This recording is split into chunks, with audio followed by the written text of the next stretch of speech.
I think it's something that the modern government, right? Because it takes a long time for government to adjust. We have to adjust to those changing times, and we might have to, cut back on some things. But you got it, Matt. Oh no! If you refresh, once again, this is hasn't been verified, but it's trending quite a bit. But this is the family supposedly.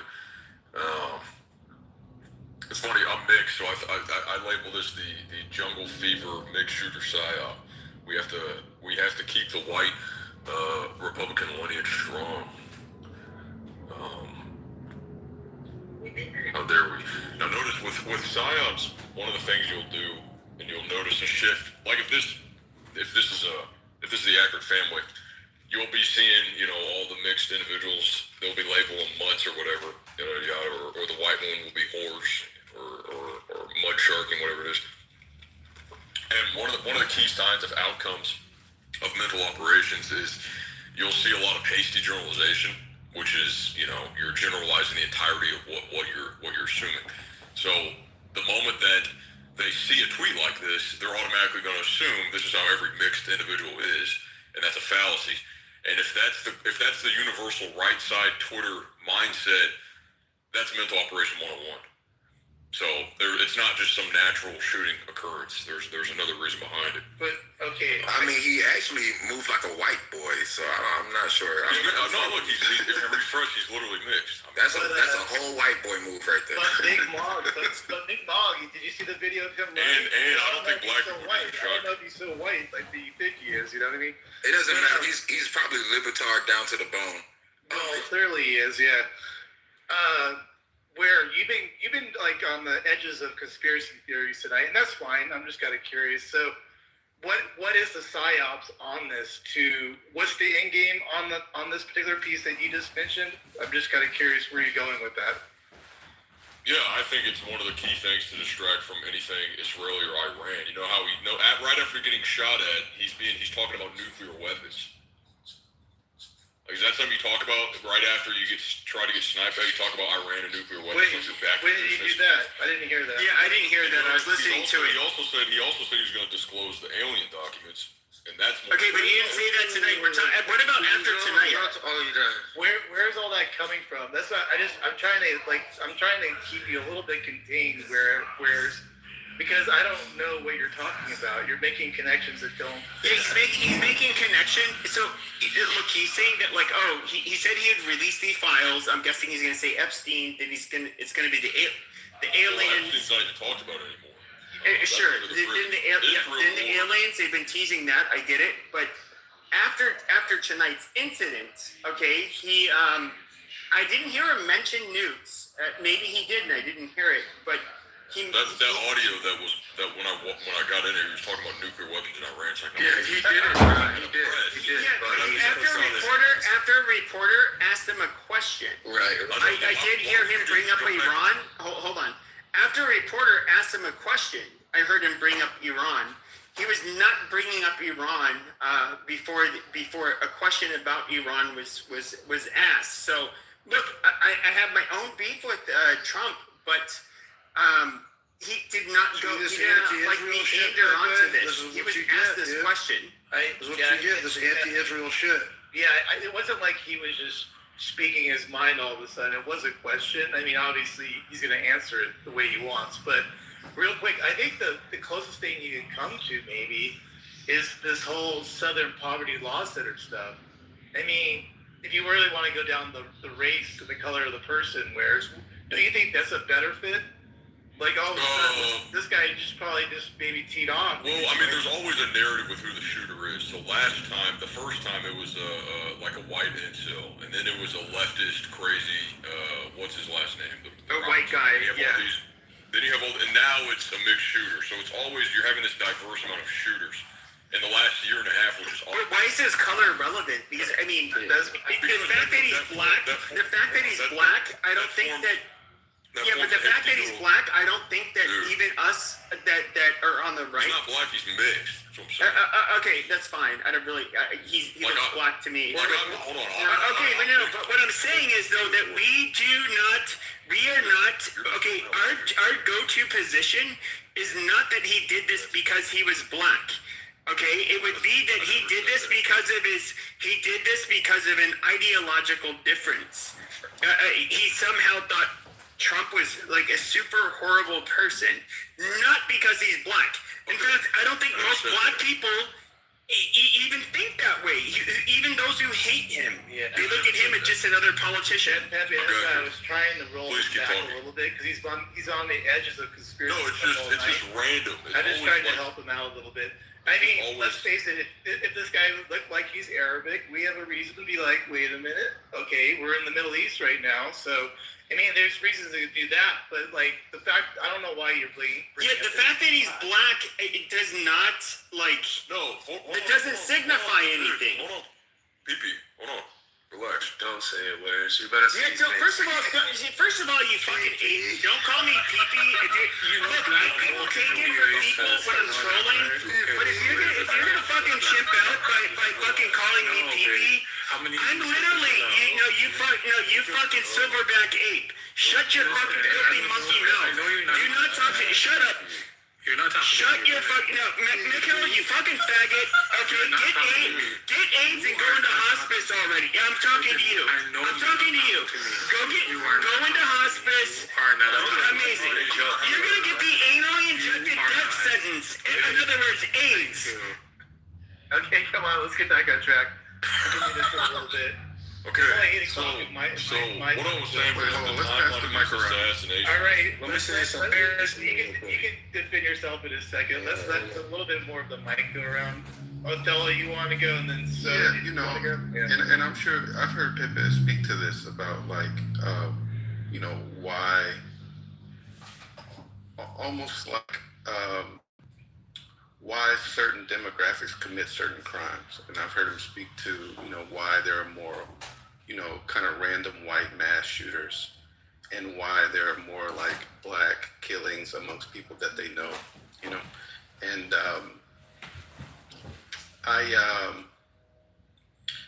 it seems that I forgot my goddamn point. Go ahead, guys.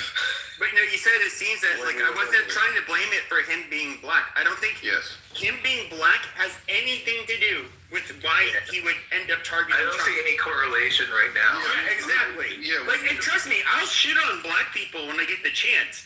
But when it comes to something like trying to assassinate the president, Right. I see zero correlation with why black people would want to do And the this. only one And that's why I said Yeah, I agree.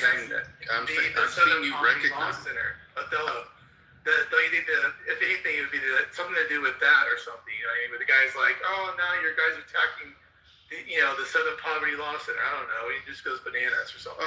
Yeah, it could be that. That would be the only thing I could think of. But I was more so saying that, like Pepe understands that. Honestly, this is not how black people move. Like, Right. Assassinating the president takes forethought and planning, and that's really not their MO. They're more impulsive, and they just react and shoot. well, no. I was saying that this is gonna be What the fuck? You know what I mean? Like That was I don't know racist. what you're talking about.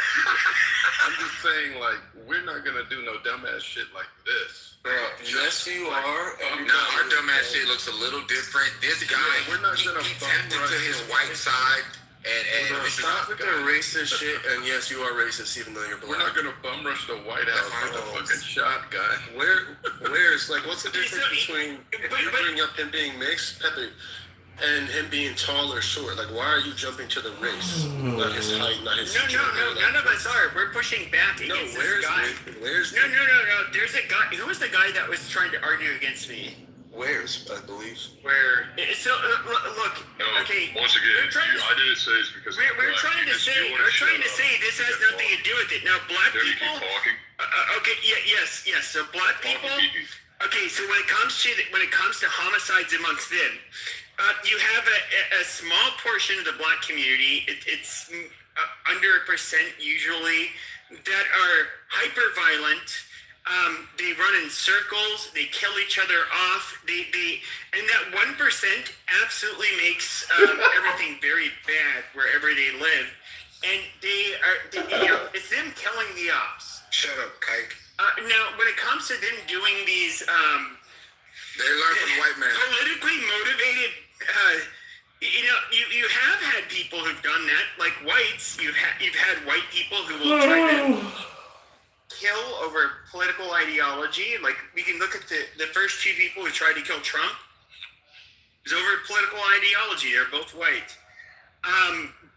But with that being said, these are a very small majority of white people that would ever think that's okay. And I would say even in the black community, that the political assassinations are not, that's not their motif in the United States. It's never been. And so him being black is like irrelevant in regards to why he did this. So real quick, did someone complain that this was a spontaneous event, or was it planned or not? 'Cause I heard giggling on that when Peter mentioned it.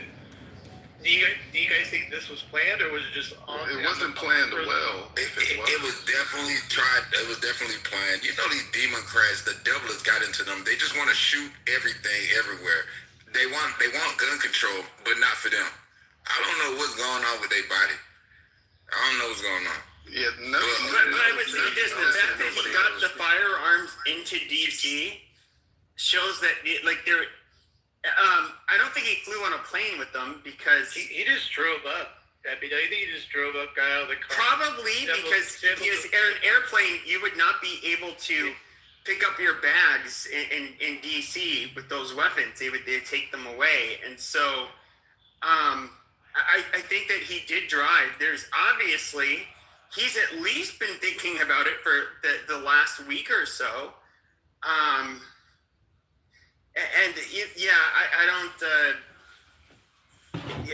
don't think this was just like a super impulsive thing. I think it was a 3 or 5 day planning. It wasn't like Thomas Cook took probably a year. I think they even said that of planning of some sorts. You know what I mean? Like, that was a serious planning. Like, this was probably maybe a 3 or 5 day, because he's just like, okay, this is a correspondence center. I got my car. I got this route I could do. No bombs. I got the weapons necessary, and I'm just gonna bum rush it. I mean, that probably didn't take too much on that, you know. Well, he might have.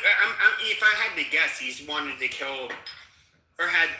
He wanted to get in that ballroom. He probably had it from. You're right, man. He wanted to get in that ballroom. And there, you guys, he would have fucked shit up. Yeah. That massacre would have been insane. Not just Trump would have been okay, but I'm talking about the people there. I mean, I don't know if this was it's kind of interesting. If this was a Republican that bum rushed it in order to shoot all the news people, like all the reporters, that'd be kind of an interesting twist too on that one. Yeah, the difference would be is that the Democrats. Okay, I understand some of you Republicans, especially post October 7th, a lot of people from a certain tribe are very big on the wokeism bullshit, and you won't let it go, and cancel culture. But I would say the biggest difference is that if this was to have happened to Biden during one of his correspondent dinners, there would have been like this massive call to shut down hate speech and disinformation, and they would have basically forced the hand of social media companies to do this, where it's like, I'm saying, no, that is bullshit. You should not do that. That is where I'm very different from the hypocritical left. Like, you can say what you want. Now, if you are planning on killing a president or committing a terrorist act or harming an individual because they disagree with you or they're part of a group that you don't like, I mean, you saying it can land you in hot water. I mean, that's just the way it is. But I think we have a legal standard, and it should hold. I don't want social media or large corporations dictating what it is that we're allowed to fucking say. It's like I sound probably super libertarian, but we can literally say whatever we want without crossing the threshold of making an actionable, threat, or terrorizing somebody through our words by, saying like, I'll kill you, bitch, or like whatever. And that's the line. Other than that, we should be able to express whatever we want. It can be as anti-Trump or as pro-Trump as you want. It can be far lefty and far right. It can be whatever, just as long as they operate within the legal guidelines.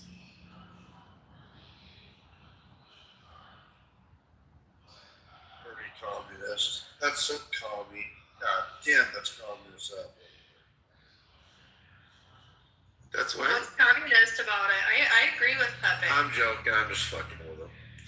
Oh, okay. Yeah. So Coco, what do you make of all this? What's your thoughts? I think it's sad, honestly. Yeah, I'm getting really tired of the violence in our country, to be real with you guys. It's really tiring. This is not the country that I grew up in, and unfortunately, in the 90s.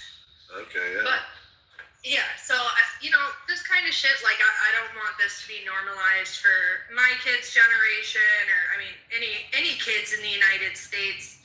I don't know. I don't like this normalization of violence in our society. To be fair, And violence was way worse. So you were born in the 90s. yeah. In the late 80s and early 90s, violence was far more commonplace in the United States than it has been in your lifetime. In the 80s? Oh yeah. Oh, okay. 80s. So actually, if I'm actually being, I'll be more specific. From the late 70s to the early 90s, America was by far more violent than it is today. But that's kind of irrelevant, dude. She's talking about civil, and the division politically, really, not like about crime rates. Well, I mean, yeah. Hey, Coco, you should have been around. You should have been around for them early 1980s, late 1970s Democratic conventions where they was fighting. They used to fight at those Democratic conventions in the late 70s, early 80s. You missed that. Oh, that's interesting. Maybe I'll watch some videos on that. Yeah. But yeah, no, I was born in the late 90s, so no, I wasn't around for all that. I wasn't around either, but the videos are out there. I'm a little bit concerned for even me being somebody who didn't vote for Donald Trump, and I don't like Donald Trump. I am a little bit concerned for his mental health. I understand what it sounds like, or what it feels like after you've had an attack on your life. I have had an attack on my life before. I've survived gun violence. And I just noticed in his voice when he was speaking at the beginning of his speech he just did, an hour ago, his voice was very shaky. He kind of has like this shell shock sound going on. Well, I didn't hear that at all. And that's concerning for me. And I think he'll be all right. We got the best of the best for our leadership in this country. But at the same time, like, this is not something we should just... But I don't think that when the gunshots were happening, at least in the video that we could see, they were not registering in his brain. I get it; he's a draft dodger and he doesn't understand what gunshots sound like. But one of the things that I thought was like ridiculous that he said is like, perhaps the most dangerous job in the world. No, you fucking faggot. The people have a much more dangerous job than you. We're your Secret Service agents who have to confront the people that literally want to do you harm. And one of them ended up getting shot tonight, not the fucking president. And they ended up taking out the fucking threat. And, having to listen to his narcissistic bullshit, once again. But he addressed that, Bro, that's he what did address it. Coco, are you done speaking or no? Don't think that. Yeah, I'm done. It was right off of... is super narcissistic. Wait, what did you say, and Matt? always telling Oh, I said, are you done? I don't think you were done. Go ahead. No, Yeah. no, not. Yeah, but I will address that. I don't think everything that he said tonight was something that he thought of on his own. I mean, in general, I don't think that for majority of the things he says, when he does give his, nationwide speeches, whatever. But especially after just like, an hour or two of almost getting, I don't think that like majority of what he stood up there and said was his own thought. So, there's that. But the other thing I was going to mention, I don't remember anymore, actually. I don't remember because so many people came off I of my know. phone. I'm sure you'll think of it the minute someone else comes off the mic. Trump's not a weak man. Doctor, I was He's trying gonna to be get you. fine. Oh yeah, I'm sorry if I came off the mic. I think there's a couple things that interest me. One is the fact that this was one of the more secure events because all the protectees were in the house tonight. So that's one thing that's alarming. And then I just saw the footage of the perpetrator rushing through the screening stage. So that was alarming to see. I don't know, y'all should watch that. I don't know if I saw it on Fox or where I did. But the other thing is, I don't know what the guy's motive was, but two things. One, Trump's approval ratings are terribly low, right? So that explains one reason why he used, and good for him, he used the opportunity when he spoke tonight to try to bring people together. I think it was very much a defensive and opportune moment to do it. I don't agree. I'm not a Trump fan, but I think that's why he did it. And he really finds those opportunities, which is probably one reason he's managed to land on his feet every time he does something really unbelievable.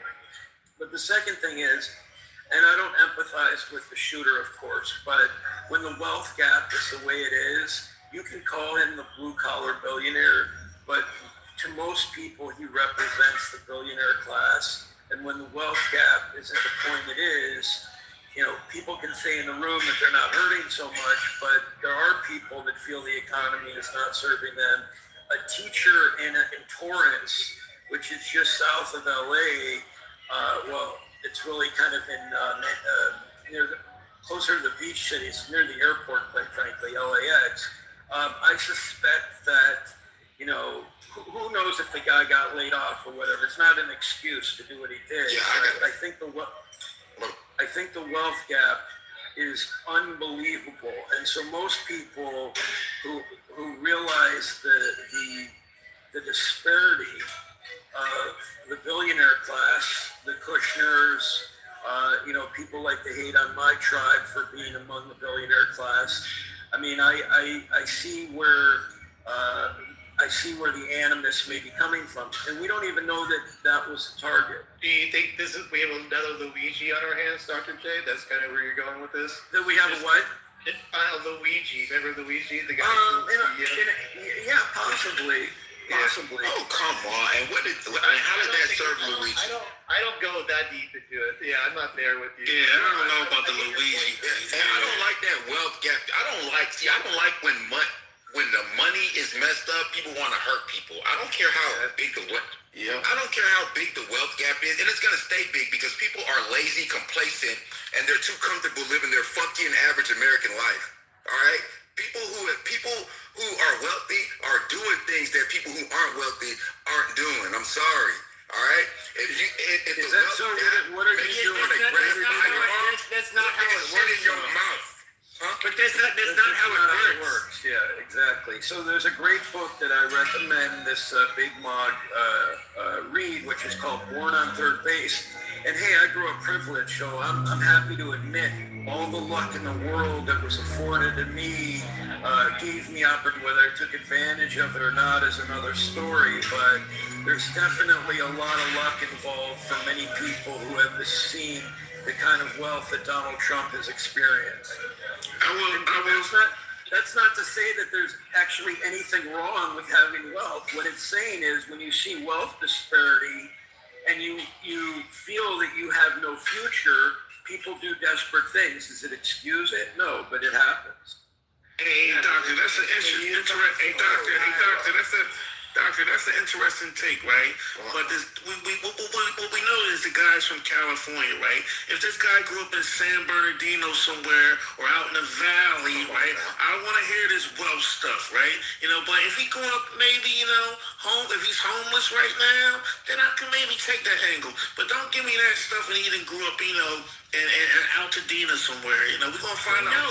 No, but what he's talking about, the wealth disparity, though, you know, part of the problem is that it runs in families. There's a lot of nepotism that goes on. And again, when I say wealth, that's why I said we got to see his background. Yeah, go ahead. I'm not. Yeah, this guy was no idiot. He had multiple. He's not talking about wage disparities. Yeah, I'm not, and I'm also not talking about the most impoverished people who wouldn't be able to get in a car and have any resources whatsoever to drive across country or whatever he did. I'm talking about the fact that there are a lot of Americans, and you know, it actually doesn't surprise me. Let's say all the PhDs who were laid off at NIH or CDC, those people have doctorates, but they're not wealthy. Just because you have an education, that's part of the problem in America. It's not Trump's fault. It's that the education is not commensurate with the salary is not commensurate with the workforce. Education, And so that's not Trump's fault. But what it is it speaks to a great economic disparity. And if you're watching people on TV flashing wealth, and I'm not even saying Trump is doing it, anybody, you feel a disparity. So that's what I'm. That's why I gotta get. So it happens on the white side too. I learned from this Hold on 1 second. So go ahead, Doctor. So the thing is, it's going to be different. People will have differences, whether in intelligence or I don't think you can hear beauty. No, you just don't get the phone. Let me go. I gotta get so in here. So you can't. I don't know if Nancy can hear me. Let him go. Hello? Just hold on. We got somebody else going before you answer. Hold on, okay? My bad. Go ahead. Real quick, Doctor, I hear you with the whole disparity, but the bigger problem here is the fact that you brought it up in the conversation about the shooting. So that's the scarier thing, right? Because you make a bigger point overall, but you're responding to the shooting situation, so that has nothing to do with it. Mike? No, we don't know what it has to do with, but if you categorically look at people's occupations, this may have absolutely nothing to do with it. It's just one thought is that if you're a teacher, if he was an entertainment lawyer and a Democrat, I would look at it a little different. As a teacher and a Democrat, with only knowing that information, I'm only jumping to a conclusion that, hey, maybe that guy felt like teachers don't get compensated very well, and he lost his job, and a myriad of other things may have happened, but that could have been an inciting factor. So you're just saying it as a factor that he would do it, not any justification, right? I've not justified it once. I'm simply saying that I would be more hard pressed if it was an entertainment lawyer or a banker doing it, regardless of their political persuasion. That's all I'm saying. And even people like us on the right, there's some of us, like myself, that it gets to a point, if there's enough of an income disparity, we would be willing, I would personally be willing to do things I'm not going to say on this app. I don't need to get my account clip. What? Hanson, I didn't cut you off. Yeah. Sorry, Hanson. Hey! Smartest man in Clubhouse, you're on. You mean like, that was a whole bunch of bullshit the doctor said. I ain't gonna hold you, bro. So you're telling me because you're not even at the low. Hold on, Hanson. Okay. All right, Hanson, go ahead. All right, thanks. Yeah, well, I mean, Doctor, I really like you, but I just don't think this is a very logical pronouncement because the disparity, it seems that you classify any difference as disparity. Yes, but and yet you exclude the entertainment lawyer, but they can feel disparity too if they don't get the this year's bonus. If their neighbor is earning $1 million more than they did, well, people have envies. I mean, if that's a reason to shoot somebody, taking out somebody else's life, then everything would be permissible. We don't need a jail, and so I mean that is no reason. And because this is. Are you trying to make a utopian argument versus a realistic argument? Can you shut up? So. But yeah, I don't know that you can shut up. Like that's not the case. People gotta shut up reason. when a man's talking. Yeah, exactly. So if this is reason, then anything could be a reason. And if anything is reason, then there's no reason. So the logic, there's a huge leap of logic to justify that. If that's justifiable, then anything can be justifiable. But it's justifiable logically to undermine the plebs, the lower IQ, the underclass. Well, the thing is, it's not any which way you see. You can have low IQ, and then, but even the higher IQ, you have a difference in IQ. No, you are lower IQ if you're part of the underclass, generally speaking. That's a fact. Yeah, but the thing not is, could be. They are. Sure, but that's not the reason. That's not reason to shoot anybody, because you can feel disparity, especially. I mean, if you're higher IQ, that's the feeling is more acute. Because if you're low IQ, then you don't understand the difference, and then you don't see this disparity. And then but higher IQ is more sensitive. You're more sensitive. So sure, I'm just curious. Wait, let me just say when it comes to the Civil War, that's a justification. When it comes to the Civil War in places like El Salvador, do you think the communists or the capitalists were the good guys? What are you talking about?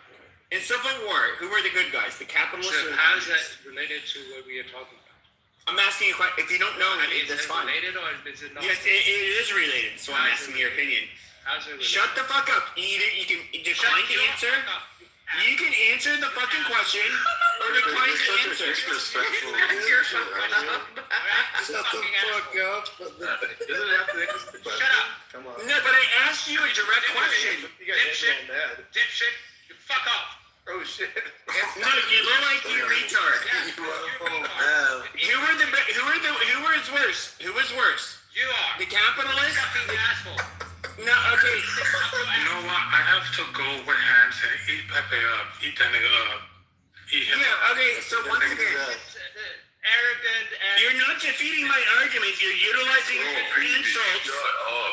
So literally, I'm asking you, who were bad? Who were worse? Who were worse? Who were worse? You're the worst. Dipshit. No, I asked you a question. It didn't involve me. Piece of shit. During the El Salvadoran Civil War, who were worse? The capitalists or the communists? You are. You're a communist piece of shit. Yeah, Pepe. I mean, right here it shows you. That's his answer. You're a communist. So he doesn't have an actual fucking answer for anything. Okay, Pepe. He goes off of emotion. This is retarded. Wait, hold on one sec. I want to just respond to Hanson because I usually agree with most things with Hanson, even though politically we disagree on things. By and large, I like the way he thinks.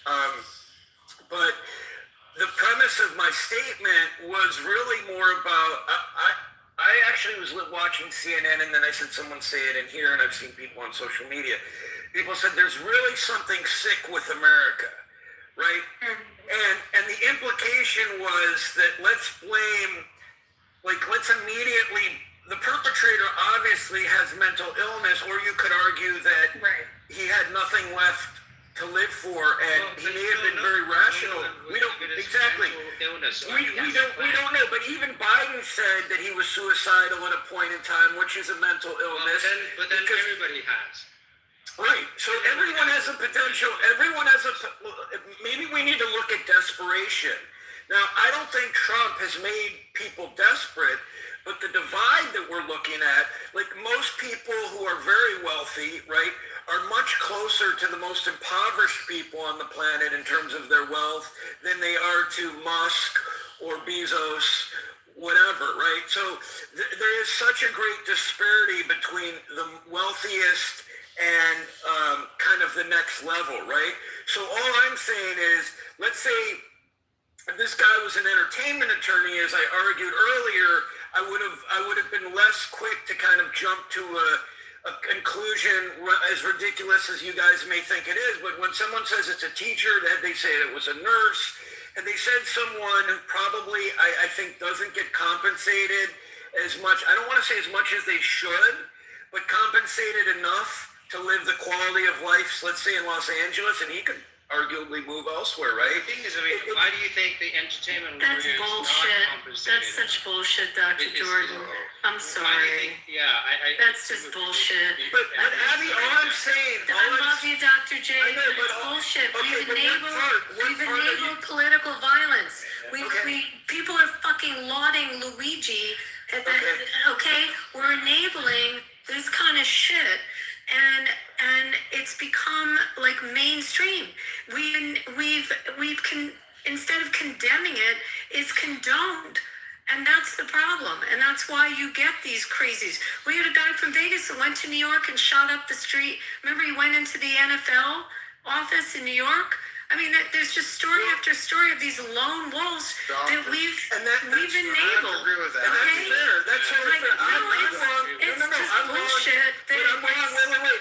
I'm agreeing with you. I'm mistaken because when I heard, I don't know if you were in the room when I just said this, when I heard on CNN that someone said, one of the commentators said that the country is just sick, my interpretation of it was that they thought they were talking about dysfunction, or I didn't realize they were talking. And I'm admitting my naivete. I thought they were talking about like the country as itself is sick and people are unhappy, rather than this was political violence. So I'm absolutely mistaken from the get-go. It's bullshit. We've normalized this kind of crap. The Luigi argument isn't hitting me at all on this one. I think that's just like kind of a little bit of a cop out. I think I'm just not there. I don't see it, Dr. Jordan. I know where you're going with it a little bit, but I just don't see it. Does it make sense there, Matt? Does it make sense? And maybe Abby, tell me what you think. Is Howard not agreeing with me that they've normalized this kind of? No, he is. He's agreeing with you. What I wanted to ask both of you and others is, am I crazy to say, as soon as I saw teacher, it jumped out at me, and maybe I'm nuts. Had they said neurosurgeon or entertainment attorney or actor or something, it jumped at me thinking, this is a... That is okay, you. go ahead. I mean, why should you despise the attorneys and neurosurgeons and Elon Musk? I mean, that is on you. No, I don't despise them, but I'm not despising... No, I have a reflex. Yes, I have a reflex. The reflexive part is thinking that a profession that is underpaid is not. He's not necessarily underpaid. It's not Trump's fault. It's not even Trump's fault. It's not American. May I ask Dr. Manson? What do you mean underpaid? As a teacher, you're saying? That's bullshit. You chose that profession. You got a degree. You could have gone into all kinds of You're right.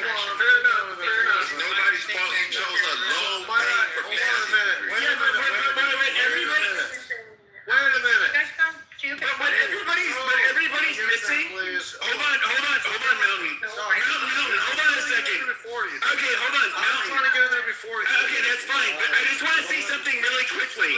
So when it comes to... Never quick with you. No, when it comes... You're not... Okay, shut up.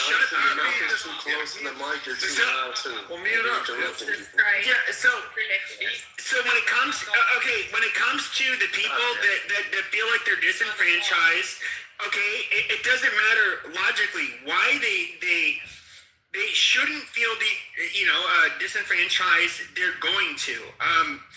Like a very unfortunate reality is that we have people, because we come from different groups, because we come from different classes, we have multiple differences between each other. We are going to look at things through a certain lens.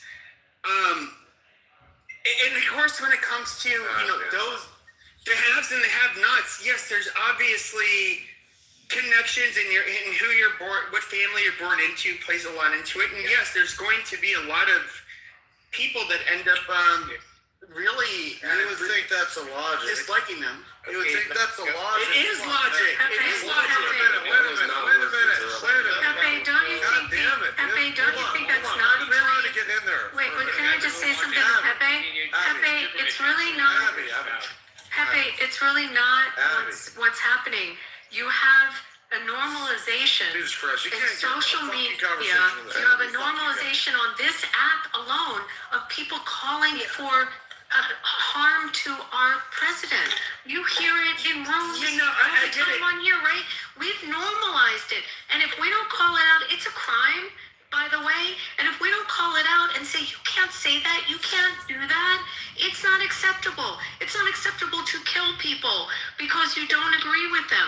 And if you don't call it out, agree. okay, No, and I- social media has amplified it, but Pepe, I don't think it's necessarily because someone's disgruntled in their position in life. I think people have there's been a class system for years. It's just we've normalized violence this way, and we don't call it out. After Charlie Kirk was killed, and you saw the people that were celebrating that, I mean, you've got to call that shit out. And now our president, you have to say something. It's just wrong, and it's against the law.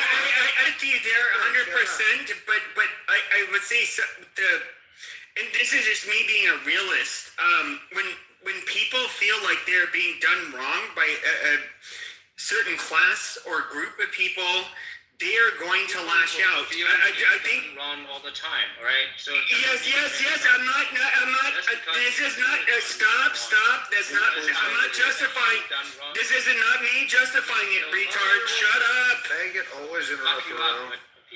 Yeah, this is not me justifying it. I'm talking about human nature. Yes. Like in other words, when you're to wave a bone in front of a dog, how they'll behave. Okay, there are ways that people behave when they see things that they feel are unfair. It's like a they are going to react a certain way. Like you can't help yourself. Okay, Like a dog. All right, just Okay, because now, they feel what like about they're doing and then we can go to Hanson something, they're not always allowed to do so. Mountain, you're up. And Coco, I'll let you get into because I know you wanted to finish off. Yeah, let me go at the Coco, Matt. Huh? Let me go at the Coco, Matt. Okay, alrighty. All right, Mountain. Where are you, Mountain? I think you did all that, and Mountain's not even up here. Okay, so Coco, why don't you just get off the thought that you wanted earlier that you forgot? Go for it. Yeah, the original thought that I was going to talk about earlier is I think we're going to see some people try to frame this as like, the votes are going to change and they're going to try and encourage people to vote differently than what they've been planning to. And this is something we've seen historically happen. I definitely think there's going to be a little bit of that going on. So just everybody be aware of that, right? This won't be changing any of my votes, by the way, whatsoever. I've studied on who I want in office and who I want to represent me, and it's just not going to change that. You know what I mean? So I wanted to make a comment about what you guys were actually just discussing right now, and I'm not condoning this. I never condone political violence. However, I always do try to speak up when it comes to teachers, and teachers are severely underpaid. But no, I think this guy was mentally ill. You don't just go and be like, yeah, I'm not gonna say that because that's incriminating. But you don't just wake up one day and think about go and assassinating our leader, and you're just like a mentally sane person. This is not normal behavior. So I think it's unjust to be like, yeah, well, maybe it's because, they're a disenfranchised person or they come from poverty or blah, blah, blah, blah, blah. No, that's bullshit. It's bullshit. We all know it's bullshit. Call a spade for what a spade is. Hey, Coco, can I ask you a question? Because there's kind of a debate going on in the goo right now that people on this app, push this stuff all over the place with their rhetoric. Do you think that like people on this app have a responsibility for their words a bit, and what they do, the rhetoric that's going on, or no? Yeah, absolutely, I do. And I don't know who just brought it up. After Charlie Kirk passed away, that was you. Okay. This is where I kind of started to get frustrated with people I usually align with, because after he was assassinated on a college campus, yeah, people were sitting there celebrating it. And I was really confused because I'm like, hey, it looked like this guy was just killed in front of it, like a bunch of people on a school campus. That's fucking terrorism. And you're exciting, you're cheering up and down about it just because you didn't agree with what he said politically. That's disgusting. And, I was condemning all of these people. I was getting really upset. I think this is a standard we should all try to hold. Even if these are people that you usually agree with, yeah, you should be condemning them and telling them, no, that's fucking wrong. What you're thinking, like, you're spreading is disgusting. We shouldn't be normalizing, people who talk about politics or political commentators getting shot on our kids' fucking campuses. Like, this is insane shit. Any normal person would be like, no, that's disgusting. It's a sad thing that he passed away, and we don't want to see any of this kind of violence. Like, we don't have a place for this violence in our society or in our country at all. I mean, what kind of standard are we setting if we're not going to call people out for this shit? What kind of country do you want your kids to grow up in? That's what I want people to really think about. So that's where I'm at with that. That's a great question. Well said. Hey, Matt, can I respond to Coco? I think Big Ma, real quick, Anthony's going to jump in here real quick. And then I want to yield to Anthony for sure. Yeah. Thank you. I appreciate it. Yo, it's good to see everybody in the room. Most High bless. I'm so happy that, Trump and his family are good. So with that said, Coco, I understand where you're coming from, and I share similar sentiments to you, but there's a line that we have to be careful that we don't cross. All right. So it's unfortunate, but the reality is, and whether or not it's even unfortunate is debatable. We have freedom of speech in the country. It's not to say you're free of consequences. If your employer has a problem and they decide that they no longer want to be associated with you because of you exercising your freedom of speech, rights, First Amendment rights in this country that people have died for, so be it. That's the consequence you may face. But I don't think that we should stop people from freely expressing their ideas and their thoughts, no matter how abhorrent they may be. It may sound crazy to some people. I have no problem being on stage, interacting with, speaking to people who freely use the N-word. I don't really care. That's their That's right. me! And I think why was this nigga so giddy to say that to me? Like, please stop. Yeah. So here's what's up, man. Ultimately, we have to. It's a really slippery slope when we start, stifling speech that we don't like. As abhorrent as it may be, that speech, somebody's going to eventually come for our right to say what we want to say. So, I hate the stuff they say about Charlie Kirk. There's so many people that regurgitate information that they have, there's no basis for in reality. They've never actually sat down and listened to what he said in context to understand that so much of the narrative is just poisonous and it's not true. But, like I said, we're going to have people to say what they want to say. I agree with you 100%. I think there's always we can look at let's just say Hitler is to come in power. He's going to gas the Jews and all the people he considers dysgenic, whatever. And like I think he's an okay person to like rebel against and kill, assassinate even. There is a line, but what's ironic about that is they compare Trump to actual Hitler, which Hitler, I don't think anybody, maybe there's a couple of people here, and that's it is what it is. They'd be against the people killing Hitler, but I think some people like you can and should rebel and kill like your president, like Chancellor Hitler. Yeah. Real quick, just for clarification, how many times does that event have both the VP, the president, the House Minority Whip? I think that's Mike. Actually, that's Mike.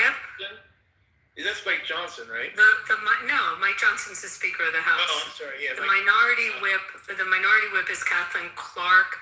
The minority leader is Hakeem Jeffrey. So that doesn't happen. Well, the State of the Union, everyone was there. Yeah, well, they always keep one person away. Right, the designated survivor, right, which really happens. But just for normal, just everyday events, just just events in general, that doesn't.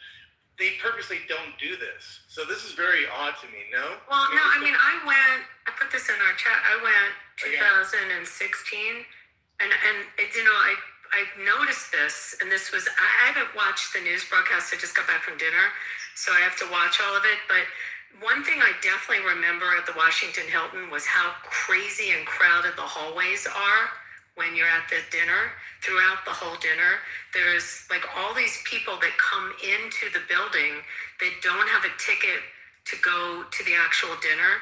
And there are a lot of members of the press, a lot of people, and they're dressed in ball gown, like in evening gowns, and the men are in tuxedos, but they're not actually going into the dinner. It's very weird, but that was something I definitely remember from that event. So I'm trying to envision how this happened, of people coming in through security at the doorway, but they don't actually have dinner ticket, if that makes sense. Yeah, I saw Carrie Lake said that message that it was a very weird situation with the actual security of the event itself. This is a very strange thing. And by the way, it sounds like this guy was staying at the hotel, because I was trying to figure out, I'm like, you just don't show up. He's a guest. Yeah, I just saw that too. Because I mean, obviously you have to know the pathway, because they don't make that part easy to get to the ballroom. You know what I mean? There's like, if you look at the video of the guys trying to find the shooter, they all go down different hallways and stuff. So this guy had to known like how to get to the ballway, like always, like. Yes, but you, even if you're staying in the hotel, you still have to go through a whole security clearance to get into the hallway area of where, outside the ballroom. Once you get past that, Abby, you have to know what you're doing. Yes. Right? Yes. Because actually, it defeats the whole purpose. Because, like, if you go down the wrong hallway, you're just, you're trapped or you're dead man. You know what I mean? It's just, a lot of things have to go right to pull this off. You know what I mean? As you can imagine. But, Joe, here, I want you to get into here. Go for it. You want to jump in? Yeah. So I just entered, so I haven't listened to all y'all's takes, but I just want to mention to y'all that go on this app, that voted for Trump, or support right-wing politics, that the people on the left want to kill you. That's literally what this is another example of. You have to know these people want to kill you. And that's what we're dealing with today. We're dealing with a left that has absolutely no moral compass, and the ends justify the means. So they will kill you, they will kill Trump, they killed Charlie Kirk, and this won't end as long as they are out of power, because they will do everything to intimidate us. So just remember, the death wish is on you by the left. Man, Joe, I agree 100%. It's really interesting that you say that, Joe. And I'm, whether I agree or disagree. You know what? Fuck it. I'll say it. I more so agree with you than I disagree with you. All right. Here's the thing, right? Yeah, you don't virtue signal about it. Yeah, no, I'm not. I'm not at all. I made an unequivocal statement. I stand on it. I more so agree with you than I disagree with you. I think you have a valid point. Now, we've gotten that out of the way, Joe. You know, we're cool. We're on the same page with that. Here's the thing. God forbid, if the conversation stopped happening and it came down to a situation of conflict, I'm taking the conservative side 10 times out of 10. I don't even think it would be like a competition. I think that the conservatives would kick ass and take names. It would be really, really super duper ugly. But, you know, like, hopefully we'll never, ever, see that happen, come to pass. Hopefully that'll never be a reality. But, you know, I'm putting my money on the conservatives 8 days a week.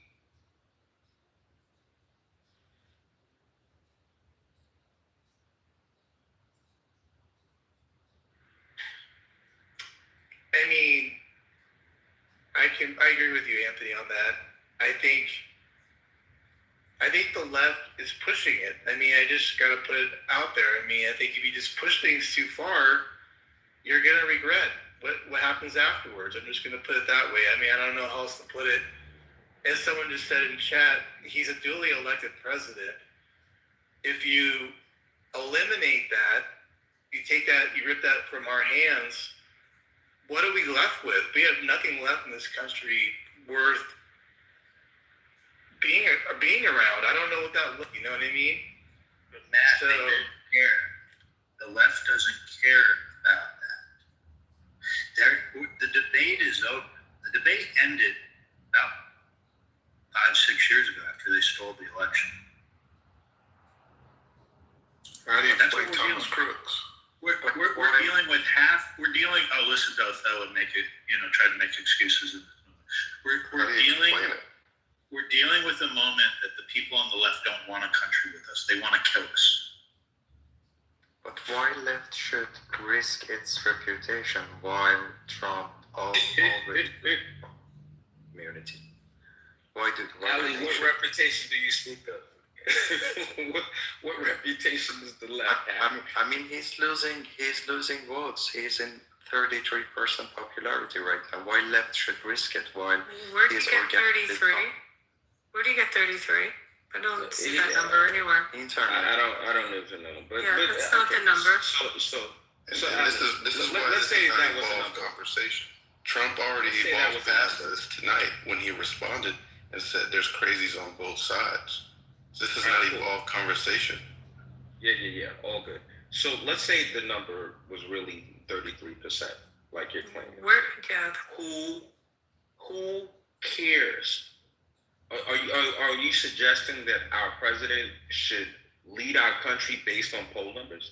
Is that what leadership looks like? How about this? How about we get rid of the presidency and we vote in polls for every major decision that the United States, makes. And that's how we're going to run our country. Does that sound like, like something that's realistic and feasible and makes a lot of sense to you? Or do you think there's going to be times that a president has to do something that's unpopular? Do you think that is that what leadership looks like sometimes? You have to make that difficult, unpopular decision that the people en masse in an electoral college landslide, in a popular vote win, made a decision that this is the guy that's going to lead our country. Like it kills me, cracks me up when you guys bring these poll numbers into. It has absolutely nothing to do with the price of tea in China. We don't care. Even if I don't think you're right, but even if you're right, who gives a fuck?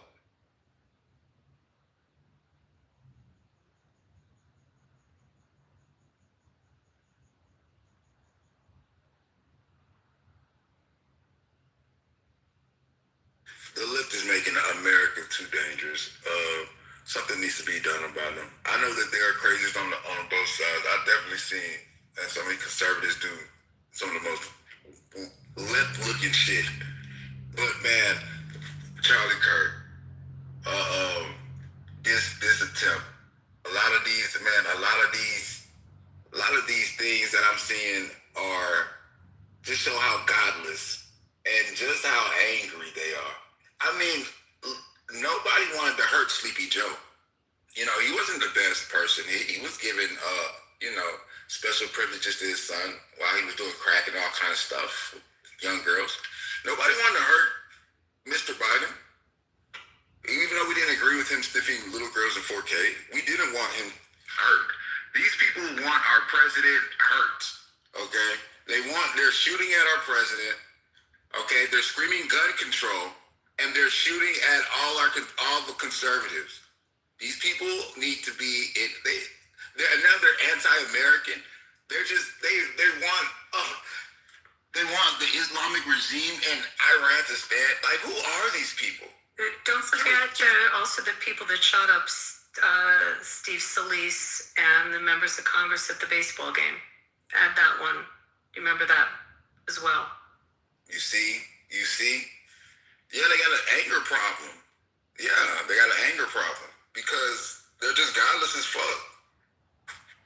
Yeah, I see. This is leading you guys down a dark path to eventually you'll have a new terrorist, and that's what I see brewing, and that's why when Trump acknowledged tonight, man, I have a lot of enemies. That's what he was telling you guys, basically. And they in different places, high places, look everywhere. The way I carry myself, the way I talk. This is not a regular guy. And so it's an American problem. Bullshit. It was just 6, 7, 8 years ago. People were getting punched and shot at and killed for wearing a MAGA hat. Bullshit. This has been going on for a long time, Othello.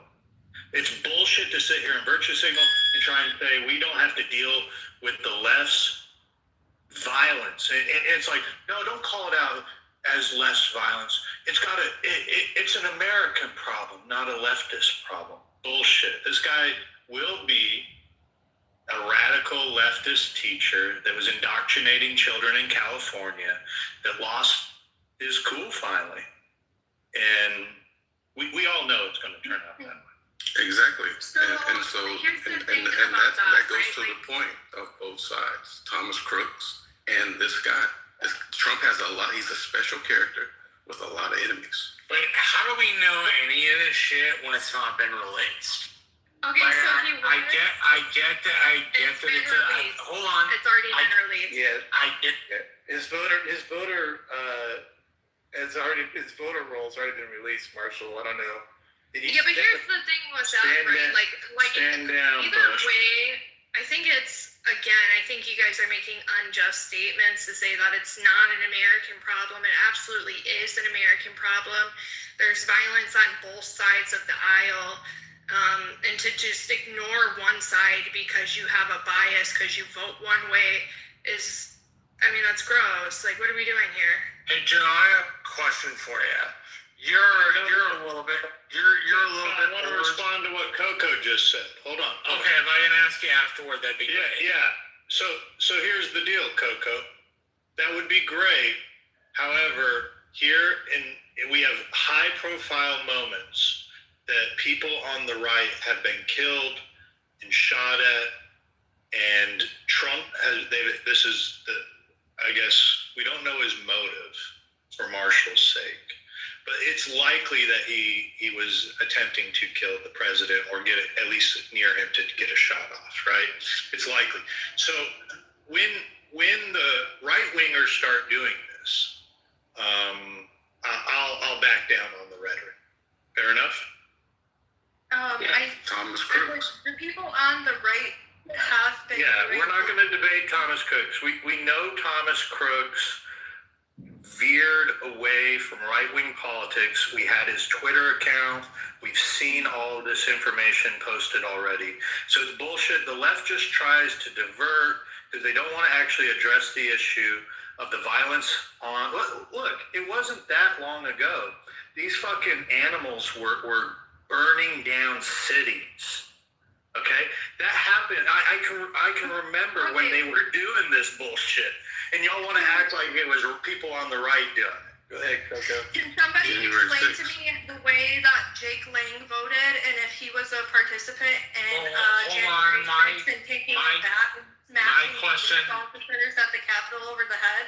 Can you my question to Joe was next, just so you're aware.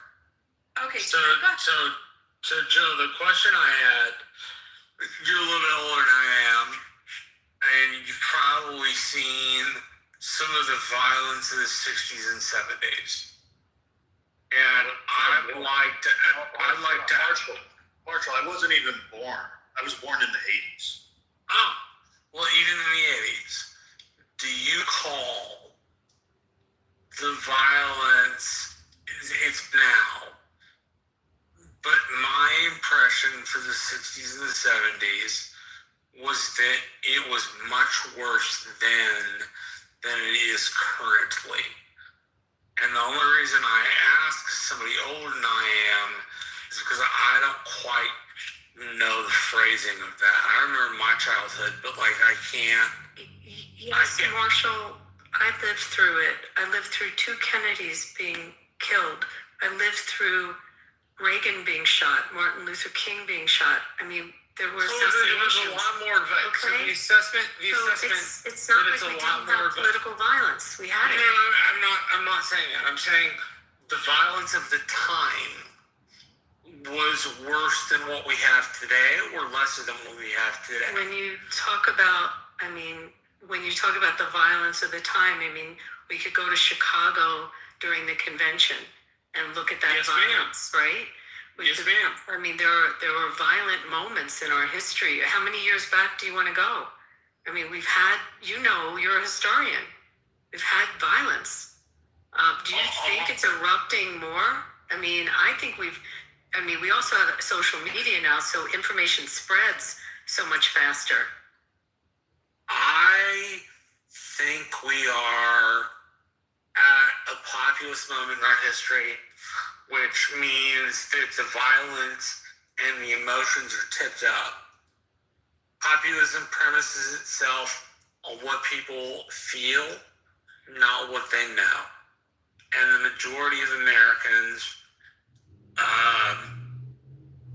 don't think in a super educated fashion. They're not, like the people in this room that care about politics, including yourself, Abby, are not people who live the regular life where they just like do their 9 to 5 and they come home, right? Like, so we're a little bit different than the other electorate, but it seems to me that we are becoming less accepting is not the word, but less tolerant of somebody else's completely different opinion.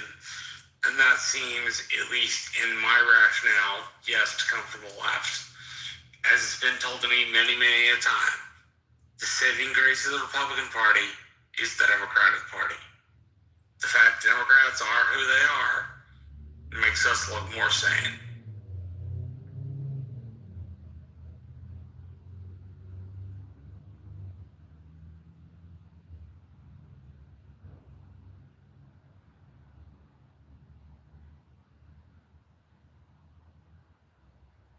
I suggest everybody go back and re-listen to Trump's speech tonight. Sounds like a man that's been humbled. And we'll see what happens from here. But Othello, do you think he was humbled after Butler? Do you remember his speeches after Butler? no, I don't recall. Hello, do you remember what George Bush said on the evening of 9/11?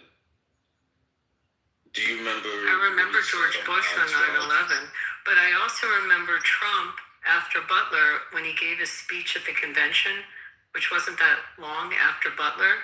Do you remember that? And he had he's still wearing the bandage. Do you remember any of that at the RNC? Honestly, I don't remember, but he was very, as people see him, as very voice, bombastic and vocal, and he has that tenor about him. He was pretty subdued and pretty other people remember that. Gotcha. Yeah, he was still. It doesn't surprise me. It doesn't surprise me. I don't think that Trump is going to go through like a long-term change. There's no epiphany. Trump is Trump. He is who he is. These incidents may, shake him up a little bit. He might come face to face with his mortality. His wife was right there. There's a lot. So it's not surprising to me that his comments immediately following it are somewhat muted by Trump standards. But Trump is who he is, in my opinion. I don't think he's going to change. I want no to weigh problem with who he is. I want to weigh in on Trump's comments tonight. Okay, Othello is trying to divert from the point that I made by trying to brush over leftist violence. Trump never said that there's crazies on both sides in his speech tonight in front of the White House. Othello, though, tried to plant this into the conversation and has now tried to appeal to y'all's kindness in saying, well, there may be some violence on both sides. But he used a big lie right at the beginning to move it down this path. This dude is lying to you to try and get you off the ball that leftists want to kill you. Alex, would you like to speak? No, you got called out. Yeah, I need to respond. Yes, please. Never said that, Othello. And you lied at the beginning of this to move us down this path. Do you concede? Or will you let me start? Concede. I think that to push this kind of rhetoric right now is like you're already in a civil war in your mental realm, in your mind. And I think that makes you the perfect goyim. And so that's all I'm going to say. Whoa. Did you lie? Whoa. That means that he's the perfect leader to the age. I want to hear Alex. Before Alex goes, I just want to preface. I think I know where Alex is going, so I want to set the stage for this. So funny I said stage. I want to tackle this quote-unquote staged event that we keep hearing that's starting to percolate from this room, and it will start percolating all over the place about how this was a staged event. So, Alex, take it away. Go for it. Alex, are you there or no? All right, because we have Rhea. Washing dishes. Let We have Rhea. We had Alex and Rhea in the chat saying this is another scripted event. Or I don't think Alex said that, but he was hinting at it. So. Do y'all remember when they were saying you need to take this vaccine because you're the problem? And now all these deaths are starting to roll out, and turbo cancers are occurring, and we don't want to think the left wants to kill us. I mean, they were up telling. Biden said the big lie about the vaccine, saying that it would stop the spread of it, and it never did. I mean, time after time, year after year, you cannot forget these events that the left wants to kill you. So ridiculous. What is this sudden interest in the left wants to kill you because of this incident? It's such propaganda. It's crazy. It's really bad propaganda too.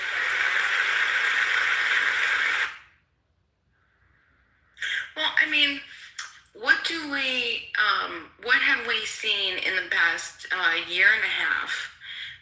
What acts of violence have we seen? We've seen the original first assassination on Trump. How did the public, the political sides, how did they react? We saw Charlie Kirk. How did each political side react? We've seen Mangione. How did each side react? We've seen, you know what I'm saying? Does anybody have any comments about those specific incidents? Are there relations to political parties? I brought that up earlier. Mangione what's just abhorrent and just a vicious statement about humanity is the amount of people that have joined forces to support him. And part about all it's, of it. it's grotesque. And the fact that in cold blood, a man goes and shoots a father and a businessman in cold blood on the street, and you have people lauding him. So I mean, just on that one, I wanted to comment because besides the criminal aspect of a premeditated murder, that in other states would put him in the electric chair or firing squad, but just the concept that people accept that and justify it, and that he's got a groundswell of following, and maybe that's what Joe is saying. That's who are those people? Who are those people And I think that are his fan club? Right. So I guess that's my question. And just to follow up with that, hold on one second, Joe. Just to follow up with that, what we do know is that college students were polled, and 50% of American college students empathize more with Mangione than they did the victim. Okay, so who is that 50% of college students? I don't know. Where's that poll? I've never seen that, but that's really funny. I just want to point out there's only one ideology that calls for the death of the rich. There's only one ideology. It ain't the people on the right calling for the death of the rich. It's clearly the people on the left. And not all people on the left are doing it. However, the extreme leftists do want to kill you. I mean, that's the pattern we have seen. Do you think, Joe,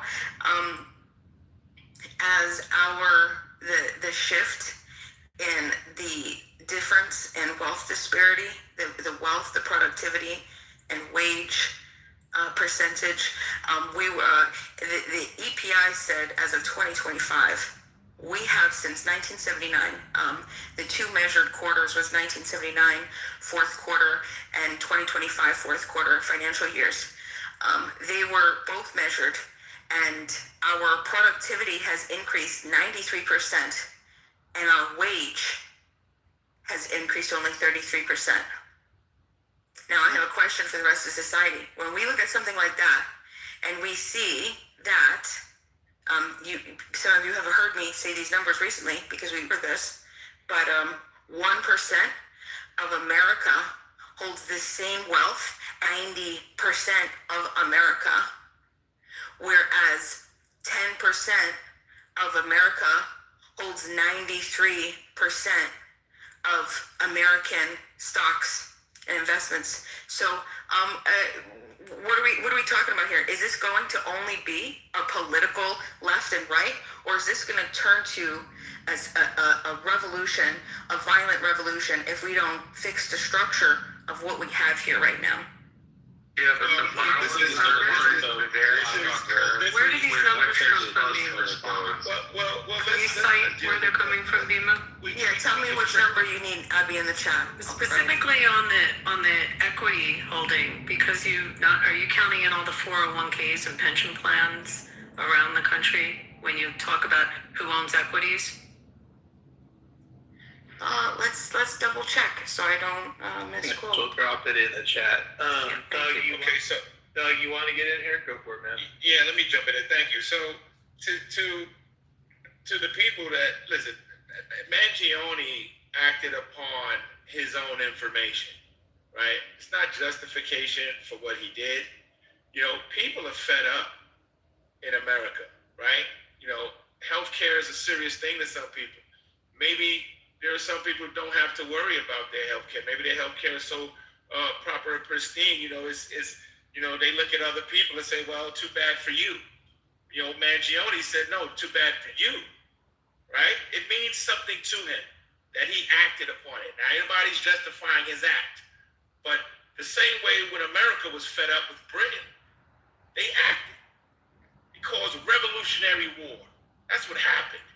When people are fed up with a thing, they are fed up. R. Kelly even said when a woman is fed up, ain't a damn thing you could do about it. And that's how Mangione reacted. That's how he reacted. I think it's unfair for people to hold these positions and wave their finger at people that make decisions in their lives because they're fed up. Now you might say, oh, we could have did it another way. You could have went to your senator, go to your legislator, and da-da-da-da-da. It's just madness, man. I don't think people realistically know what world they're living in, or maybe they're living in a that's waiting to pop so they can drop back down to reality. I don't know what it's gonna take, right? Until you're in the shoes of Mangione, let the justice system handle him. Stop trying to slander him for, being mad at the system. I'm done speaking. Don't slander someone who murders in cold blood and premeditated murder. Don't slander that. Are you serious? I can show you. Feel that way? I can show you. Watch this, Abdi. I can show you pictures of men and women being burned and hung and lynched in this country. I didn't ask about anyone else. I didn't ask. What about it? But you don't want to hear that. Are you justifying in cold blood murder? No, don't see me. This man committed in cold blood, premeditated, first-degree murder on an innocent person. And you are. He's not innocent. He's not innocent? Was Mangione the judge and the jury to convict someone? Here's the problem with all of this in the civil order. If you undermine it by committing mass acts of political violence, that's the population saying that the laws no longer apply. If you're in that, you're in an anarchical state, and if the government you're under accepts that, then they're in the same state. Luckily, we have the government that's like, no, we can't do that despite how flawed it is. And that's an important piece. Violence undermines the very objectives that those people seek to propose and push forward, because it doesn't show ever in a republic or democracy or proto-democracy or proto-republic anywhere on earth in the last 15,000 years, it does not show that you can change the rules. What it shows is those with the biggest stick, those who the Million Dialogue says the strong do what they will and the weak suffer what they must, that ends up being the mode of transport for human emotion, human suffering, and human rule. And the fact that we can't seem to perceive that in the middle of this conversation when people haven't even done the basics, right? Like the very basics. People get frustrated about processes when they've never done anything to establish them or figure out what they could do for them or figure out how it works. They're just like, no, it shouldn't work this way. Well, I'm sorry, the American Republic means that you have to take time, it means you have to take money, and it means you have to take your valuable honor and put it on the line for change in government. And if you don't do that, then the natural tendency of federal government is to get larger and more despotic. And this is not a new thing. Again, you can't point out periods in human history where this isn't the inevitable end of that kind of a thought. And it is one in which we should reject and figure out something that manages that. If what the claim is, in particular, say with Mangione, which is that healthcare should be a right, well, then we have an amendment process. And people who are unwilling to abide by the amendment process are outside of the realm of making change. They decide that the only way to do that is by radical means, despite the fact that there's a process they've never fucking tried. Okay, so never put an ounce into, never put any money into, never put any time into, just didn't do fucking shit. And then it winds up with people having radical opinions about the government, despite the fact they don't do anything to maintain the very government in which they exist in. Why the fuck should the government care about you if you don't care about the government? Yeah, I largely agree with you, Marshall. Let me just add, though, civil people that are upset with the system take people to civil court. That's what we do. Mangione largely was upset with the health care of his mother or something. I don't know the full story behind it. However, I get his grievances with insurance. Do what other people in civil society do, and we sue them. And that's how we handle our disputes in this country, in a civil country. However, we have leftists that believe the ends justify the means, that they will take violence into their own hand. Hey, look, it was only a few years ago that they were saying, if you had the chance to kill baby Hitler, wouldn't you kill baby Hitler? And they were referring to Donald Trump. And this was the rhetoric that they were talking about. This was like in his first term. I don't even, like, have y'all been paying attention? They don't live in a civil society like many of us do, where we handle our disputes with the system that we have. Thank the founding fathers for the judicial system that we have. If we didn't, then the peasant class would have no great way to solve our grievances. But many of y'all probably have, you chalk it up to a shitty system. You follow a bunch of politicians thinking they're going to solve all your problems and never take anything, into your own hands in a civil way. And then the ones that are extreme take it into their own hands in a violent way. Do you actually believe what you're saying? I know what I'm saying. I know exactly. I don't know. Since Kennedy forward, or after Kennedy, have you ever sued anyone, Catalyst? No, the question is, have you? Every single war, or do you commit violence? Every single war has been committed by the so-called right. What are you talking about? That's not the point. That's not the point he was making. He said leftists. I'm like, wait, hold on. He did say leftists. What are you even talking about? If you bother to listen to what he said, these people can't even understand what I said. This is the kind of drones that follow.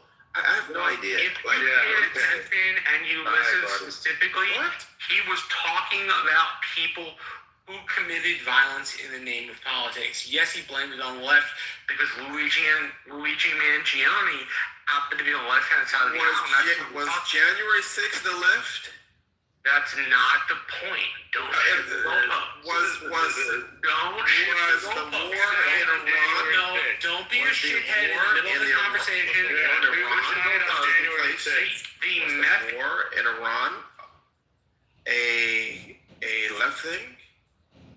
Oh my gosh! Can you hear this?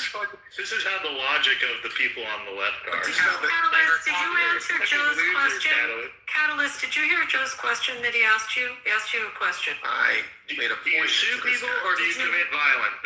Because that's how we handle grievances in our country. Have you ever litigated, Catalyst? Have you ever gone to court for litigated a dispute? Grievances in your country multiple times. Ray, go on someone. Joe asked a direct question. Have you ever litigated or if your neighbor did something? Multiple times. It was the people who litigated Catalyst. That's when he litigated it. So have you gone to court to solve a dispute, Catalyst? That's what he asked you. For the fourth time, multiple times. Multiple times. And how has it turned out for you? Some won most, some I didn't. But as relates to this person making a blanket claim that individuals of a political ideology focus on warring or violence as opposed to litigation is completely. But Catalyst, that wasn't the argument. If you had listened earlier, he acknowledged. Came in 5 minutes ago. No, he acknowledged that both sides had an issue, right? He acknowledged that the extreme right was as big a problem as the extreme left. He simply said that violence was not an applicable solution to solving your problem. Right? Maybe Joe is a bit more partisan than I am. So let me jump in for a second, if I may. I think if Joe had said there's a contingent on the left that is very radicalized and dangerous, that's a lot more palatable. Just as I would expect someone to say, yeah, there's probably a contingent on the right that is radical and dangerous, and it would be expected that the most radicalized segments of society are going to be more inclined to perpetrate some violent activity. Not always, but possibly. It's more likely, right? Even statistically. So when you say the left wants to kill you, though, that just sounds like that's hyperbolic and it's sharing propaganda right after a devastating event, and I think that's why. Doctor, you were on this app pushing the death jab for a year. You were telling people to take the vaccine, and it's led to myocarditis for men all across America. And I'm not saying you're willingly a participant in deciding to want to, like, you're not as evil as this Cole guy or as evil as Mangione is. However, you carry the water for the left that wants to kill us. Evil? Are you? But what's interesting is, let me just answer that really quick. I still believe that the vaccine is helpful, and that comes out of a background in really veterinary public health, quite frankly, where it's simple that if you allow disease to spread more rampantly, you're going to have more problems. So it's actually very simple. You don't even have to get into mathematical modeling. But that has nothing to do with my political ideology whatsoever. But I do think it's fair what Catalyst said. Hold on one second, Joe. Let me just say one thing. Idea. But Joe, let me just say one thing. I think it's fair for Catalyst to say that, like, I wasn't thinking of January 6th, but it is a fair argument, I think, to bring that up as an issue of there are elements of the right. I didn't kill anybody, though. Yes, they did. Yes, they did. The only people that died on January 6th were people on the right. No, that's not true. Police officers died. I'm a former police officer. I'm former military. You don't know what you're talking about. There were no police officers that died on January 6th. What? We have litigated this so many times on the... Yeah, Joe's correct. They did not die. You are wrong. So I have a question for Catalyst. Catalyst, you said you've litigated. Imagine you're Mangione. You have a degree from an Ivy League university. You're obviously bright guy, went to Penn. Do you think if he harnessed his energy and got together a class action or a mass tort litigation or figured out a way to take his brains and litigate against United Health as opposed to planning a premeditated murder of the CEO? Do you think that through the system and through litigation and perhaps taking the incentive to gather people in the form of a class action might have been a more civilized way to approach a company that he had an issue with? No. You don't. So you think the only way was to murder the CEO? I think. Are you familiar with the Powell doctrine that's been taking place from 1971? It's a doctrine that the guy who ultimately Nixon put on the Supreme Court. This doctrine states that corporatocracy is to control all areas because the left or individuals of free thinking were not able to control the courts, policy, education, the laws, the wealth. Absolutely not. And I, as one that believes in a civil society, I do not think that had he gone through all those things you stated would have changed anything. These big pharma donate billions of dollars to their from the Wall Street to their K Street folks to get policies done and completed and have torts just to submit, or judges are bought and paid for, or juries are bought and paid for every day. Like, really? So you don't believe to work with our legal system, you think that the rule of law shouldn't apply with this situation, that his remedy to United Healthcare was the only remedy, not to take a company down through a class action or a mass tort the way for you think is to go outside the rule of law and to commit first-degree murder. What you asked about 4 different questions. What's your So again, I asked. You said you've litigated when things were wrong in your life, when you had issues. So did you think in those litigation moments of going after the defense? Were you the plaintiff in those cases? I do. I am not.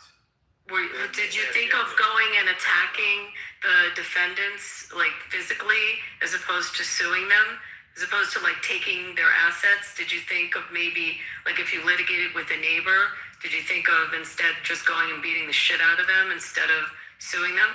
It's not about me. This Well, is about just that person ask, who did just that. generally the question. It's not about me though. It's about what that person did to get redress.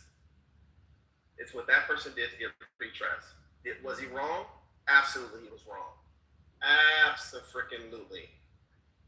But as far as having a class action lawsuit from a number of individuals to take down or change policies from a private corporation that's part of a big pharma entity that donates billions of dollars to have policies written, laws changed, things moved around like they did last year with the big ugly bill by changing a lot of the monies where things were allocated at the expense of tax breaks. Absolutely. It's unfortunate, but it happened. Do you think class actions can't take down companies? Can I ask a quick question? Go ahead, Marshall. Go ahead. My question is just like, which part of the big ugly bill? I only ask that because I got a brother that works on Capitol Hill, and his budgetary stuff came in about $15 billion under budget. So I'm kind of curious, what part of the big ugly bill are you talking about? Gosh, it's like revisionist history. These people. Okay, have you actually read it? Come on, man. That's not revisionist history. I was just asking you a question. Moved around and how monies were taken from one. It's the process. Yes, but that's a congressional process that happened. And subsidizing, and the proletariat having their also subsidized on them. Okay, the proletariat Should we have killed the Enron people instead of just taking them? Abby, I got this. The proletariat is not an answer to my question. The question I asked was about policy. If you don't happen to know the fucking policy, did you read the paper? No. Did you just say you don't know this. Just say you don't know the policy. Did you read it? Did you? Yes, I did. I happened to read it because I had a family member who worked on it. That's why I read it. Okay. So my question to you is, and the original question which you are dodging, is what part of that? Yes, you're dodging. Which part of that do you object to? No. Which part of no. I asked you the question ahead of time. You asked me the question afterward. My question is more pertinent than yours because you didn't. Yes, it is because you happened to ask me afterward. You asked me afterward. You didn't ask me before. You asked me afterward. So because you asked me afterward, you got to answer the question previous, which is what part of the big ugly bill are you talking about? What did you read it? If you read it, bro, you would understand. Stop asking if I read it. Tell me a part of the. No, that's an answer of somebody who can't cite me chapter and verse. I'm sorry, federal code says one thing, it doesn't say funds, it doesn't say three things, it doesn't say two things, it says one thing. Now, if you can't tell me what federal policy says, it means you didn't fucking read it. All right, hold on. Which is exactly the problem with people in your position. You don't bother to read the fucking text before you criticize it, because if you had, you'd have been able to cite me chapter and verse where it's fucked up. Because I can tell you where a couple of things were fucked up. Medicaid and Medicare services, that was not dealt with right. But you gotta figure out where he wants to fuck up. The fact that you can't, the fact that you're not willing to be specific is a problem. Yeah, I agree, Marshall, and I appreciate that. And that's not, don't take it personally. I think just it's an opportunity for all of us to be better. Abby, I did find some stuff for you. And it looks like it comes from Federal Reserve. There was a couple articles from Fortune that quoted those numbers, and then I traced it back to their source. Their source was Federal Reserve data. So that's where that comes from. Now, yeah, I could. And then the second thing, which I think is really interesting, I wanted to find the quote or the 50% of college students looking favorable, more sympathizing more with Mangione than they did with the victim. And I did find a couple polls on this. And what's interesting is looking through, I found a second. And what's fascinating is I think Joe has a point, but then the counter is also wonderful. Okay, so it looks like here. Let me see this. So this one poll. This is so there's an Emerson polling, and it basically is showing that people more on the left, and specifically younger Democrats, call for more violence with the anti-rich, anti-CEO violence type stuff. And then there was a Christian nationalist poll that was done, and surprisingly, 3 out of 10 Christian nationalists believe that political violence is necessary to save the country. So we have this is two sides, two interesting things to consider. I wonder what the size of that demographic is that they polled. The sample size. Curious about that. I did want to say to Catalyst, by the way, and I mean I could rattle off a bunch of them to you, but I quickly said when you were talking, Enron, the Hinkley groundwater, the BP case, the FenFen, these were all companies that went under as a result of large class actions of groups that someone getting together, and same thing with the tobacco industry, taking them down.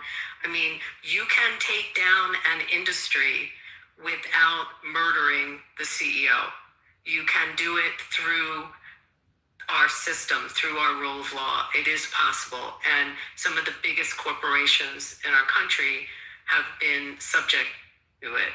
And Enron is probably the best example, but also the other ones I cited. So, I mean, that it's not like so fatalistic that the only option is to have violence. And I'm not saying you're calling for that catalyst, I'm just answering that. To bring up a bipartisan issue that I think you all, I'm curious what people will say to this. The security issue tonight seems to be of concern, and this isn't to blame Homeland Security, funding, or anything. I'm curious. I heard that with all the protectees in the building, and maybe Abby, you can speak to this, having been to a similar event, all the protectees in the building, I heard the security was off the charts. People could see visibly Secret Service everywhere, as would be expected, but it was particularly intense. I don't know if the pundits are talking about this now, but because I've been watching since I first saw it, but I can't understand. The reason I bring this up too is because when someone doesn't breach security or get shots off, it doesn't become a news story like this. We don't, it does to some degree, but we don't typically go deep into their profile, right? Because they were neutralized or nothing happened. So there's a sampling bias with regard to, unless I'm wrong, with regard to the coverage of these things, number one. But number two, I'm curious about the security issue because, and I'm not blaming Trump at all. I'm just curious, it seems like it was very intense. And why was there this breach? Because it scares me that if someone can get by 50 yards away, he was 50 yards away. Yeah, Dr. Jordan, when the president is in the building, when you have an event with the president or the vice president, Secret Service takes over security. So even if you have your own security, or even if it's your local metropolitan police that are securing it, or even your FBI, when the president is there, Secret Service takes over all the entranceways and takes over the security protocol for the event, if that helps.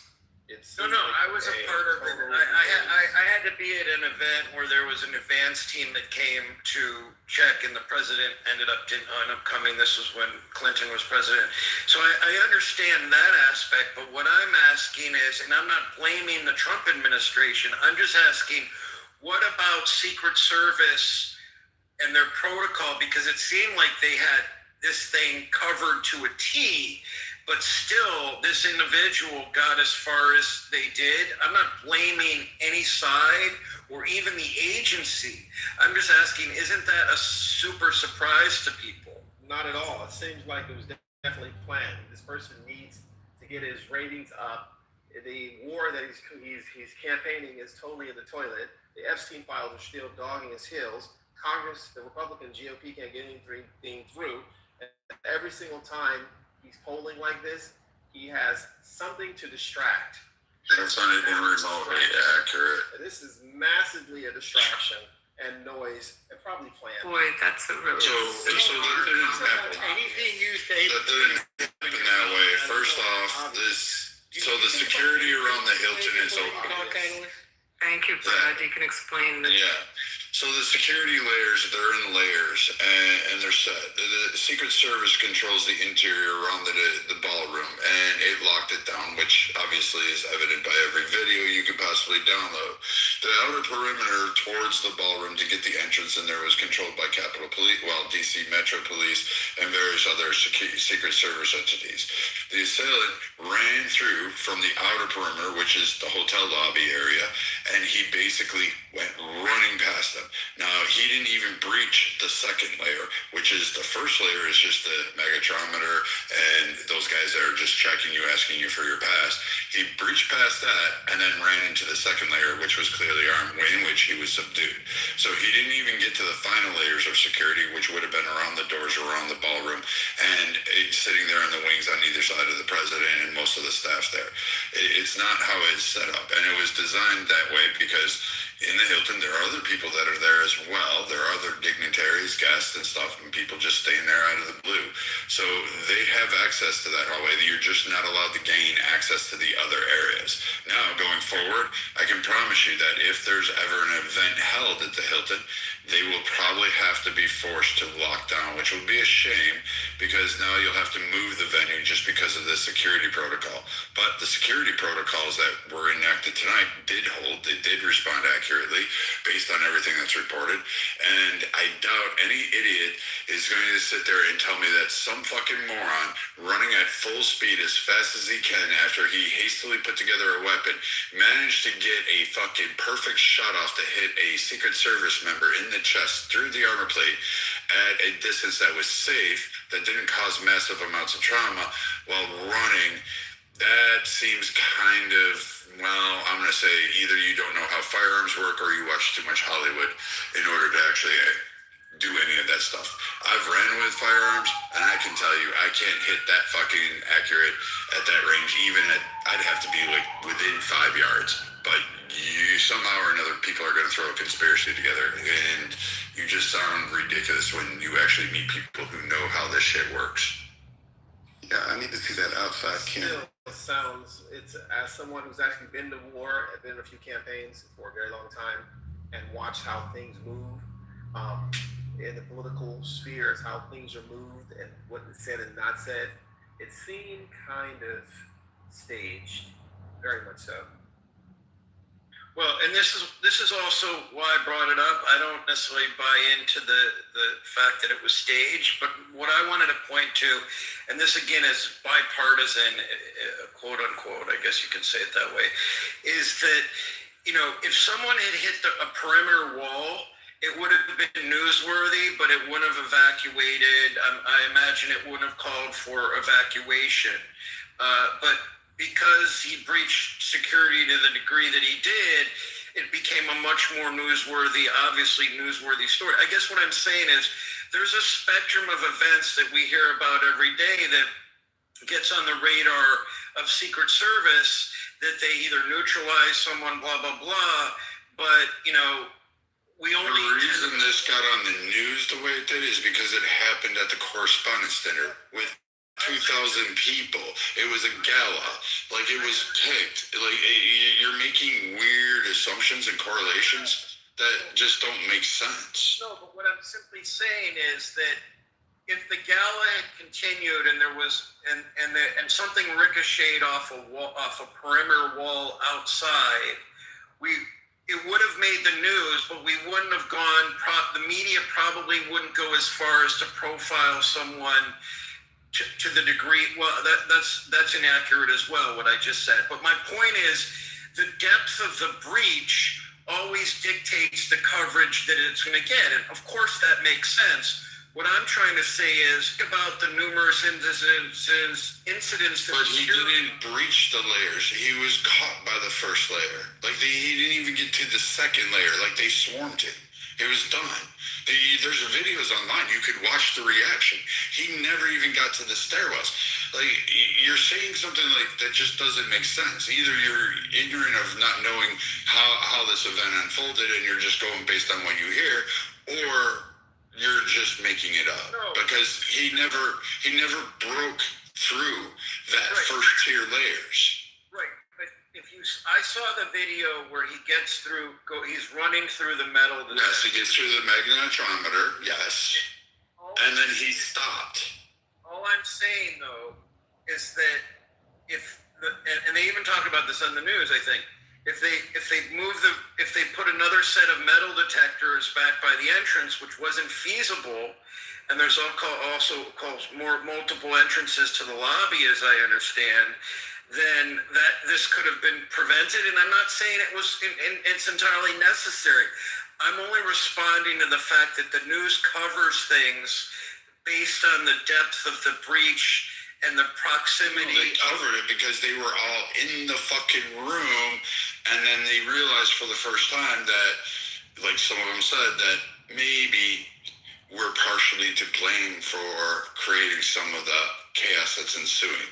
So, no, this isn't having anything to do with the layering and pushing it out. Unfortunately, protocols will probably shift to where we actually push it further out, and entities like the Hilton going forward will be in a lockdown where there won't be any entrances going through, and you'll have one main funnel area. But again, he didn't really breach the security. He ran through the magnetometer, surprised a few of the initial responders, and then was snared up.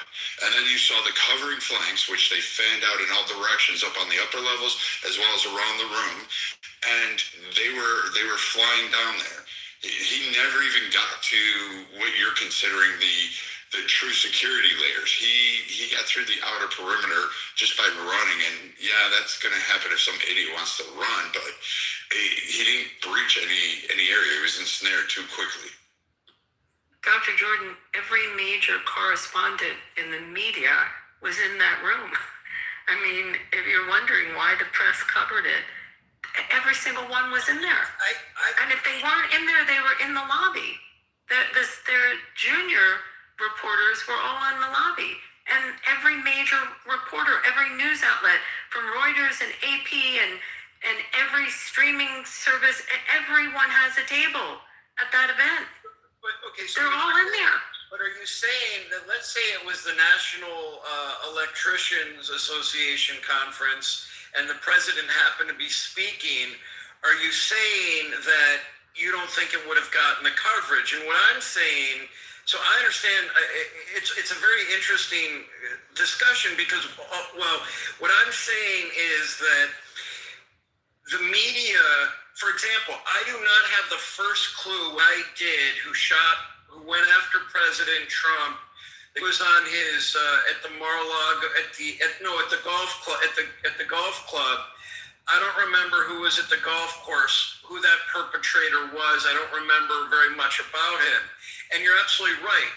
obviously they covered this intensively because every major network, every journalist of prominence was there.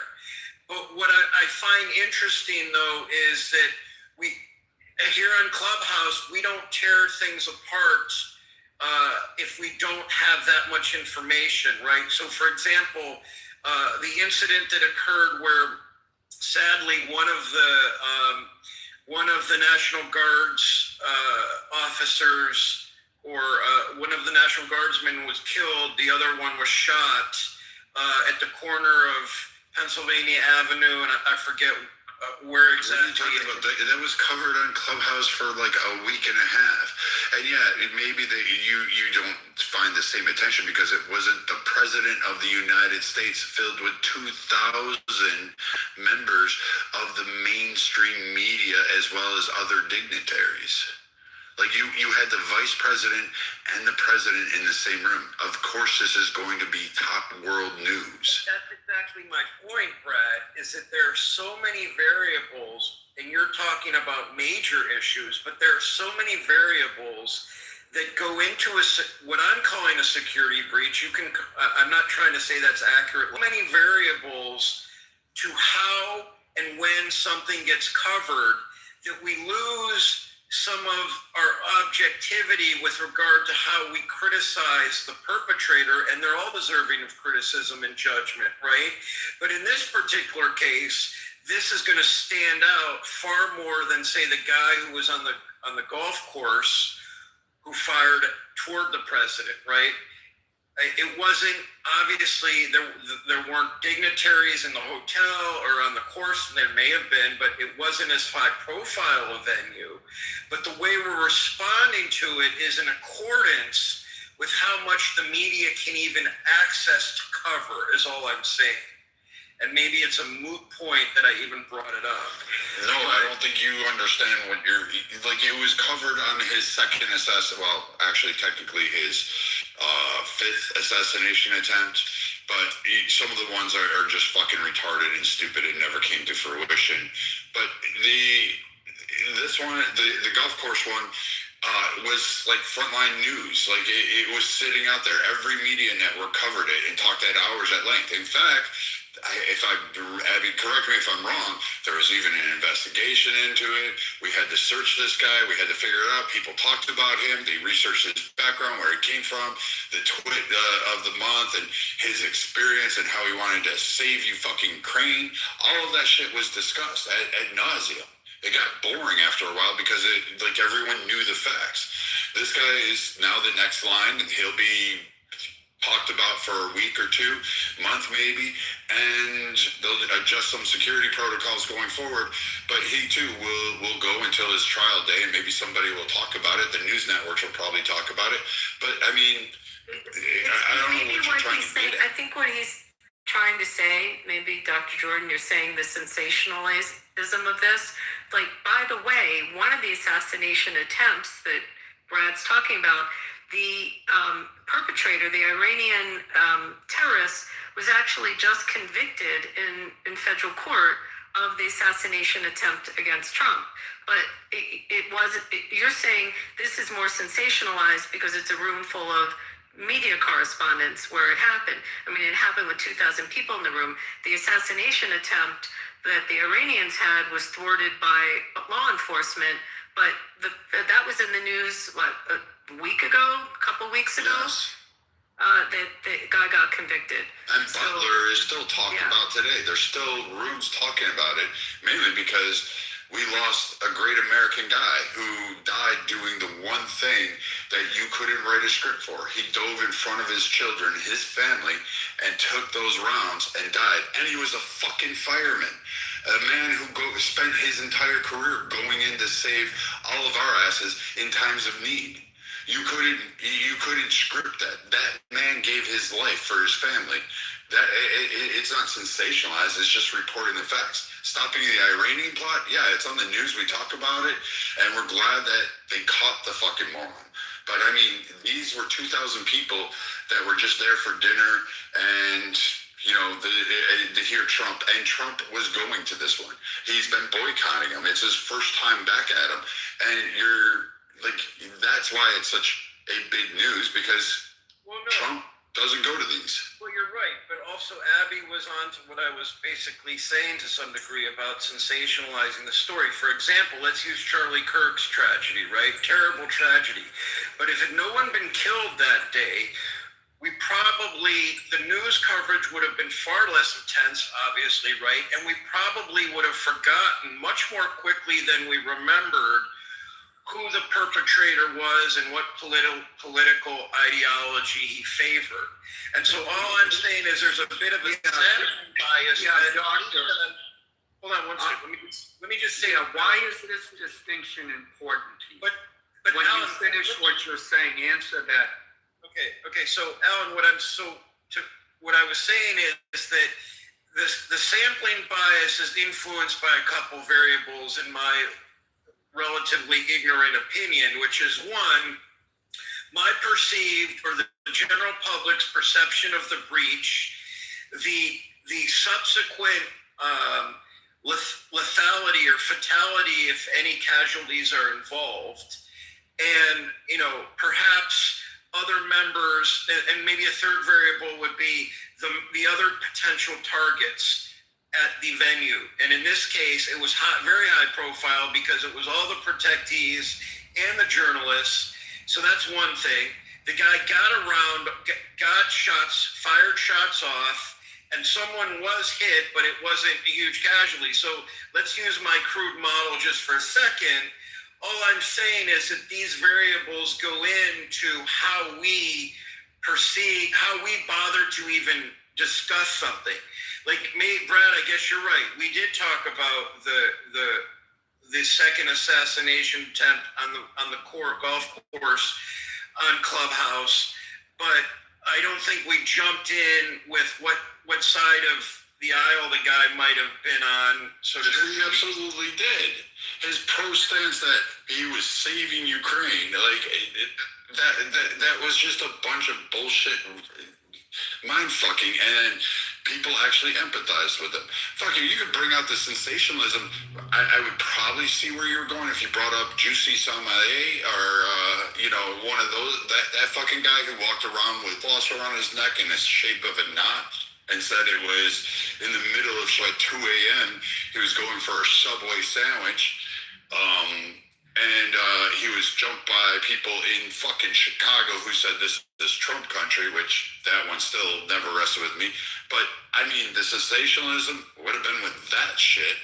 But this isn't sensationalism. This is just reality. Everybody's upset because it was an attack on our president, along with the vice president, and along with a whole host of other people. And it wasn't just Republicans in there. There was also Democrats, there was news media, there were other dignitaries. So this had the potential to actually have such a huge impact on the current state of affairs of the world, both domestically and geopolitically. This is why it's a big freaking ordeal, rather than Juicy Sommeliers fucking stupid shit. Dr. Jordan, let me test you on something. Don't Google, okay? Don't Google this. Dr. Jordan, what's the name of the guy that shot Ronald? Who shot Ronald Reagan? Hinckley. See, you knew that right away. Reagan didn't die, so that wasn't an assassination. It was an attempt. But how'd you know the name right away? Well, I think because even in popular film, they covered things about John Hinckley Jr. I remember his whole name, and he was insane, right? Okay, so in his own right. Do you think that was sensationalized? No, I think you're making a good point, but I don't think it was necessarily sensationalized. But I think the reason it received such a response was because wouldn't he have been the first wasn't that the first assassination attempt on really any political figure? Kennedy, Nixon. How many more do you really want to go through? Like, what we got? Church. Bobby Kennedy. Kennedy's like the whole family. Literally. I would still like an answer to the question. If we assume everything you said, and yes, there's some bias there for the reasons you stated, first of all, why is it important to you Why should it be important to us? And what difference is it going to make if we accept what you're saying? Well, because it's like how the media reports it. Well, that's an interesting topic. The fact remains that somebody was trying to kill the president. And we do have video on it, which being a visual medium makes it more news sellable, if that's even a term, as opposed to some of the other attempts where there's no video on it. So absolutely, it's going to get more coverage. But why? What difference does this whole path you're leading us down make in the end? Is it supposed to be how we're supposed to view it? Are we supposed to view it in some context that maybe we're not viewing it? Are we supposed to not react as much? What do you want from all of this, Doctor? Yeah. Because I think most of us in the room are thinking, yeah, somebody tried to kill him and he got caught, and yeah, that's about it. That's about all there is to it. And you're making this point that I don't know, maybe I'm missing something. No, you're right. I guess what I'm wondering is, and because I question myself, reflexively, when I heard about this, I thought, wait, should I jump to the conclusion that it may be one side or the other, one political ideology over another is behind the perpetrators? That is what happened. This guy, he's been doxxed all through it. Even down to his $25 campaign contribution to Kamala. His tried and blues. Even his lectures and his social circle. It's all online right now. It's not even hidden. He's literally the definition of the leftist. You can obfuscate the violence that has been perpetrated on conservatives across the country for believing it, even to an extent Trump supporters, and saying they've been vilified, from the kid Nicholas Sandman, who used to be on this app, who did nothing more than be a kid in a nervous situation while he had a grown-ass man beating a drum in his face, and people called him a Klans member, destroyed his future. But that was sensationalized not by the conservatives, not by anybody else except for people on the left. If you're going down that way, it just seems like you're dismissive of the fact of what really happens. I'm not denying that. I'll even give Joe the benefit of the doubt and say, okay, let's say more people on the left hate people on the right than on the right hate people on the left.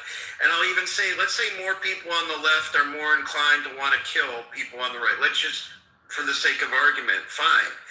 All I'm saying is, I'm curious about the reflexive nature of our thoughts.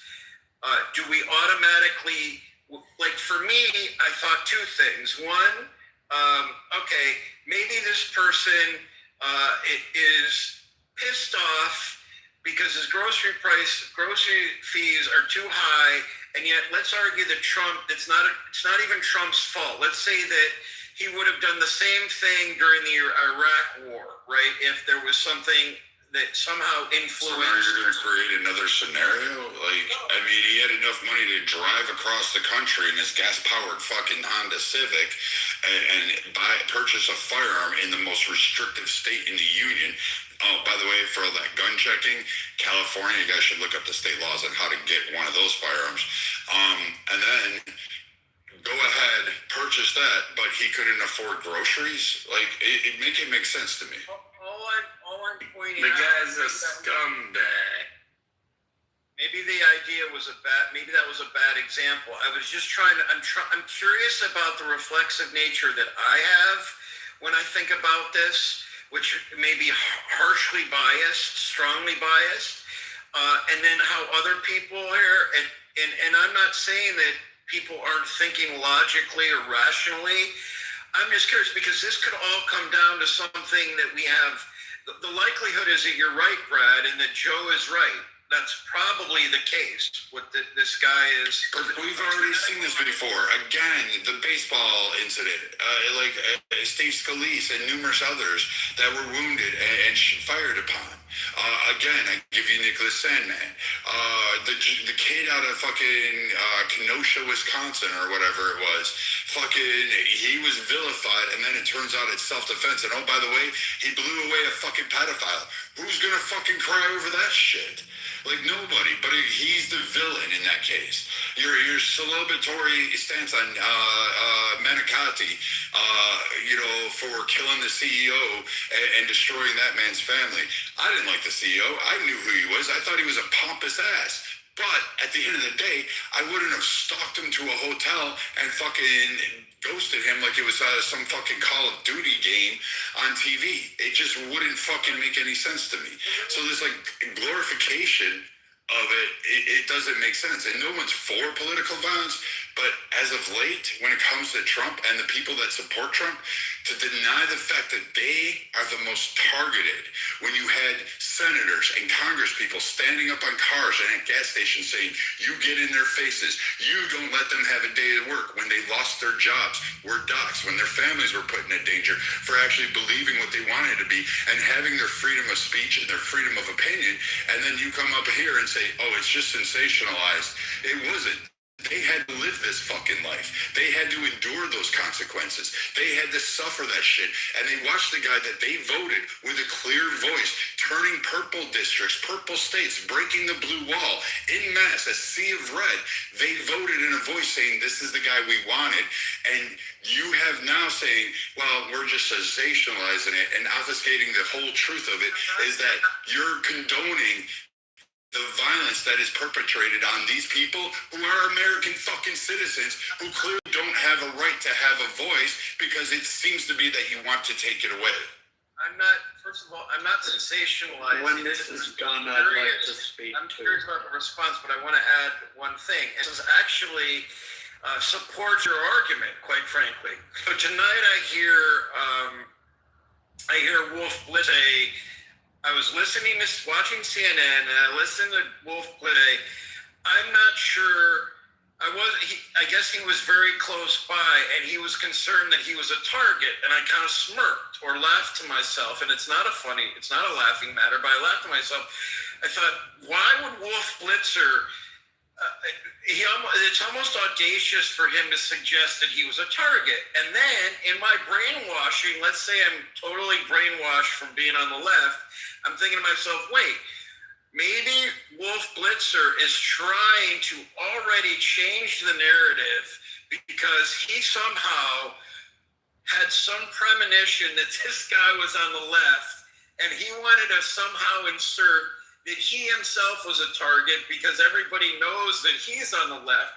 These are the acrobatic activities that my neurons went through just to try and examine something that I don't have any hard data on, but I myself got all twisted up because I believed my own party was inserting something into the narrative just to confuse or distract. So I'm still on the left and quite moderate, but that's what happened in my head tonight.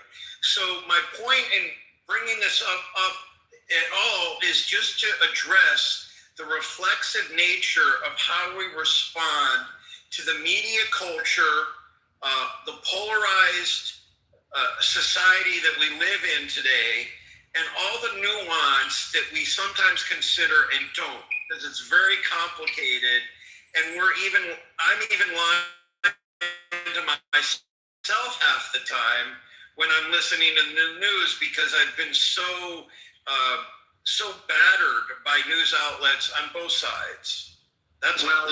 Well, Doctor, I'd like to address that because I would just like to thank this shooter for securing the midterms for the Republicans.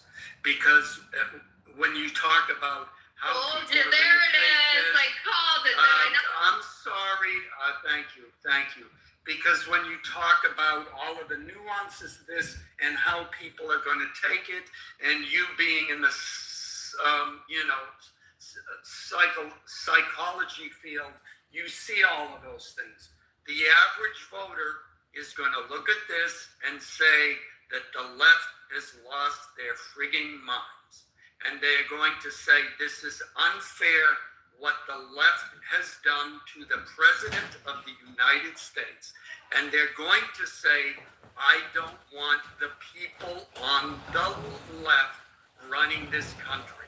So no matter how bad the food prices are, no matter how high gas is, no matter how unpopular the war in Iran may be, they are going to vote for President Trump and they are going to vote for Republicans. That's the net result of what has happened today. And for those saying, oh, this was planned, yeah, it's like, people who lie think everyone else lies too. Well, as we saw with the Southern Poverty Law Center, they made up these conspiracies so we could all believe that white supremacy was on the lie. The left has been making up their schemes. So, of course, they're going to accuse the right of planning this and, oh, Trump's numbers were bad. Really, they're acknowledging in a backwards kind of way that their plans have backfired and that, yes, in fact, Trump's numbers are going to get better and Republicans' numbers are going to get better. And there's no escaping that. I am done. I got a question. Doesn't the left do the same thing? I'm saying that's exactly what the left did. So I just want to say that, one, I'm not in the psychology field, but I appreciate the suggestion. Well, you're looking at things in a psychological way. No, you're right. I'm interested in that. But you do kind of support. Now, I absolutely don't believe it was a conspiracy, but it was interesting. Catalyst was in here earlier, and that was his go-to. Now, I don't agree with him. Yeah, that's why I brought that up. Right. And so what's interesting, though, is that, like, I think Gary talked about this in a room the other day. Abby, I think you were there, or no, it was in his chat where I mentioned something about the Epstein issue being a distraction, and he made a good point. He's like, well, is everything a distraction from everything else? And so you can't even tease out, like, either everything is a distraction or nothing is a distraction. So even that's another stream of consciousness that proliferates through media bias. And this I'm not defending liberals, lefties, anything. I'm just saying it's just interesting. There's so much to tease out here that we can almost never know. And that's kind of fascinating and a little scary at the same time. I'm done. Thanks, Alan.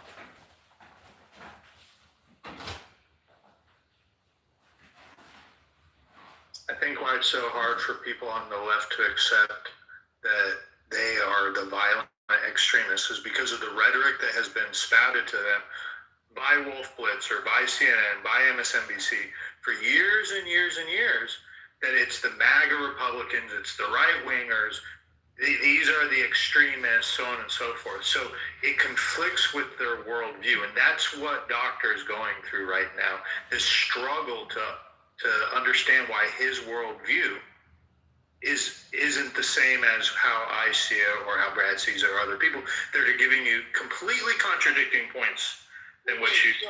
Same people calling for gun restrictions. But Yeah, why is the Wolf people with the Blitzer guns doing are on the left.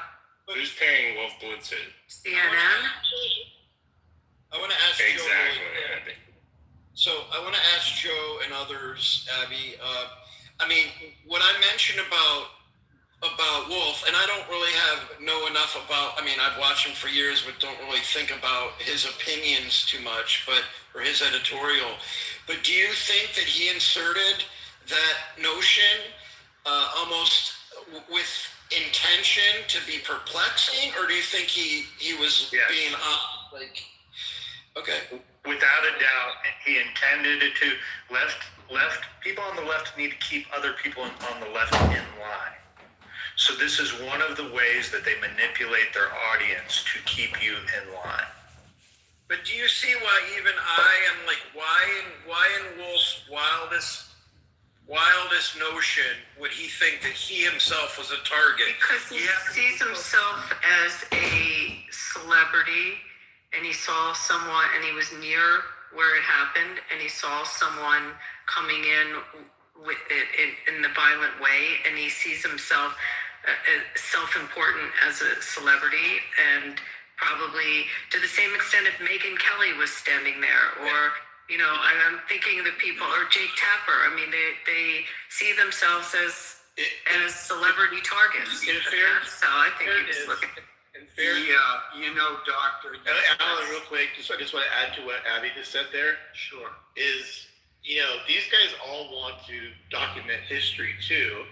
I mean, they are all witness to history. You realize that. So, if you just put like the bias aside, like whether or not Wolf Blizzard's playing it up, I do think these guys really wanted to document what was happening, and we'll see what's happened. I don't know about you guys, but so far I haven't seen anything that seems like their accounts have been wildly inaccurate so far. So this might be a blessing in disguise in a way, because we actually might have maybe not some fake news that come out of this. We actually might have some real headlines, but that's to be seen. Yeah, and Matt, just the whole thing. So like, let's take the account Wolf. Like, Wolf could have been a victim. He could have been shot. I mean, had this guy breached through the 6 layers of security, managed to beat all the guys with M4s, somehow overpowered with his flashlight superhero speed, zipped in there and started spraying the room,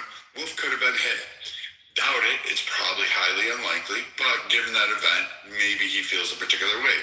Maybe he's like AOC, Matt, where she said she felt like the knock at the door with the Capitol Police coming to secure her when she wasn't even in the Capitol building at the January 6th convention, and how fearful she was, and she made up this really grand tale about how she was hiding and barricading under her desk, and it turns out that was all just BS, and she wasn't even in the Capitol at that time.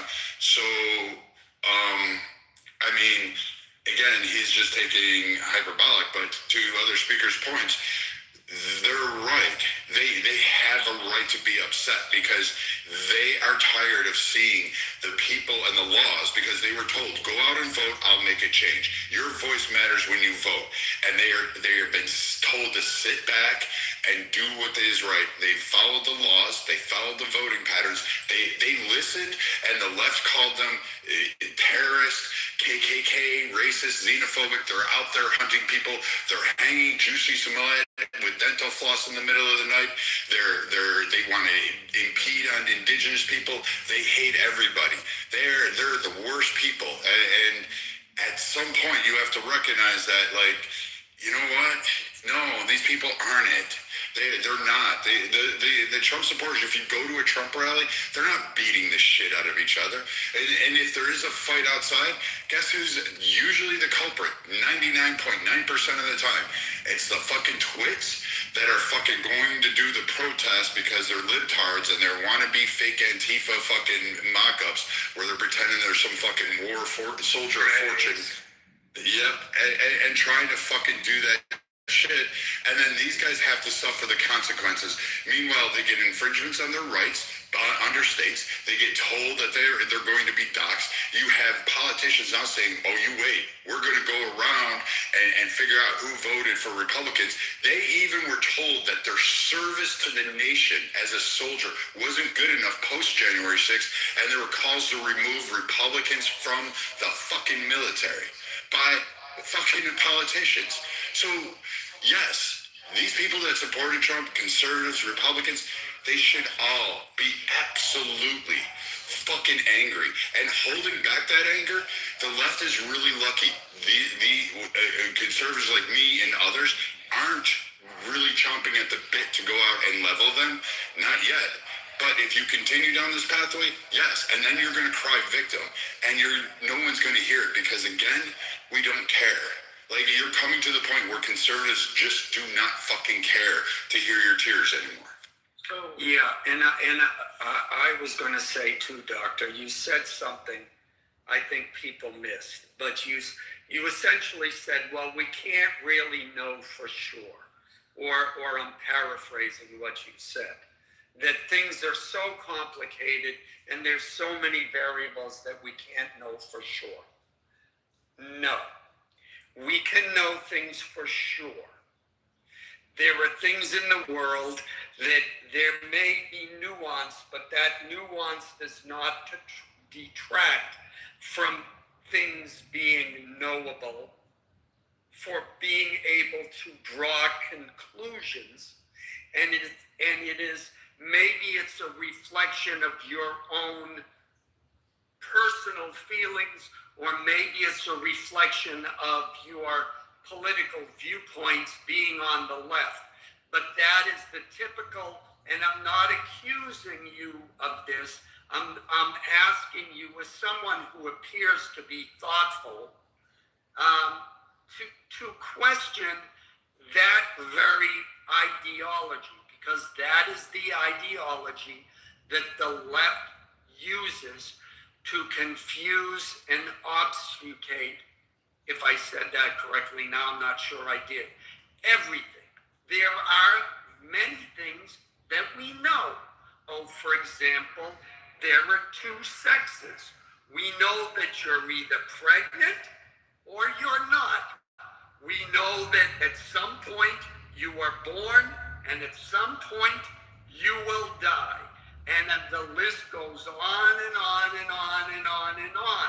But the strategy of the left is to question everything and to question even things that seem so basic that it's foolish, yet they somehow come up with some sort of academic justification to questioning why, I don't know, I can't think of a stupid example right now of things that they have come up to question, but the list goes on and on. So I would, for yourself, I would question why you think nothing is knowable and we can't come to any conclusions. Now, maybe you're actually thinking that, or maybe you're on the left, you're doing this on purpose. I don't know, I'm going to assume it's the former, but that kind of speaking, those kinds of arguments can be quite distracting. And that's the nicest way I'm going to say that. Well, I'll go back to the thing about, I was really struck by Wolf Blitzer. I knew one of his producers years ago, and I remember talking about it because we were younger. She was my age, and she was his producer. And I'm not going to dox her, but she was real savvy, and I always was curious, well, what's Wolf Blitzer really like, blah, blah, blah. And I always got the impression that I've never met. I thought he was a pretty objective, professional reporter. And tonight, and I haven't followed him that closely over the years, but I've just seen him here and there. But I was really struck by this because it was alarming, and maybe it's just it's so incidental, it's unnecessary to broach. But the fact that he said, I was worried over and over again that I was a target, and admittedly it was a scary moment, but then I rehashed it in my mind. I'm thinking, wow, in some ways he is exploiting this opportunity. I hope not. But to think that he would be a target when there's hundreds of other journalists in there, lots of prominent public figures, the way that he said it was a little disturbing to me. And I'm not doing this to kiss the ass of... No, I believe him. He's got an abnormally... Yeah, and first off, you're not doxing Emily. Emily's pretty much a public figure anyway. She comes on fucking social media all the time. I know she... I know her too. Like What the fuck are you guys talking about? I don't know. Dude, shut up. Yeah, Thomas. Get out of here, man. What the fuck are you talking about? Yeah, anyway, Emily doesn't care if you dox her. Her name's in prominent displays after every fucking news network channel anyway. She's on the screen 24/7. But she's even called called him a pompous ass. She doesn't like all the shit he says, but at the end of the day, she still believes him. I've had talks with her. She's not a bad person. She's got a job to do, but she even says it's all, at times, it's, quote, your sensationalism that actually kind of conveys it. And she goes, it's a show, and I get paid to work on a show. Person I'm talking about now lives in Texas. She teaches she's a courtesy professor at a university in Boston, not one of the bigger ones, and she's married with kids, and she hasn't been with CNN for over 10 years now. But anyway, Wolf Blitzer's producer is Emily Atkinson. It's not like it's not unknown. She's gone on Twitter or Twitter. She goes on X and talks about shit all the time. But the reason I wouldn't want to dox this particular person is because this person is behind the scenes, and she wouldn't want people to know that she shared anything with me about Wolf Blitzer. That's the only reason. It has nothing to do with her. You just said the producer, and I know M's the fucking producer. So that's who's producing. Someone who was Exactly. Like, you're not making sense again. I don't know. He's waffling, bro. We're gonna pass that mic around.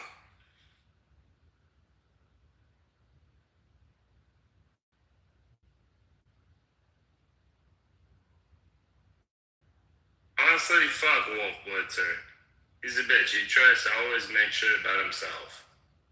I never liked him. I thought he was pretty good when he was doing the Gulf War. Like, you remember in the beginning when he was in Kuwait and he was reporting, like, in the early days.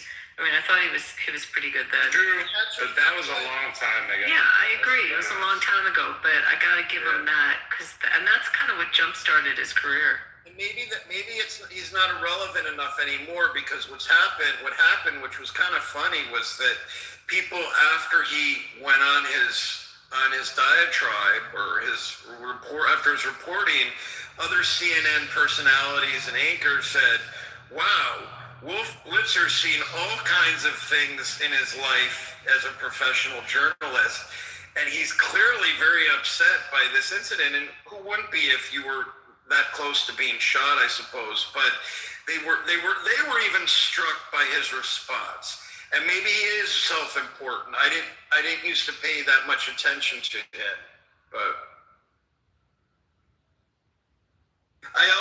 I'm curious if anyone saw Van Jones talking on that similar segment, because he called somebody out and I couldn't hear who he was talking about. If anyone saw that part, one of the fellow journalists on the panel. You were probably the only viewer talking in this room. Asking a bunch of Trump voters if we watch CNN. Come on, man. I am is to assume, well, Pepe might have been watching CNN. Joe, when's the last time you put on CNN? Oh, hell, I couldn't even remember. I'd have to think about it.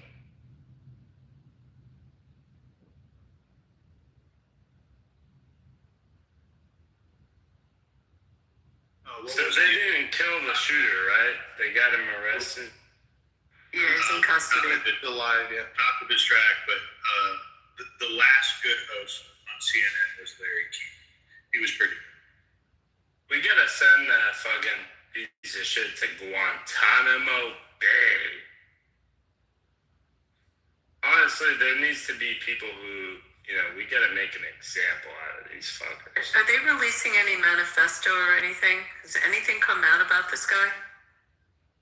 No manifesto yet, but my question is, he was in the Hilton across the street, right? The Washington Hilton is a pretty big hotel. That's where the event was at. That was at the White House. It was at the Washington Hilton. It's at the Washington Hilton every year. It's a very big ballroom, and it's a big hotel. And it's been there, I don't know. Someone could check. Is that across from the White House? Not exactly. So it's not. It's right there, but it's not exactly across. I forget what the cross street. So you guys can tell me that I have Trump derangement syndrome, or that I'm a new acolyte, but I thought it was very wise of him, or very creative, very smart, or coincidental. He mentioned that this is a great reason why we're building the new ballroom over at the White House. I mean, I got to give it to him. Whether that's true or not, that was brilliant, right? Like that was him being brilliant. At first, I said to myself, "What bullshit?" And then I'm like, "Hey, you know how can the collective disagree with that?" I mean, this is where he's brilliant in finding opportunity to either reinforce truths or maybe mess with them a little bit to make it make sense. And I'm curious how you all feel about that.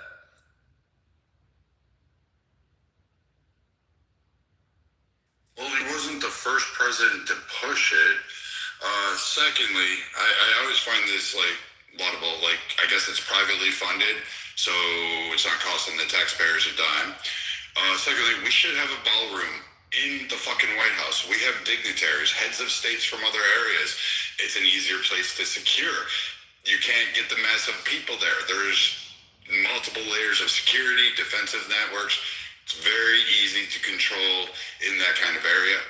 I think Nixon asked for one. Ford, multiple presidents throughout time have tried to appropriate funds. Trump got it paid for by somebody else.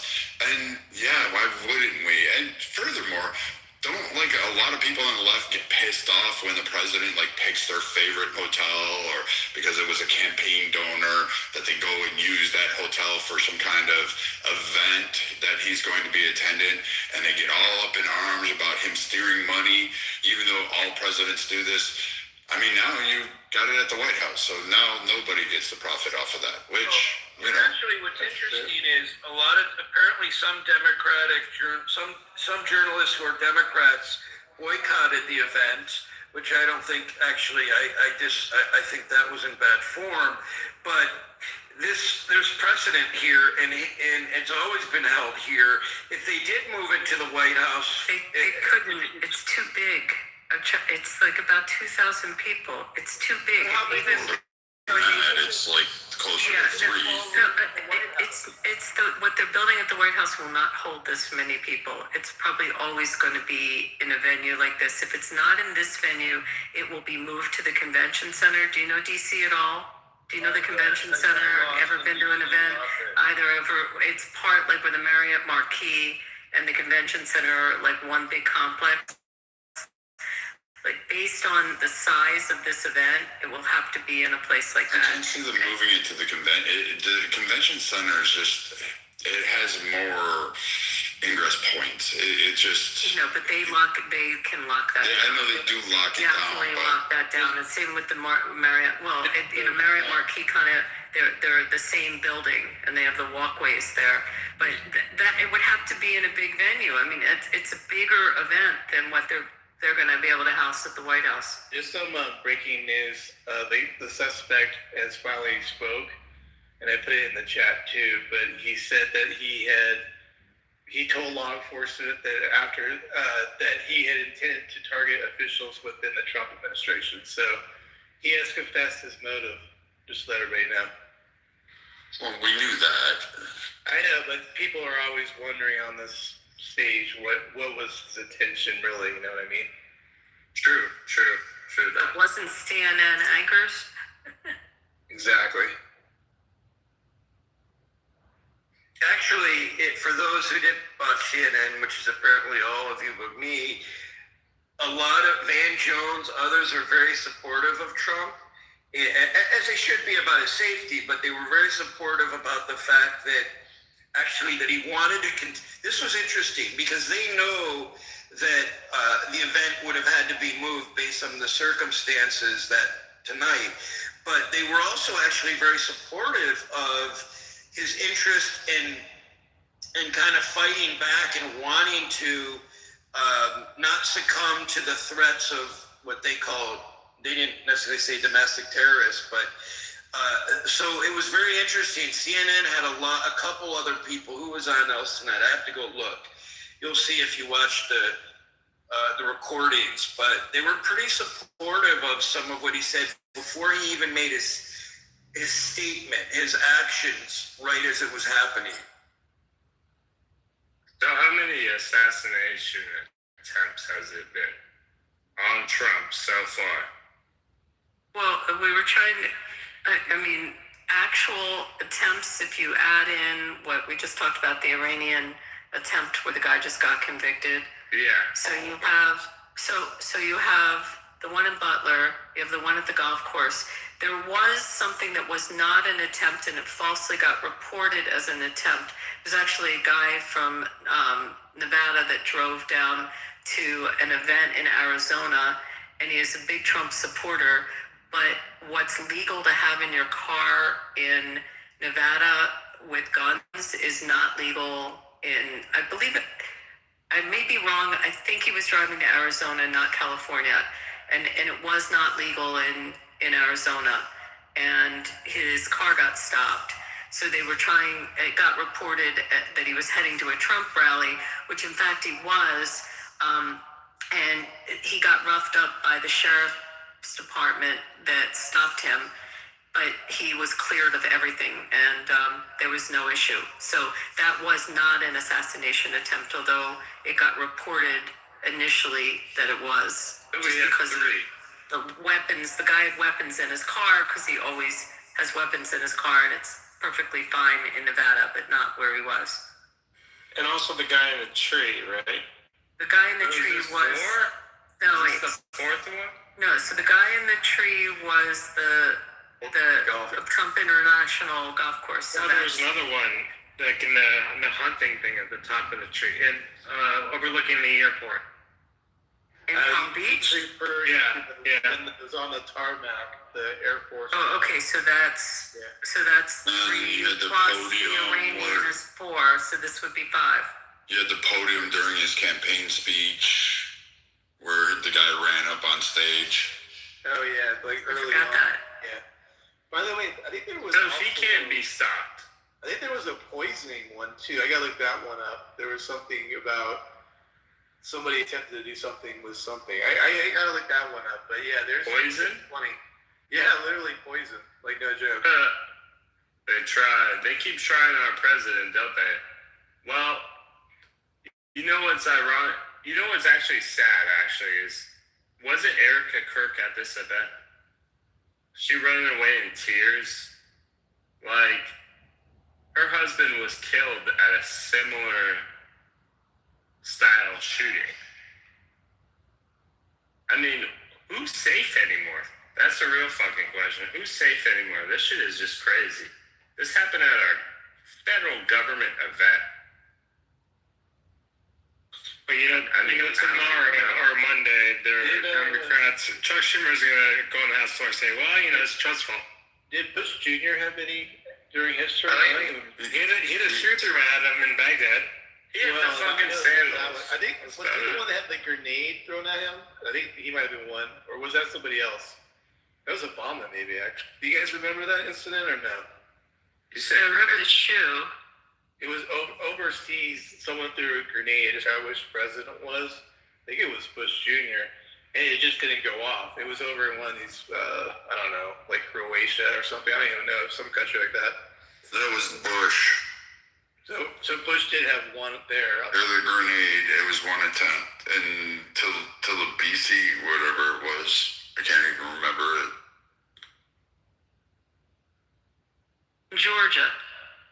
Georgia, that's what it was.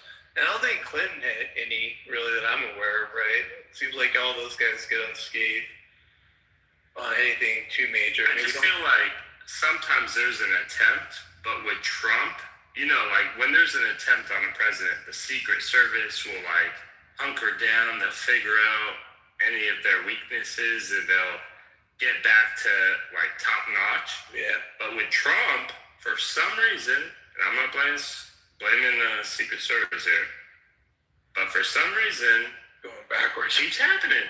Yeah. Well, first off, I was There waiting was until you one for finished. Clinton. Wait, there's the guy who shot, like, I can't remember, he just unloaded at the White House when Clinton was inside, and then there was was it 95, 96 plot to kill him overseas. So he had 2 assassination attempts on Clinton. You know, could this be the new norm? I don't know. I'm just throwing this out there. It's just something that's going to be considered by every president going forward. I'm just throwing it out there. I don't know.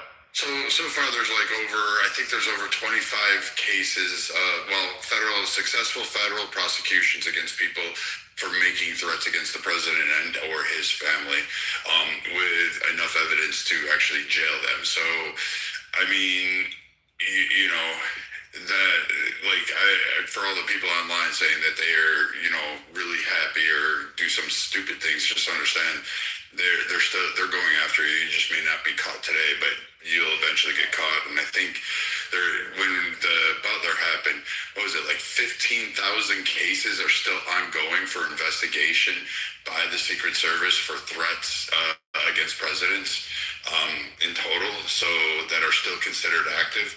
So, I mean, they're going through a long list of them.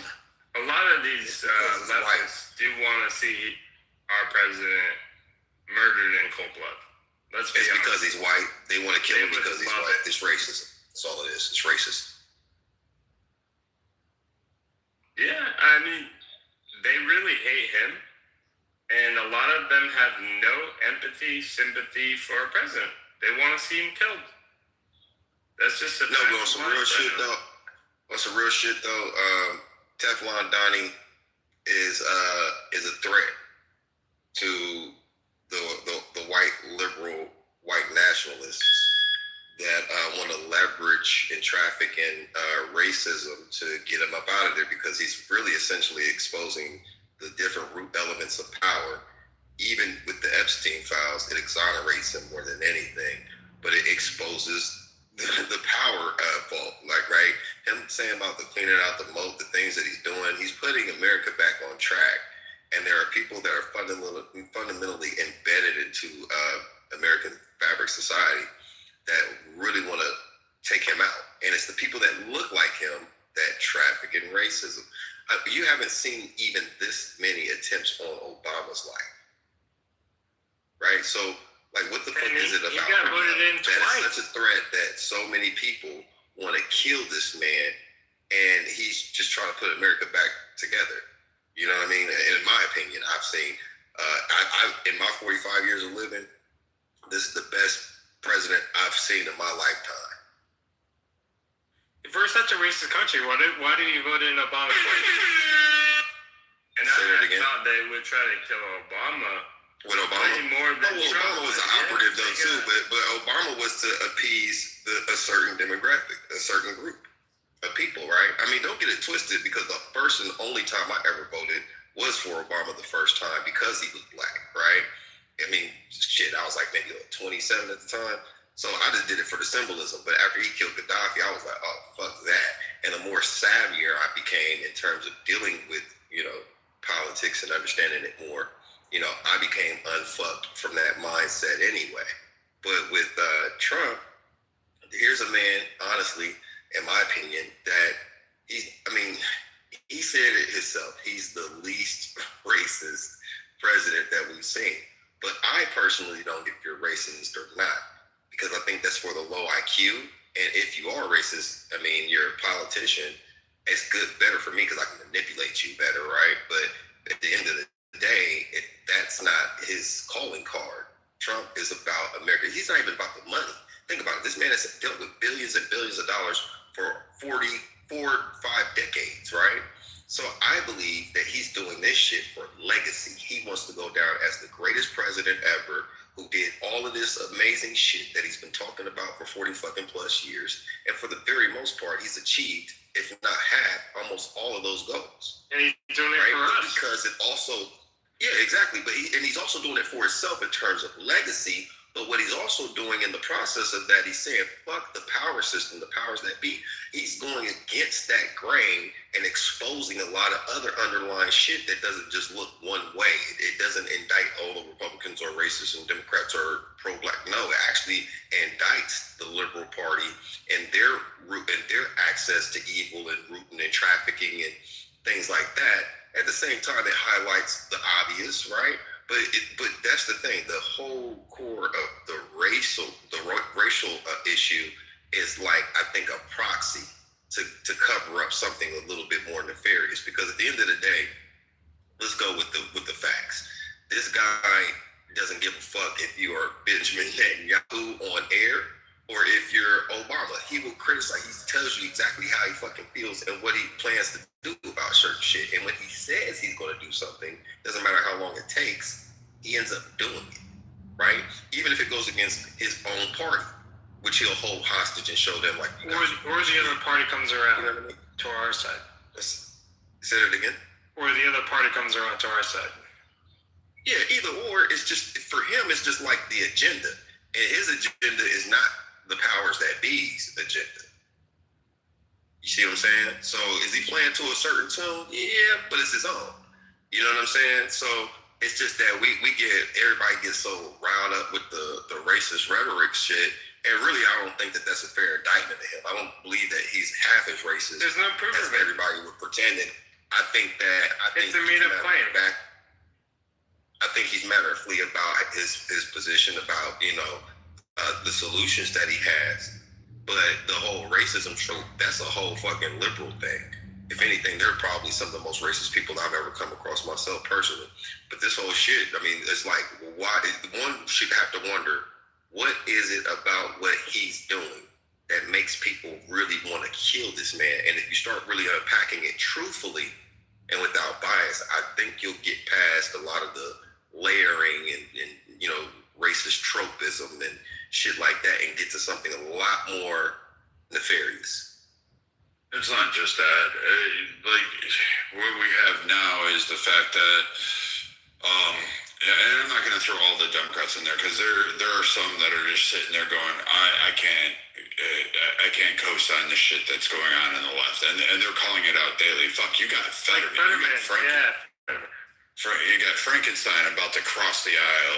He's probably going to go independent, but I mean, he might as well just cross the aisle and just get it done with. According to the left, they've turned on him. You've got like fucking idiots like Bill Maher out there, and he's not an idiot, but I mean, still at the end of the day, you have this guy sitting there trying to, like push people and saying, where are the Democrats at? Because this isn't the party that I was part of. And you have a lot more crossing over onto the Republican side. And I'm just sitting here watching this, and when the left loses, they do become violent. They do attack because of, if you hear a conservative speech, you don't hear Trump, you don't hear Vance, you don't hear anybody really sitting there condemning and saying that the left is a threat to fucking your existence. You may have people now saying this because, quite frankly, they're tired of getting shot at. They're tired of getting beaten in the streets. They're tired of, like, being doxxed online. But the odd thing is that the left is losing their shit. They can't make Target close their stores. They can't boycott Tesla enough, which was really stupid. I don't know why they were going around damaging Teslas because, quite frankly, it was them that bought the fucking things. But, they continuously jump and flip. There's no line. There's nothing they're offering. And so whatever affects them as a group, they just virtue signaling and become violent. And then they're screaming, oh, no, we're the ones standing on the right side of history. And you can't win with a group like that. You just can't. And Americans don't want to co-sign it in mass, which is evidenced by the last fucking election. That Trump took all of the swing states, not even close, and the majority of swing counties. Like, it wasn't even a fucking match.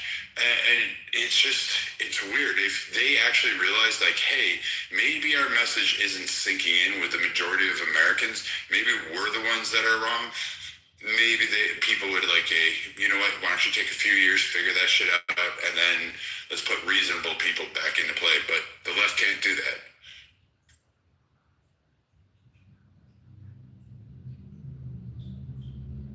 The recent cipher with the recent indictments of the SPLC for funding Charlottesville. Are you familiar with that? No, educate me about it. So the Southern Poverty Law Center was just indicted last week for funding right-wing extremists to throw a protest called Charlottesville.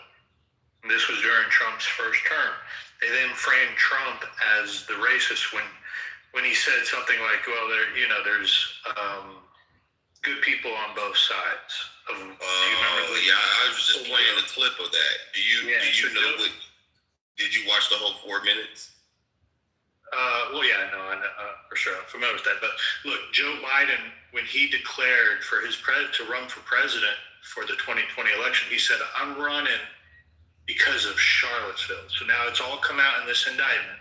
They're not guilty yet, but it's all come out in this indictment that the Southern Poverty Law Center is funding the racism that they intend to fight against. So the racist trope is completely manufactured from a cottage industry. And the left and the Democrats seize on that to advance their agenda. You should look into this stuff. The indictment. I was actually talking about this in the other group. I was literally talking about this in the other group, and I played the 4 minute thing. He literally, in the same 4 minutes, utterly obliterated and condemned white supremacists and white nationalists. And even, I believe, in the same year of 2019, there's a joint House resolution that designated white nationalists and racists as domestic terrorists, which could imply that murder them if they're on one side of the law enforcement or not. If you deem them or connect a nexus to them, and white nationalism would exonerate you of, any criminal repercussions, because you would be getting rid of a citizen or a peer, you getting rid of a terrorist. So it's an identifier, if you will, right? So the whole thing that the left is leveraging, racism, like Joe Biden's goofy ass saying, if you have a hard time figuring out whether to vote for me or Trump, then you ain't black. I'd have slapped the dog shit out that bitch ass motherfucker. Like, I would definitely ask him what kind of audacity did he get and from where, because like that is one of the most egregious. You would have had to beat Corn Pop to that. Yeah, and Corn Pop too, and yeah, there's so much shit about him. He's the real motherfucker, racist. And you really want to know something about Biden's legacy? Go look up the 78-79 Biden policy, which he took from fucking, if I can remember. It's how he pushed for an allocation on schools for school funding. Yeah, school busing, yeah, I remember that. Yeah, all that shit, and how the funding actually worked, and how it actually promoted and actually allowed more segregation while it was codified under law, and denied funds to fucking black majority schools in the country. Meanwhile, he's lauded as a great hero for civil fucking rights. I'm sitting there going, are you fucking kidding me? I never saw him in pictures with fucking Rosa Parks, and he never gave money to Jesse Jackson. He didn't give money to the Black Panthers or fly Nelson Mandela in. He didn't sit with Michael Jackson in the goddamn courtroom on both trials every single day. He didn't house Jennifer Hudson and her entire fucking family after they were massacred for 6 months. I mean, it's just so much about Trump in his personal life that he didn't even never even speak on, which even lets you more know that he's not on that shit. He's been a part of the black community, or not black community, black culture in a sense, as the Wells-esque guy, right? He's even on the fucking Wu-Tang albums. I think it's in the early 2000s and shit. Nobody started saying that he was a racist until he ran for office as a Republican. Then they start talking about all the other shit. See, the other thing about it is, too, and this is where I'm going to have to give you guys both sides of the shit, because I can't exonerate white nationalists and white racists, too. So if you feel indicted by it, just check your heart. Only thing I would say, if it doesn't, feel any kind of way about it, just, roll with me on this. As a black man in America, I understand the nature of how this country was built upon, right? And I understand we want to move forward past it. It's hard to do without reparation, and it's hard to do without admitting facts and just correcting history. But I would say to you this. The racist trope is valid to a degree. He validates Trump's ideology, even though I believe in a lot of ways he is a scapegoat. He validates the anxieties and the complaints that other ethnic groups, especially Black Americans, say about white Europeans. On one hand, he's an embarrassment. On the other hand, he builds up or props up white nationalists because they want to align with him, even though he rejects them vehemently, right? That being said, I feel like it's fucked up because he might not be nearly half of the guy that everybody purports him to be, but at the same time, his existence highlights an undercurrent that has never been really fully fleshed out. Right, so you have to deal with that. Here, bear with me a moment. So when Trump came down, his first statement was he wanted a 6-month moratorium on all Muslim immigrants, right? You remember that? Right. Okay. So bear with me because this is a bit of it's a road to get there, but it's not. I'll say it really quick. The people that have the loudest vocal racist cries against Trump tend to be immigrants. They tend to be of a certain persuasion. These are also the same individuals who go and set up shops in Black communities or impoverished areas and watch how they actually treat Black Americans as if they were lower than dog shit, as if they don't abscond. They complain, they scream, they say all sorts of things. But when it's convenient or when they feel that, oh wait, I can gain a grift off of this, they literally jump on the backs of Black Americans saying, you sit down, you're at the back of the line. I'm the one that's being oppressed. And they jump above it trying to take over and narrate the story of Black Americans. And that's the issue I have with a lot of those tropes, like an Ilhan Omar. Right. Now, Matt, that's fucking accurate. We have our battles on certain days. I think on Mondays and Tuesdays we get along and agree. On Wednesdays and Thursdays we fight and argue. But I'll tell you this, brother, what you just said was accurate and it was wise, and it's the truth. And that's the thing that I try to tell some of my people about this war, if you will. It's not even a war against Black and white. It's really about good and evil, right? And the devil is a manipulator. He sets the stage. If you keep people divided, then they can't never come together, and there's going to be constant war. You can hedge your bet because you can both bet on both sides of the situation, and whoever wins, even though there's no winner, the adversary wins in that, right? But when you're dealing with intelligent minds that can see the manipulation, that's why I'm not feeling no fucking kind of way, because I be thinking about the Democrats. You'd be like, well, you should be outraged and you're an Uncle Tom. But when I let them know when they use that trope, I know you didn't read the book, because the protagonist in that book was Sambo, right? So it lets me know that that's ignorant. But then the other side of it is why do you want me to be so offended, right? Like people talked about Venezuela. Do you know the Venezuelans were happy about what Trump did? Iran, same thing. Nigeria, same thing. But they want motherfuckers to be outraged so you could leverage that to validate trying to assassinate him and his character, or trying to devalue the good work that he actually is and has been doing, right? Because I saw eggs go down. Shit, at the top of the year, when I came back to America just to stop in, I got gas for $1.72. It's in my PTR. You feel me? When everybody else paying all this, I'm like, how the fuck is y'all complaining about this dude? So it's like, in the world's eyes, you have to have a villain story to kind of scapegoat or bypass a lot of other shit that nobody really wants you to pay attention to. So I agree with you there. And in terms of those immigrants, we know that they're not our partners. We just saw that Latino fucking officer in Houston, Texas, talking about how good she felt to use the N-word. Like, dude, you know what I'm saying? We know that there are other motherfuckers that come to this country that's racist as shit, that are real racist. And then they talk about our oppression like we should feel a way about it. I'm like, well, look, at the end of the day, to me, I feel safer in South America and shit. But I ask them, I say, you know all this shit, why the fuck would you want to come to America? Because the lighter their skin is, oh, we think we can get in. I was in the elevator with a motherfucker, and they was talking about that shit. And I said, hey, and where I come from, y'all Colombians, y'all are worse than niggers.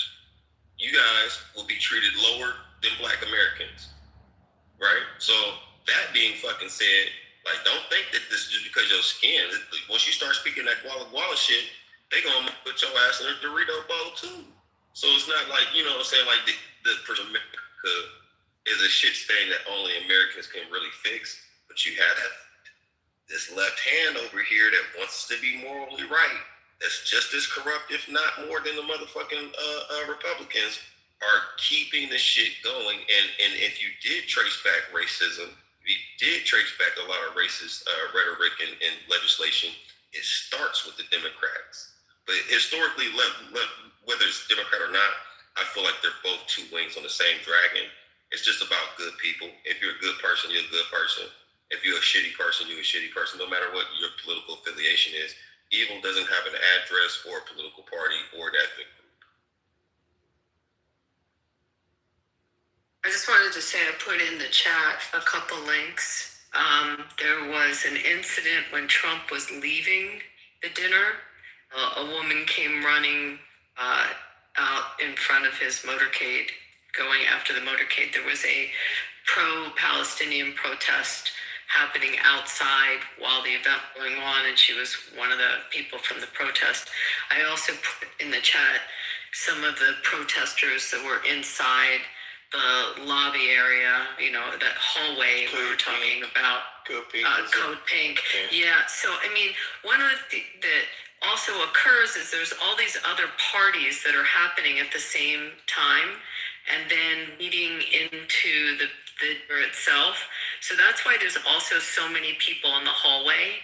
They're already in the building at like pre-parties and, you know, maybe the AP has a party, you know, different news outlets host different events.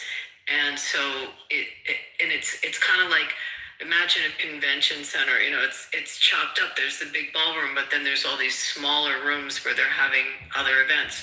So that also enabled a lot of the people to have access inside the building and these protesters. And then the third thing I put in the chat was the signage after he was leaving calling for death to him as a tyrant. What's Code Pink? Code Pink is, oh boy, get me on that subject. It's an organization of very, very left, you know, like a communist left advocates and protesters that it's run by this woman, Malia, I think I'm probably saying her name wrong. Medea, thank you. Yeah.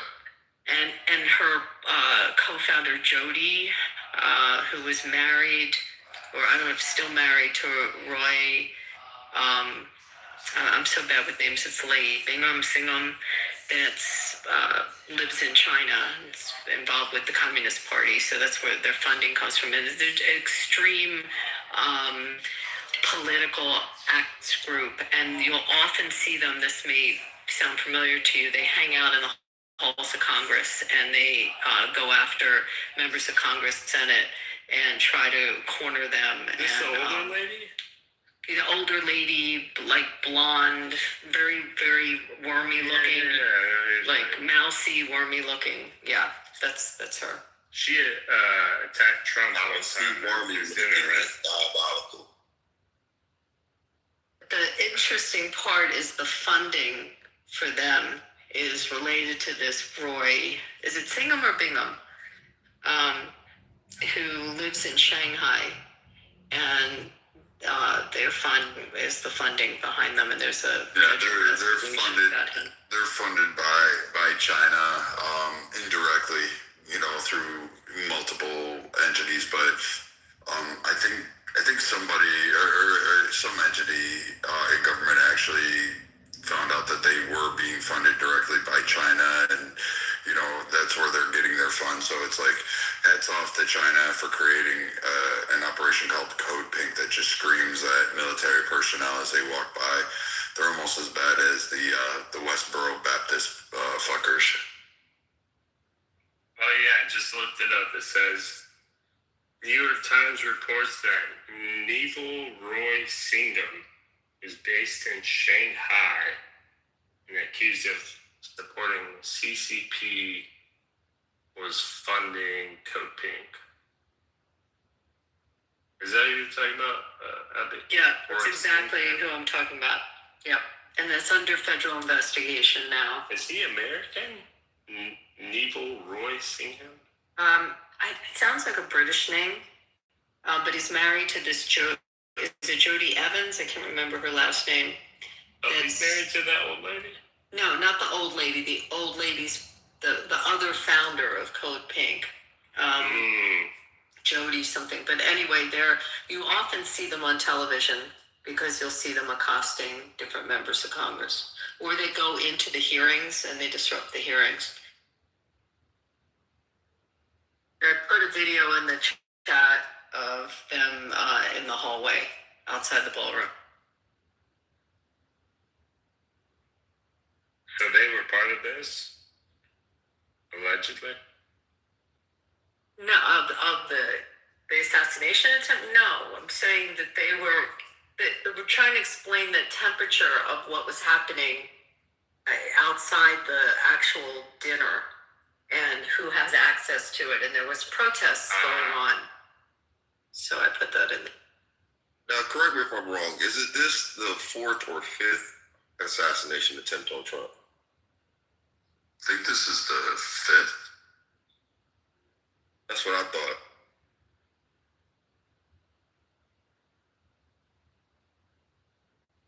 I mean, he's had a couple other attacks.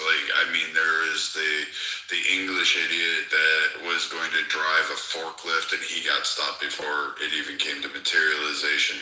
Somehow his grand plan was to drive a forklift into the beast. Not sure if that would have worked, but I kid you not. And then there was some other guy that tried to take a cop's gun. He was arrested before the president was even in the area. So, I mean, he's got 25, right now he's got 25 prosecutions where people are locked up for threats on him. And then, I mean, I guess maybe they'll start bringing back the ricin, letters that they used to send to Obama and other members. And I'm waiting for those to break out now. Wow. Crazy work, man. I forgot about the rice letters. Yeah. There was the ricin, and then they had, what was the other? The anthrax, too. Yeah, they had the anthrax, too.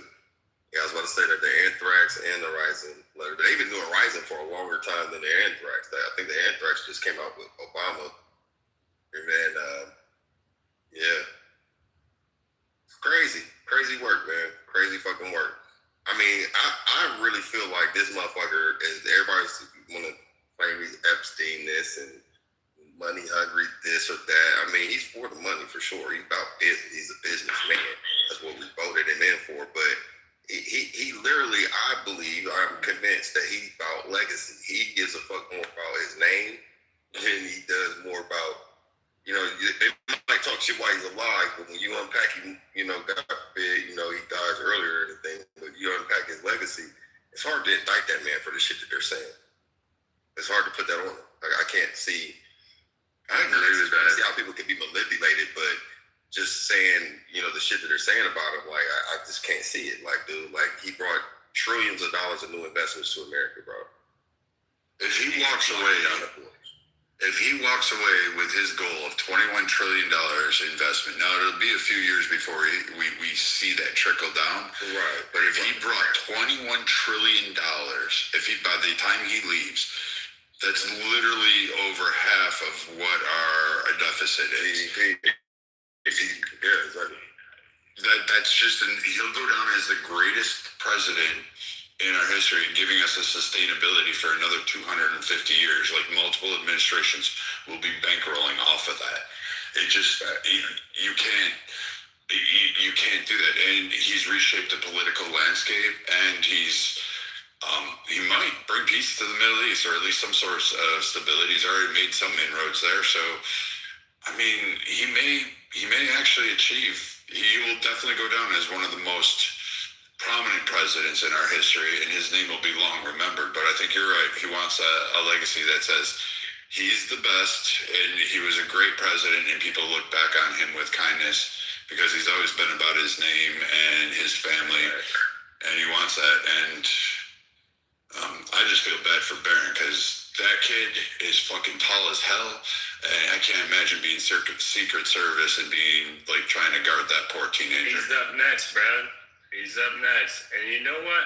As long as the stock market is up, I don't give a fuck what Trump does. Fuck the Epstein files. Let's fucking go.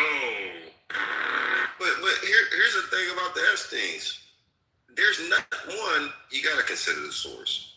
Two, there's nothing in there that indicts him on any fucking thing. Facts. And then three, it's like he left him alone and he told the FBI in 2006 to go after him and Ghislaine. And the emails about Trump being all of this, that, and the third didn't come out till 2019. And he was what there at the time? The president. So of course, you're fucking mad. You're a fucking convicted pedophile. You're still dealing with left and right wing motherfuckers. And you have all these different connections and resources. Your old buddy is now the president of the United States. You don't like him because he kicked your freaky ass out of his motherfucking place. And you was a part of some goofy ass shit for many years that he didn't want to be a part of anymore.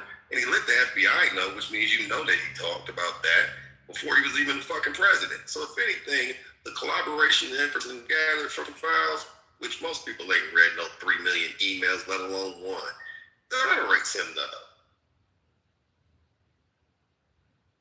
So the obsession with him is just like, when I see shit like that, I automatically start to question the source. Like, you're saying all this shit about this guy, but a lot of things are sticking. What are you really after him for? Yeah, what are you really after him for? What's motivating you to want to take him down that much? That's too much effort. Money is the root of all evil, bro. That's what the love of money is. Money is a tool. It's also a hell of a character filter.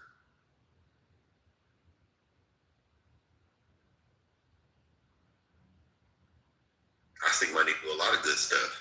What's that guy's name on Facebook? Zach something? That does he acts like he's poor and shit. He gives people money. No, not Mark Zuckerberg. This is MD Mo. One white guy.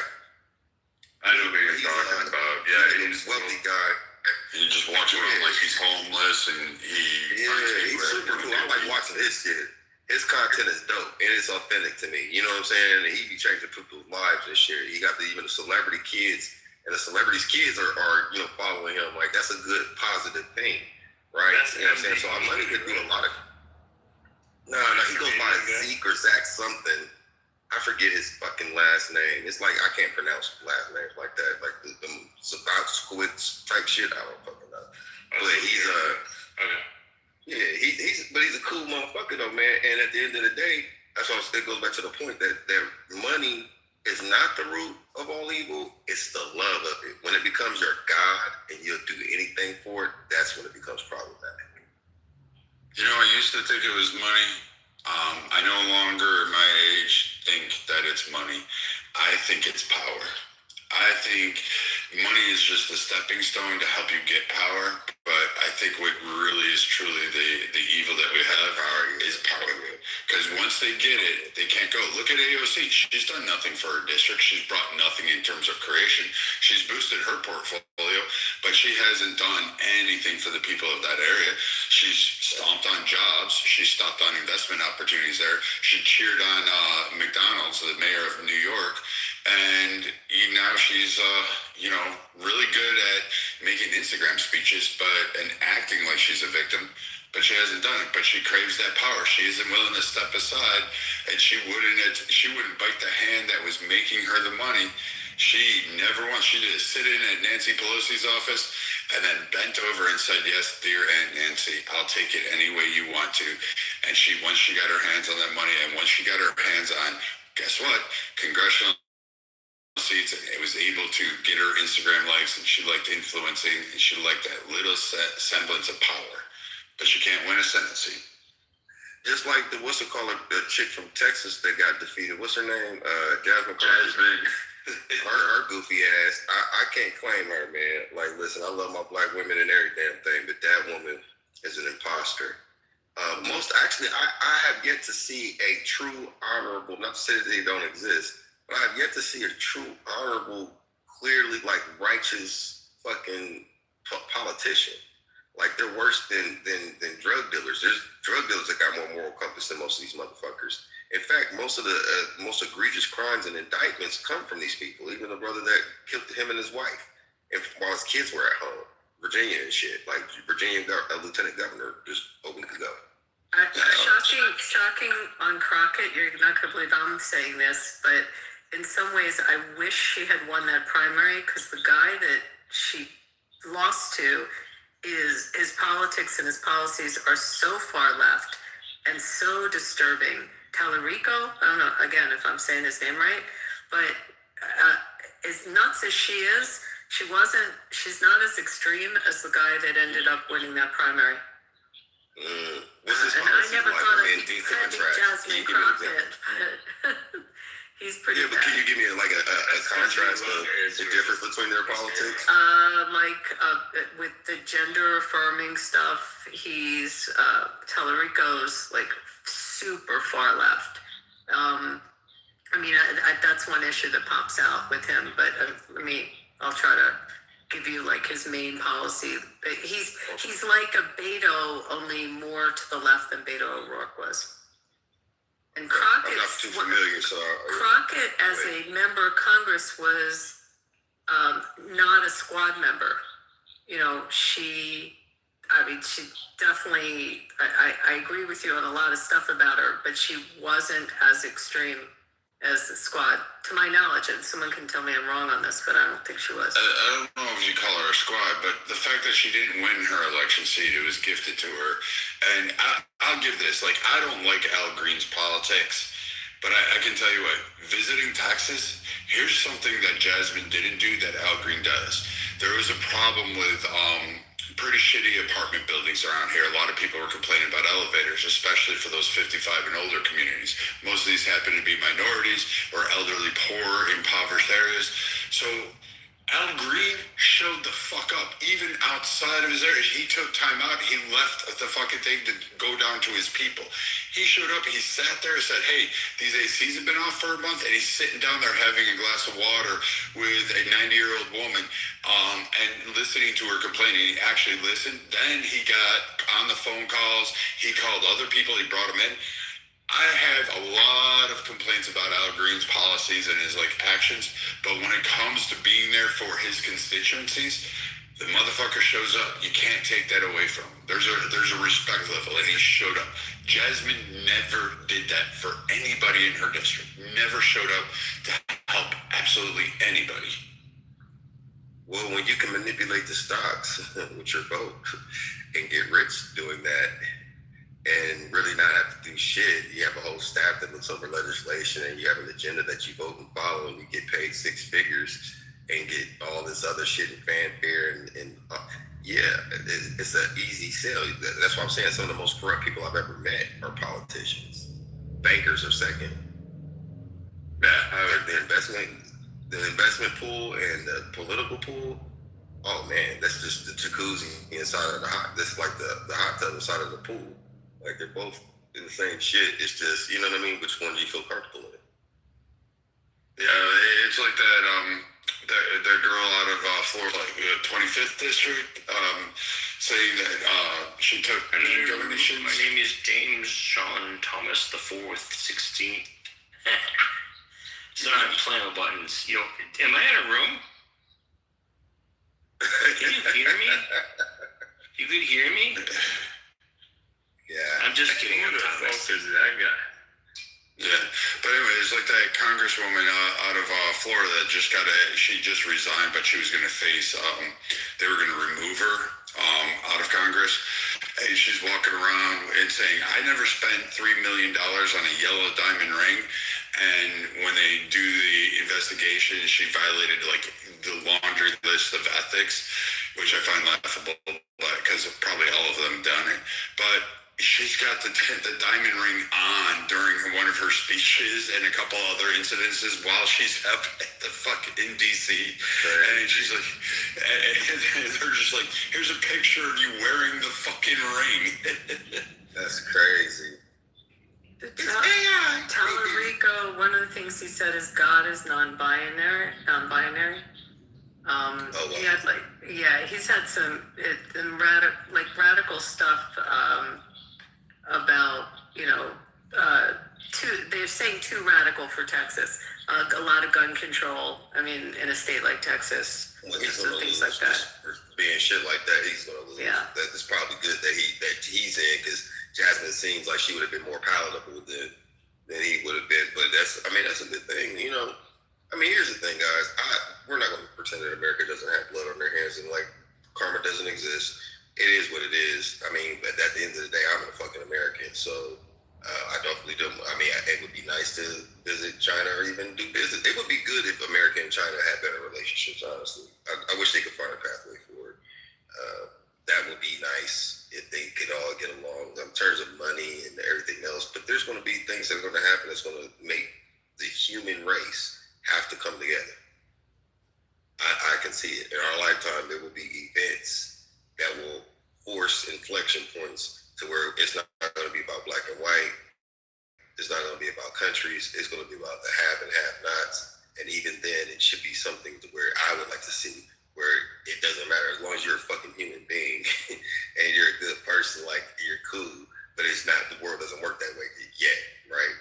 It's just that this shit is so divisive. And at the same time, I'm on this side of the fence. Regardless of anywhere I go in the world, I'm cool to have my blue passport. But I also know that my house is fucked up too.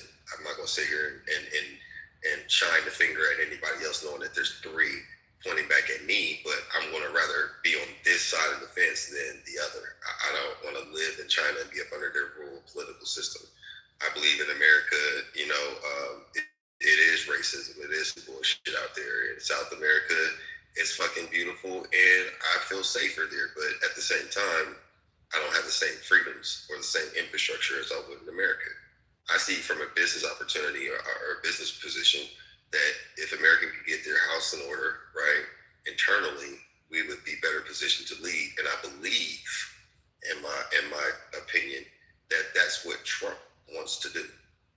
Whether he does it or not, or whatever the case, however anybody else frames it, I think that he literally probably shares some of the same things. But America should lead that cause. Who else better, right? It's just, you know, time will tell. And I'm not one of those motherfuckers that want to see, America's going to lose this war with Iran. I don't want to fucking see that. I'm in the house. Why would I want it to burn down? I mean, the American Empire is fairly strong. I mean, we get a lot of attacks, and it's weird. Everyone tries to emulate being America.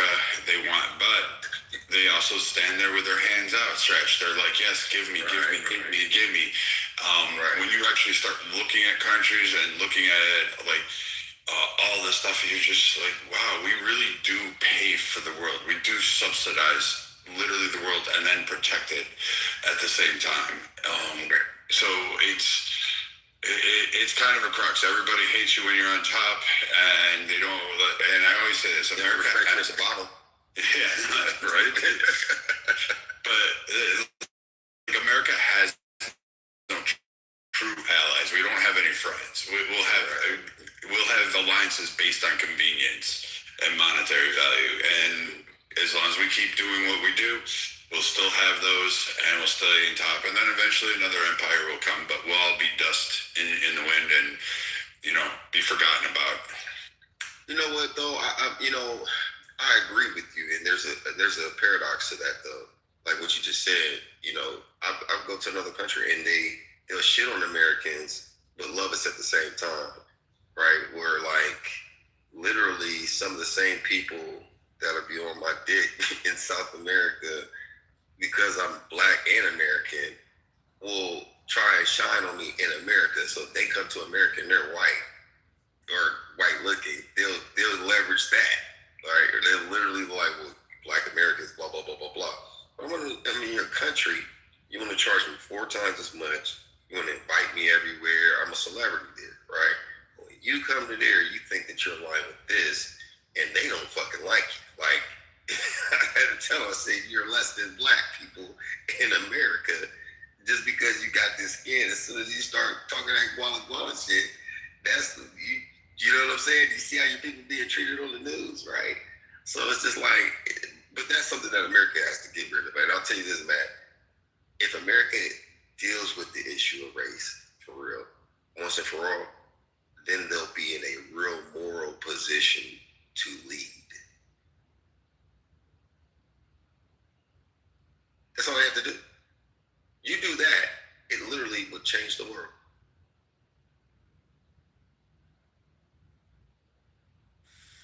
How so?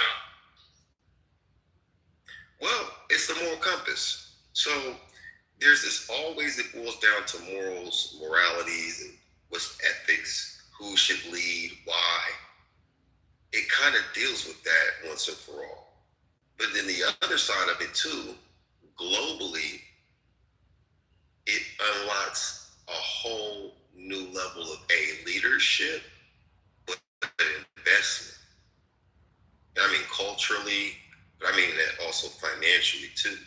We just talk numbers. Racism has cost America a lot of money. And if you undo that or reinvest into your people, you can go a lot further, a lot quicker, with more influence. There's a pathway to everything. But the thing that we don't want to let go of, the thing that's hardest to debate and deal with, is that topic right there, that and religion. Cypher, is there a country in the world that doesn't have racism? I would say there probably is, but when you think about the top ones, I believe that most of them do. I don't think it exists anywhere in the world, Cypher. But we can strive for a more better union. That's a good way to put that. I mean, if you've been to Vanuatu, there's different places on the planet that don't understand the concept of racism. But is it far and few in between? Agreed.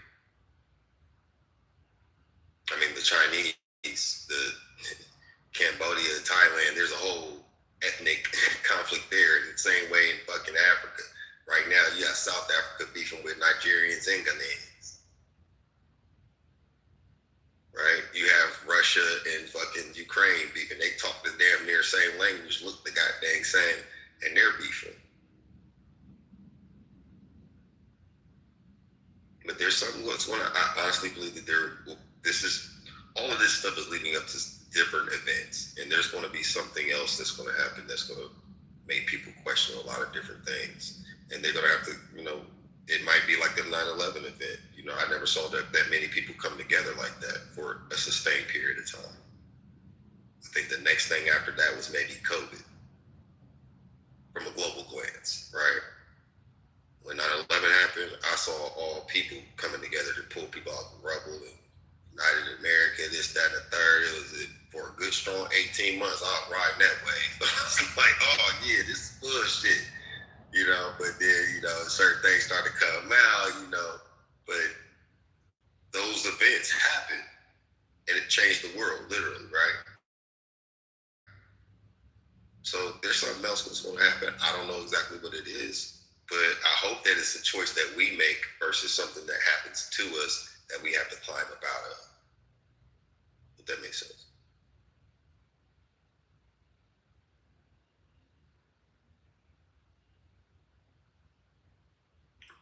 Yes, Cypher, in 9/11, people came together, but the political parties were still divided.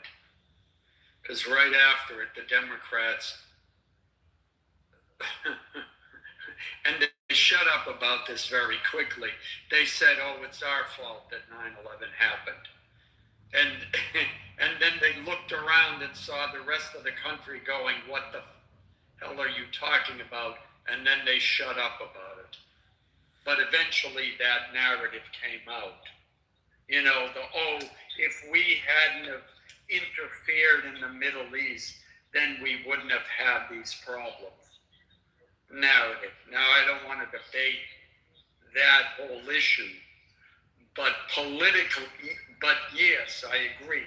Like when you look at the people on the ground and the support that the actual citizens of this country felt towards each other after 9/11. There was a sense in, we got attacked and we're coming together and we will, we're gonna do something about this. But politically, the Democrats went underground for a while, but they never stopped being Democrats. And the difference is, and this is conjecture on my part, but when you look at from the 1930s to the 1940s, the leftists,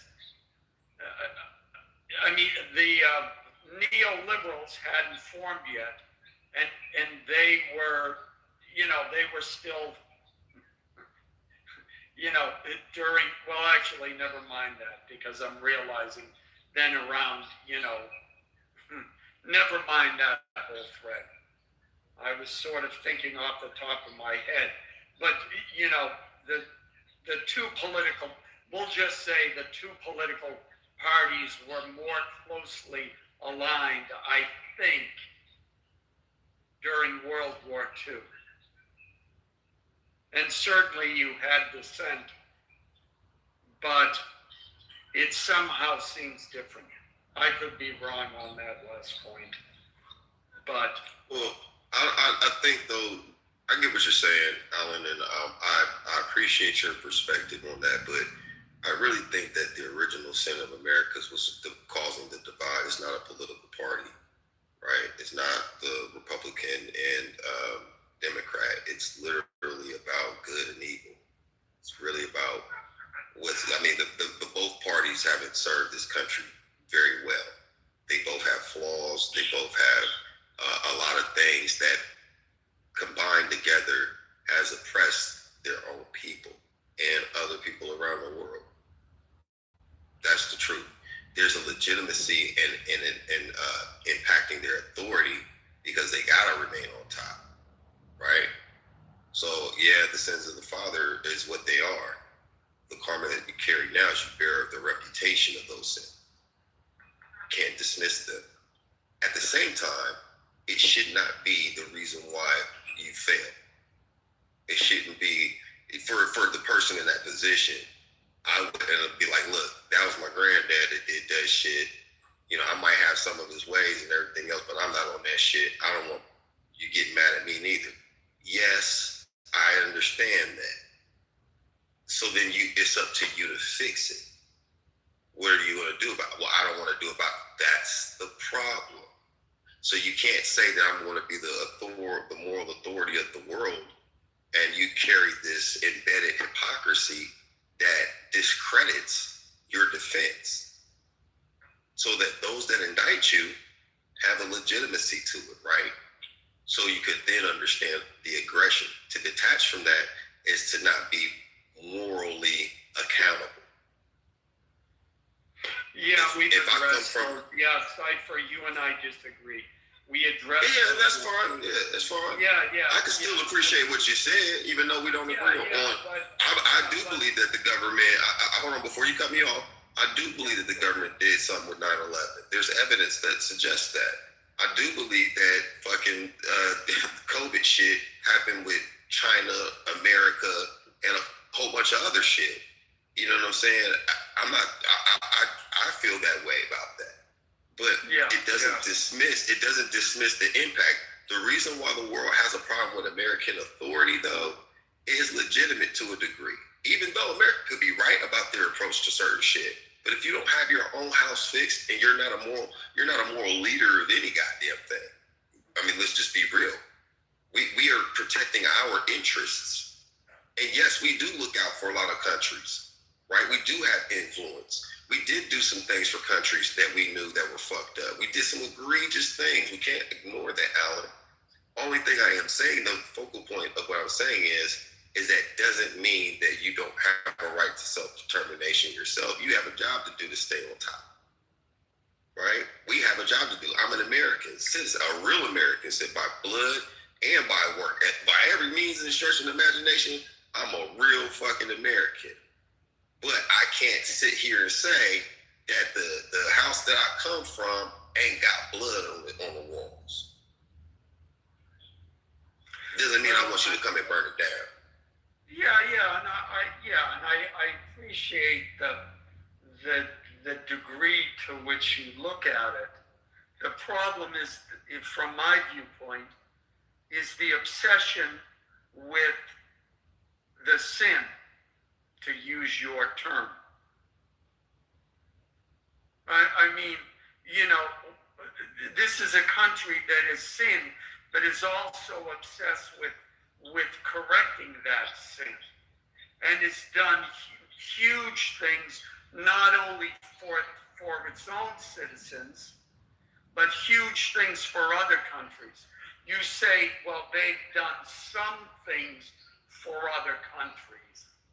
No, they have done a lot of things for other countries at the expense of our own country multiple times, more than any other country. Now, the fact that we have gained from it is irrelevant, and it's irrelevant because it's irrelevant because everybody gains, and there's lots of issues that we could. There's lots. What's irrelevant though? I missed that part, brother. I couldn't find the words. There's lots of countries with lots of issues that we could have gained from, and yet we chose whatever the particular ones we happen to choose. Right now, we could go to China and say, well, we don't like the way you're treating your Muslim population, and we're going to go to war over it. And we would gain a lot financially. But we're not. And that's okay, But this... But when you say the obsession of the sin, what do you mean by that? It's like... Can you go into that area? Well, let me put it another way. The fact that you claim that we don't have the right to have any kind of moral authority because of the sins of our past, I think is defeatist thinking. Those sins, why? Explain your thinking. Let's start with number one, the sins like what we did in other countries. Okay? Like, when I was in college and after college, it was all about what we did in South America. Well, the Soviet Union was fucking with South America. We fucked back. Who would you rather have taking over your country? The Soviet Union or the United States?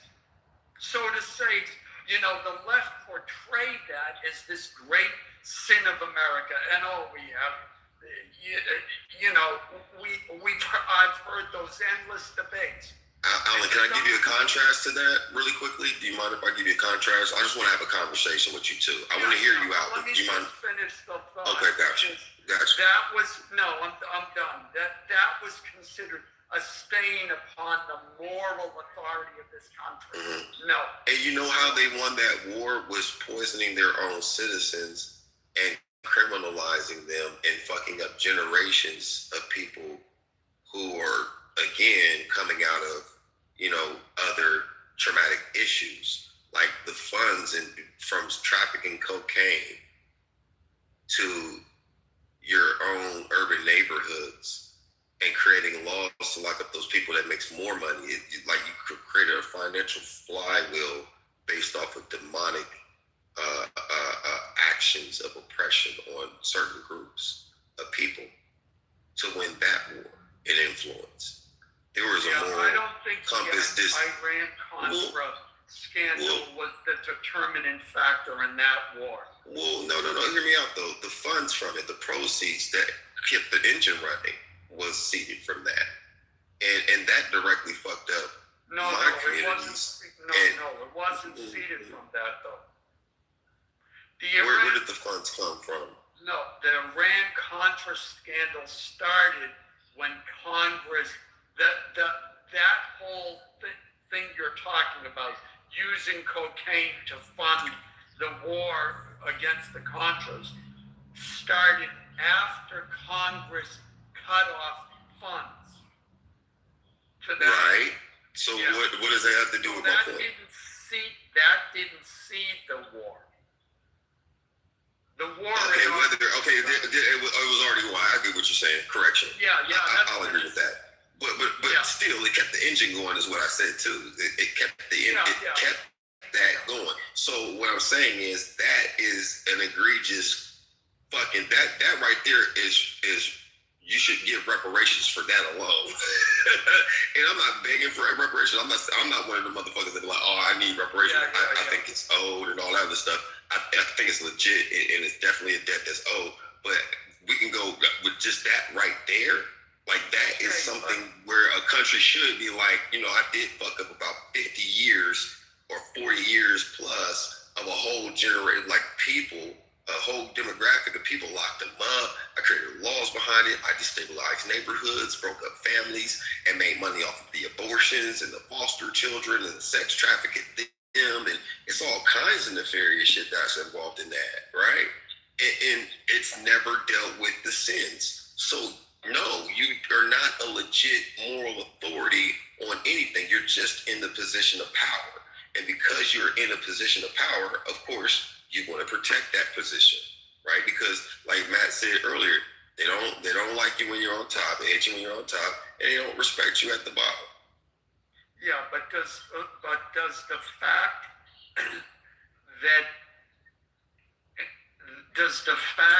that they funded that war through cocaine and that it fucked up people in this country, does that change the moral position in the war in South America? That doesn't change the fact. No, it doesn't. It literally does change it because now those countries they're benefiting. A lot of their export is that, and they've been dependent on that for 40 years, and now you want to cut it off. You should have never started. I'm talking about the issue of American influence versus Soviet influence.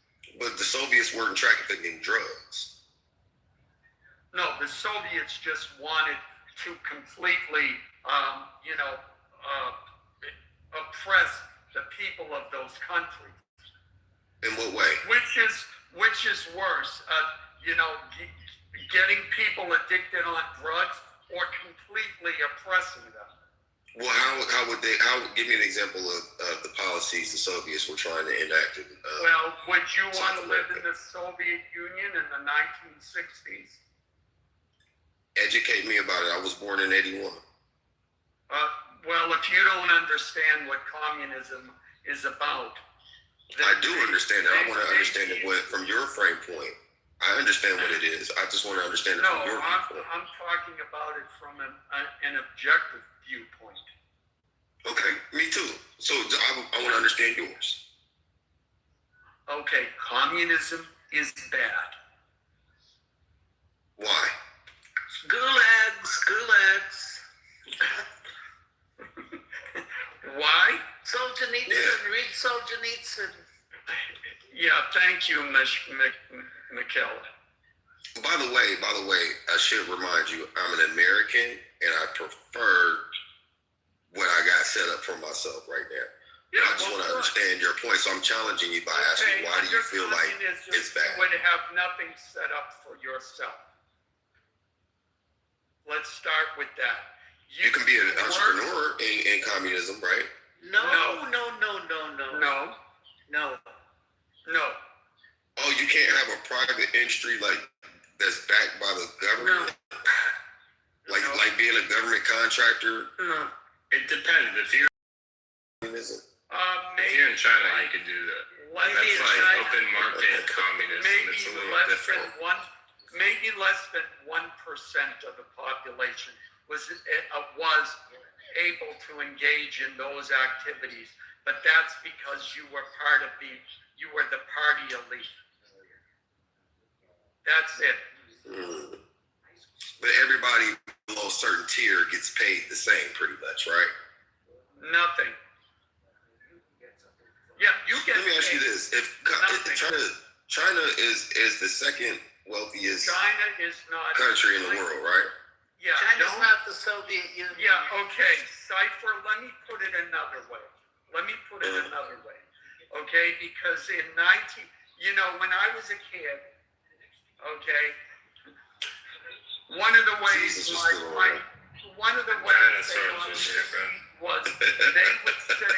they would say, eat your food, people are starving in China.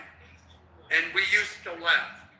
What they were referring to was, I forget the year, but I believe it was Mao Zedong decided that China was going to have the Great Leap Forward. So we forced all the farmers to change their farming equipment and modernize them to manufacturing equipment. They stopped as a result, they stopped growing food, and within 5 years, 20 million people died. And that happened twice in China. That's communism. So we can start there and work our way down. But what do you call America? America's a what? A capitalist system of or I thought it was a republic. Well, the Constitution. We're talking about multiple things here. We're talking about the type of governance it has, and we're talking about its financial system. In communism, They are both tied together. I never knew of another country that sold their own citizens their death warrant. Say that again? I never knew of a country that sold their citizens drugs.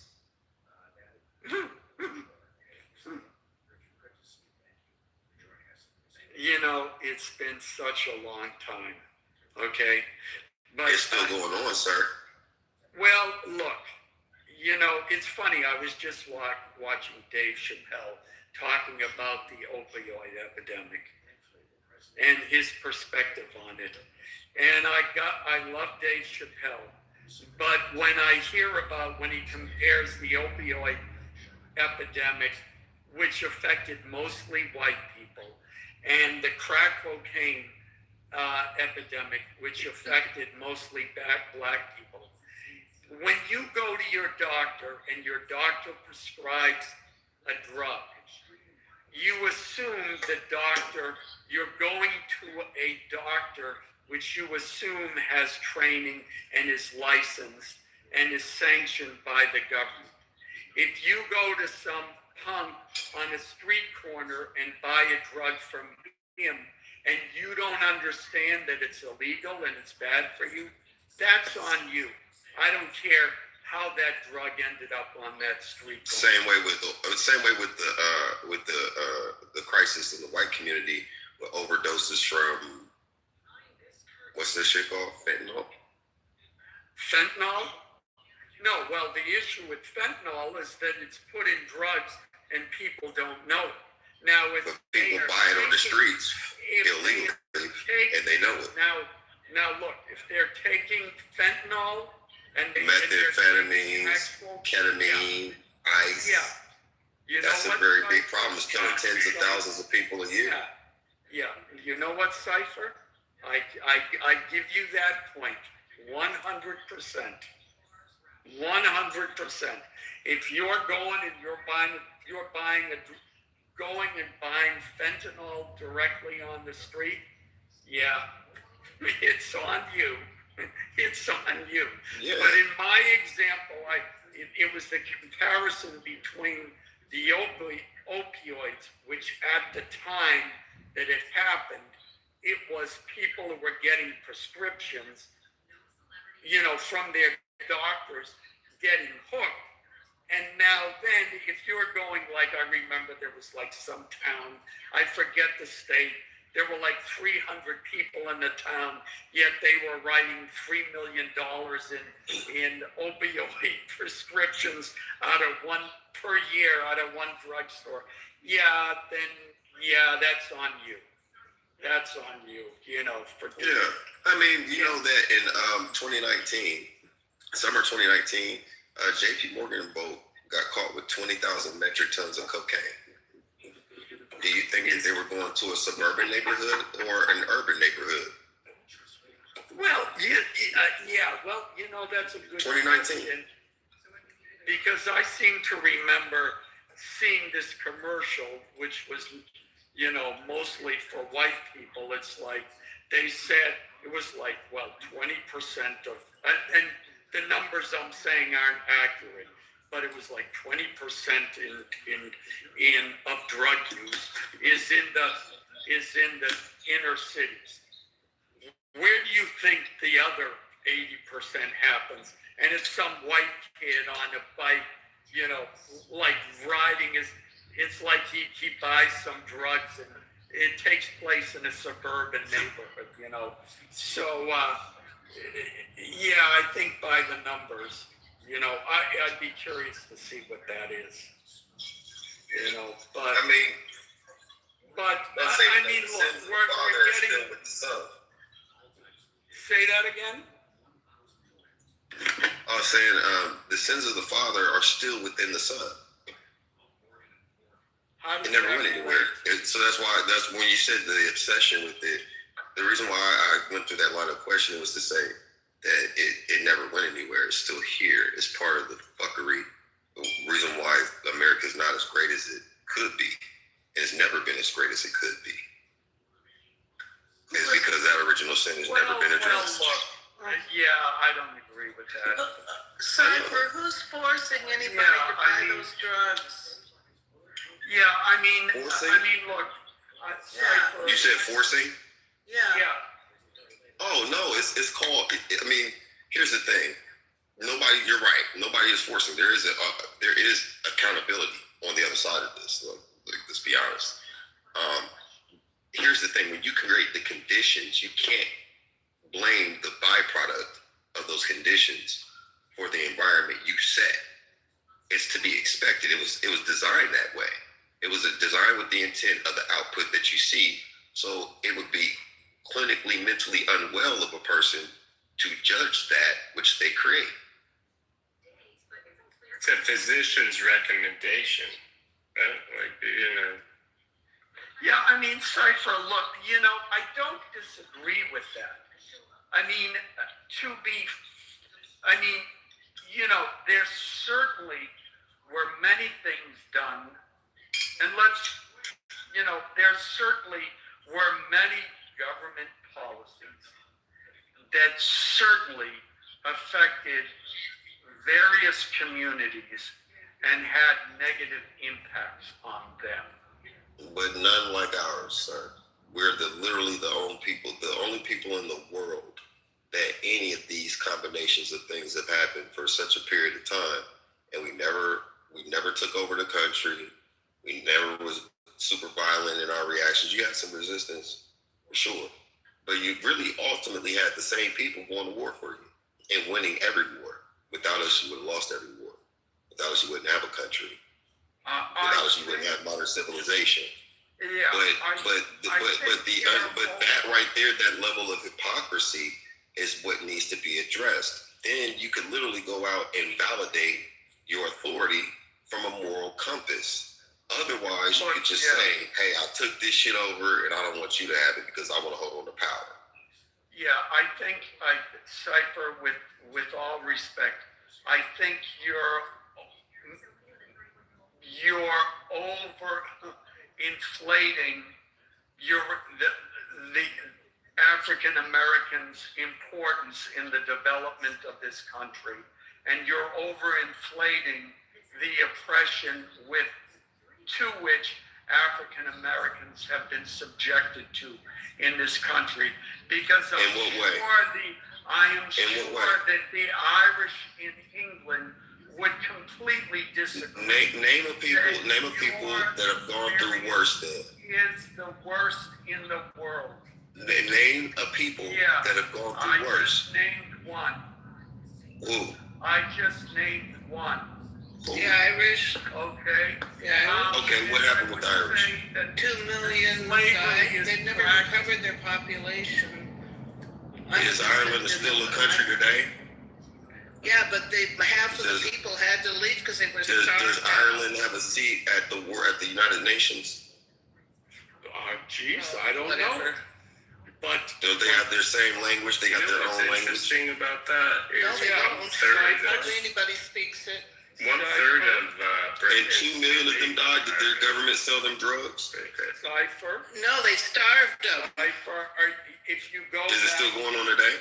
Cipher. No, and I don't think what you're talking about is going on today. Yeah, Cipher. What part? No, Cipher. You can go back to Nigeria and speak the language of your great. That's not where I'm from, sir. Yeah, well, I got bad news for you. All Africans come from Africa. So you want to go Interesting. back? Who was here when Columbus got here, sir? Who was here? There's plenty of places. I don't know where you're from. Within the last 4 or 5 generations. Not even 4 or 5 generations. Since the 1700s, my people, the European side, has been here, and they're Irish. And then my indigenous side, who's also in my PTRs if you thumb through them, that older lady is my mother's great grandmother, and my mother's 73 as of last week. God bless her.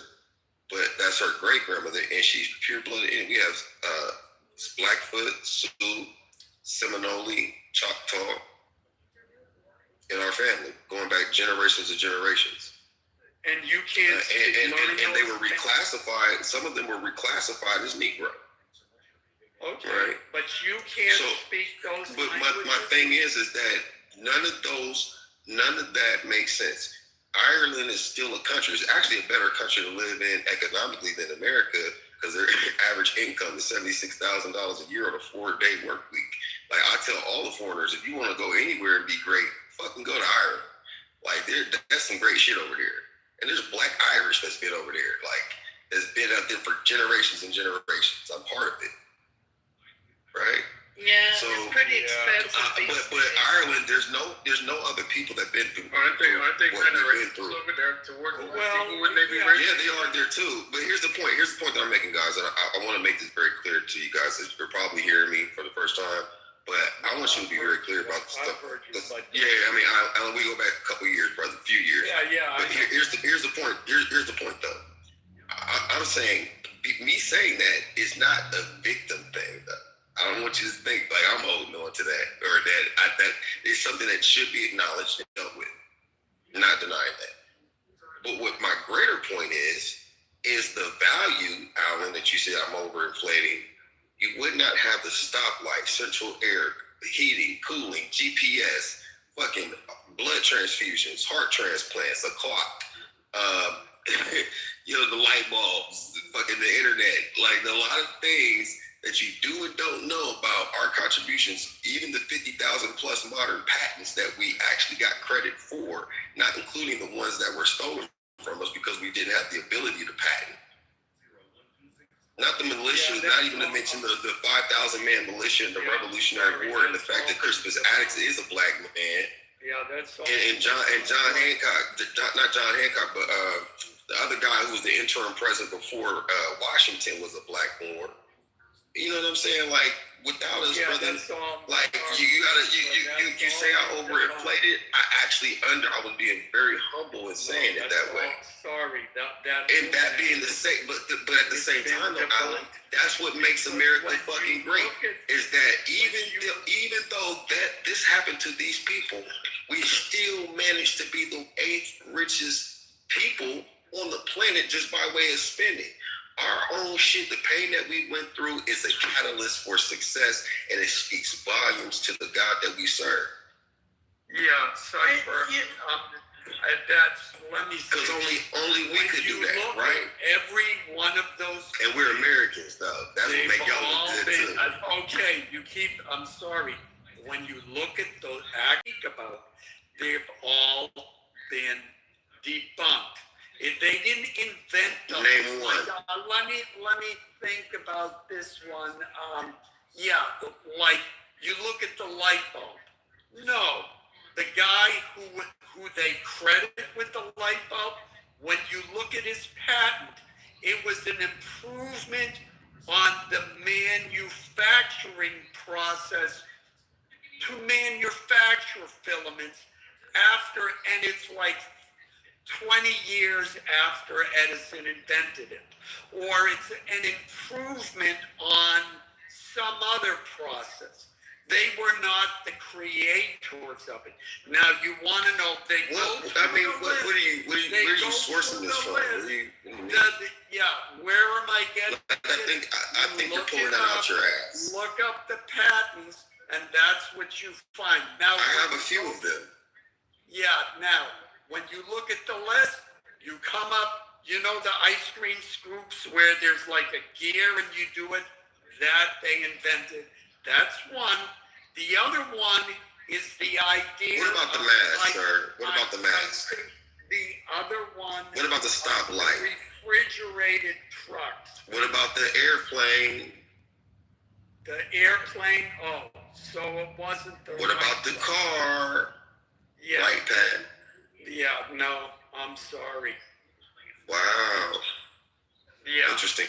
Well, you know what though? It's interesting though. I'm talking about the good and the things that we've done that made America great. Yeah, and you're literally trying to shoot it down. Hold on. Like, look, pay attention to this. No, let me finish my sentence, and I'll go back on mute.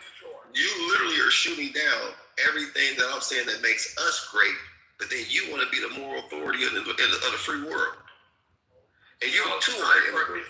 Because what is that? What are you doing? Because the issue is... We're both Americans, right? Yes. So, yes, and as an American, You have to debunk my shit, huh? Appreciate the contributions... It doesn't sound like you're trying to downplay it. Well, I can appreciate them. But that sounds like you're trying to downplay it, though. If you appreciate it, why are you downplaying it? Of all of that is you owe us... Therefore, you have to pay us back. No, that's the moral thing to do. Yeah, we've paid you back $11 trillion. And when the Jews in Germany got $11 trillion? What is $11 trillion? What do you mean? I think it's $20 billion. Who paid like Americans $11 trillion? Yeah. When? Hey, not too much on the Jews, guys. When? When you look at the war on poverty and the civil rights programs, which $11 trillion is what you said. When you look at, yes, they went to both white and black poors and white and black people. And when you look at the proportions of how much money went to African Americans, and remember when both those bills were signed, okay, Johnson was surrounded by the black leaders of the time. The number you come up with. Do you remember what Johnson said about black leaders and black people? $11 trillion. $11 trillion. Man, listen. Yeah. Hey, you know what, Alan, you don't have to defend it, brother, because the more you do, the more you discredit yourself, brother. Here's the final point. I'm interested in solutions that actually work. And now we're 6 or 7 we're talking about it and you get uncomfortable. No, I'm not uncomfortable at all. We're 70 years, 60 years later, and according to the Southern Poverty Law Center, racism is still as rampant as ever. So clearly, and we start looking at the numbers the disparities between whites and blacks when it comes to crime, when it comes to birth rates, when it comes to marriage rates, on and on and on. If we look at those numbers, we've spent $11 trillion and those problems don't solve. I'm not interested in spending any more money on those issues, number one. And number two, I think the time of giving the importance to 13% of the population and saying that their narrative needs to be the narrative of America is over. Because I've lived through... How can you even shut that off? Like, hold on, how do you validate that? Like, hold on, slow down. We're just having a conversation. So if you're saying that my people, 13% of the population, which we're far bigger than that, but 13% is what you call us, a number, right?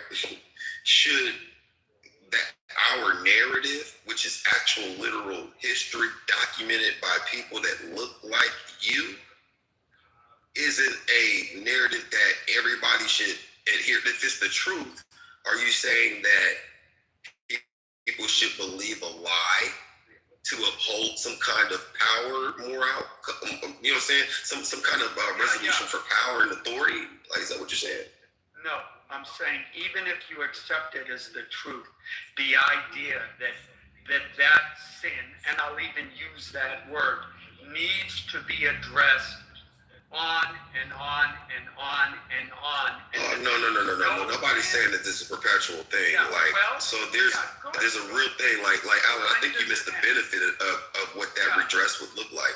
Like, people would stimulate the economy, the global economy. That's fine, Alan. Yeah, but look. Let me jump in here because I'll let you go for a while. But literally, like, if you did that with Black Americans today, do you understand how many jobs you would create, how much new innovation you would create, how you could say you actually addressed the issue and repaired those people? And it would greatly stimulate the economy overnight because motherfuckers would just go out and spend. You know what I'm saying? And I'm not saying that you would release it to money alone, because there's a lot of other things that money can do, like tax-free to 33, tax-free again, 66 till death, free education for the colleges that they not apply for, but they qualify for. If you qualify to get in that college, you go for free, right? And then there's some money there, right? There's some mental health primarily. Like, you got to start with that, mental health, right? If you start it, the crime goes down, education, innovation goes up, it stimulates the global economy, and you dealt with the moral issue through a financial repair that automatically came back. It's a reimbursement, if you will. We're an investment vehicle. Yeah. We stimulate whole economies. We drive markets. Our influence in every area of sports, tech, science, media, entertainment, all of the above.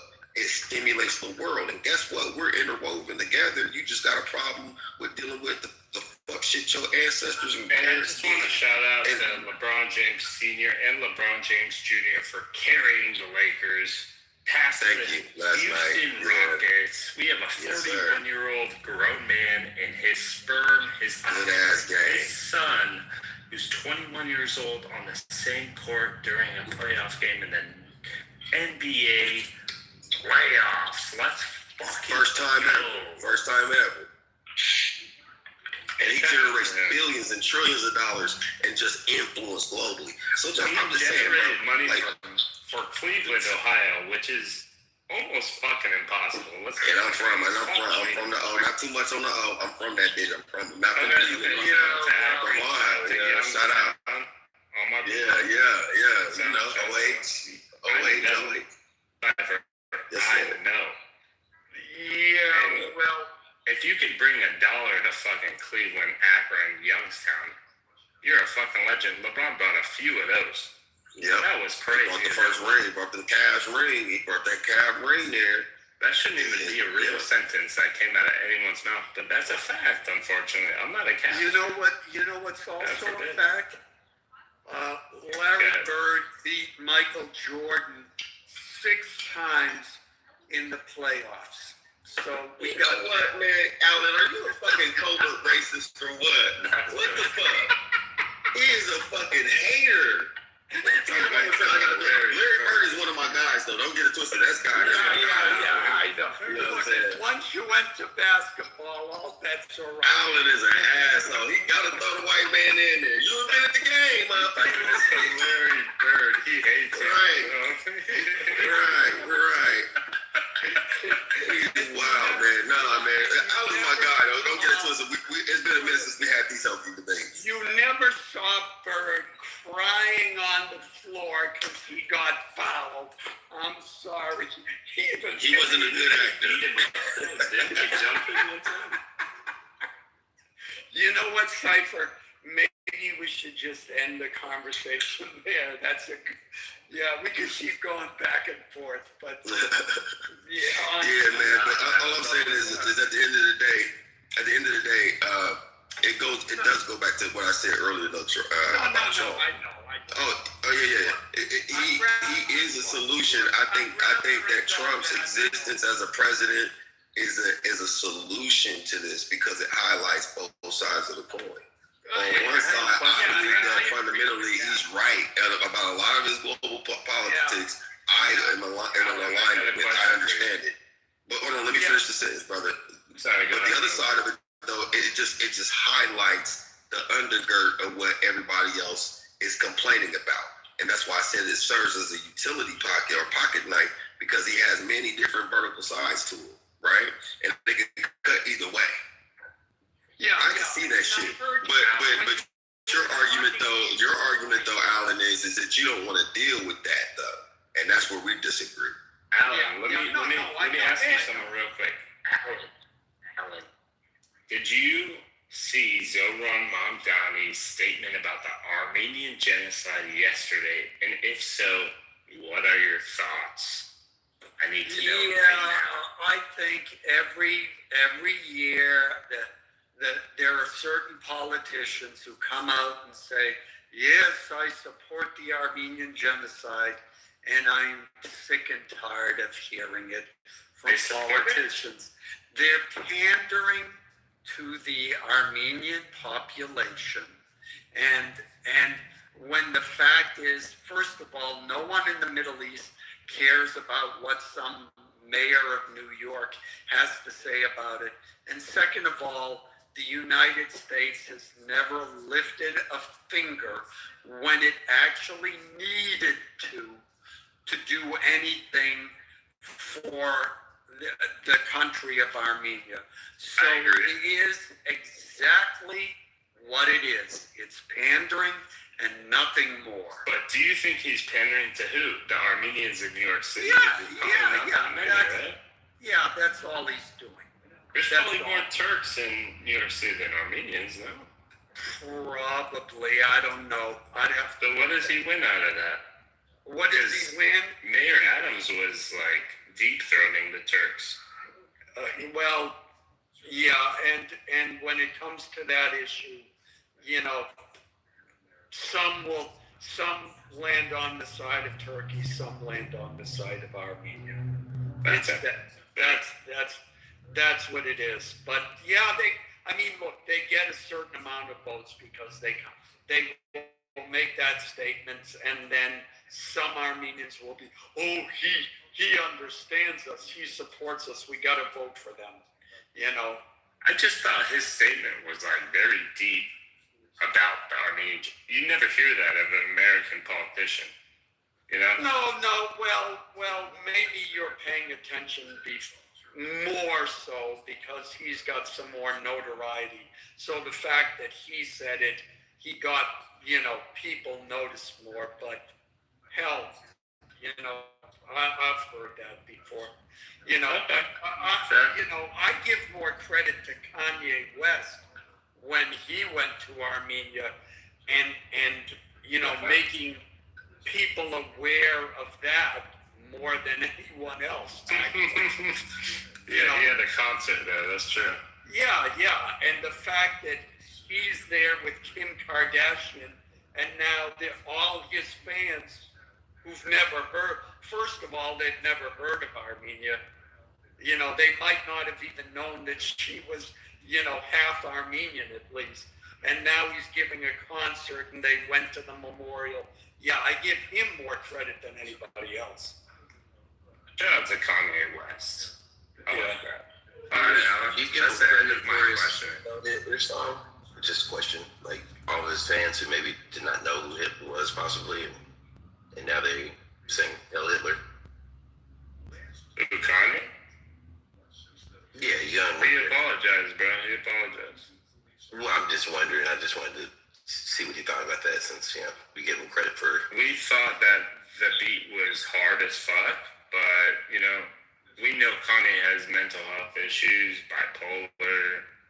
You know what I mean? So we give grace, as we would want people to give grace to us. So. Kanye, as a rap artist, was the best live performance I've ever been to of any rap artist in my whole life. Okay? You understand? How many performances have you seen?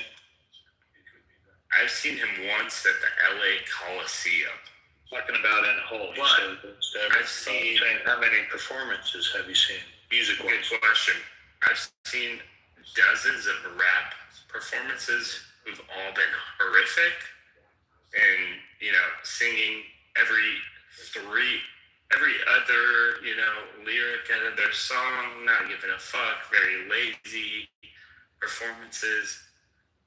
I didn't do that. He gave the people what they wanted, man.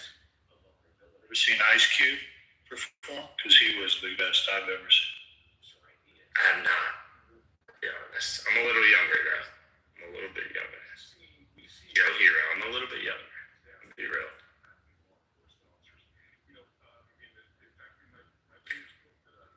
This is an ignorant question from a woman who's lived through the 60s and 70s. And what do you think of black music being taken over by rap?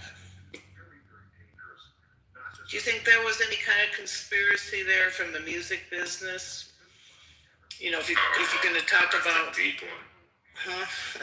That's a deep question because, you know, the popular music and the hip-hop genre is not necessarily the most positive, right? It's usually the rappers who get signed to certain labels and contracts are getting signed to promote degeneracy, murder, you know,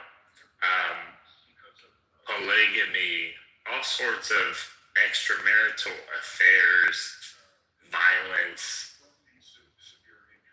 And I think that's more about the music industry rather than anything to do with black culture, because it's a predatory ass industry. Yeah, it's not.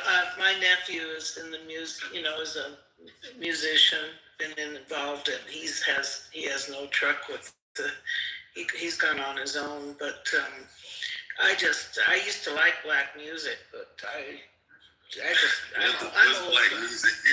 Well, dude, I think you're pretty young. I think, Cypher, how old are you? Like in your 30s or something? No, I'm 45. R&B. 45, really? Yeah, and I'm trying to produce music for people in the music industry. You produce music? So yeah, I did. For Busy Bone, Jada Kiss, all of that shit since the 90s, 2000s. I've been on tour with Janet Jackson and Genuine. I've met Jay-Z a couple times, but I don't know him. But Cameron, Diplomat Records, we've had the same managements. And I never like say it, Busta Rhymes, but the real shit you get when you bust down my rhymes. But what do you mean by black music? Let me ask Michaela, are you referring to like 70s R&B? Yeah, 70s, 80s. I mean, when did rap take over? 90s? 70s. 70s? Started in I the think 70s. it was later. 73 to 78. No, really? Yeah. There's actually, my father had an album called Rap Yes back in 1969. Yeah, well, I guess I did like the R&B. I mean, that's... Well, I mean, but you realize that the music, you do realize that the artists are expressing their perspective of life, right? And you guys have created an environment that produced this. Yeah, if you find a rapper from the south side of Chicago, he's not going to be rapping about, country music and, oh my God, I just took the fucking kids to school. He's he's fighting for his life every day. Yeah. I think maybe what Alan and I have in common is that we're older, and we've heard this kind of. We've known about what's happened to the black culture and black people for so long. We're waiting for, and we saw things getting better, and then, to be honest, Obama came in and sort of reignited. Here we thought, oh great, we're really improving. We've got a black president, and then it just like reignited for the younger people stuff that they had never heard of or something. They didn't know about their history, so now they're focusing on the tragic history and not realizing how much things have improved. But one thing I do. How old are you again? How old are you? 75. I'm 75. My father would have been 76. 77 Do you think year. the 3 My mother strikes just rule turned was 73. an improvement? Do you know that they grew up in southern Texas? Your father? Are you familiar with the Great Migration? Yeah. From the south what do you know to the about north? Mm-hmm. Yeah. From what years? My sister-in-law is black. She went from the south to Chicago. Boom. And my people went to Ohio from Texas. Mm-hmm. Mm-hmm. Right? Now, that right there alone for thousands and tens of thousands of people to migrate out of the South from early 1900 through 1970s, right? What the fuck kind of environment were they living in to where that had to happen? Terrible, and they got out of it. And they expressed themselves through music, and things continue to happen. Breaking up the families, busing, civil rights. Yeah, the busing. Killed their leaders. You killed their leaders. The residual and rippling effects, it perpetuated all of this. And then you exploited it and made billions and trillions of dollars off of it, and then blame what you don't like. I have to sometimes be humble too, because I come from what you would call the old school. And I've made beats. I got shit on YouTube. I was in the streets for real, and lost that opportunity. And now I've been in business for 23 years. But at the same time, like that experience for me back then, I seen the change. So I have to, when I run into little brothers sagging and shit, I don't come at them like, now certain shit I just can't get with. Like, get out of the way. You know what I'm saying? Get out of the way with that. But I tell them about they sagging pants, because my generation was the ones that put it forward, right? And I asked them, I said, like, you ever been in prison? And like, no. I'm like, look, on the yard, that means you're advertising your ass, right? And then the second thing, if you had to run from the police or an adversary, you're not going to get very far. And if you have to fight, probably get your ass beat, because you got to keep putting your pants up. So I apologize to whomever ill-advised you, young brother. It's not to your advantage to have your pants sagged. Men wear belts, okay? And I always get a good feedback. Now, that's my responsibility as a young black man, right? Because I can't blame them and think that the environment that we created, the motherfuckers was dying over starter jackets, Jordans, video games, basketball games, the shit that was perpetuated.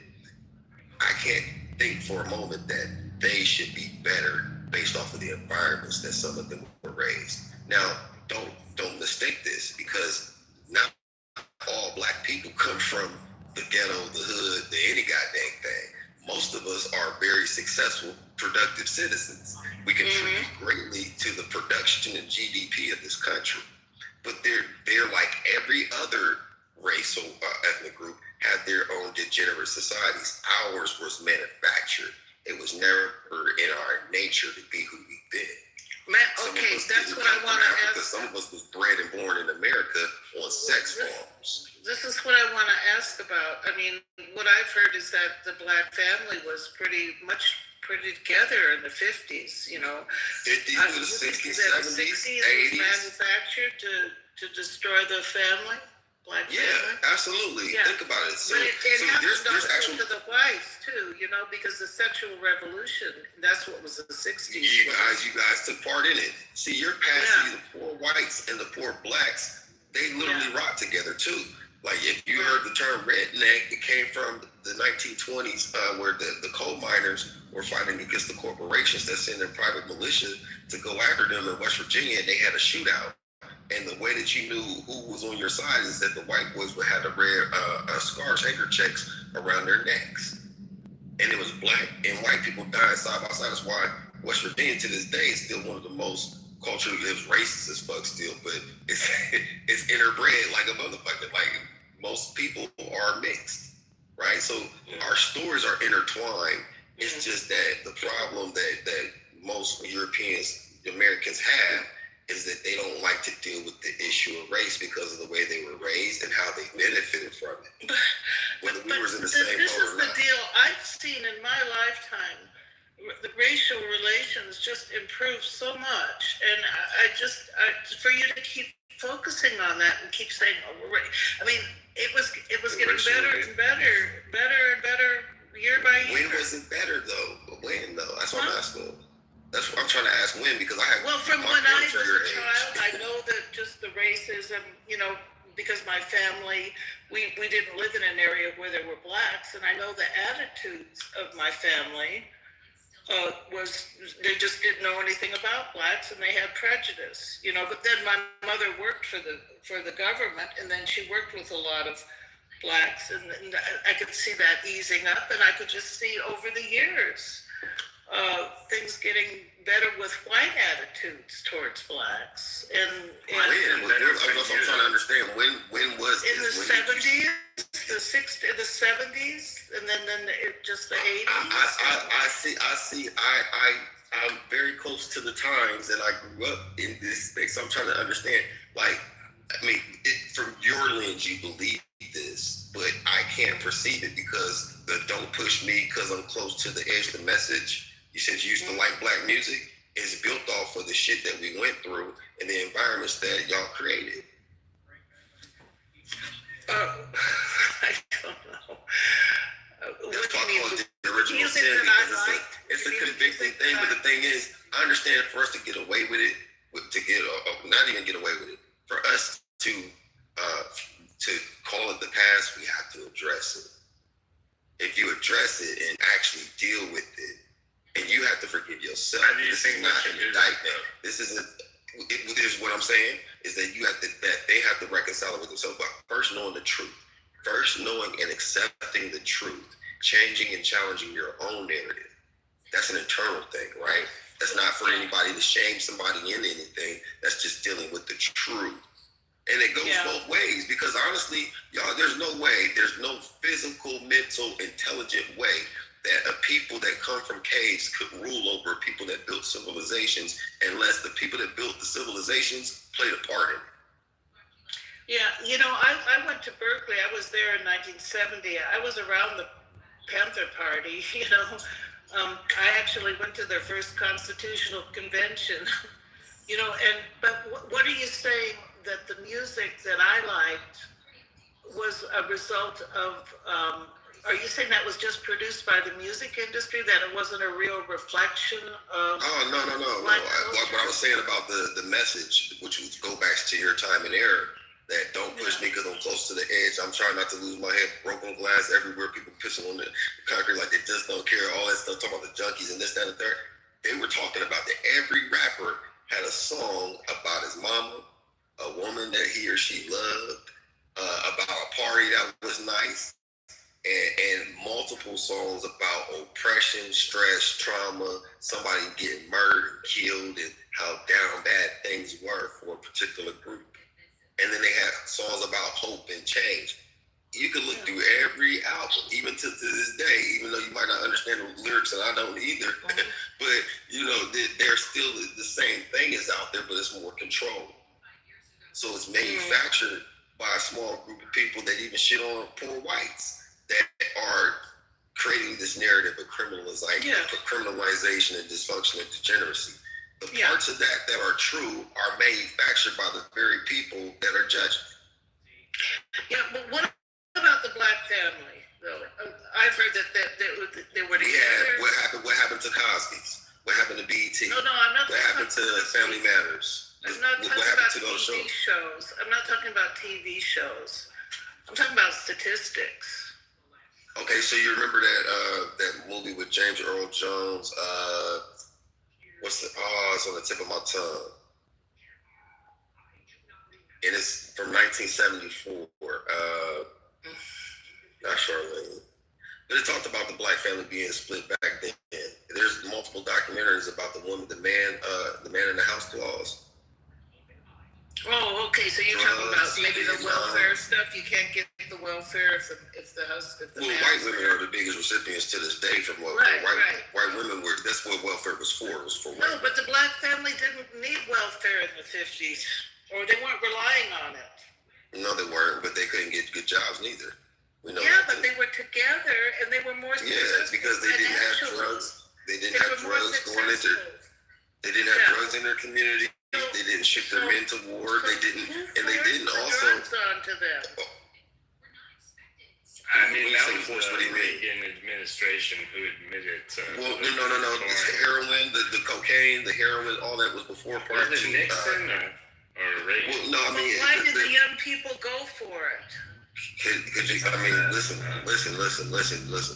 You're asking questions, just here to answer, right? Yeah. Like literally, in an environment where you're seeing death, murder, you can't get a job, you're seeing all kinds of shit happen to your people, and you want to be non-violent. Some people deal with trauma differently, don't they? They get depressed. They get on drugs, especially when you make. Shut up, nigger. Shut up. Right? So when you create an environment, you can't get mad at the output if it's calculated. Wait a second. What got worse in the 60s? If in the 50s the black family was together, more successful, more financially. You killed their leaders. You oppressed them with law. You beat them. You mistreated them. You're saying that the 60s was good for black Americans? So you're saying that the 60s, the civil rights movement, caused just an upheaval in expectations or something? I mean, I think it had all kinds of effect on the whole culture, which we're still suffering from today. I think we have to look back at that, not way back to slavery, but what happened? Nobody mentions slavery, man. We literally, our conversation has been everything after slavery. Right. Well, I mean, something happened in the 60s. If the 50s, the black family was more together, more financially stable, more successful. More financially stable?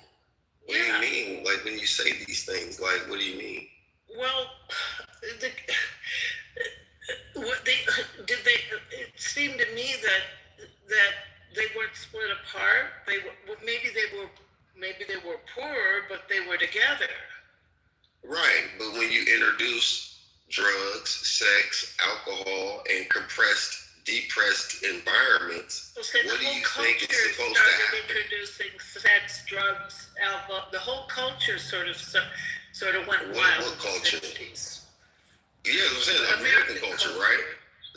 Right. So when you add that, the feminist movement and all that other shit, welfare, and the men are off to war and things like that, like, that fucks up the black family, doesn't it? Right, especially when you create gang wars. And it affected blacks worse. And then they're expressing themselves in the music. So it becomes a soundtrack to their environment. The music and if it's never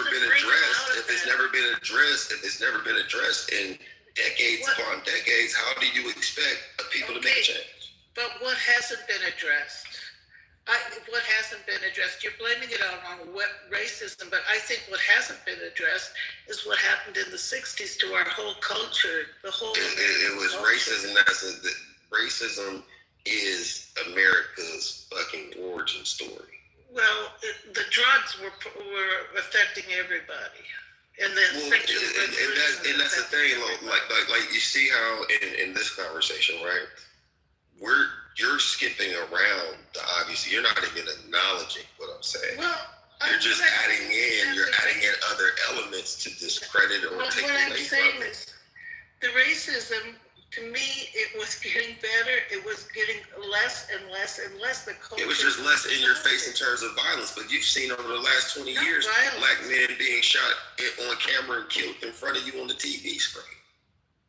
I saw. You know what the prison system is set up to do. You know what the schooling. We know that there's racism in schooling, housing, banking. It's always been there. And you're right. Yeah, but the nuclear missile that blew up a lot of black culture is the destruction of the black family, which was engineered. There's a fucking memo, a government memo about this in 1979. There's a whole agenda to do that. It was literally. So how do you judge a people for reacting to an environment that you engineered? What is the memo in '79? Is it about drugs or what? What's it about? Hold on, I'll pull it up in a second.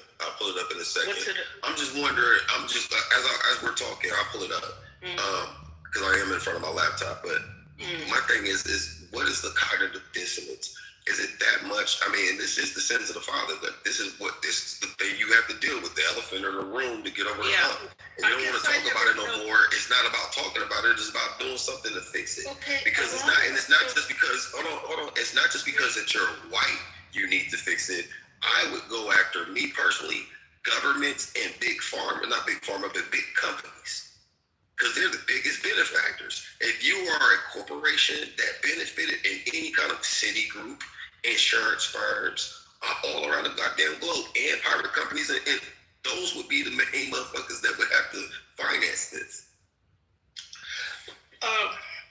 In my words, I was going to say, I think that a lot of white people don't feel guilt or whatever personally because they're not from the South. My family came here, after, they weren't in the South. They came to South Dakota, from Ireland. They weren't a part of, that we don't have, and I think probably a lot of white people today their ancestors had nothing to do with slavery. What? You keep saying slavery. I said everything after slavery. When did your parents so after slavery, you're talking about corporations? Not even corporations. You can go before slavery. It was corporations that created slavery. You know what I mean? Like it was always there. You know what I mean? People benefited. You know what I mean? So, but here's my point, though. My point is this. My point is this, love. Hear me out. I'm asking you a question, though. When did your parents come to? You said they came over here from Ireland. When did they land in America? Actually, they did. Some of them, my great grandparents came in before the Civil War.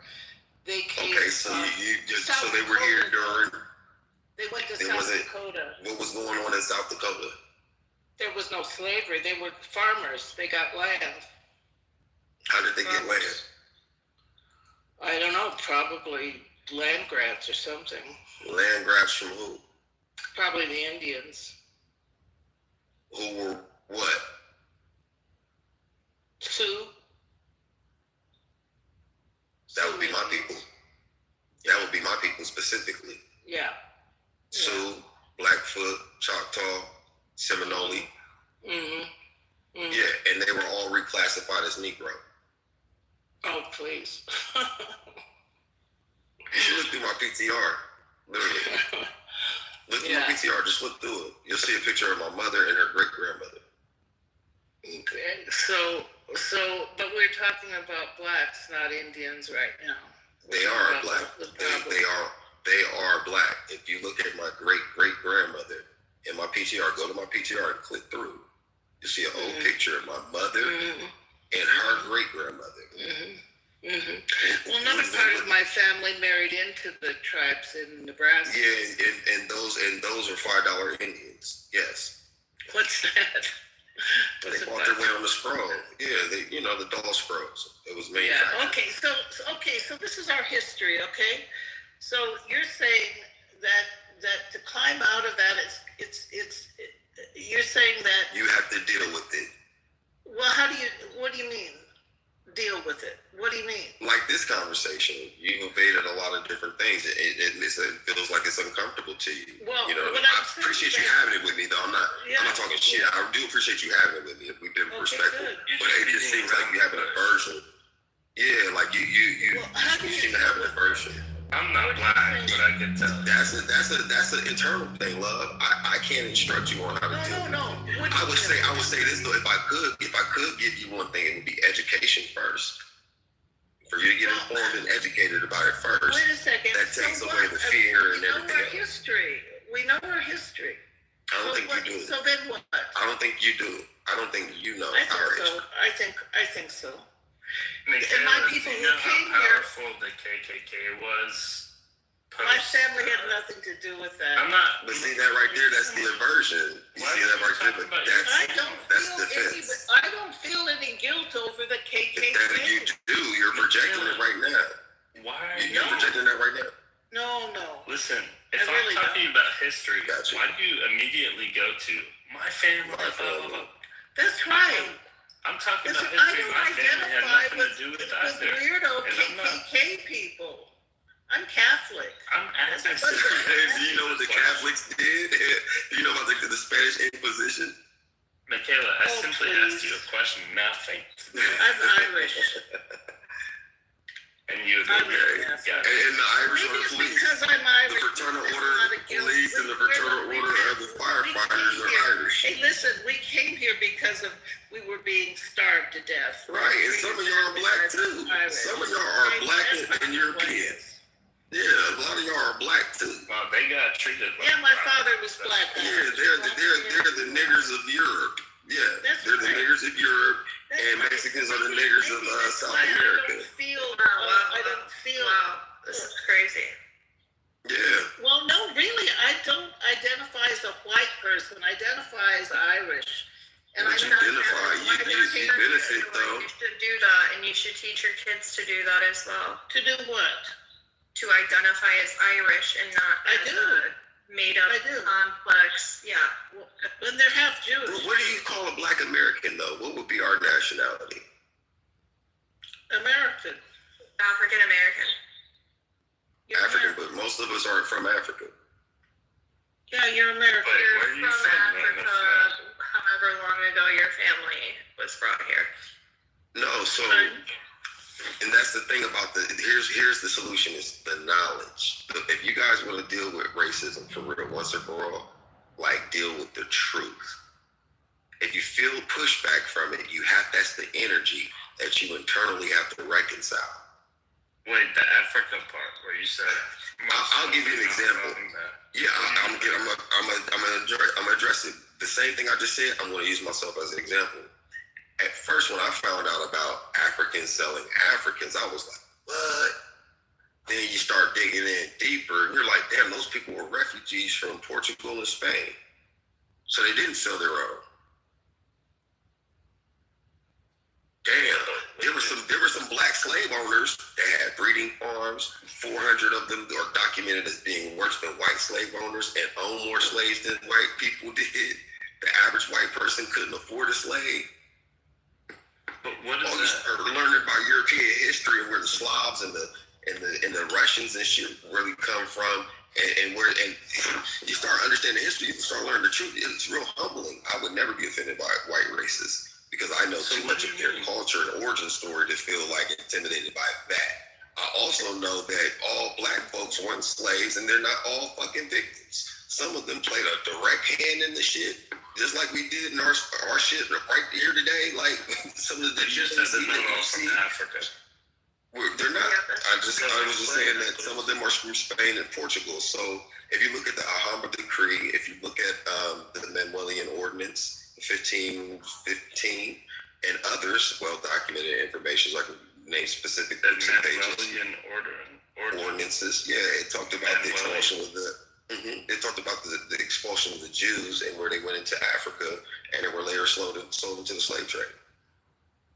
And then Jews were sold into the slave trade? Absolutely. Okay, wow. Well, I have books that from the time of the 1700s, 1500s. Okay. I have a lot of documented information that proves that. Right. But then there were also there were Black Americans that were here in America that were also reclassified as Negro, like my great grandmother that you see in the picture if you scroll through the shit, right? So you see that woman, right? Now that woman had one of 22 kids, had 19 kids of her own, right? So and my people were born in Oklahoma and Texas, and then also there were breeding farms. What happened in slavery, they did have to manufacture after the 1830s. It became illegal to traffic slaves, so they have breeding farms. And that would be their little brothels and pleasure palaces. And a good documented history book on this comes from a 1971 movie, which is the most graphical, accurate account of slavery that I've ever seen. It's called Goodbye, Uncle Tom. It's a 2-hour movie on YouTube. It's free. It's a very interesting, very graphic. Like, first time I saw it in 2003, it took me 2 weeks to watch it because it was really kind of hard to digest. But it's actually one of my favorite movies because it talks about the visuals of certain things, how this actually went down, right? But there were also Black slavers. There were 455,000 Blacks in the North and in the South combined that were never slaves. Some of them owned slaves. Some of them owned slaves to buy their families' freedom, and then others owned slaves for the same industrial purposes as they wanted to. Sold their parents out and every damn thing else. So what are they supposed to do with it? I mean, can we put that in the past? No, you have to deal with it. But also, you have to deal with it firstly. You have to deal with it firstly, then you can put it in the past. If you don't know these things, you can't reconcile. Who died in the Civil War? Yeah, one of my favorite heroes is John Brown. Okay, look That's at my guy. didn't the Civil War sort of I wish every Christian was like John Brown. Yeah, John Brown was the motherfucking man. He was more down than, he up there with Harry Tubman, but he was more down than Frederick Douglass and the rest of the motherfuckers. He came to them like, let's do this, and they were like, oh no. Dude hated slavery so much they actually thought he was insane. No, but I'm talking about the ones who died fighting in the war. And most of them didn't die for that reason. It was more of an industrial thing that created that John Brown. You're gonna say that, so then we have to keep dealing with slavery.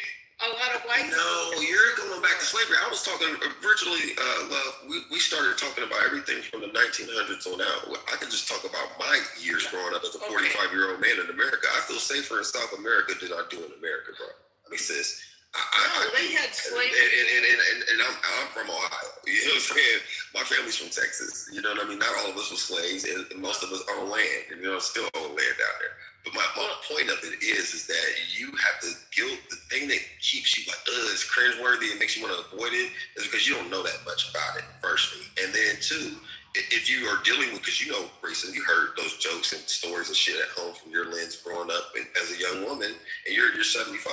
Oh, you know what I'm saying? You're as old as my aunts. You know what I'm saying? I know what you could possibly have heard growing up. Most of y'all are inherently racist because of the ignorance of it, right? But if you understand the root of where it comes from, if you understand if you understand the root of where it comes from, it literally is a flip on you guys too. Because white Europeans also suffer from racism. Hey, listen, but we got over it. No, you didn't. Oh, that's what you say. No, that's what I know. It's still an issue. Oh, they're making it an issue. I don't think it's not an issue for me because I'm dominant. Listen, even in the room, if anything, you can consider me as Django. You know what I'm saying? That's more my character archetype. I don't know what throw a little Tupac in there. You got me. I'm saying this, and love, I'm gonna get out your way because I hear you want to come in. I'm gonna get out your way. I just wanted to interrupt Michaela real quick. Michaela, you don't know enough about my experience, but you don't know enough about the real history. And when you contemplate that, it's off-putting, it's jarring because you've been sold a lie. So racism, my definition of racism personally is the personification of ignorance and fear. Once you get over it by learning the truth and reconciling it, then you could move forward. Because I'm not worried about slavery or the past. Yeah, I mean, I know the history and I'm doing things to change that narrative, but at the same time, I'm focused on the future too. It's just that's what's keeping keeping America stuck. Go ahead, dear. Well, if you say so. Yeah, I think there's a lot of things that are keeping America stuck. I don't think it's only that one story, but I definitely think that one story is holding, I don't want to say holding our society back, more so our society is allowing ourselves to be bound by not actually doing the work to move forward collectively. And I really hate, by the way, Michaela, you just made a statement. I really hate when people do this. And they tell people when they're talking about their own story. And I usually hear this when it's like a Native person or a Black person talking about their own history. Someone else will say, yeah, well, get over it. Or we got over it. But it's interesting because when I heard you talk about your story and where you come from, you're Irish. You brought up some of the horrible things that your ancestors went through. When somebody else is talking about it, you know, it's okay, well, get over it. I am over it. I don't hate the British. Okay, I like you know, the British. that's really disingenuous, but... Oh, I'm sorry. Go ahead. I'm just saying, like, show courtesy to others the same way you would like to be shown. You know what I mean? Like, if I just interrupted you when you brought that up, and I would say, just, yeah, well, get over it, you know, that's not a great way to go about things, so. Okay, so... Just food for thought. Yeah, I understand he has his point of view, what he's seeing. But he doesn't know my point of view, what I see in other white people that I know, you know. I see the change in the white people I know, and that I've rubbed shoulders with throughout these years. Michaela, those people may have been like, okay, we're not pro-slavery anymore. We're not pro-Jim Crow anymore. You know what? We're not even racist. We'll work with Black people. We might, you know, be friends or have family with Black people. But does that change a system or a whole society in terms of, like, you know, coming to terms with what we've done historically? Even take the Irish, for example, right? Their whole language was, like, wiped out.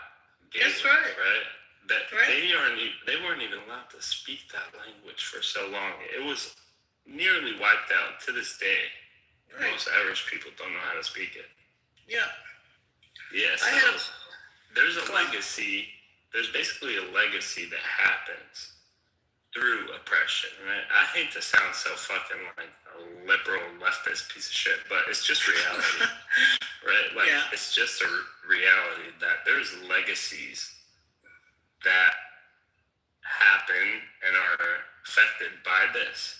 And one of the legacies of slavery turns into Jim Crow, turns into horror for a lot of Black families. There's some Black families that are just well off and they're fine, but I know, you know, the criminal justice system, you know, from Jim Crow to today, it's pretty, I mean, it's damaging for a lot of people. You look at the Nixon administration talking about how they flooded their neighborhoods with guns and drugs, you know, and these are like poor neighborhoods, people who don't really have much. The effect of that is crazy. And then the 3 strikes rule. A lot of my Black friends never had a father growing up. Not because their fathers weren't around, but just because they were in prison for 3 strikes. And it's like, oh shit, you only had your mom and your grandma, and they have a whole different relationship with the police than I do. I was thinking like, oh, we could go do this, that, and the other. My friends are like, no. Those cops are there. I'm like, so what? Oh no, they have a whole different, you know what I mean? I don't know how to explain it, but it's like, it's a whole different history, relationship that has never kind of been dealt with. It's still there, and it's just pervasive. It's kind of crazy. And I think a lot of the rap music is, for me, I might be ignorant. I'm sort of divorced from a lot of things, but to me, it's like things were getting better, and then it's like that the culture of, you know, maybe drugs and guns or whatever, that was sort of extended through that. The culture was it was kept going through the rap music, through the resentment and the anger just kept going and going. There couldn't be healing. Why does the music record labels only promote that kind of music? I know. Why? I know. And who's running those labels? I know what they're doing. Who's running those labels, though? Well, I'm not going to blame some ethnic group, but I think there is. But it's nefarious. Even in let's say like entertainment in Hollywood or music. Forget the music industry, like television or movies. All of Hollywood, yeah. Yeah, it's like it's all fucking degenerate. It's just That's like right. Black people are gonna be typecasted as like thugs. You know what I mean? That kind of shit. Well, Hollywood has done a number on the whole culture. The whole, you know, I'm Catholic, and I have become very well aware of what the sexual revolution has done to our culture. You know. But what about Hollywood has just Spanish done a number Inquisition? on all of us, huh? What about the Spanish Inquisition? Well, what about it? What does it have to do with America? I mean, I'm talking about Catholicism. It's the Catholic Church. Oh, you're gonna get into it. No, I'm not gonna get into that. Nobody's doing that. I'm just asking you about it. Like, what are your thoughts about it? It was run by the government, the Spanish government. The church was doing their own private inquisition. They were dealing with conversos. And what were the conversos? Who were they? Conversos were Jews and where did they go? And the church was trying to weed them out to see if they were really converted. Okay. So where did those people go? What do you mean? Where did those conversos go after they expelled them? Where did they go? America? I don't know. Where'd they go? They went into Africa. Oh, North Africa, yeah. No, not North Africa. Congo. No, specifically the Congo, Angola. Matter of fact, Google. Do you have a laptop? Or does any of you guys got a phone in front of you? I've got my computer right in front of me. Okay. Just real quick shit. I just want you to check out this book. Okay, it's literally called the Annals. The Annals of History, Literature. Hold on. And so what did they do in Angola? What did the conversos do in Angola? Wasn't Christopher Columbus a converso? Well, that's a whole nother story right there. But yeah. So these people, they went into so basically these people, they were sold into, they went to Cape Verde, they went to modern day the Mali Empire. If you look up this 1747 map called Negro Land, right? Look that up and it will tell you exactly where the slave coast was. And this is from a guy named Emmanuel Bowen. Let me know when you get that picture up. I'm putting in Negro Land 1747 map. Emmanuel Bowen. 1747 map, huge stroke. Images of Negro Land. Is it 1929? No, like the 1747. Oh, sorry, 1729 or no? Guinea. No, 1747. Well, I'm 1747 here. It's sort of a old map. I can't make head nor tails of it, but I see one at 1727. There's one 17. Just put in 1747 map, the Negro Land.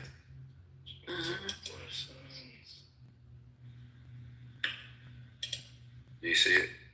Yeah. Oh. Do you see where it says Slave Coast? Slave Coast. I don't Oh, see it. Yeah, right there, Guinea, right below. See where it says Slave Coast? Zoom in more and see if it doesn't say Kingdom of Judah. The Republican Party hates America. It doesn't say Kingdom of Judah here. No, it says. It has Weta in the middle, and they have a northern and southern kingdom that says, Weta, and it has a northern and southern kingdom that says. I see Lagos or Lagos. Do you see where it says? Do you see where it says Slave Coast? It says Gold Coast, and it says Slave Coast. Yeah, I see Slave Coast. Okay, zoom in on the Slave Coast. Zoom in on where it says Slave Coast. Do you see Weta, and do you see Kingdom of Judah? I see Weta. I see. And right above and below, it has Judah. No, I don't see Judah, bro. Where's Judah? If you see Weta, just go up or down, and you're going to see Kingdom of Judah because it's mentioned there twice. I don't see. Is this Hebrew Israelite stuff? It's not Hebrew Israelite stuff. It's called the truth. Oh boy. I don't see. Look at the Manuelian ordinances. Wait. Let's stay on this. Where's Kingdom of Judah? I don't see it. Why does I see Weta? Who cares about that? Let me change my PTO. Why do you support Israel? Why do you support Netanyahu? Why? I don't support Netanyahu. Nobody's talking about that. Yeah. The problem is you are King not. City. See Formosa. I'm about to change. I'm about to find it in my and change my PTR to it. I'll help you out. Yeah.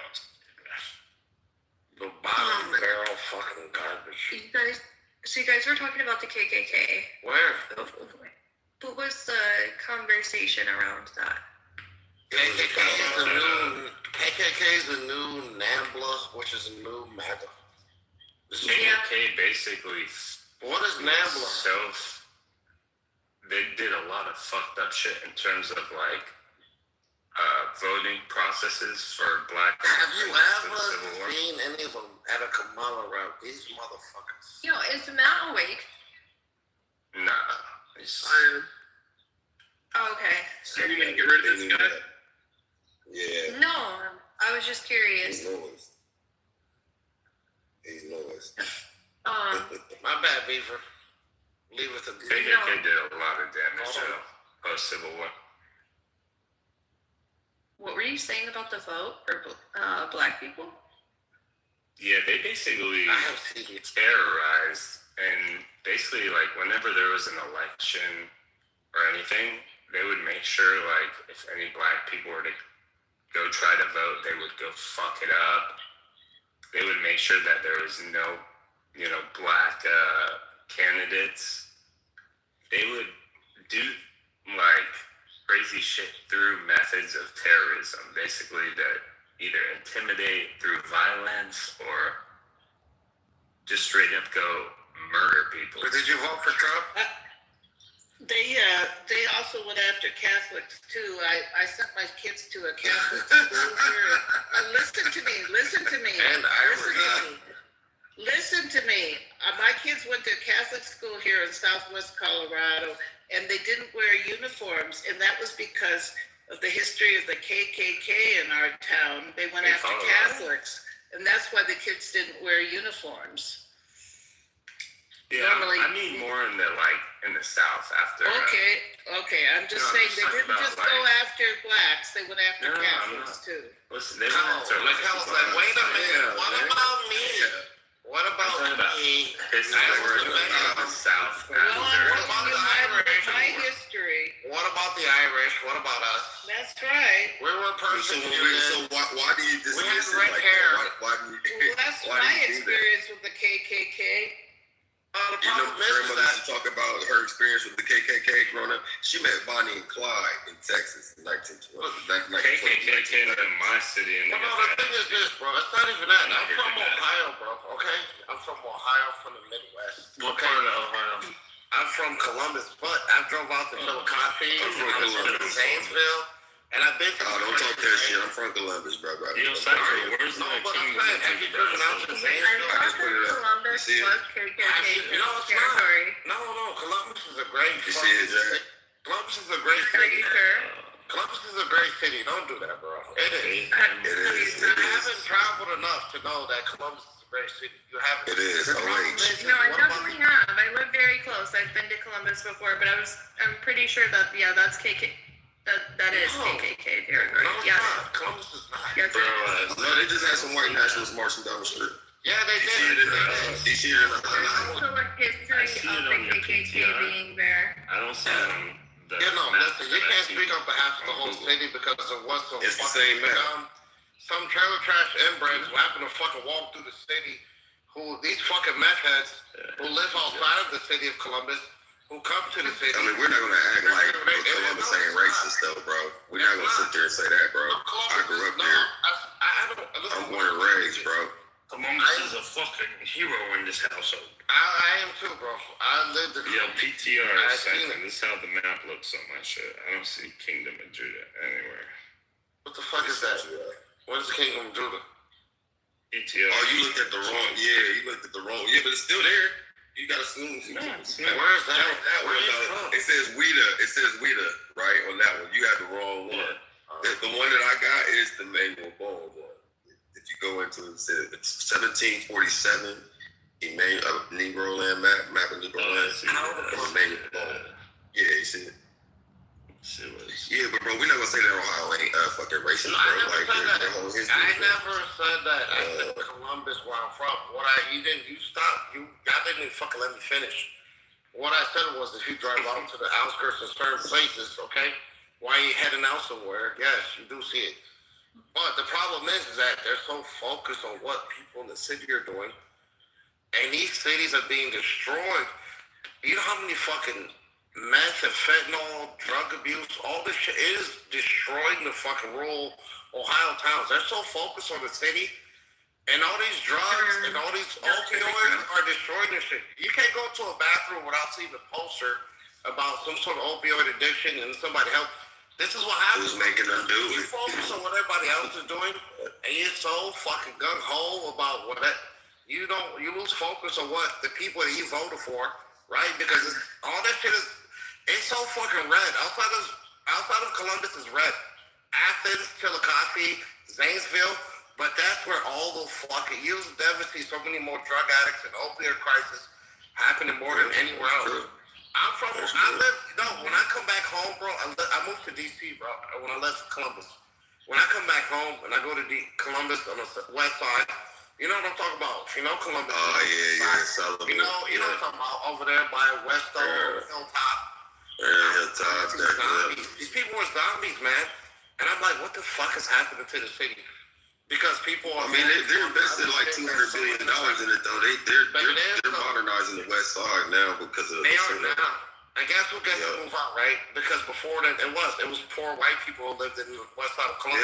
Yeah, that's the the side, bottoms, more or less, the south side with the bottoms. Them white boys down there, boy, they are some real white niggers. If you want to talk about some nigger shit, them white boys down there, boy, they don't fuck around. Yeah, but they are the descendants of the Confederate people, right? Who essentially moved to Ohio, same way that basically there was a migration that happened from the south of Mississippi River up to Chicago and Milwaukee. So that's why you see a lot of. So it's essentially the same thing. The problem is that some people use that. They're like, listen, I'm fucking poor because of you. My life is terrible. I'm an alcoholic. I'm a meth head because of black people.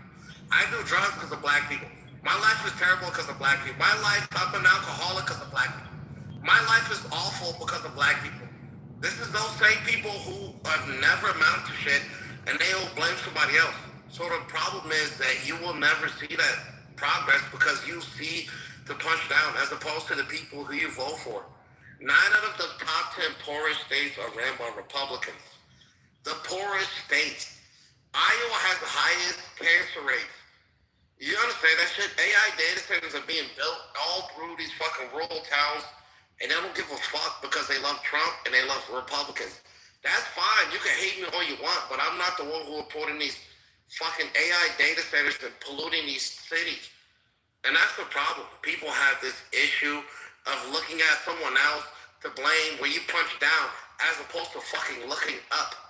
These billionaires you fucking love and you trust, they don't give a fuck about you. You will not get invited to Mar-a-Lago. You will not get an invite to the fucking ballroom. You will not. He doesn't care about you like he doesn't care about me. That's your problem. Diesel prices are killing truckers. Farmers are losing their fucking farms because of tariffs. They're going bankrupt. Do you understand this shit? This shit is real, and it's beyond me. You can hate me all you fucking want. You can blame me for your life problem. You know, oh, black people did this to me. I don't give a fuck. You understand this shit? It's bigger than this. It really is. And that's the problem. I'm just being honest. Yeah. And you know what's interesting? Something you brought up, and I've also noticed this as well. You brought up the fact that a lot of these people talking about like, oh, we need to do like crime crackdowns and like drug crackdowns. Well, if you look, and this is the pattern across the entire country, is they're only going to cities that voted Democrat, which is really interesting. But when you get out of the city, exactly the same thing that you're talking about. I know what you're talking about. I grew up in the city and I moved outside of the city. And thankfully, my little small town is... She's okay, so I grew up in the city. Amazing. I'm speaking. Shut the fuck up. Do you have any fucking manners? Shut up, bitch. Shut up, bitch. Beaver, did you drop him?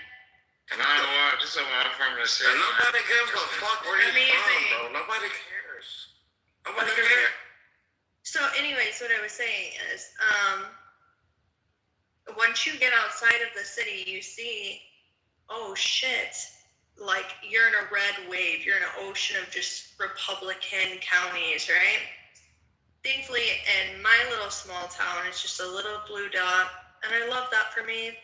But what I've noticed is in these Republican, rural towns is there's a lot of drug issues. Absolutely.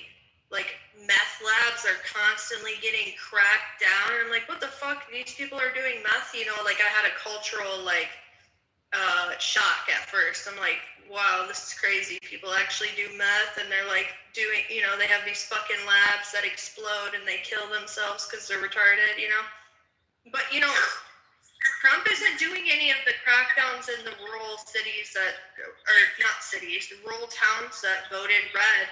And they have drug problems too, and crime as well. And I don't get that. But he's doing a disservice to those people because what you're essentially doing is you're focusing on Chicago and New York and places that you don't live in. Why do you give a fuck? You live in Alabama and Arkansas and West Virginia. Why the fuck do you care about what's going on in the blue city? When the blue cities are feeding the red cities. You understand that shit? 9 of the top 10 poorest states are led by Republicans. So why are you focused on the blue states and the blue cities? And you can say that shit all you want. But those cities, California has the 4th highest GDP in the country. I mean, in the world. In the world. 25 states rely on California alone. Hey, and that's 25 states rely on California alone. And I'm not from there. I'm from the Midwest, so I see this shit. I'm from Ohio. I drive around. I go to cities. I'm from the Midwest. I drive to Indiana. I drive to Ohio. I drive to Wisconsin. I drive to Minnesota. I drive to West Virginia. I drive to these places, and I see what's going on. You can hate me all you want, but it's not me who's preventing you from getting what the fuck you need to make it life better. You can blame me. You can blame whatever. I don't give a fuck. I promise you, it's not me. I don't think nobody blames you. The problem is they want to look down as opposed to who fuck. Why is Kerry getting fucking subsidies for moving to Mexico? Instead of building plants in Indiana. Why happened to Foxtrot building fucking plants in Racine, Wisconsin, instead of leaving to Mexico? And that's the shit they don't question. That's the shit, because it's so easy to say, oh, you a fucking Democrat. I'm not a Democrat. I'm not none of that shit. What I believe in is I'm an American first. I love this country. I want to see this country do better. I'm a progressive. I want to see it progress. I don't give a fuck about your ideals. It means nothing to me. You hate me, I hate you too. That's fine. But what are you going to do about this country, and how do you want to see it progress? Do you want to see us all eat, or do you want to see a few eat? Who are the billionaires who are fucking starving you motherfuckers? And building AI data centers and wiping out these fucking family farms to buy them. BlackRock is buying all these family farms. So is JD Vance. It's a fact. Somebody got to sell it to them, though, bro. It's happening. Yeah, but somebody has to. Family farms are going to be obsolete. And they voted for this shit. They voted for it. Slow down. They voted for it. Literally, somebody's making a profit, so nobody's taking this shit. BlackRock is. So, but hold on one second. You don't know who look how many family farms they're buying up, bro. Yeah, I understand, bro. You can't get mad at the person brother, I hear you, but you literally. It's American white. I hear you. Bro, listen, I hear you, but literally, I wanted to pivot real quick to Coco and Michaela.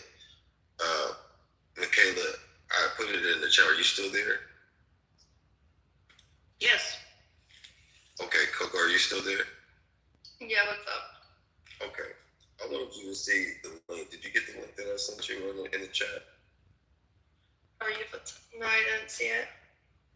You might have to scroll up just a little bit. I'm gonna see if I can drop it again. It's like maybe 5 minutes ago. I found it. Go to page 141 for me. Okay. Let me know when you get there. Now, Michaela, I want you to pay extra special attention to this because this is one of the stronger evidences that I was telling you about. I got others, but you want to go follow that link and go to page 143. When you get there, let me know. I wonder if the other brother was still in the room though, too, because he goes 143 or 141? 143.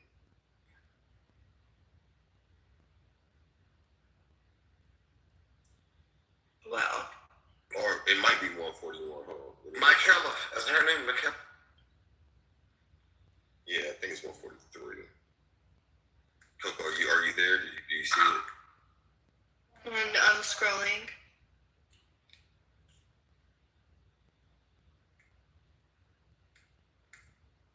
The thing is, though, a lot of us we root for America. That's what you don't realize. Yeah, if I was doing a great thing, I would get it there. I would root for him 100% if he had everything going like he said he would, right?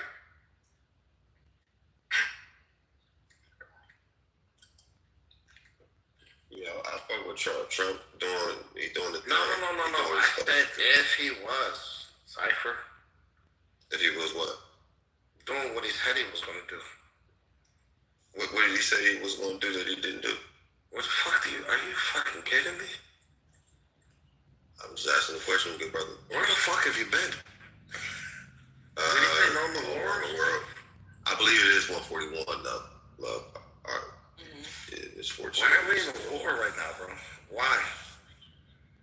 Hold on. I think you already know the answers. Why is gas at $4 a gallon? Why is diesel at $8? Well, I mean, it's just temporary. What about tariffs, bro? It's temporary.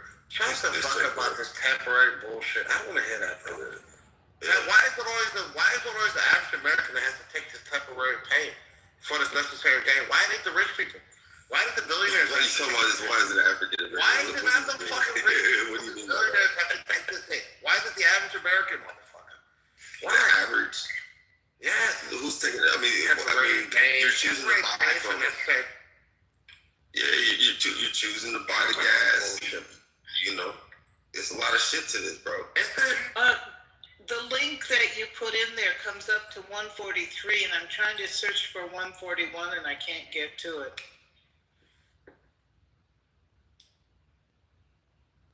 Hold on.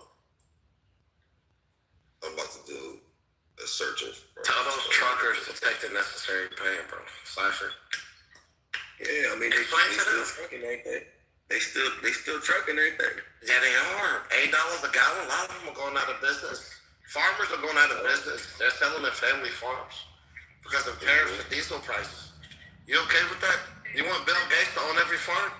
You want Bill Gates to own every farm? Sell it to us. Damn. For him to own it. And that's exactly who these people. What is They don't give a fuck. They don't give a fuck about America. I promise you don't care about America. Chill. That's the fact, Uncle. I don't care. Chill. Okay, but like you are just like I don't know. That's a lot of energy. How do you sell your family farm? Bro, I didn't sell no family farm. I don't know what the fuck you're talking about. You gotta chill. Huh? Oh, that's 1798. Oh, hold on. This one's supposed to be 1783. Hold on, y'all. Yo, I don't know what you're That's not bad. Hold on. That's not bad. Same thing, but just different year. Hold on. About the fencing.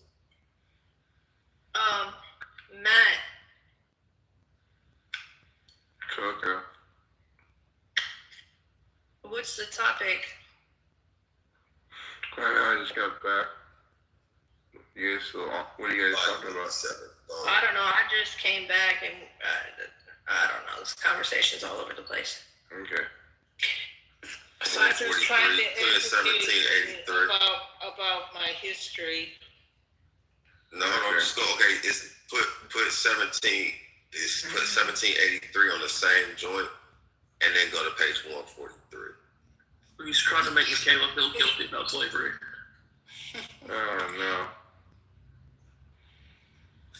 They trying to make her feel guilty.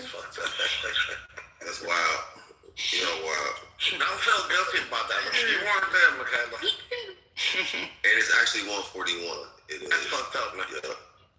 Yo, I think Abby is sleeping with her mic on. Here, I'll mute her.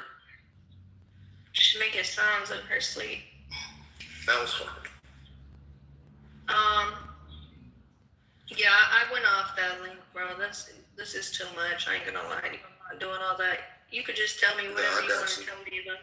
Yeah, no, I'm about to put the link back in there, and I'll read it out loud real quick, because this was a conversation I was having with Michaela about the Spanish Inquisition. Oh, what happened with the Trump shooting? I don't know. I was watching the back. So I asked her if she knew what it was, but it says this, and I'll let it go. But it said the Swedes, the Danes, and the Brandenburgers, North Americans, since 1778, and the Spaniards in their trade have filled and increased, not only by the Swedes and the Brandenburgers ceasing their navigations to the coast of Guinea, but to the annual demand and supply of more than 100,000 Negroes, recruits for their own colonies. Lawford confines his relation to the first Negro trade that carried by the Portuguese and the Spaniards. Gonzalez and his first Portuguese, who in 1442 returned with the Negro slaves purchased instead of Africans, right, to who had till then been carried off by merely more violence. But soon after, the Portuguese became better acquainted with the African regions and their valuable productions. Prince Henry founded the first Guinea company that settled the factories and fortresses in Arguin, and got the exclusive privilege of trading with the Arabs. The trade soon increased to that in 1455. Not less than 700 or 800 Negro slaves were annually exported to Lisbon. At the length of the Portuguese in 1471 discovered the Gold Coast. That was the map that we talked about earlier. And ever since, intercourse between Portugal and Guinea was continued. The Portuguese endeavored to exclude other nations from Guinea, which had till then the rest of the European navigators were, in spite of the papal bulls. Let's go into the thing. Papal bulls and the reports that indiscriminately spread to the pretended dangers of the coast, striving to get a share of the profitable gold trade.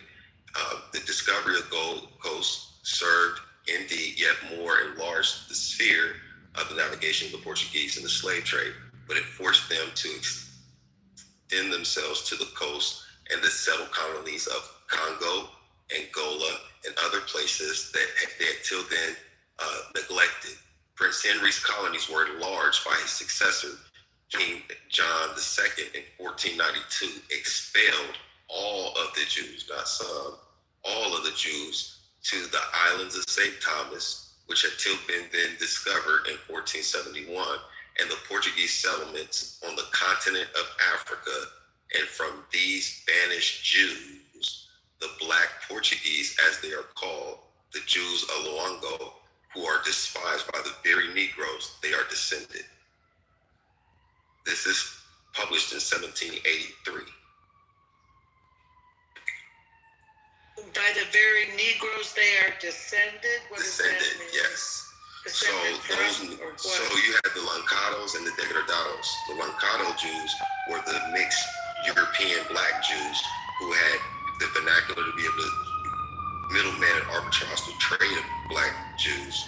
And those Degradados were basically dark-skinned Negroes that were settled in those colonies. And from that map that I showed you, which they called that place the Kingdom of Judah, that's where they were trafficked out of. They called that place the slave coast. And they came to America. The Jews trafficked the Africans? Is that what you're saying? Yeah, it's well documented. Yeah, boy. But it was also for the Spanish crown. The Spanish crown wanted them out of Europe because the Moors and the Jews started to fight against the Spanish Inquisition or the Spanish time.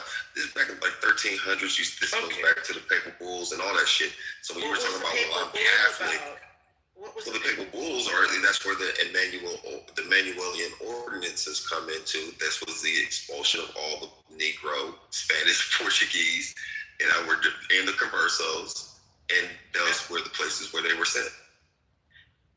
That's what the papal bull was about? The papal bulls there are multiples. Our name specifically, the Emmanuelian Ordinance, 1521, Book 5, Title 1 to 112. And then also there's John Ogilvy's America book that came out 1671, and in Africa 1670, that talk about the Hebrew origins of American inhabitants, so that they had Black Hebrew people that were in America. So this isn't about Hebrew Israelite shit. I'm saying that they're right. I don't like how they do things, and I'm not religious, but they're historically right. And there are specific things when you mention that you're from Ireland and that you have, and you're Catholic, as if that exonerates some of the ignorance of Black experiences, which, mind you, I didn't talk about slavery. You started bringing up slavery. I was talking about everything after slavery as to why there should be some kind of repair and or conversation that moves the needle forward about the original sin. If you understand the background, you ask, well, how do you fix it? I said through education. If this nuanced information, you go down this rabbit hole, you'll find out a lot of interesting things that will make you feel a certain way about it, adversely, maybe. And then I think the more you learn, the less you feel responsible for, because you can see all the dynamics. This is what keeps that shit going. You said the more I learn, the less I feel responsible for? I mean, that journey's up to you. I feel like if there's some things that are going to make you feel uncomfortable, I want to make sure I'm clear about it. The less I feel responsible for. No, listen to what I'm saying in full context. The more you learn, your journey about that is up to you. You might feel jarred by a lot of different information, but I think the more you learn, the more you continue on that journey, you'll feel less of that, because then you'll get the full picture.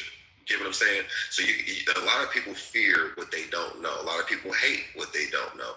But the more you start to understand a thing, you can start to understand its origin or deal with its existence better. Yeah. Does that make sense? Yeah. And is there anything in the history of your people or your group that you identify with that you have to deal with that fuck yeah, absolutely. Or whatever? I mean, absolutely. The fact that we let people like you conquer us is fucked up. Horrible stuff in the humanities past, okay? Well, I mean, the thing is that you asked me what was the pathway forward, right? All I'm presenting to you is that, hey, this is something that you can do. Now, how you feel about it and how far you go with it is up to you, right? Yeah. Education. So I know That's that the first step. papal bulls existed, and the papal bulls did a lot of things that were terrible to people all over the world in history, right? I'm completely aware of that, and I've read these things in deeper context at different points in my life. However, the ending part of where you said that there's like Hebrews that, you know, were in America to begin with, that's bullshit. That doesn't exist, and I don't believe in that, and I know that for a fact because I'm from America. I originate from this side of the world, and I've read context in so much historical documents and archaeology and so on and so forth, because that's my history. And that's just bullshit. This is an idea that comes from, actually, it's racist, and it comes out of the Mormon church originally, and other groups have co-opted this idea, and now it's turned into this huge mind fucked where people are completely brainwashed and actually believe this is something true. People go to to the extent of literally creating AI about it. They'll, make up random But you know that this book that I just read is real, right? Okay, that's all right. I'm telling you, I don't believe in. No, there was no Hebrews in America to begin with. It's just not realistic. It's not true. How do you know that? How did you come to that conclusion? I already told you. Dude, come on, bro. We're not doing this. He is risen. I'll just ask you. Hebrews come from literally Hebrews come from the other side of the world. They're not Americans. How do you know that though? Like, I mean, what gave you that idea? Oh my God. Lack of evidence. History. I mean, reality, evidence. Like what? Give me an example. I already did. This is ridiculous. Come on now. Look, you made the argument. I was just asking where it comes from. I just want to understand, how did you get there? I've already told you. I've looked into archaeology. I've read text, history books from all over the Americas. I know that's fucking bullshit. That's my history. I'm an American. I was here before America was here. I don't identify as a black person. I don't identify as a Hebrew. I identify as an American who was here before America was here. What tribe are you? What tribe are you? I'm an Anishinaabe. Anishinaabe from where? What part? Okay, amazing. And this is sad. This is why I think that, Beaver, this is why what part of America are you from, man? Conversation that I had with you, when I said I really like how Canada teaches their students when they're children about the original people, how they do that when they're kids, because Canadians don't have these kinds of conversations. You notice that? I've never heard this shit until I got on Clubhouse about Black Hebrew Israelites and Hebrews, being from America and all that bullshit. Yeah. Why is it bullshit though? And it's really sad too. Like, you live on our land and you have no clue. You probably don't even know whose land you live on. Which tribal nation's land do you live on? I mean, I'm in Ohio, love. I mean, that's where I'm from. But okay. All right. So you don't know. This is my Back Creek, you have a lot of different tribes, love. There's like hundreds of fucking tribes. I'm just like say Cherokee.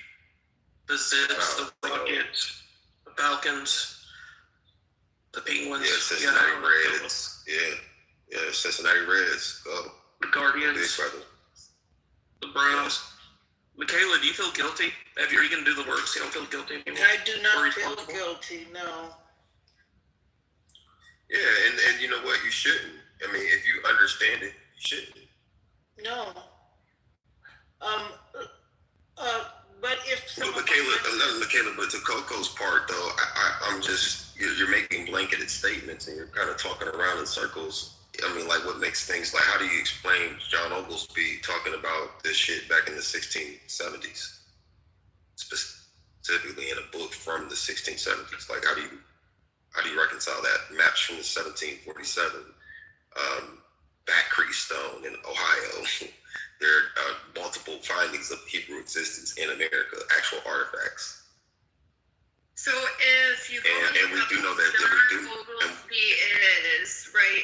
If you look up who this is some random Christian gynecologist and OB, and he was a historical Illinois politician. So if we go back in context, even from 100 years ago, What year? What years ago? Can I finish my statement? I was just asking what year to make sure we're talking about the same person. Okay, what year are you talking about? I just said it. What year were you Which looking John up? Oglesby are you talking about? What year were you looking up, love? I literally just typed into Google, what year are you talking about? Why aren't you telling me the year I asked you? I just typed into Google, John Oglesby. What year are you talking about? I said 1671. 1671. And this doesn't sound like a Native American to me, by the way. You're so offended. No, I think it's hilarious because you're trying to tell me about my history and you're like Well, it's my history too. I mean, it's my history too. John Oglesby, a 17th century Scottish cartographer, geographer from London. Amazing. So a white man from London, probably a part of the, what is the other church called? It's not the Catholic Church. It comes out of England. It was your opposition. Well, he's just saying, well, you've never read this book, but just so you know who John No, it doesn't is. matter. It doesn't matter. It shows that Hebrew-speaking people were documented in the Americas before the 1700s. You don't like that. Why do you have such an aversion to that? Funny? It's funny because you're quoting people who came over here and made up all But that's from the stories. 1671. Are you going to just keep over talking me, or are you going to actually let me respond to anything that you're saying? My apologies. I'll go on mute. Okay.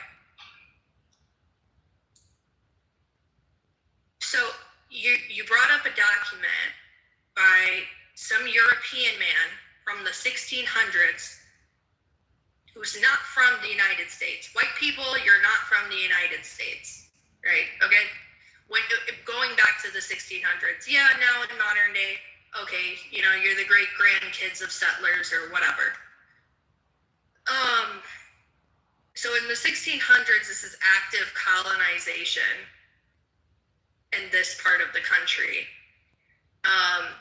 So, you know, you have an invader coming into lands who are trying to come up with any kind of fucking stories and using all sorts of coercion tactics.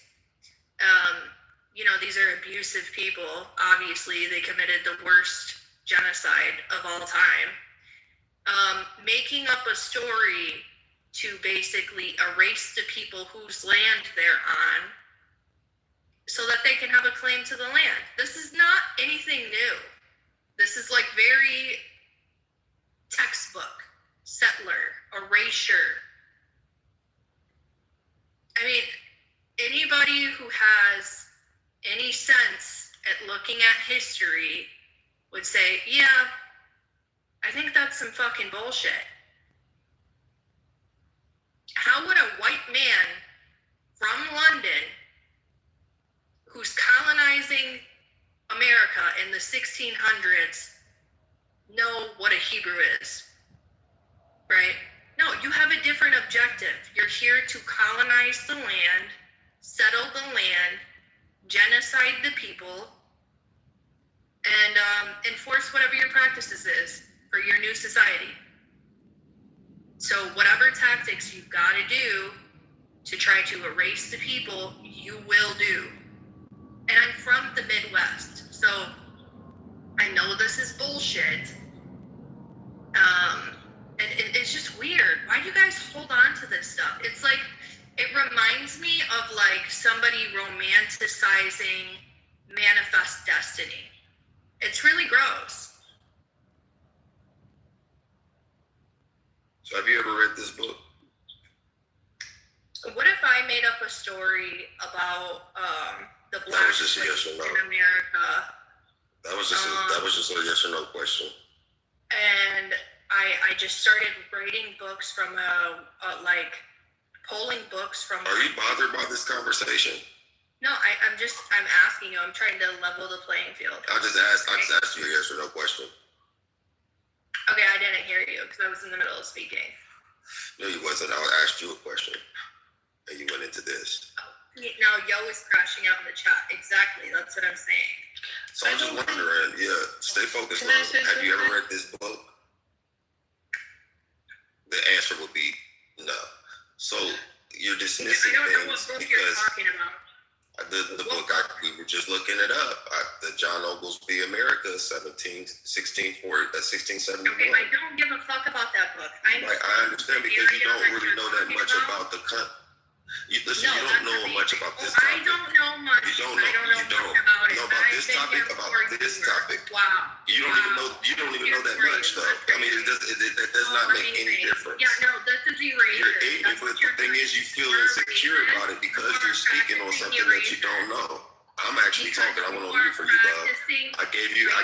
No. I would like to speak because I did go on. I went on mute for you. Could you do the same? You sit here and talk about, let's fix racism in America. Here you are practicing erasure.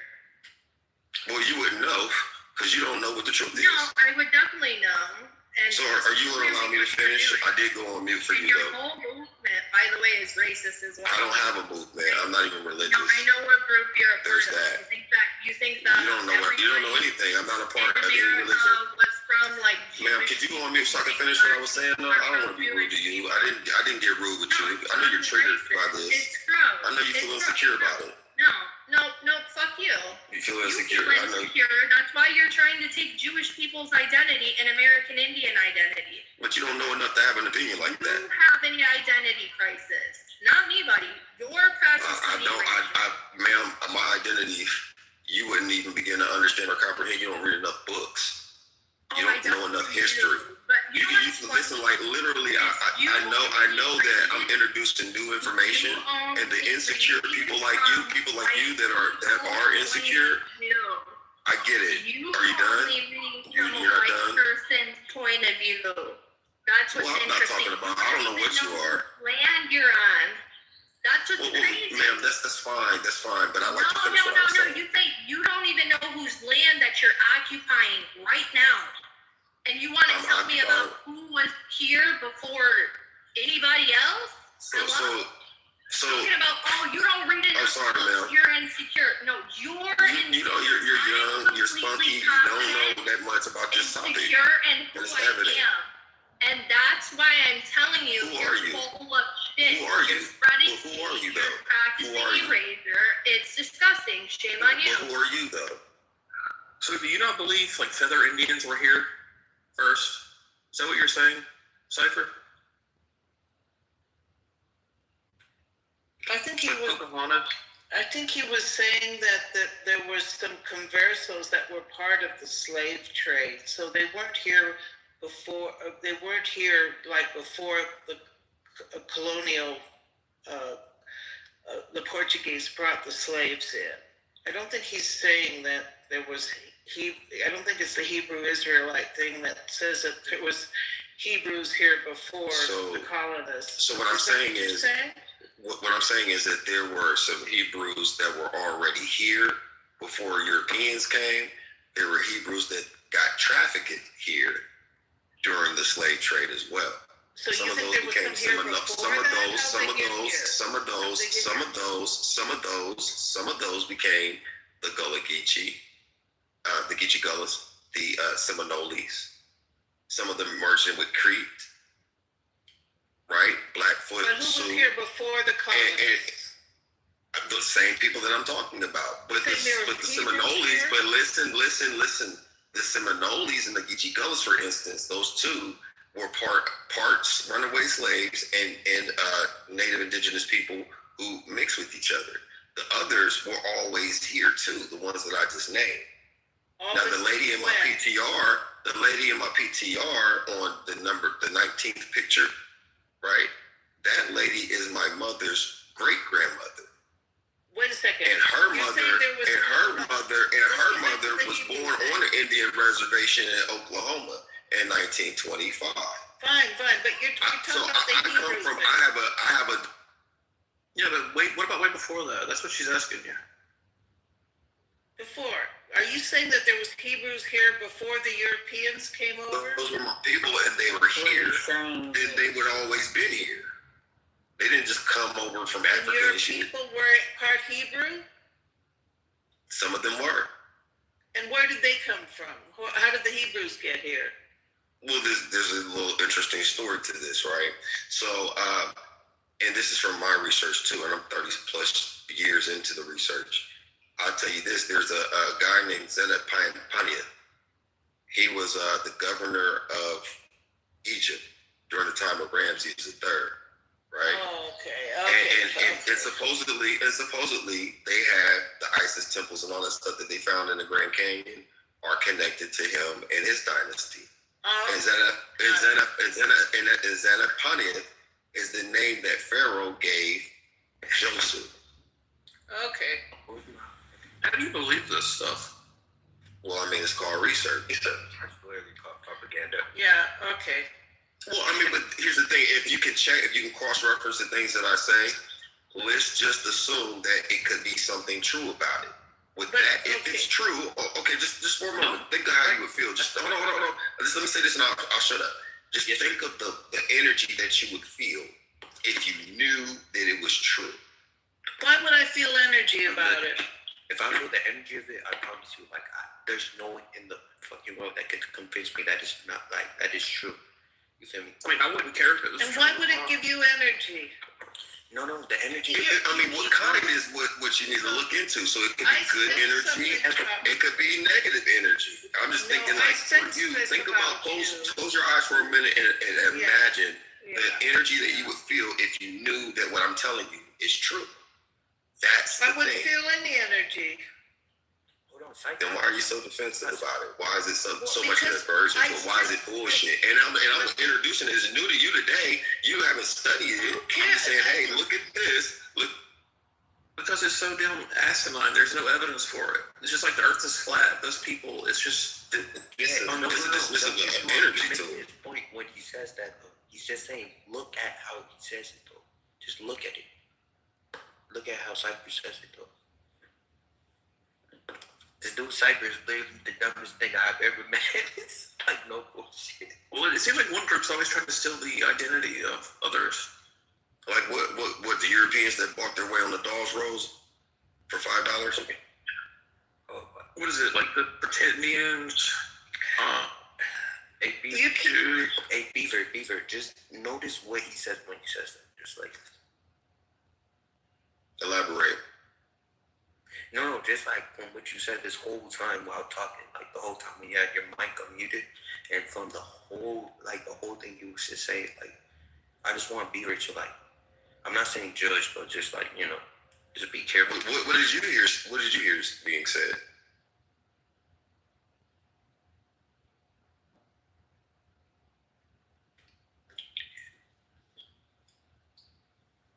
Can I say something? Yeah, go ahead. Yeah, I sensed this from Cypher. Going back, he wants to go back and say, oh, this people did this and that, people did that, and this and that, and this and that, and this and that. And that's supposed to make us educated so that then we can go, to me, it has a lot to do with resentment and blame and lack of forgiveness and a lack of forgiveness? Yeah. You don't think that people like to kill people? What? You don't think that people like that shouldn't go back and kill those people? I mean, you guys did it over tax. People like who should go back and kill who? The people, the very people, those Black Americans, those Native Indigenous people that were oppressed and killed, do you think that they would have the right to kill back and get their land? Do you think so? Do you think they should? They wouldn't be wrong. I know. This is the whole thing. This is your but whole you want thing. forgiveness, and when you say, oh, no, listen, love, because you don't even know. You want me to say this. You want me to say, but hold on, no. Don't put words in my mouth. Let me speak for myself. I am literally saying that they would not be wrong. But when you say that you want a lack of forgiveness, the fact that you're breathing and that nobody's coming after you just for the simple fact that you're white is an act of forgiveness. What? Right? Literally. Think about this. The fact that we fight in all of your wars, it's an act of forgiveness. Yeah. Right. The fact that we haven't gone that route is literally what you mean by forgiveness. What you mean by forgiveness. What you mean by what you mean by a lack of forgiveness is that you want to be exonerated. Okay, look. Because you feel guilt. Hold on. Wait a minute. How can she get your forgiveness? What could she do to be absolved of this horrific thing that she's responsible for? That happened with me. I didn't say that she's responsible for it, but she's willfully ignorant because she doesn't want to deal with the truth. And if you have to deal with the truth, then it's like it's not some.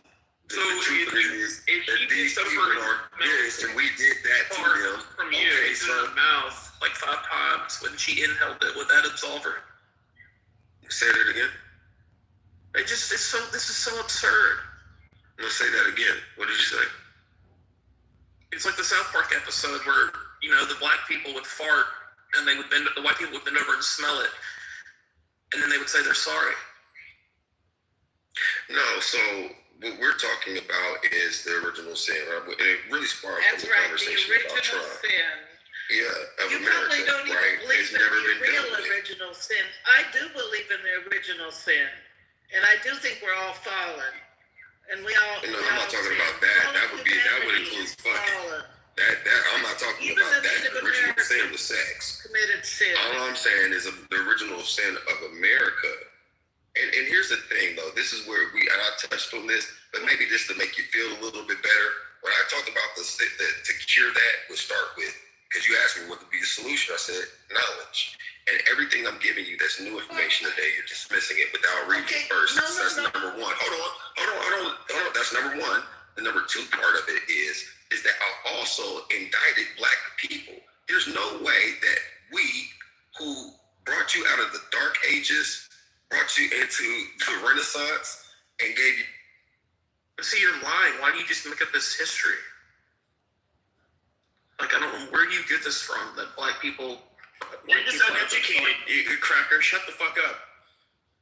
Well, I'm worried about Michaela's soul. I want her to do some soul searching so she can get better. Yeah. My thing is what I'm saying with that is that how did we allow people like you guys to conquer us? And you were the original slave. The word slave comes from the word slave. You want the real answer? The caves. So how did the people like that come up against us and fuck us up? Well, we got out of the way. We got out of our way. We started oppressing ourselves. We do it today, even in the hood, motherfucker. No, you were outwitted. Intelligence. This is called oppressor. There's niggas that actually own other niggas. There's niggas that hate niggas worse than the white man. Okay. And we talked about it earlier, how my favorite hero is John Brown and all that other shit. I see both sides. That's why I'm not, when I flex my racism, it's really to agitate you motherfuckers and just debunk you motherfuckers from the ground up. But the other side of it, though, I understand how fucked up we are. Like, how dare we, complain about this motherfucker? Like, that didn't have a language? Like, you know what I'm saying? Like, what religion, what major world religion comes from them? What kind of, what would the world be without us? But that's where. When did you guys discover the wheel in Africa? Brother, you don't know nothing about Africa to speak on Africa. But I will tell you this: they're fucked up today. They're fucked up. They're fucked up today. Black people. Wait. I'm gonna finish the plane, love. There's black Americans, not black Americans, but black Africans that were. No, you're not even listening. There are Africans shitting on other Africans, and I said that earlier today. I said, look, there's Africans in Africa fucking each other up, but they want to blame the white man. Some people use that as a motherfucking trope.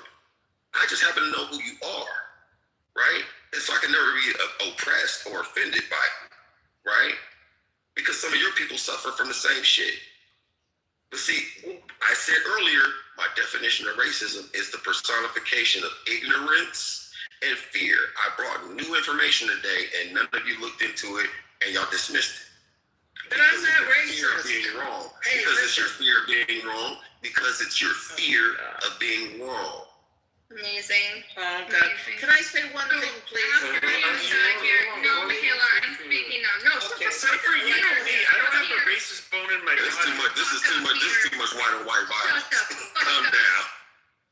Like, Coco go, and then Michaela wanted to say something. Okay, so you said a lot of stuff about my white brothers and sisters, and I might poke fun at white people here and then, but I don't hate white people. I'm just not a fucking hater. It's not in me. I don't hate black people. I don't like racists, though. I'll tell you that. And I don't like erasure either. And you're sitting up here, you're criticizing everybody about, you're racist and blah, blah, blah, blah. But you're actively trying to erase Jewish people. You're actively trying to erase the American Indian. And now you just try to erase white people. And you just made a claim that all white come from Russia. That's not fucking true. And then you said that... That's how I know you don't listen. Yeah, I didn't finish. Okay. Yeah. Tell us how much you don't know. Then you made the claim that white people had no language and no religion. Now, I know that's not true, because white people, I've studied your history. I said, what world major religion did they No, create? white people, I've studied your religion too, right? So If I could study, what major world religion did black people create? Wow, you didn't say that. You just told me. You don't listen. Mormonism. That they didn't have a language. I definitely have a language, and you're speaking their language right now. You're not even speaking your native tongue right now. You're speaking the white man's language right now, English. Hello? The white man's language? Do you know what the English language comes from? It comes from an older version of English. Which comes from what? White people. White people. Who is white people? Oh my God. What is white people? Why do you believe those things, white people? Okay. I thought that the English language is an amalgamation of Spanish, Arabic, German, all kinds of different languages and root words. Actually, it's not Arabic, it's German. French, Arabic. I mean, Arabic. An Arabic word would be science, geology, all those things. Those are. Yeah. So you just named a bunch of white people. Cipher. I think you're Muslim, right? No, I'm not religious, man. Okay. Sorry, Coco. Go ahead. No, not religious, but... No, it's just funny because you said white I'm people. It doesn't come from white people. And then, you start naming a bunch of groups that are white people. It's just weird. Like, I don't know. What about white people? What did you say that I said about white people? You just said, no, English doesn't come from white people. And then you named I never said that. I never said that. I said, where does English come from? I said, where does English come from? No, you did say. You lie more than you think. You lie more than you think. You need to think before you speak if you're going to lie. Here's what I don't get. If whites are so inferior to blacks, then you taught us how to bathe and you were superior, then why is the scoreboard... I didn't say that, but that's true. What is a scoreboard? What the last 500 years, what have you guys done?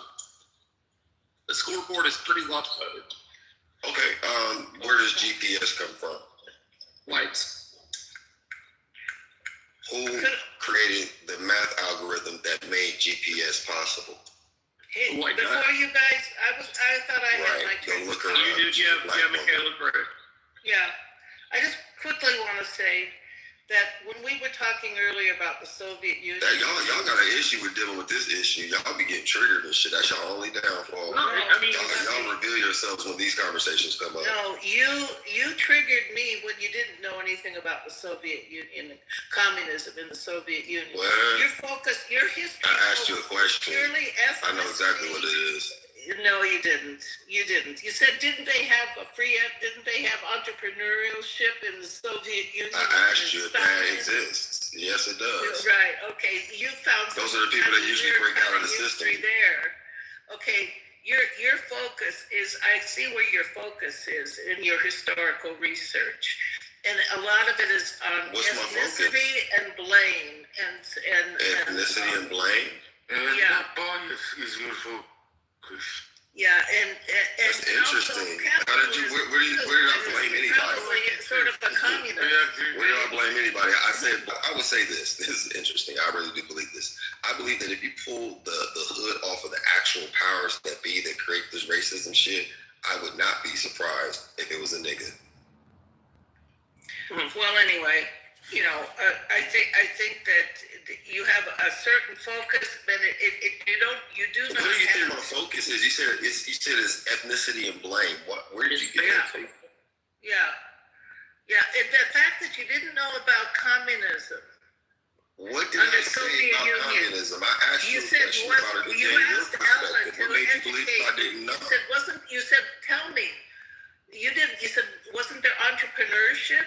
You seem to know nothing about. Yeah, I ask questions, right? To see, it's called the Socratic method, right? It's made to disarm you from even having a. Let's go over the most influential inventions and advancements in history, and then we can all throw in and say what they are. The printing press is one. The transistor is another. The assembly line, the automobile, the airplane, the internet. Those are Wright brothers. Let's see, what else is there? That's the vaccination, modern medicine. What else we got? Who's this? Light what are you bulb, talking about? telephone, telegraph, the steam engine. Okay. No, all these were made by white people. Oh, really? Yes.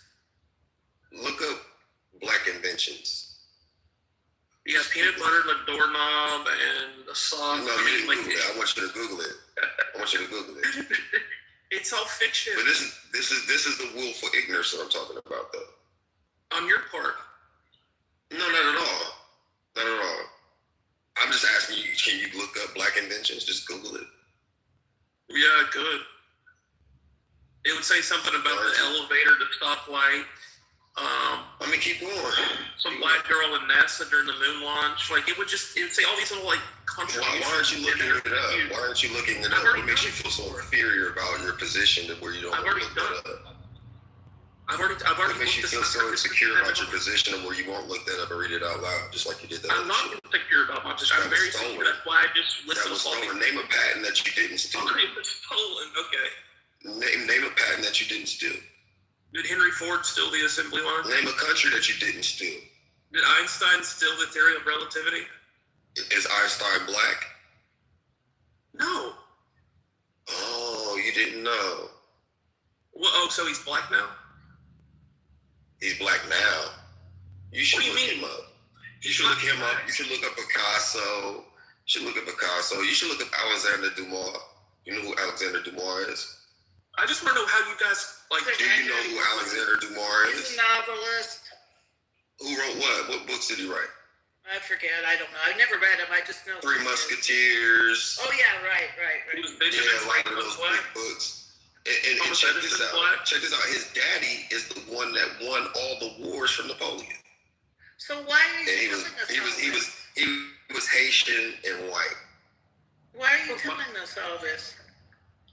Because you guys don't know that much. And that's what makes me triggered by a lot of the things that I'm saying.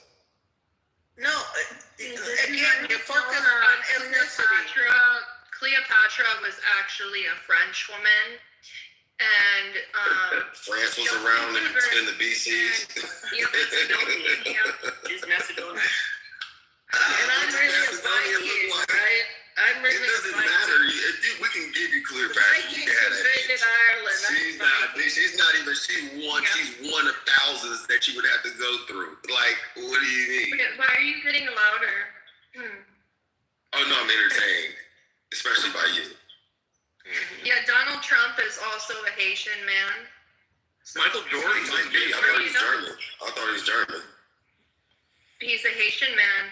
See, you don't know that much. You don't read. I didn't know that. I thought he was German. Dale Earnhardt Jr. was a black dude. Jesus was definitely black. I forgot Tupac is white. And what are Americans? We're a mixture of everybody from all over the world. Yeah, we're human beings. Mm-hmm. A lot of you I question your humanity. Yeah. Oh, really? I do. Oh, really? Yeah. Oh, how's that? Just the way you think. You're evil, Michaela. Huh? You're Not evil. you, and not necessarily Michaela specifically, but I know. white Europeans and Americans, That's why I you're question focused on the humanity. ethnicity. Not at all. Not at all. Not at all. Yes, you are. I said white Europeans and Americans, which would be that melting pot that you're describing. And I question certain motherfuckers' humanity. Cypher, if you order, say, a $40 meal on Uber Eats, and then your driver pops up and it's a white guy with a mustache, you tip zero, or do you actually give him a tip? Depends on how I feel that day. If I feel racist, I won't give him anything, but it's some advice on the way out. If I feel non-racist that day, let's say it's 79 degrees, and when it hits my balls a certain kind of way, then maybe I might give him, $5 in pesos. Maybe in pesos. Can I tell you a little story, Cypher? I had a boyfriend who was in the IRA, and he, I was all for all that stuff. He dropped out of the IRA. He left. They had him infiltrate the British Army. First, they sent him to Cuba to be trained as a teenager, and then they sent him to infiltrate the British Army in Northern Ireland. And he got to know the British soldiers there, and he thought, I can't blow these guys up. And he fled to England and never went back. And I met him in America. Interesting. Well, my great-grandmother helped build up Bryan, Texas in the 1940s as a single black woman. And she told my granddaddy he would have been to 102 this year. You go up to Ohio with that woman, with that girl, and your children's children going to end up working for the white man. And over 70, 80 years, none of us have worked for a European. I said, damn. My great granddaddy, he owned slaves, and he killed several of them. Yeah, my great granddaddy. And my great grandmother, the guy that helped her get the land that she got down there, was an old Jewish white guy, friend of the family to this day.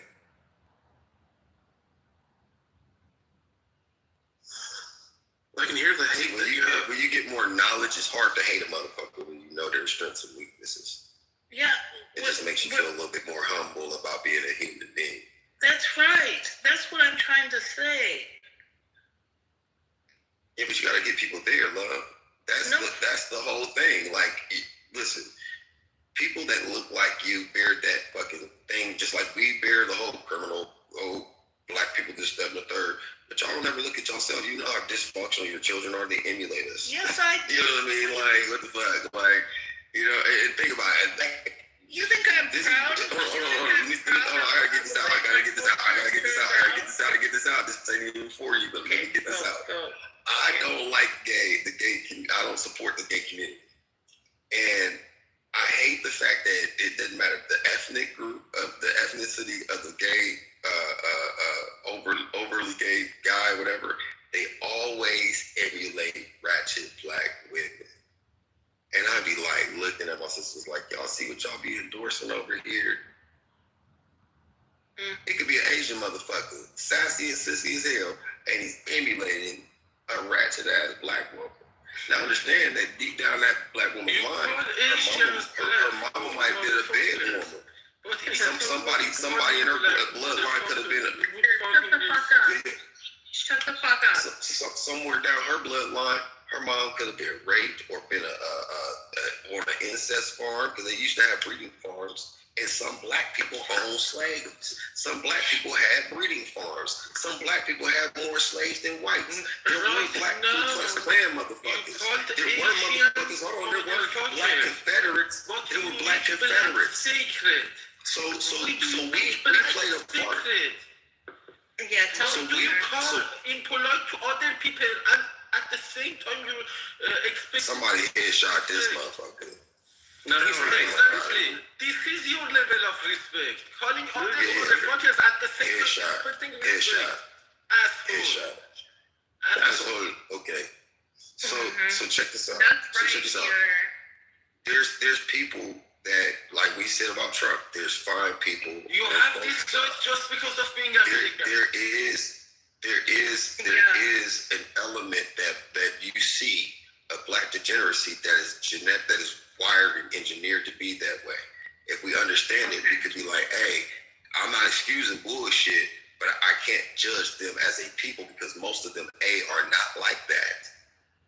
B, are hardworking and contributing people, and they have an excellent group, a place in history and in society, and without them, we wouldn't be as great as we are. Now, if you have aversion to that, that speaks to what you don't know. If you didn't know that central air, heating and cooling, central air, the gas mask, the stoplight, the doorknob, the iron board, this, that, and the third. If you can't acknowledge how great we are, right? Right, yeah. But everybody, what I'm saying is though, see that right there, that's your aversion to the truth. What I'm saying is that if you're great, you're great. It has nothing to do with your ethnicity. Yeah, because you can't sit here and talk about how fucked up. You can't sit here and talk about how fucked up America is and talk about black degeneracy without talking about the people that created the environment. It's called humility, right? And if you lack that, then that's a lot of part of the fucking reason why we're in this position talking about it today in 2026. That gave you this right. United States was too strong to give you this right to disrespect others at the same time expecting respect. United States was too strong, not fucked up. That's right, Peter. Peter, that's really deep right there. You just planted a seed, I think, in this room. That's fucking super dope. It's so deep. Michaela, you just made a statement a minute ago about the Irish culture, and I don't appreciate that. What's that? What's that? Yeah. What did I say? Like the Irish culture is fine. Like people in Ireland, they still speak the language. I didn't say anything about the culture. I love the Irish culture. Okay, I'm Irish. What? Amazing. You said that you don't like how your culture has turned out in response to Cypher. Oh, I meant America. What's the origin of the Irish culture? I'm curious. Do you guys know where that come from? Gaelic and Celtic. What is Gaelic and Celtic? What's the origin of that? Where they come from? Indigenous people of Ireland and their cousin island or brother island, which the guy just won the fucking national championship in Augusta. Rory, he's from Ireland. Oh, period. Yeah, you won it 2 times in a row. So that's great. That's great. What natural resources come out of Ireland that the world depends on? Fish. Potatoes. Rainbows. Gold corn. Lucky Charms. Leprechaun. Beef. Like now, let's tell the truth. What does the world depend on? I mean, let me ask you this: Where does the history of the police come from? Were they Irish? The who? The police force, like the fraternal order of police and the firefighters, were they Irish? They're Irish, yeah. How many times? So what about their racism? What about their complicity in the racism? What about it? What about the gangs? What about the gangs in New York? What about it? The original gangs. What about the Bloods in the Crib? Pimps and well, they came far about 100 years plus after. About 150 years after. Those were Italians. If they were not holding those gangs, why are they the only people that had a dark age? What was their dark age? What are you talking about? What were they doing in the dark ages? What about the dark era? Guys, what about that was engineered by the same people that lived in Fraggle Rock. They created the Fraggle Rock. They are quite capable in gang. Irish people are quite capable in ganging. What about the black slave owners? We already talked about that. What about saving your parents? Okay, well, I thought we were doing what about it? I already talked about that too. I talked about that at Lido. You talked about what aboutism? No, you are, because you're deflecting it. Y'all don't like to deal with that, and that's the thing. The sensitive part of like here's let me tell you, the fall of the white man will be your children rejecting you. I think your biggest fear is black people doing something violent, but your children will grow up and learn about the truth, and then they'll be like, we're not afraid of black people. Here's the difference. Your children will not at all. Your children will reject you because they'll grow up and they'll realize that, oh, my dad has a fucking identity crisis and I wasn't rooted in anything that I actually come from. Versus other people in the room who do practice their actual cultural practices that have been passed down generation. What makes you think I'm confused and you're not? Well, I know I'm not. Because you're over here speaking. How do you know? How do you know? You started talking about American Indians coming from Egypt and then coming from Hebrews. It doesn't make any fucking sense. Why is that so hard for you to comprehend? Because it's not realistic. You are like. Have you ever heard of the Kincaid? Why do they got a place? Why do they have places named after Egypt? Why is Mississippi and Tennessee places in Egypt? Why is there Egyptian fucking hieroglyphs in the Grand Canyon, man? This is what I'll tell you, right? You don't know that much. I was confused about this earlier. No, you don't know that much. You think that American Indians are Egyptians. You're fucking retarded. So here's the thing. There's the name of the is much bigger than your mouth. Amazing. Thank you. So there's places all around the United States that were renamed by colonizers. Is that not the name? Do I need to explain further, or do you grasp that concept? Have you ever heard of the Hebrew Decalogue stones? They are not Indian. And where they were found. You know what I think? I think Cypher, if you just converted to the Latter-day Saints of Mormonism, I think you would belong much better there. Why would I do that? Than whatever you're doing, because this is the. Why would I do that? What do you even know? What are you even talking about? You have.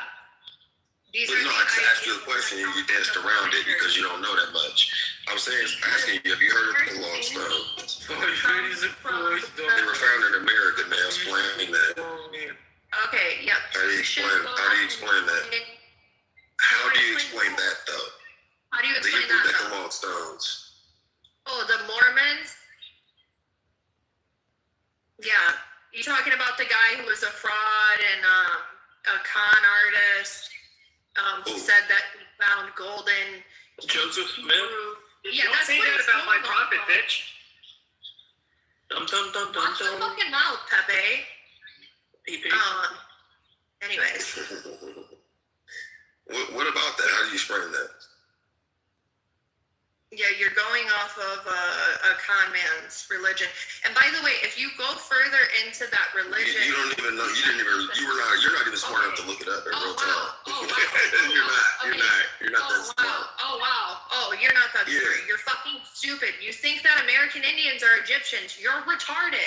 I didn't say that. I didn't say that, ma'am. But the Los Lunas Decalogue stones is a large boulder hidden in the mountain of Los Lunas, New Mexico.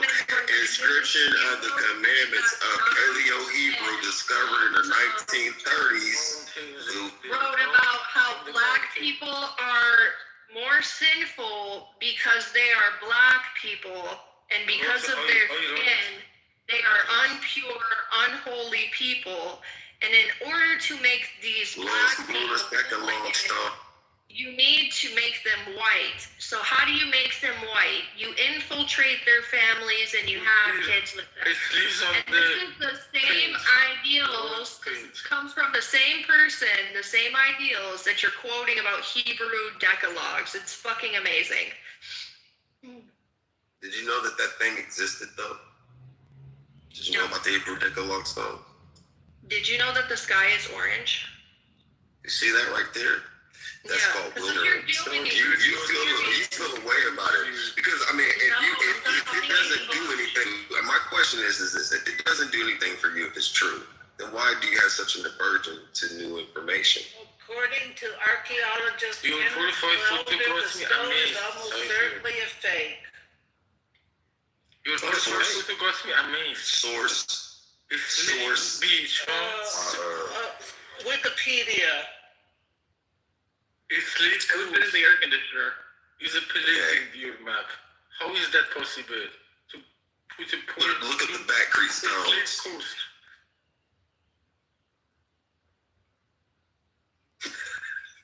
Man, tonight was a crazy ass night. And what does all of this history do for you? Well, it makes me not racist.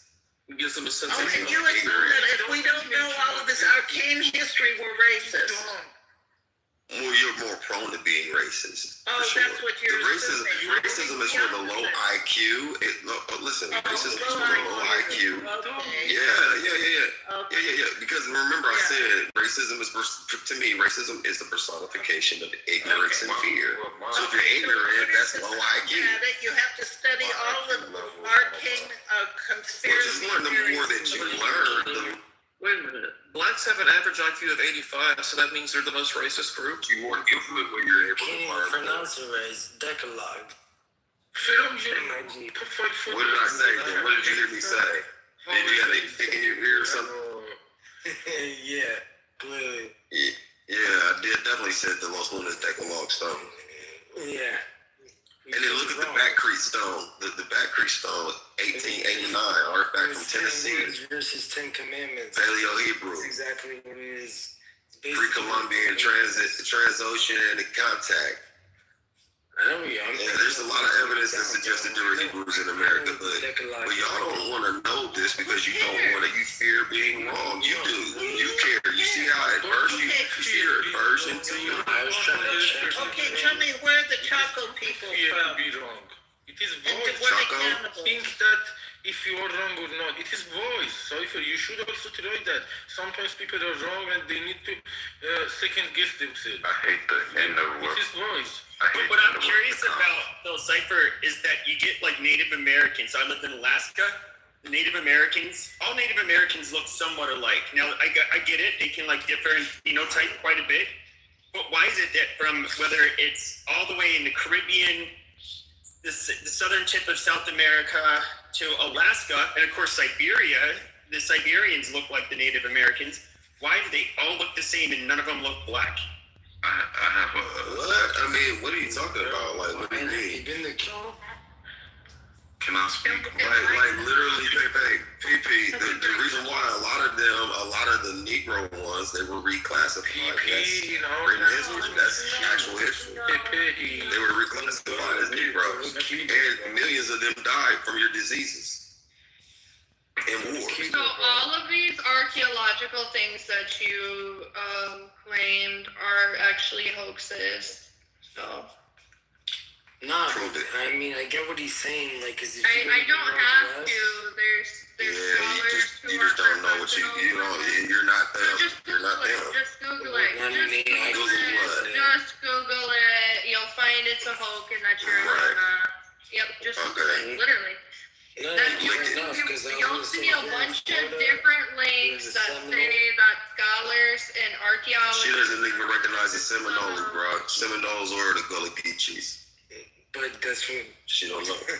I know Seminole, but you're not a Seminole. Seminoles don't think they're fucking Hebrew Israelites. Well, that's not what I'm trying to allude to. Well, you don't know what the fuck you're talking about. No, you don't know what you're talking about. You think that you're a black. Where did the Seminoles come from? American Tell us where the Seminoles came from, though. You think that you're a black. Tell them where the Seminoles came from. It's a question that you know the answer of. It is not part of interrogation, PC. That's right, Peter. I said I'm black and I have an IQ level of every country. He's asking her. So you do the Seminoles are from Florida. I said I'm black, but I have an IQ level. It's the Miccosukee. You have 100 IQ? Yes, and I prove it too. I got tested a couple years ago. So you have the IQ of an average white person. Yep. What? Wait, why are you acting like that, bro? Why are you talking to him like that? Because like I'm not dumb. Like I'm not dumb. That's what I'm saying. I don't know why the fuck he's talking shit. Wait, who said Seminoles? Was that Cypher? Who said that? Cypher. Yeah, you don't even pronounce the name of the fucking tribe right. You're not a fucking Seminole. You're a Pretendian. You're a weirdo.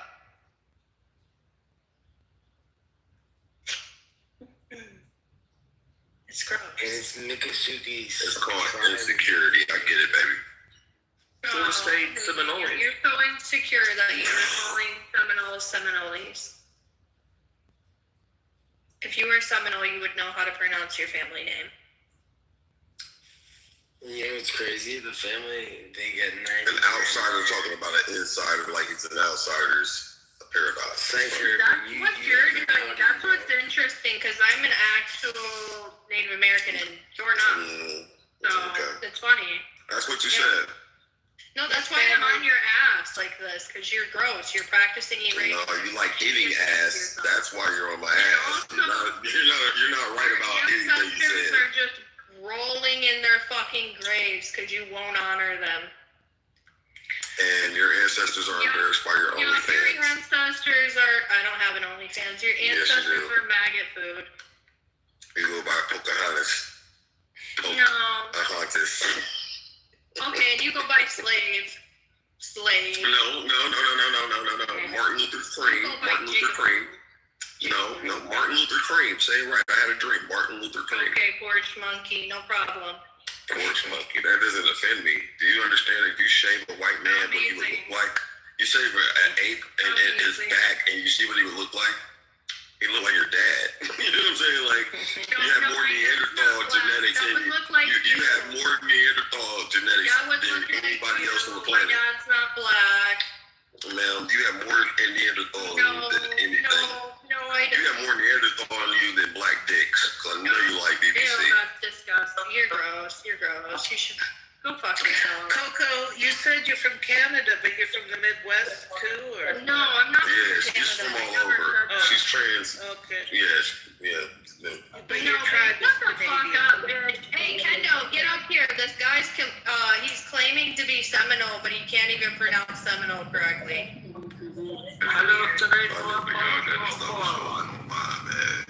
Funny. No, Kendo, come up here, bro. Where did he go? Bro, look at that. Look at the black vernacular. She can't even help it. She's a $5 ticket. When you to be some of that and can't pronounce Cypher. some of that crap. And then he also said that he's. Wait. You said who?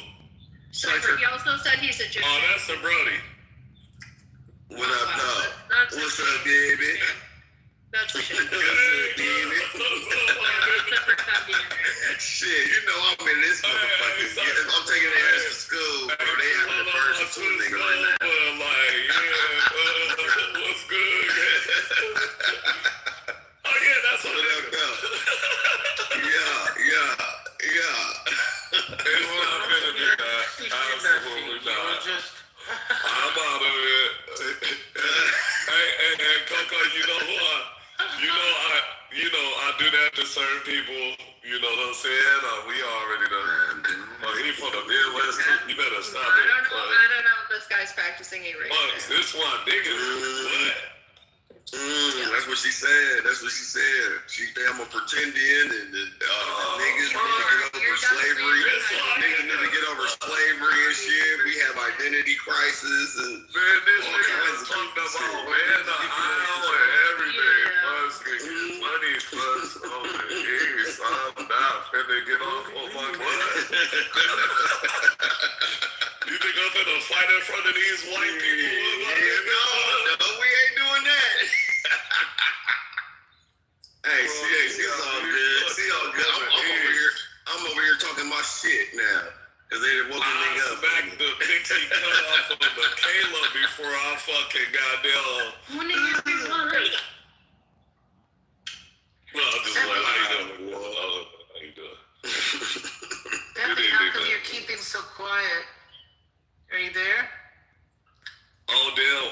Alaska white ass want to pull up next to you. No, I don't want to hear that. Question. No, you know what? How you did me the other day, little mama? No, but that wasn't my fault. I didn't say anything. I was asleep, and then I said no. I was asleep. I didn't know if you called me bitch. I just had to be quiet. I'm sorry. I see how you do me. I owe you one, Nico. I owe you one. Well, you'll see. Oh, no, please don't. No, don't be angry at you. I'm not gonna be nice. I'll make it up to you. What's with the Trump shooting? Because I don't understand how these big events. You're from London. London, yeah. I think the shooter this time. I'm not gonna be nice. I think the shooter this time he was biracial. Well, nice. No, I don't understand how you guys have guns, but the security at these events is so lacking. I don't get it. That motherfucker could run a 3.9. He was fast. I ain't gonna lie. All I seen was a big ass forehead and a flash. They got his motherfucking ass. But that's interesting, man. Hey, man, baby girl Coco was talking about some porch monkeys and shit, calling us niggas monkeys and shit. Hey, fuck, you wild. She was calling us all kinds of monkeys and shit, and then you wildin' niggas up, dead ass, cuz. She seems pretty cool. Coco, tell me I'm lying. Hey, leave my people alone. Lift every point. Gangster shit, Cypher, are you Egyptian now, or what are you? I'm a what? No, y'all stop that, both of y'all. I mean, 5 minutes later. Shit, when did I get a medal? I thought I was still a porch monkey. I thought I was a nigger. I thought I was a nigger porch monkey. I never said that word, but I said that other. Well, you said everything else but that. You said everything else, monkey, all kinds of shit. What's that? And I'll do it again. Yeah. And I'll do it again. What are you? And I'll do it again. And what are you? According to you, I'm a bunch of racial slurs as well. So I mean. What are you? What did I call you? What did I call you? Did I call you a cave preacher? You called me all sorts of shit. You know what you called me. I know what I call you. You know what I didn't call you? I didn't call you bitch. I didn't call you bitch. So are you a Jew or are you an Egyptian? Or are you American Indian? Because you're claiming all three. I am a man of God. I'm a man of God. You're also claiming a tribe you can't pronounce. A tribe I can't pronounce. Yeah. How old are you? You gotta be like. How old are you? How old the are you? 20s. You have to be in your fucking 20s. How many drugs do you do? Does your pussy smell like garlic? Why do you keep talking about my vagina? That ass is weird. Right. Because it is high. You might be high. Not at all. I just wonder. She smells like she sounds like she smells bad. Like she doesn't keep her hygiene up. Hey, Coco, he probably. Hey, come on. You guys weren't talking like this till about 10 minutes ago. You wasn't chiming in when she was calling me monkeys and shit. We gonna respect the elders. No, you're getting into the bodily fluids. No, man. You gotta calm your ass down too, though. Because when she was talking all that racist shit, you was on mute. You didn't have shit to say. So now I'm talking about her vagina. Oh, come on. These both of y'all are niggas, folks. Right, and when you was racist, it wasn't a problem, bitch. But when I return the favor, now you want to cry and play victim. You're not no motherfucking victim. Ooh, why would I be a victim by you? Look, if I did the same shit to you, you would sit here and cry wolf. And what are you doing now? I'm a victim now. You think I'm a cry because it's coming from you?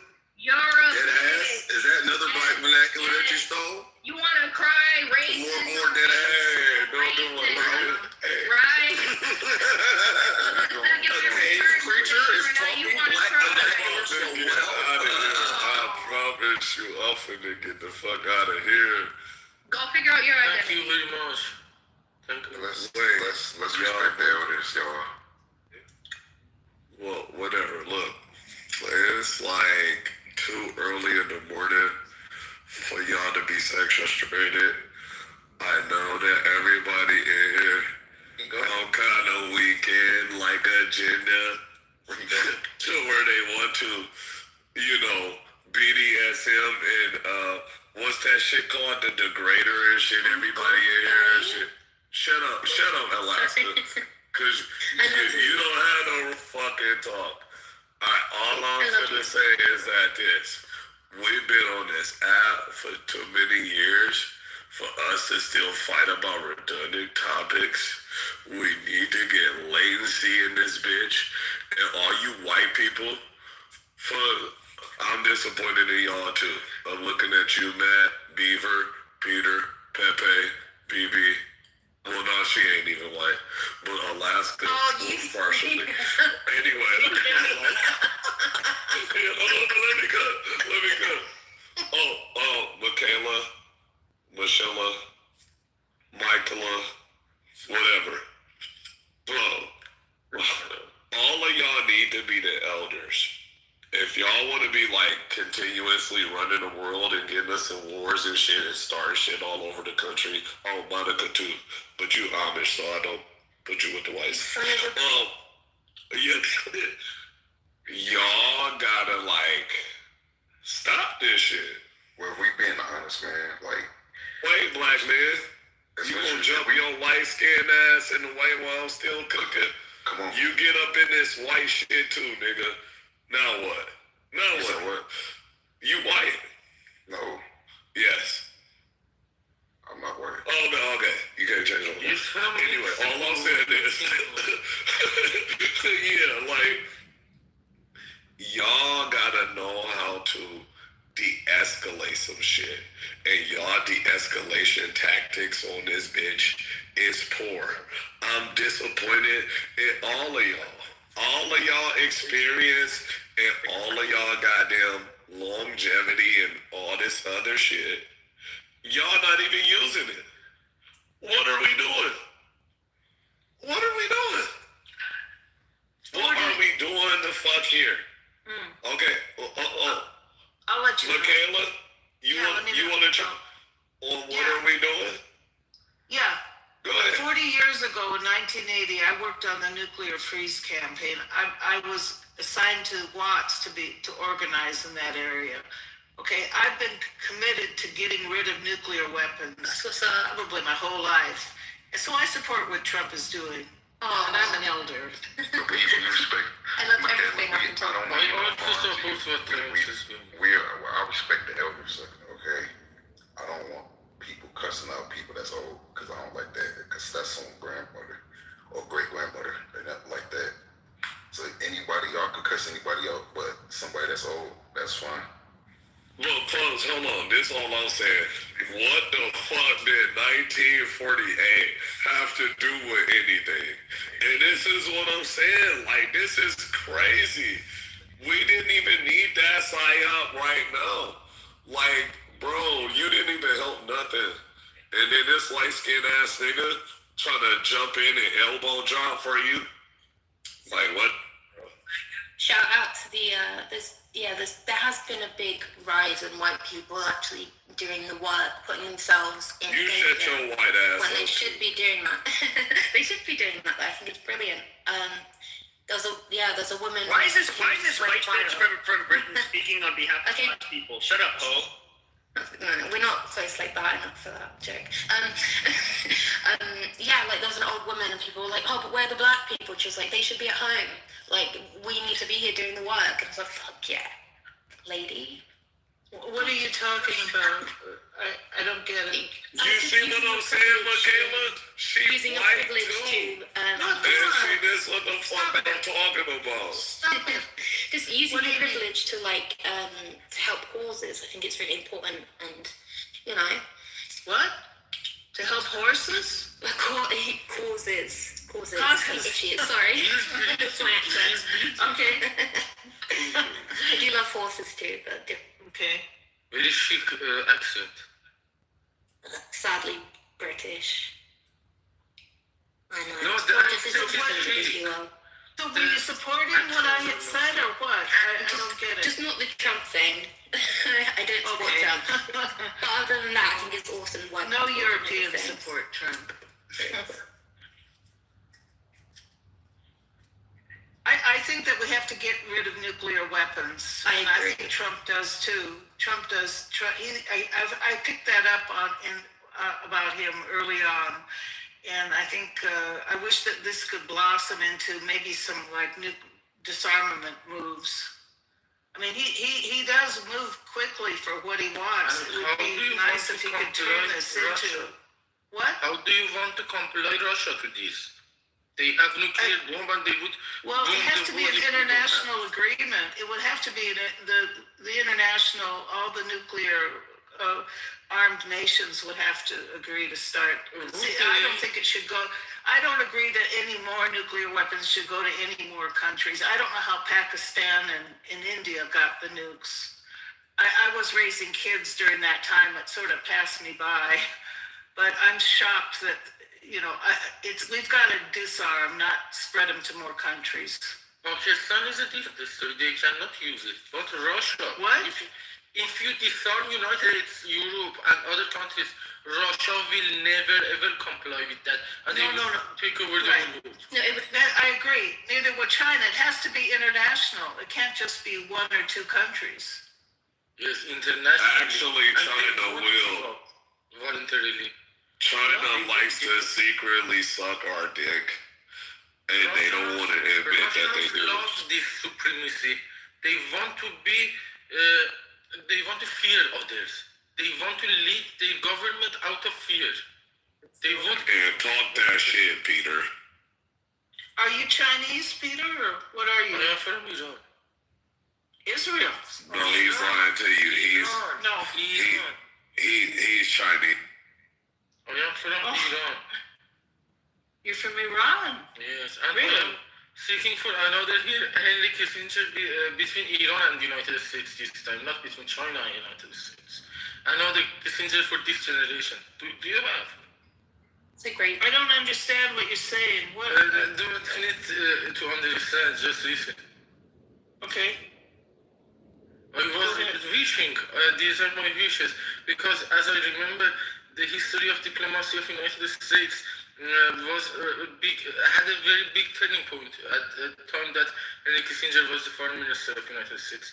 And it was a very brilliant progress during his service. One of the biggest moves was the peace between China and the United States.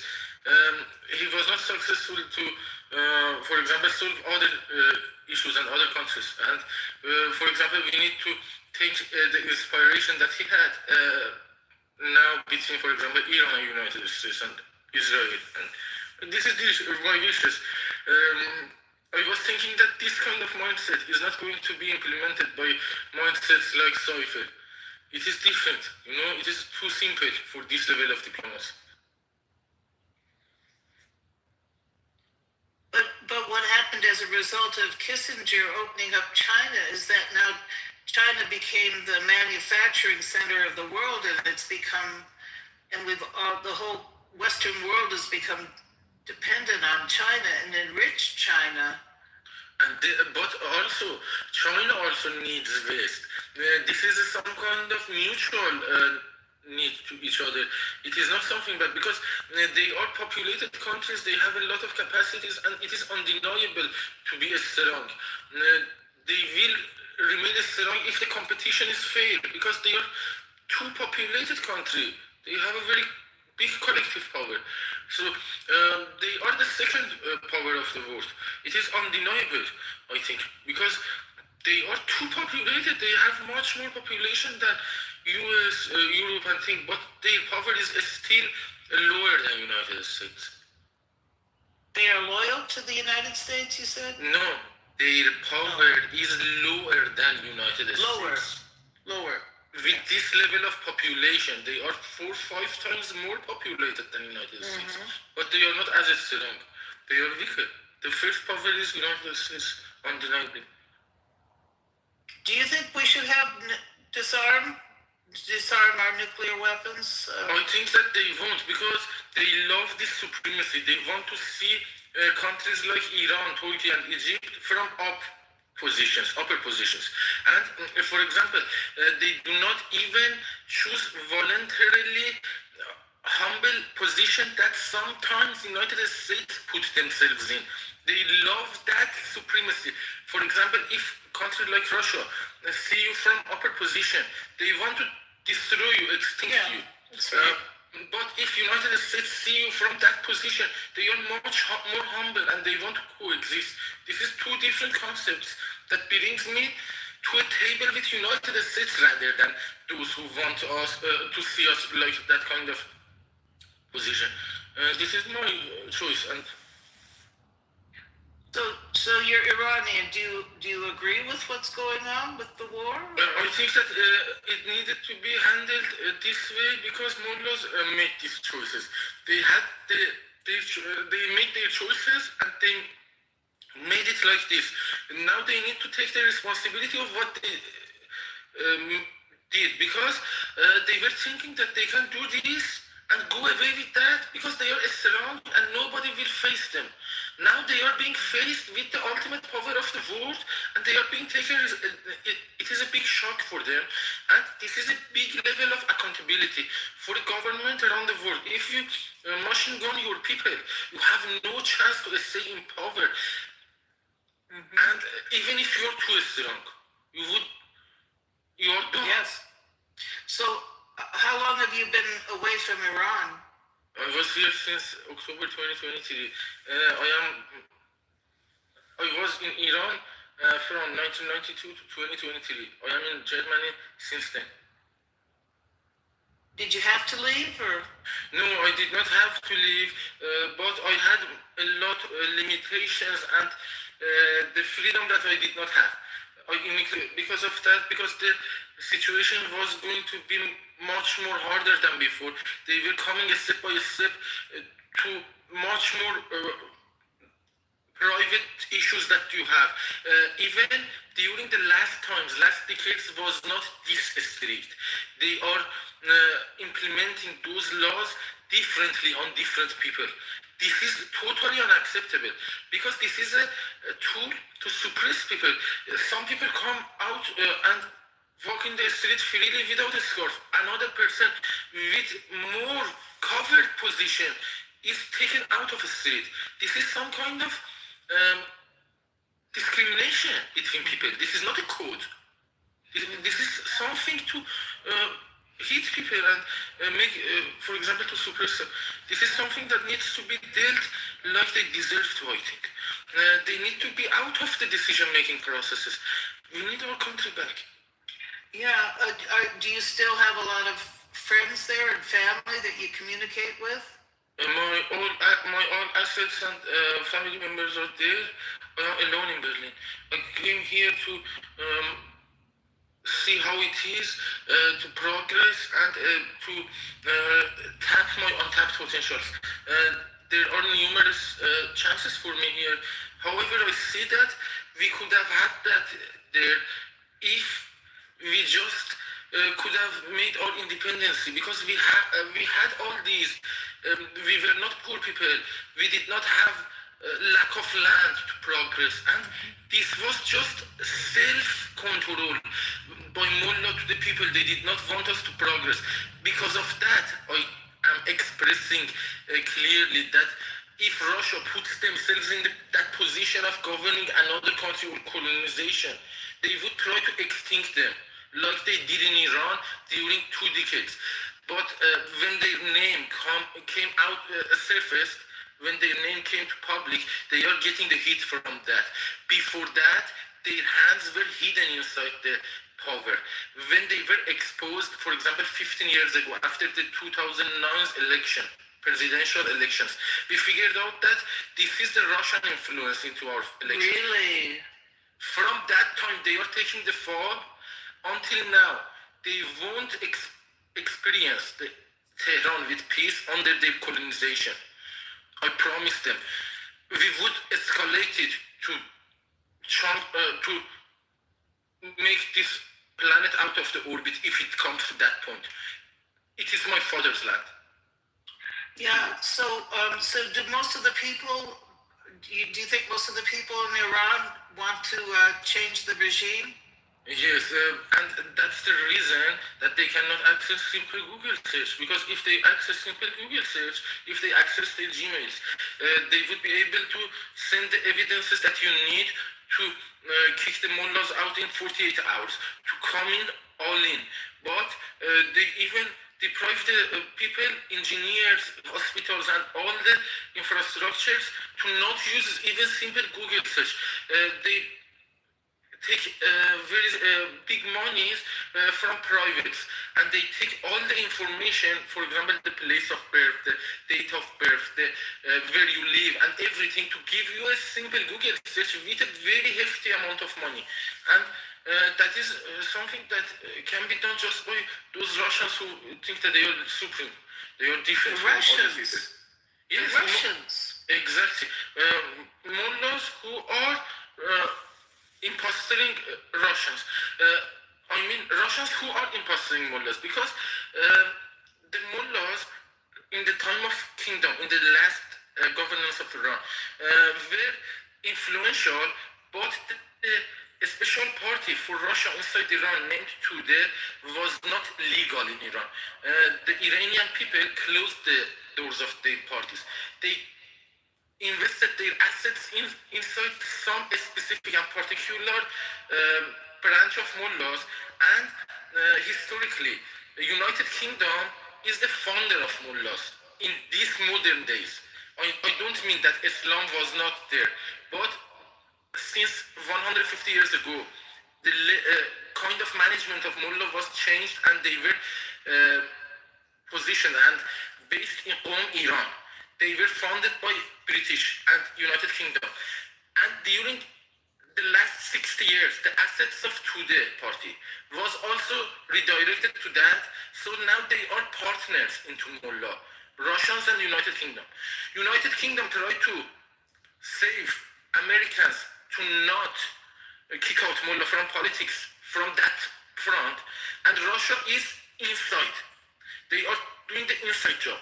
But they are cooperating with each other against the whole other world, Iranian people, United States government, EU, and the other places. I think that China is aware of this, but they want their own interest, and their level of strategic dependency does not come to Russia. For example, they want money and they want to have the influence in Iran, but they don't have the strategic opposition with the United States when it comes to the international security. But I think that Russians would do that. They do not hesitate. Because the communists had a lot to do with the Ayatollah taking over with the 79 revolution, right? The Communist Party was Russia supporting them during the 1979 revolution? It is more complex than this. About those lefties, if you want more explanation about those lefties who helped mullahs, they were deceived before because they were musicians, not politicians. When you are a politician, you learn music. It makes you sane because you know the complexity of politics, but you learn music to balance yourself. But when you are a musician who thinks that you are the best, you are balanced and think, and then come to politics, you are too naive for this level. You are played with, and they were played with these Russians.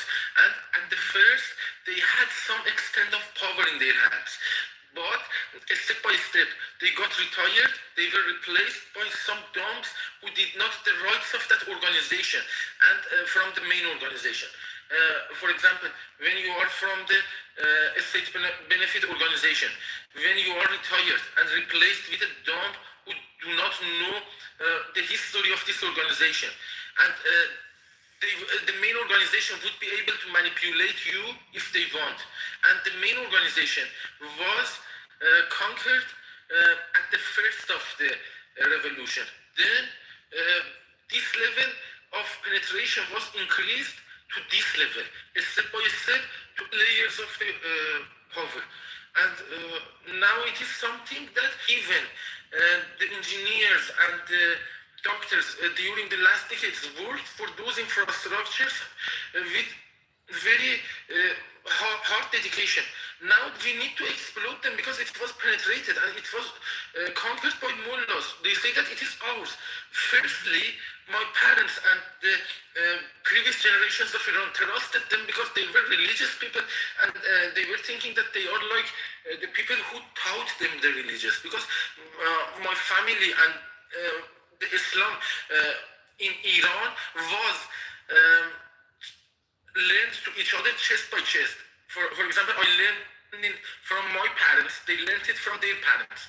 But when they shouted that we are Muslims and things, they were deceived that this is the same thing that we learned.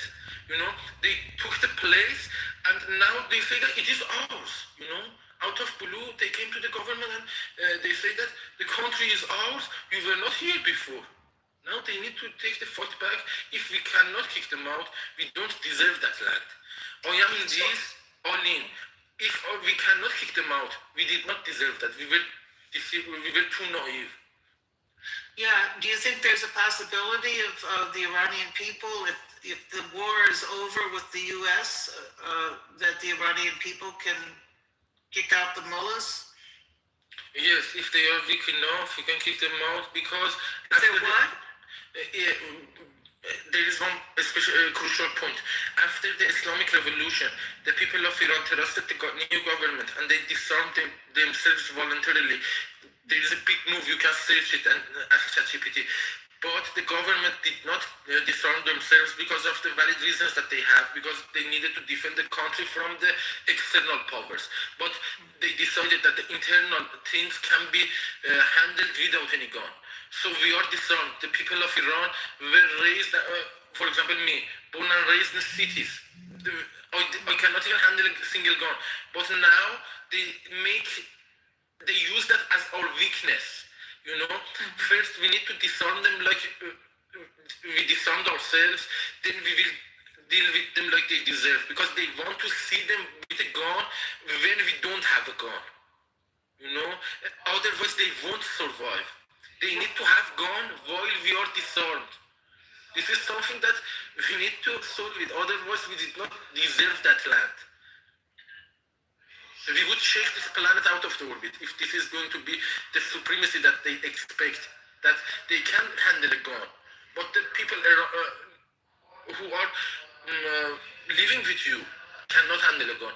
They cannot have the allowance to have that. We cannot stand that. So what do you say? How do you think the Iranian people can get rid of the regime then if they don't have guns? Exactly. Do you think if they were armed, they wouldn't know how to use them? They're not trained. I mean, could it be civil disobedience? Could it be strikes? Could it be... I think that this disarming needs to be implemented. This army needs to be weakened. We don't need a big army in this modern day. We need to be able to defend the territorial integrity, and we need to make sure of that. For example, how the army of Germany after the World War became. They are very capable to defend their borders, but they don't have another army. Iran also needs to follow this lead, I think, and become one of the alliance of the Western alliance. We need to align ourselves with the mainstream. We cannot be against the other places. Mm-hmm. So who's going to disarm them? The army or the IRGC? There is an international alliance right now, and we need to take them accountable, each one of them. For example, United States is willingly in this, and they are the best side of this alliance, in my point of view. They do this willingly, but others, they are weaker and smaller. They see from their own position. They are not as strong as United States to make this kind of independent stances. For example, countries like European ones, they need the energy from a Strait of Hormuz. They are in a much weaker position. So we need to understand them and help them make their stance clear. Because if they are under threat of lack of energy. They cannot express what they want because people of Germany, people of Europe, people of United Kingdom, all of them are human people. If they are under good condition, if they don't depend on that, if their survival is not depend on that energy, they would make a humanitarian positions if it is their choice. We need to let them make their choice, I think. Boy, so it has to be the international community, Europeans and Chinese too, maybe. Chinese people, when it comes to the strategic security, they would come with United States again. But when it is in the, for example, less importance of their own principles, because they have their own principles. They act with their own principles. They are not out of principle like Mullah does. For example, if they have a code, they would implement it equally to the society. If they have a stricter code, it is their choice. But the code is similar everywhere, in all around China. So these are wise people. If the strategic security of their principle is under threat or is under question, they would shift their positions like a wise person, I think. So maybe you think the war needs to keep on going on. If the U.S. can't get more support, maybe they have to keep going and just disarm the mullahs themselves, huh? Or IRGC. What about the MEK? Are they an issue? The MEK? Sorry, I don't know them. You don't know them? They're sort of communist leftovers, I think, from the revolution.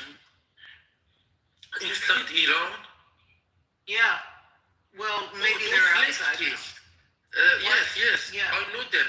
The people who got allied with the biggest enemy of Iran in that time, while the whole population of Iran was defending the territorial integrity against Saddam. They sat with Saddam, and nobody inside Iran, I promise you, want those leftists, because they are far left. They are too far left. They are even going to demolish the country to, for example, say that we are Democrats.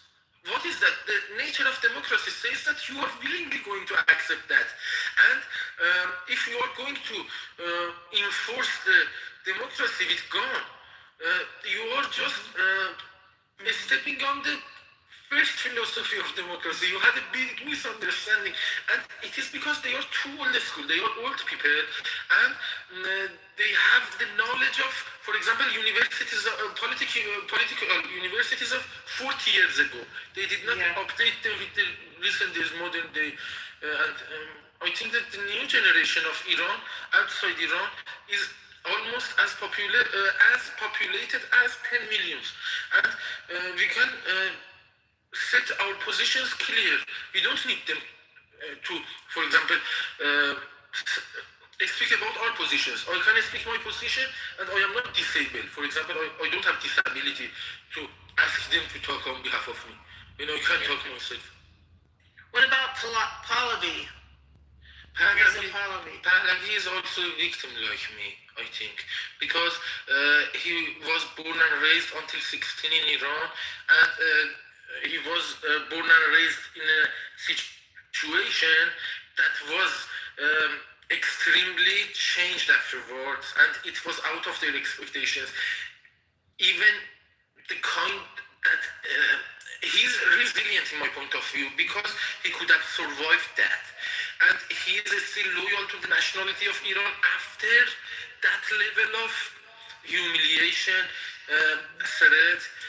His family members committed suicide, but his element is strong enough to stay on his own principles. I see him as a loyal Iranian, and he's one of us. I think he's one of us. However, putting whole responsibility on him, it is a big deal. It is a big country. Iran is a big country, like, for example, Turkey, Egypt, Pakistan. No king is possible to take over the country and say, this is my property. This is too big for you. No, but he says he wants to go in and head up an interim government that will lead to elections. Yes, if the level of accountability can be guaranteed, if it can be questioned by people like me, if I don't receive this kind of emojis when I talk about the level of accountability, then I love him. But the people around him, for example, they were trying to play smart. They are pro-IRGC spies who are descendants of the deceased Hashemi Rafsanjani, and he was too influential during the time of the Islamic regime's governance in Iran, during the peacetime of Islamic regime's governance. And they have a lot of money and resources. They are outside the country. They made a big shell around him. We need to first break the shell. The people like Zardin Abad, Max Fakhrai, who is other name is Askaruladi, and these are around him. Until they are around him, I don't trust the speeches of Prince. While I love him, that is something that I am supposed to do because I know who they are. If this doesn't change, they want to change IRGC to Garda Javidan. They just want to change the title, And, we need to change the concept. Pahlavi's going along with that? He's surrounded by IRGC people who are reformers or something? Pahlavi is out of the country for the last half a century. Right. He said that he's got IRGC around him? Or spies? Yes, he has, and a bunch of them. Because at this point, he needs to get to know them. Because he cannot distinguish them, because he was not in the society of Iran during that half a century.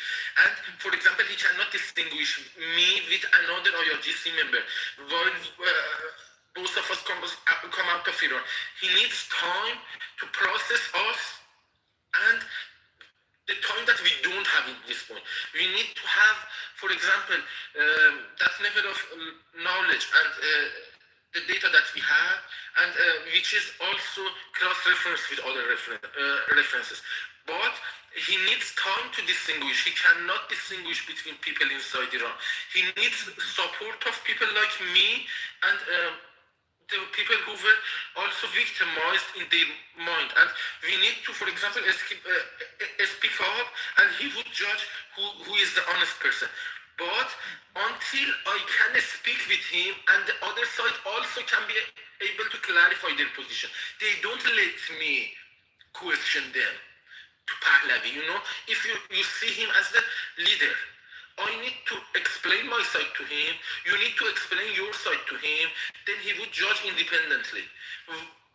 While you don't let me speak to him, you just clear your position, and you want him to process your only influence.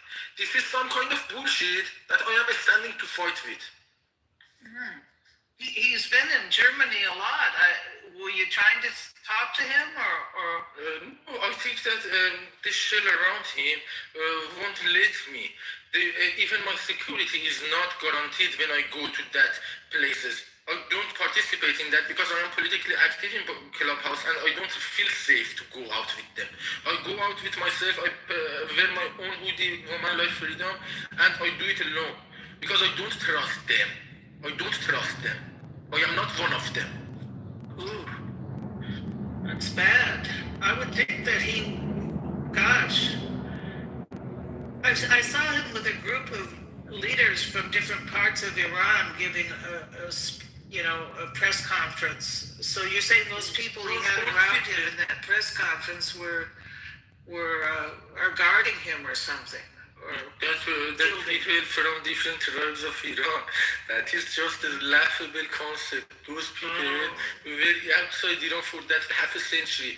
They have some memories from 50 years ago and before that, and they are from that tribes. But now they have no clue what's going on with that tribe inside Iran. So how could he communicate with the right people inside Iran? I am also already having my Instagram account, and sometimes they get online. I understand when the time the internet is a bit opener than before, or who can access the pro internet with a lot of data that they have to give to the manipulative power of Iran. And I can see that, for example, in the political diaspora, especially. For this sake, I think that I can give a valid opinion about the internet and whose allegiances lies with who. So, are you in your 20s, or how old are you? I am 33, 1992. So you just left there just a few years ago. So you have a lot of contacts and experience. I know all the details. I know if you ask each and every details. I learned English by political context. For example, I was watching CNN, and I was learning, for example, English from Christian Amanpour or Farid Zakaria. Somebody else goes and watch some other concepts. For example, this guy cannot deal with the level of reasonability that I have. He just wants to interfere because they want the independency. They don't know how, and they have no clue for that. When somebody comes to speak up, they just, out of some naturistic feelings, like feel jealousy and things, they would rather to demolish the country rather than speaking, let me speak, this level of selfishness is unbelievable for me. That is some kind of treason in my point of view. When you are not able to, when you did not spend enough time to learn, now you do not let the other person who studied about that talk on behalf of yourself. Who asshole you are. You are ready to demolish the country, but don't let me speak. Interesting, no? This level of bullshit. They are setting another standard. Are you talking about somebody here in this room Yes, he's trying to talk over you? Yes, this guy was a Kurdish guy, and from the language that he was using, he was too dumb. He was separatist, and he was not those kind of Kurd that we have inside. That's right. The separatists, the Kurdish separatists, are the downfall. They care more about their issue, their separatist issue, than Iran, the freedom of Iran. It seems that they'd be willing to create a civil war or something. However, this problem is not just for him. It is for all the political diaspora of Iran. When they cannot speak themselves, they won't let any other person to speak, even if they speak better. This is the biggest weakness of opposition party of Iran, this level of selfishness. And even a lot of those people, jealous people, chose this prince just because of that. Just because if you are educated, then you cannot take a better position. To change the script to what it was. For example, don't let us enforce the changes like we want. They just want to change the name from IRGC to God Javidan, and to keep the layers of power like it was, like manipulation that Hashemi Rafsanjani did. Exactly, they are making the shell. Yeah. It could turn into a big power struggle there, Since they are disarmed, it is not a power struggle. When they are asked by their own community members not to bullshit, they cannot bullshit. When they are not asked and when they are not taken accountable by their words. For example, this guy spoke like this. Their other fellow friends do not say that don't do this. We are under existential threat. This level of jealousy is for kindergarten. You don't belong on this international political stage. They don't face them with this, and this is the consequences. Yes. Well, I really appreciate talking to you. Huh? Go on. I'll let somebody else talk. Anyone else want to talk to Peter? I was just gonna say they're saying you a liar in the chat, Peter. He sounds very, very with it or logical or on top of things. I wonder what they think he's lying about. Exactly, that level of jealousy is undeniable. I will stand the test of time like I did. For example, when the time that I made this account in the clubhouse, they were always in fight with me. They were calling me IRGC spy and thing. I came to this point to talk to a person step by step, and they have always made barriers in my front, like in the real life. But I focus on myself and my security. I am in Berlin, and they cannot, for example, hack my account. They cannot apprehend me and think I can speak up. Then the time will solve it. Who is who? It seems amazing to me that Pahlavi would allow himself to be surrounded by, you said IRGC people? Some kind of IRGC. They are not direct member of IRGC because they didn't need to, but they have a lot of connections inside, and their existence depend on that. For example, a person named Max Fakhroi, he's one of his best friends, and he's one of his most influential friends. His main name is Mohsen Asgarouladi. He lives in Spain, and he made the government of Spain under his influence to face United States. Now you see that Spain is making positions against United States. It is because of the hefty wealth that he has inside Spain, and he put even the government of Spain under his influence. And when it comes to that point, he cannot deny them. And he needs to process them and expose them correctly like they deserve. And this is a big gamble. This is a big political gamble. He is clean in my point of view. But he is not that strong to face this level of conspiracy, I think. Boy. He needs support, but they don't let us support him because they know that if people like me support them, they would for real fall, you know. The fall would be for real. They would not be able to lure out the people with an announcement, then gun them down. Because this was a conspiracy by those people. Max Fakhroi made the announcement instead of Princess Pahlavi to come out on 18th and 19th of the day last year, for example, for 5 months, and promised that the people who are now out of the IRGC want to cooperate with the protesting people, and the protesting people can come out with safety. They cannot, they can take over the government buildings, and that's it, finish. When the people came out, they were machine gunned because this exact asshole, Mohsen Asgarouladi, were lying. They did not change their loyalty out of IRGC. They just wanted to take the people out so they can gun them out together with a group, like they did. So they're the ones who advise Pahlavi to tell people to come out? Yes, exactly. And how to move.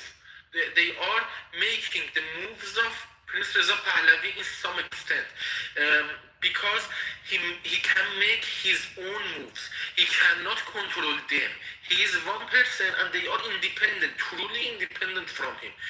They don't need him. They are not under his leadership. They are just barking his name. The leadership comes with influence. He has no influence on top of them. They have influence on top of him. They can even influence the king of Spain. Oh, but you said they are the ones who advised him to tell people to come out for those 2 days? Yes, to bring them up. It is a very valid point. You can see the history of this in the clubhouse and everywhere else. The people who are now trying to don't publish passport, they don't issue passport to normal citizens who were born in Iran, were in that time some kind of supporting Pahlavi. There are some accounts like Kiai, like Max Bakhrai. They were supporting him in that time to lure people out, so gun them down. Afterwards, now they are showing their main allegiances. We would die for regime and thing. They are going to the rooms that they used to go, because now they see him as a less problematic problem. Before that, he had more assets than they were thinking, and they needed to gun them down. You said they go to other rooms, so these are people on Clubhouse or on political diaspora, and a lot of them are outside Iran. This is some kind of a small sample of the political diaspora. Each and every one of them is listening with one account. For example, 1,000 of them or 200 of them have one account. They listen together, and it is in Clubhouse. And the Voices, for example, is going to play in a room that one account is only there. Some of the rooms even see the comments when you want to send inside the back channel of the room before letting it to be visible for everybody. They even control the chats. You cannot send a comment on the chats in Clubhouse if they don't want to. Now, out of sudden, when you progress, when you come to this point themselves, they want you to, for example, come and say our problems. You can talk about us and think. But this is a big lie, because now they see you as something that can add to their credibility. They want to use our credibility. They don't want us. They want us dead, like the people inside Iran had experienced. They want me dead too, but at this point they cannot touch me. They would approach like that. They want to use my credibility.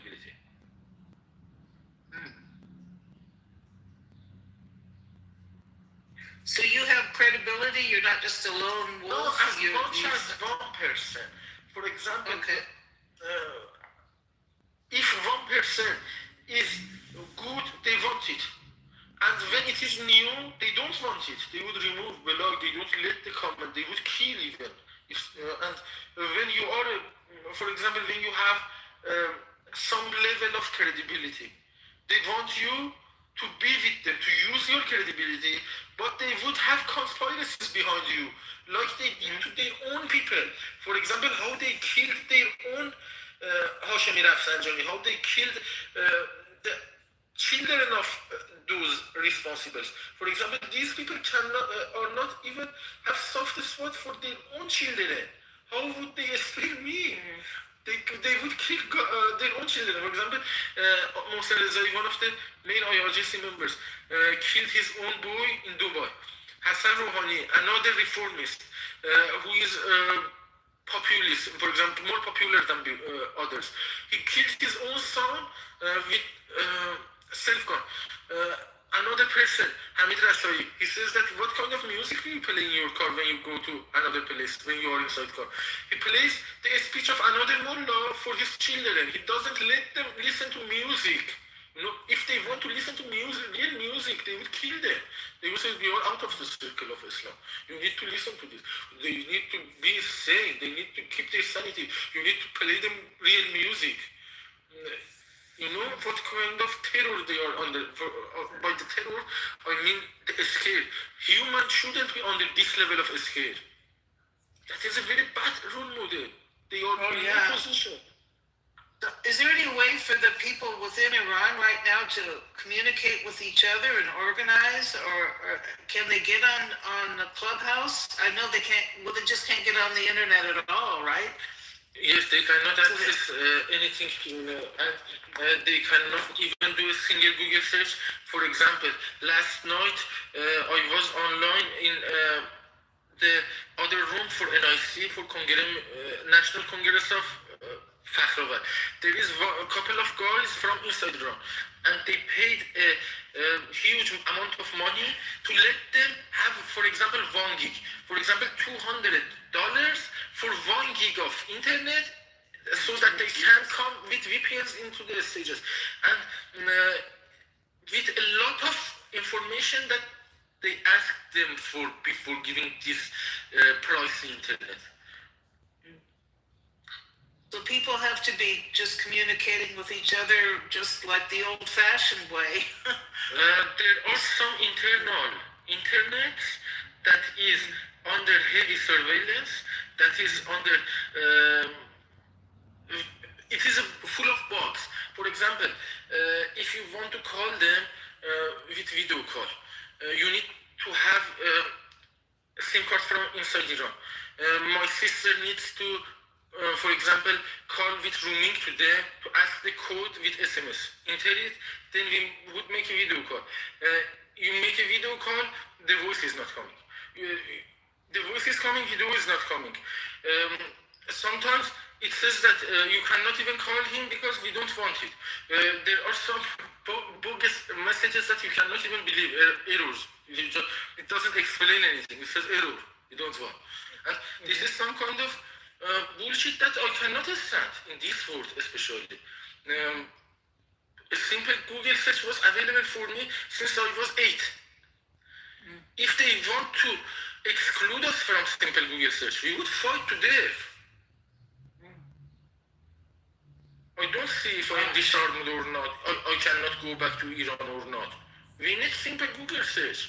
If you cannot provide that, if you don't feel safe for country to not have a simple Google search, you don't deserve governance.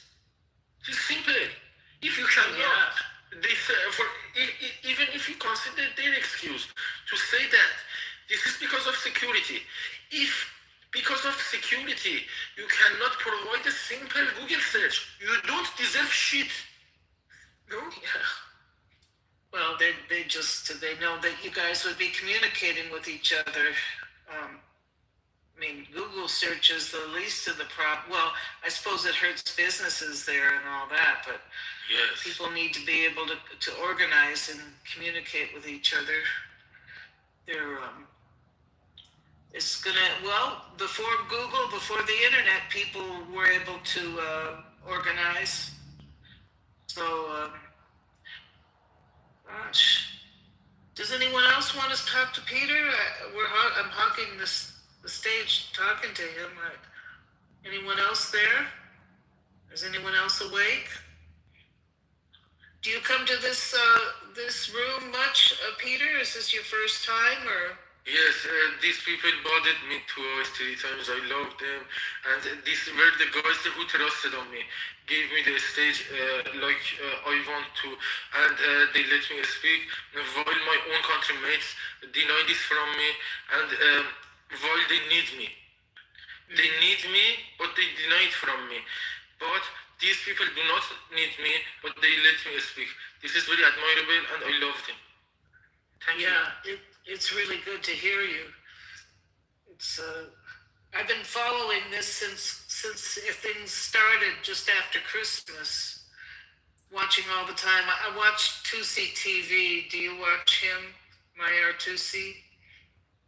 No, sorry, I don't know that. You don't know who that is? Go on the internet, Tusi. He's from Iran. He's in England, in Britain. Tusi is some kind of religious preacher, right? No, he's not religious.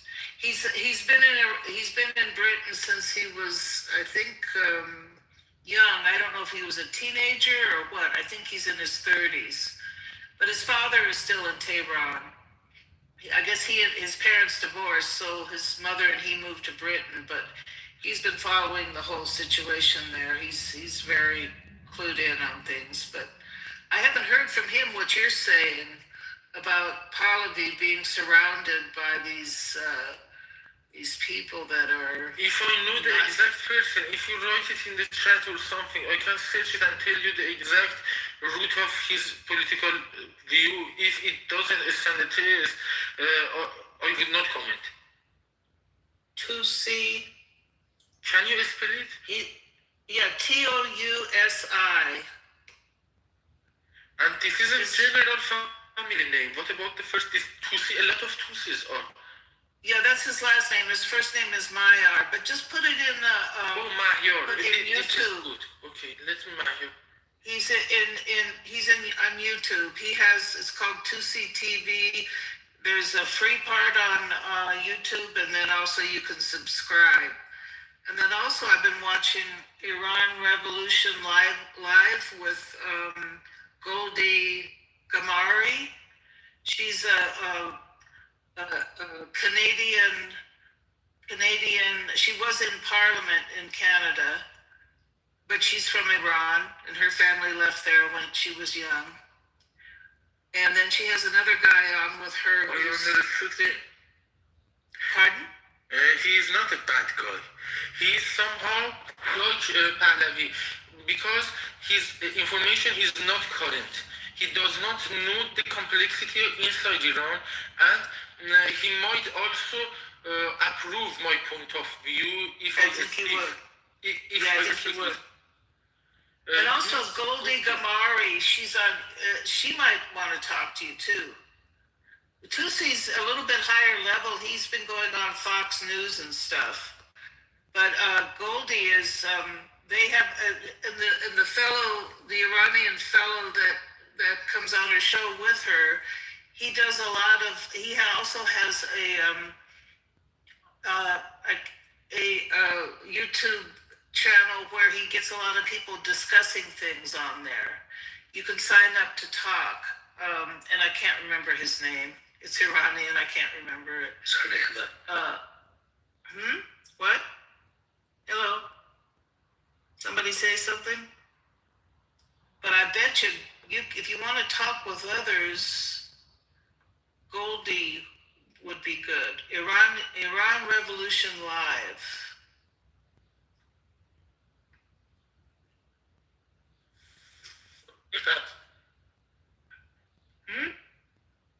Goldie Gamari? Yeah.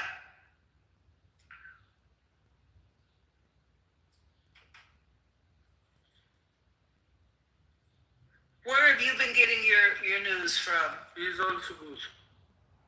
Huh? She has also good intentions in my point of view. Yeah. Yes, the intentions, however, is not enough, I think. Yeah, they do a lot of rah-rah, stuff. Just, I remember when the shooting started, for those 2 days, it's like she says, let's not cover this. No, we have to keep positive. She couldn't, it was just,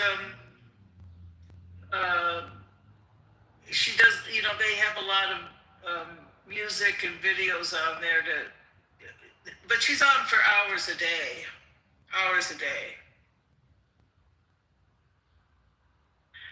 But I think that I can also help with this guys. These are positive guys.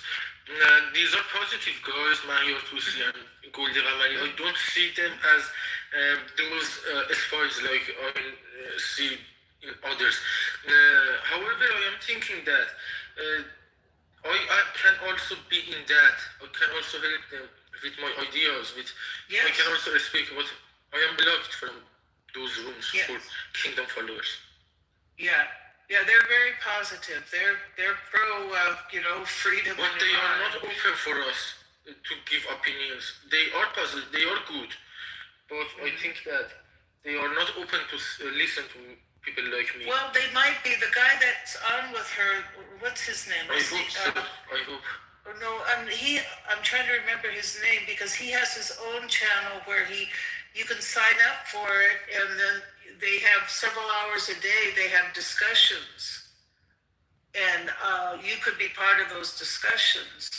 I follow them now on Instagram, and I will see how my comments go, because I am going to comment on each and every post that they make to see if I take any attention or not. Yes, yes. Hey, it's really good talking to you. I gotta go to bed before the sun comes up. Thank you very much. It was truly constructive for me. Good, good. Very good. Yes, thank you. Thank you very much. God bless. Praying for you guys. Best wishes.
You been a good boy, Peter?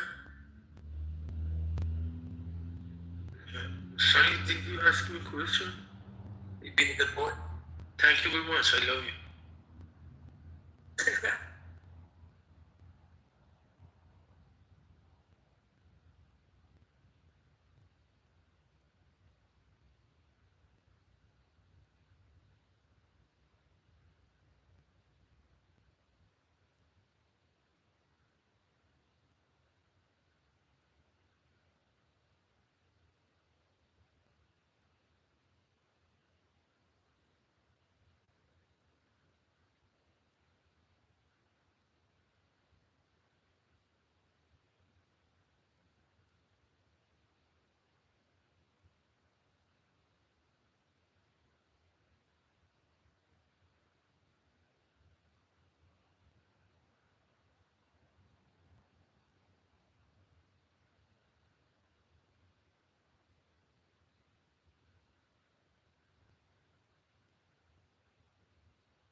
is very clear, maybe. We don't want the same Iran, do we?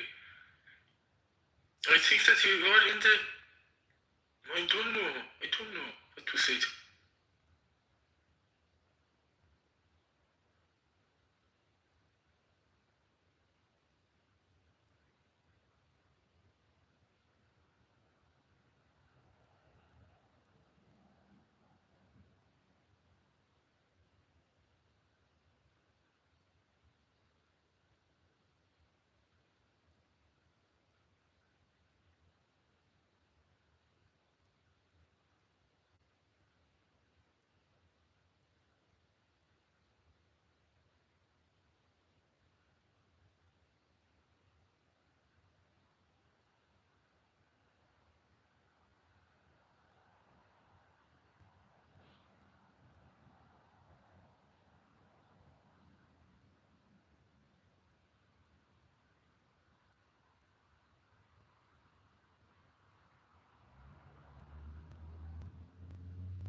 I mean, really, I gotta get audio with it. You know what bothers me the most?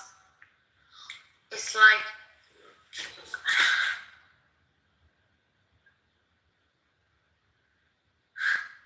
well, to be honest, it's like, I think I could even, forgive you for it. For what? Why do you But then in the future, what would you do with people like you? You cannot do shit. What? What will you do with me? What makes you in that position? Why do you think you can do shit? I love the IRGCs coming out of me now. You are really interesting. Really No, interesting. I'm not gonna do anything with you. The Kurds are gonna do all of that with you.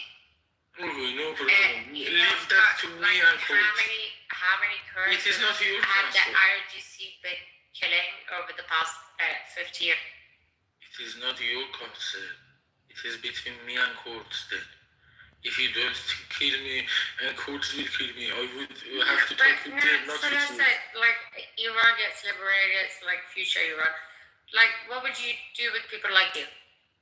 If you could But have also, done where are you something, gonna go? you would have killed me. Germany's gonna send you If back. you could, you would. That's the point. You would not find the chance. What would I do? Like you did not find the chance by now. You will never ever find the chance.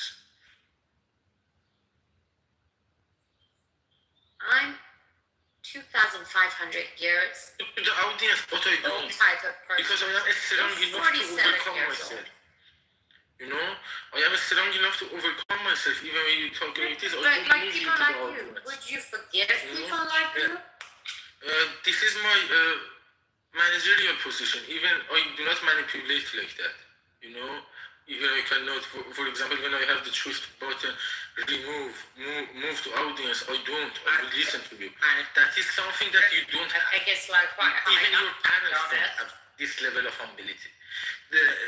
You do not voluntarily excuse people, but I do. That is the difference between me and you.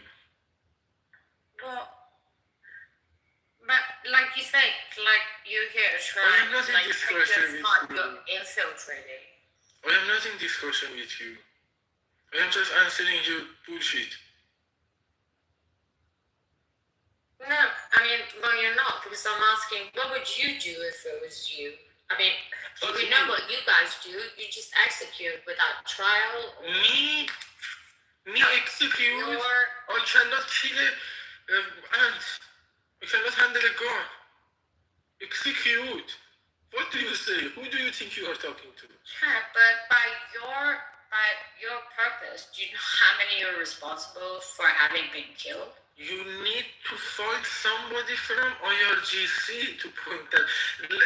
I see that day, the other night. You saw the Korean guy like Chinese. He removed you from the room.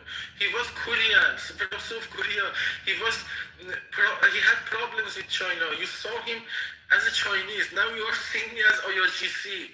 Go. So China, IRC. Doesn't but China's not gonna care about you, like, you know. I see that you are in a big misunderstanding. No, but what you need to understand is like you saw the Korean guy as Chinese. Like when the IRGC is gone, they're gonna move on to the next project. Your level of understanding is not enough to distinguish South Korean from Chinese. Why do you make political comment? He got angry from you. He got mad from you. But I mean, it's like, but also like the top ones, like one by one, they've been eliminated. So it's like, even if anyone was gonna like go abroad and take a bunch of money, there's no one left. But like, you think like China's or Russia's gonna give people like you asylum? I'd say that China and Russia would use the talents that would distinguish the difference between South Korea and China, because they but don't you think you're talented like you. if you're sitting here having this conversation with me, and if Germany let you, you think you're the first German version on this app? Why do you think so? Why should I think like that? Why should I think like that? What do you say? I don't understand you. What is your point? Well, I mean, what is my point? Yes, for example, the question, do you think that you are only German Iranian on this app? Why should I think that? Even if I think that, what's the point? You are too food. Anyways, I'm just saying, it's like, have you like considered your options? I have duly considered my options, no worries, baby. But so you're responsible for your choices. Okay. So please. No, you are. But are you Muslim? No, but I respect this. Not to introduce to other people. They go to their home and do what the heck they want to do, but not try to enforce it on others. For example, I don't want to wake up every morning to say pray. I want to sleep. I want to drink. I want to eat pork. But they can go and do what the heck they want. Yeah, but you know.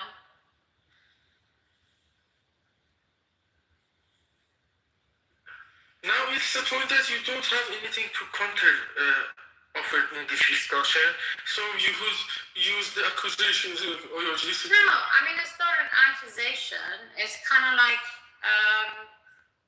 I'm just thinking. It's like, have you weighted up your kind of, you know, your whatever? When I listen to you, I'm just saying you can just play dumb. When you want to play smart, it is very interesting for me to listen to your tone. Please continue. Now you are playing the smart tone. I am a political commentator. از طرف کی؟ از طرف مامانم. From my mom's side. I have family. My mom was a secretary of a school. برای شما را اجازه دادن so they can keep an eye on you? Yes, I think I don't have a problem to having eyes on me. I have no problem. It was valuable people. They would have like, you know, risk losing. I was grown exactly for this situation because I was grown in Tehran under a lot of odds from the whole country. چشم کل کشور رو من بود. من بچه سعادت آبادم. هر جا میرفتم به من نگاه میکردن. داشتم برات میسو. No, but I was under the attention. They wanted to see me. They wanted to, and I am used to that. You know, you are not used to that. You are not used to take that pressure. ایرانیای اصیل رو میشناسن که مثل تو نیستن. ایرانیای اصیل. I don't know how to answer you not to be racist. Because if I try to answer to you, you would not be happy, you know. But it is some kind of racist. I am not willing to disclose that with you because if I want to defend my originality, you would not like it. ولی یک ایرانی اصیل مثل چیزش حرکتاش مثل تو ایرانی اصیل چجوری حرکت میکنه؟ How does original Iranian move? How do you describe that? We would diversify. You were thinking you know something to extinct us. We would diversify on the forest. چجوری فکر میکنی؟ Okay, چیه که تو نمیفهمی؟ We have survived the whole history as the longest history of the governance on the country in the Your whole nose is only 47 years old, by the way. Iran, I am from a country that has the oldest history of the being under the same flag. Do you understand that? I come from there. I'm one of them. I don't need any more. Yes. I don't need to be special. No, I am one of them. And I know that. Understood, ولی که just rejected کرد. Because you don't have any other concept than this. No. You need to just به خاطر که تو ارزش اونی که You are racist to talk زیرش تو بودی هیچ وقت نفهمیدی. شاید هم فهمیدی ولی برای ارزش نداشت. چرا؟ به خاطر که دهاتی هستی یا نفهمی یا دیگ بدی یا تعدی یا هر چی که بودی. ولی اون هر چی که تو بودی wasn't that innocent به خاطر خیلی از به خاطر این بیبی بین تو پیره کیر پیره تو دهن تو why not? Why not? Yeah, why not? Yeah. Sure. That's a lot of power.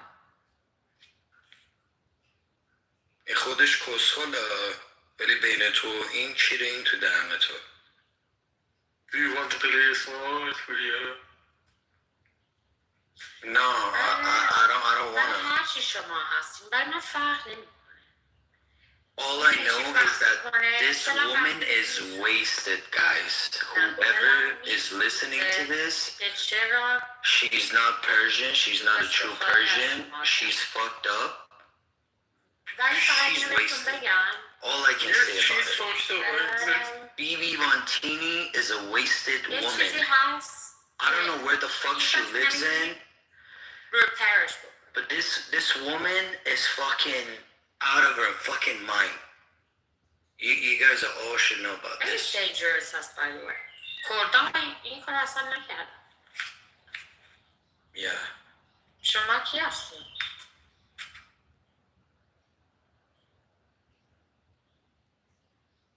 Are you waiting for my response to your BS? I don't have any response to this. هرچی هست شاید ایرانی هم باشی برو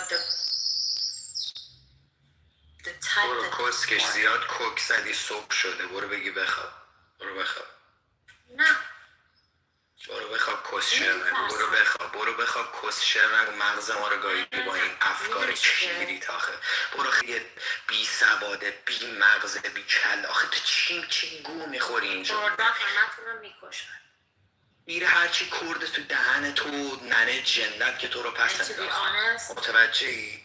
Do you understand my friend? Yeah. Do you get it? فکر میکنی اومدی اینجا برات خوبه فکر میکنی The fuck you talking about فکر میکنی هنوز تو چی sustainability داری؟ Sustainability انه کیرم تو خودت و سواد مادرت جایزی نصف و نیمش چرا قد از من بدت میاد؟ Fuck man, I'd rather Because you're speaking BS on the political stage, baby. هیچ که فارسی صحبت نمیکنه.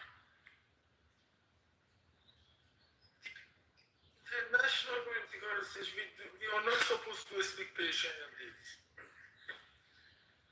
فرق میکنه. نه فکر میکنی من از IRGC میترسم. Do you think that I am scared of IRGC? نه خب برشون کار میکنیم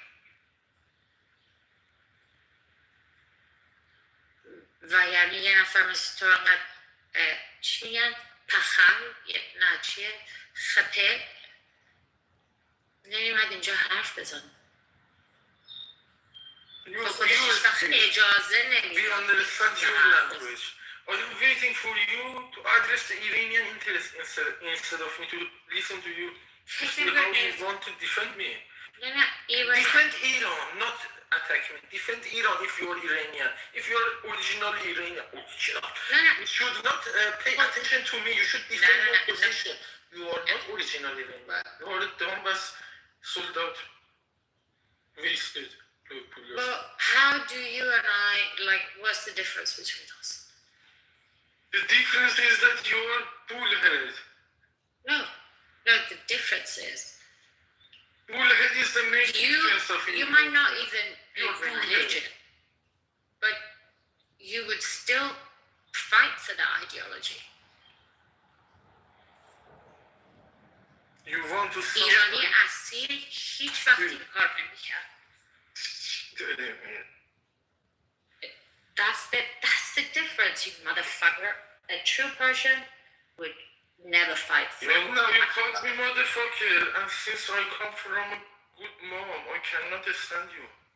If I have the public motivation, I would send you to audience right now. I have the courtesy to inform you before.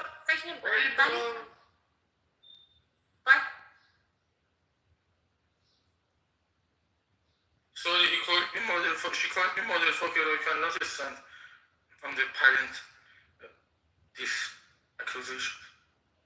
If you say you can bring her back home.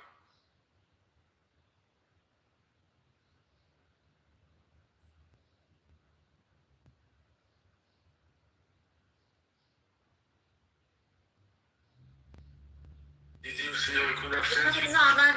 Motherfucker. I brought you up again. I sent you down, I brought you up again. Because you called me motherfucker. ولی چرا؟ You see? پوریا یه چیز دیگه است. یه چیز دیگه.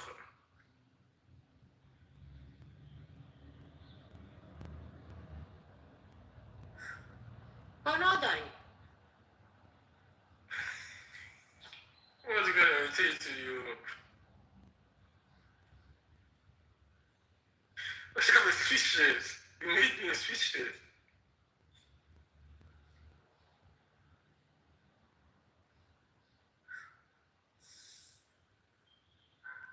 پس چی بگم؟ Good. You don't need to always take something. Good.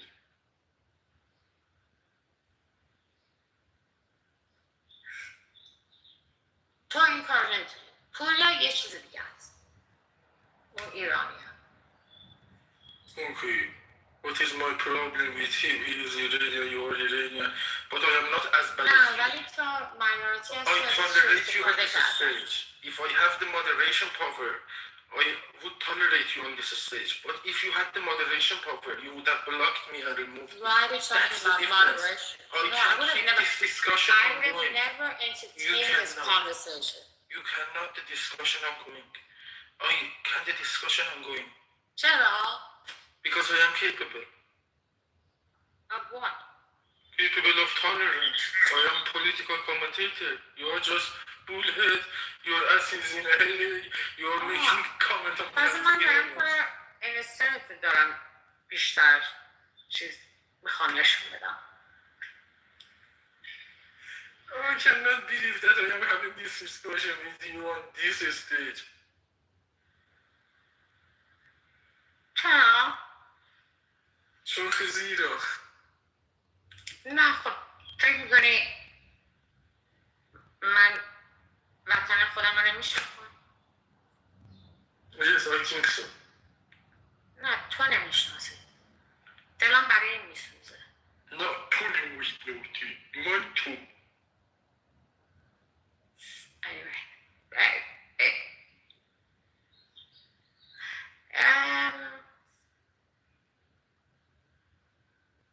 ولی it's not a game by the way.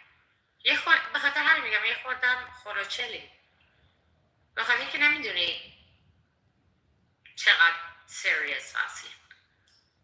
من سریس هستم خیلی. نه خیلی هم نیست. خیلیه.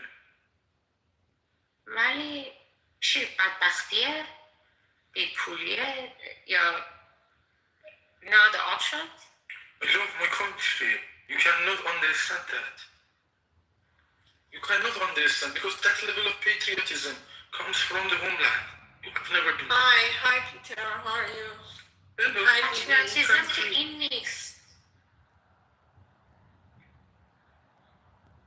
پتریوتیزم ایرانی بودنه. What are you talking about, بیبی عزیزم؟ None of your concern. دلم میسوزه. چرا دلت میسوزه؟ به خاطر که کشورم رو دوست دارم. الان مشکلت what's wrong with Peter؟ چی شده؟ پیتر هم دوست دارم. Oh, interesting. You need to be discovered, or you still need to discover that.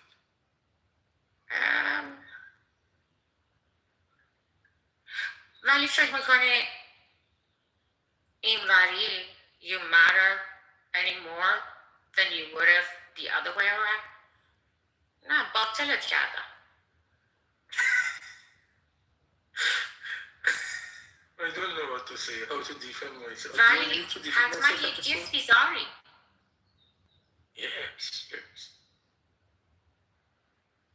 ولی اونو مثل یه طول سوء استفاده کردن از استفاده کردن. ای بیو. دلم برای این میسوزه. No problem. ولی میدونم وقتی یه نفر to this level میتونه brain wash بشه.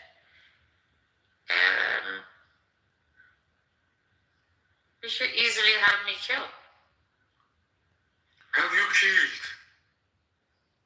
No, I mean you wouldn't. You don't care, to be honest. It's not like you're gonna go and like rat on me. Killing you. Why should I? You cannot do shit. Why should I kill you?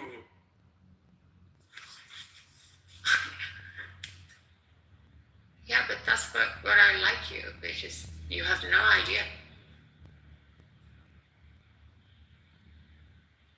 Exactly, I have no idea about you. Yeah, exactly. But anyway, so it is, you can't like. دیدیم وقتی شاه رفت چند نفر رو کشتن. The king had the ultimate power in Iran in that time. When he left the country with his suitcases, he left them without their He guards. didn't leave with the suitcases. And a couple of more suitcases. But he actually, he didn't run. He left. He left them. And that's why he can come back. They were میدونی ازش چی پرسیدن؟ Because they didn't have a leader. They asked him, do you want to stay and fight? He said, no, I'm not going to kill my own people. But his own people was also military people were killed. What about the military people? Weren't they his people? They were under his command. They were under his command. They were killed because they left them alone. They left them alone. I would rather to die inside my homeland not let the others kill my army members. They kill, if they want to kill my army members, they first have to go through me. They first go through myself, then kill my army members. It was not in the level of command. But he had the power to save a lot of army members who were loyal to him. They were under his command. They lost their life because of me. They lost their life because we left just without guard. They did not used to get command from any other person. They were under his command, and he left them alone. That's when what's it called? When something, the end justifies the means, or the means justifies the end. Okay. Exactly just that. If this is your justifiability, then you should have defended your army against those people who are destroying the order inside your country. Keeping the ordering order is the first importance. That was America. Just like if you want to use that justifiability, that is to keep the order. That's justifiability. You are wrong. That's how. If you are using that level of justifiability, that is for bigger cause, not for. And it's not gonna work. Going on. You're gonna come back to me. I think that you don't understand what you say. That level of justifiability and reasonability is for the point that you keep. هر چه آدم یه نفری رو بخواد برات بگه هیچ وقت تو اینو نمیفهم. ببین اگه میفهمی این کارو نمی‌کنی. بگم بفهمی. میگم اگر تو میخوای این سطح دلیل رو بیاری که طرف میخواست برای دلیل بزرگتر یه چیز کوچکتر رو فدا کنه، اولش باید اون قدرت خودش رو حفظ میکرد. میدونی قدرت خودش دلیل بزرگتر بود، نه اون چیزی که تو میگی. اولین چیزی که خمینی گفت ما درباره ریس و کشور نیستیم، ما درباره ایدئولوژی هستیم. اون مردی که اینجوری میگفت. Yes, Khomeini was a bigger asshole that was let inside the country because of mismanagement of the Not mismanagement of people like you. I was not planted in that time. I was not. My father was a child. چرا تو این اتاقایی که ایرانی ها تو کلاپ اساسا 5,000 تا بیبی فوتیوسه 7,000 تا. و فکر نکن چند میلیون ایرانی الان تو اروپا بزرگ شدن، همه اینا برمیگردن. Yes, all of them will return and take the power inside Iran and make Iran the strongest ally of the United States. هیچ وقت دیگه نمیذارن. We would be the strongest ally of the United States with these assets that we have all around the world. The Mullah cannot face us because we are not limited to one country. For example, if some of us are in the United Kingdom, some of us are in Germany, if United Kingdom wants to misuse the intentions of Iranians inside their country, let me address this clearly, then I will bring her up again. She said about something touching in my heart, and this is about the population of Iranians outside the country. We are in all around the world in different countries, and each country who wants to misuse the population of Iranians with their own politics when it comes to sacrifice and choose between those two interests. Iranians in the third country would interfere. You know, if United Kingdom wants to misuse Iranians in their land, the Iranians in Germany would support Iranians in the United Kingdom. And that goes to other places too, like United States and everywhere. This is the point that I wanted to add. I would bring it.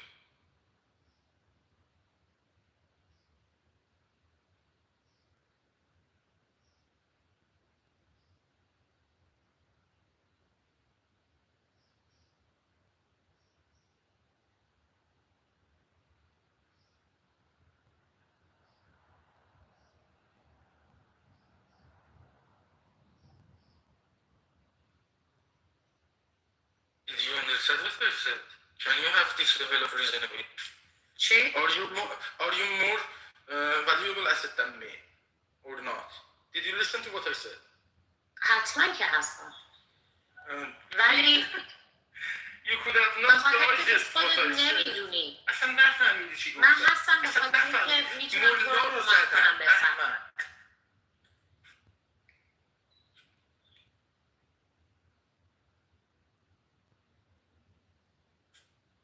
و اگه نمیدونستی این کار رو نمیکردی.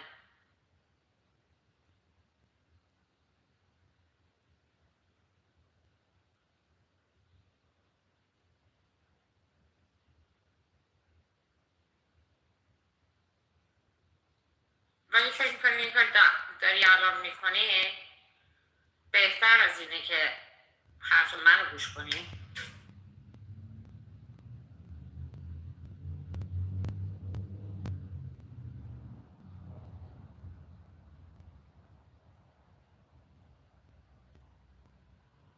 What's up?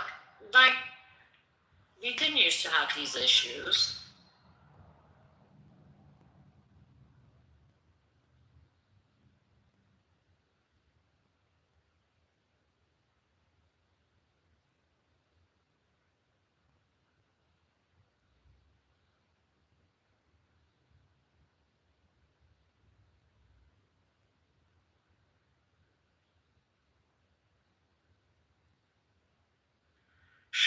She got the problem when I guaranteed that I can't speak my part, then you have the chance to speak your part. She did not want me to have that chance. She left that because she could have not stand that opportunity that I have.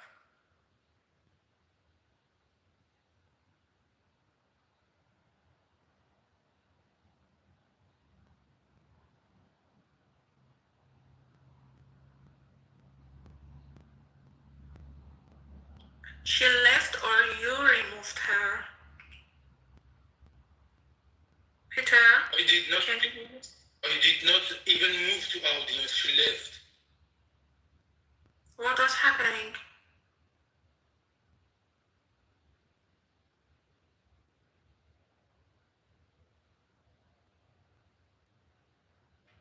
I'm not sure what's happening. Inside my hand was wet. I could have not opened the mic.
Did you see I did not remove her? She came back. Yeah, I'm on Fazbear's eye.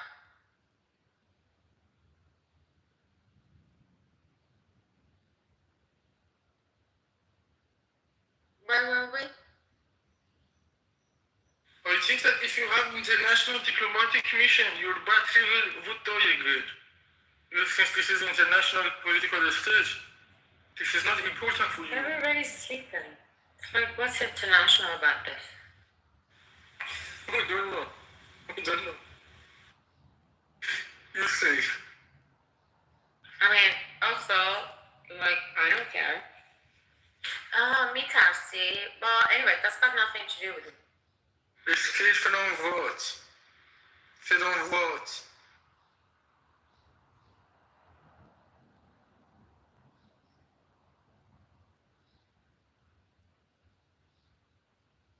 چی فکر میکنی؟ بابا بیا برو تو پارک یه 4 تا از این حرکت های کیوکوشی و کاراته بزن یه ذره سبک بشه اخته است. برو یکم جفتک بنداز. Anyways.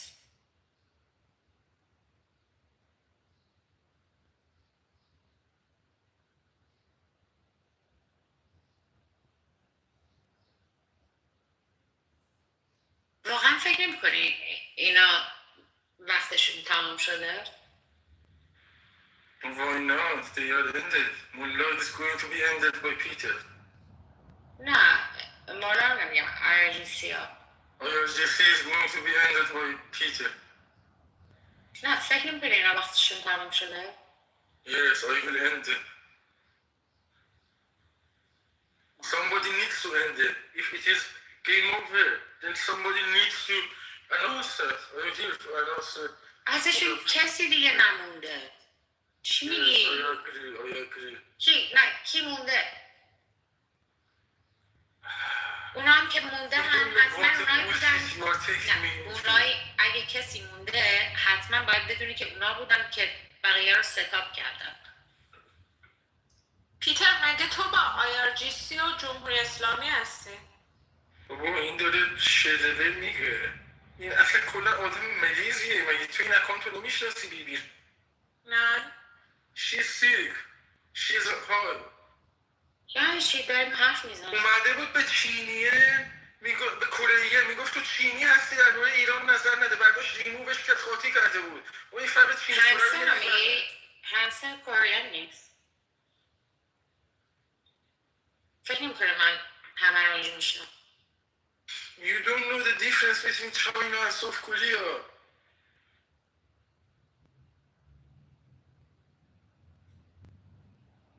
Yeah, what's the difference? Exactly. You need to Google it. That is not for this stage. That is for kindergarten. ندید پوتین رو چیکار کردن؟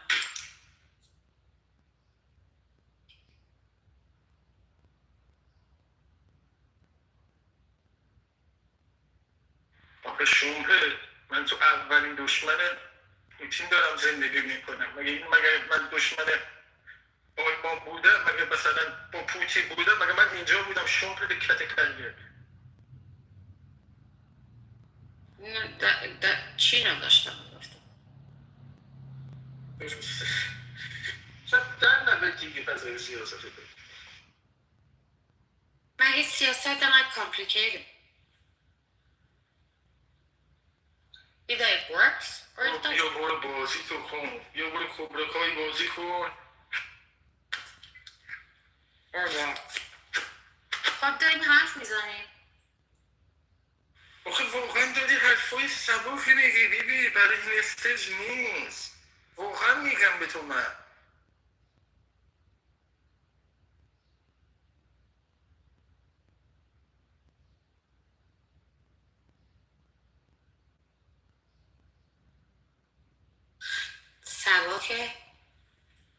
سبکش چیه؟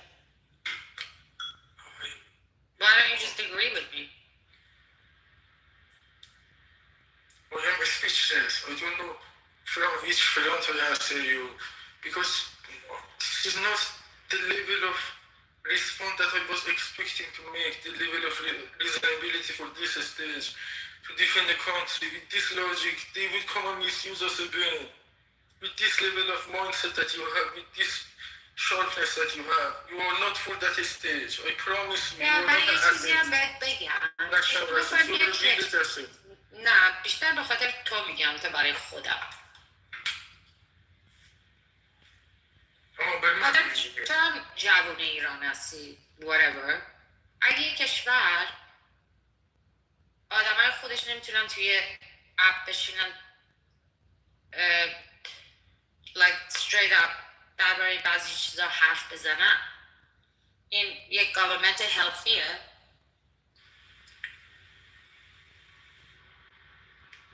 Can't you find your GC members to ask this? Why should I answer this?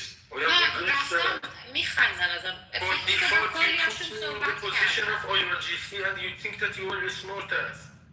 نه بگم به چی؟ بعدم نمیدونم میکنی باهوشی نه؟ باهوشی درباره چی هست؟ میخوام مثلا ذکاوت به کار ببری یا این چیز چیزه مثلا بگی نه من تو که آیا جیسی هستی بیای اگه تو هموطن من هستی رو بگم نه من فقط میخوام بگم ببین اگر اوکی میخوای یه چیز دیگه بگم من دلم میسوزه که این آدمایی که انقدر کیپبلیتی داشتن برای بعضی چیزا اگه یه جوری درست اینو استفاده کرده بودم به نفع کشورشون به نفع وطناشون like wouldn't that be better for اینم باید به تو جواب بدم آخه من نمیدونم چی بگم ترکی تو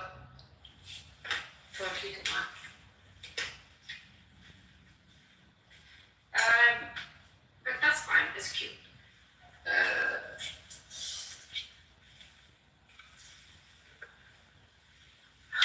چی بهت بگم؟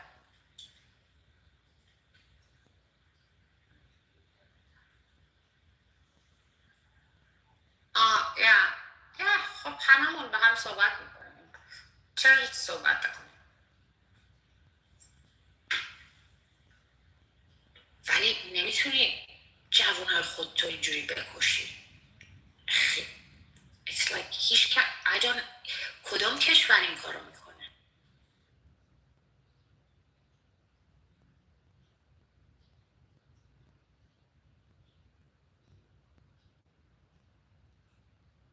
حالا هر چقدر مسلمون باشی یا هر چی باشی باید ادبت بکنی که این اصلا it's really something else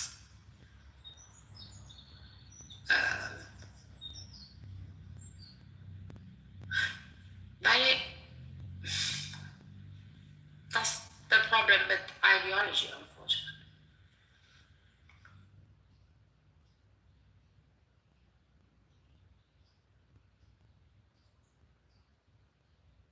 ولی فکر میکنی وقتی رژیم عوض میشه you think it's gonna be any different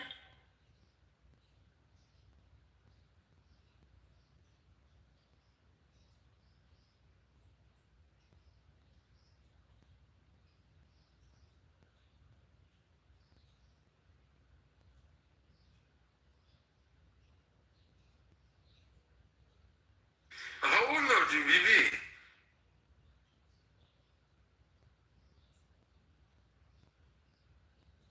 فرق میکنه؟ اونجا خیلی فرق میکنه ببینیم کدوم دوره بچگی کردی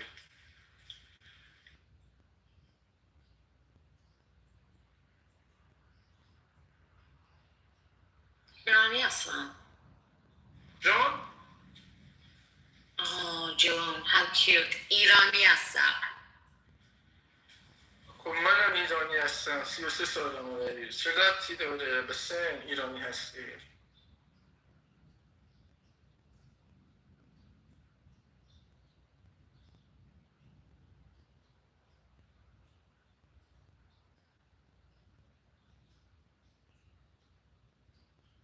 پس خیلی وقت براشون کار میکنی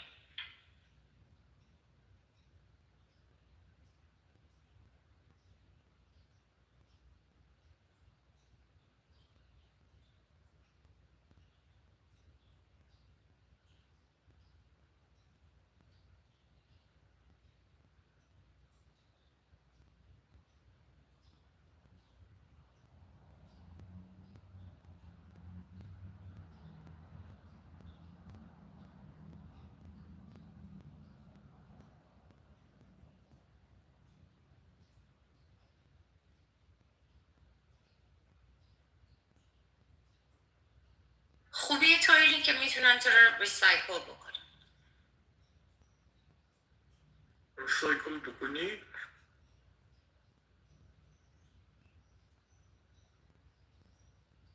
خوبی تو همینه که باید زیاد حرف نزنی، بری اونجا فقط ببینی چی میگن.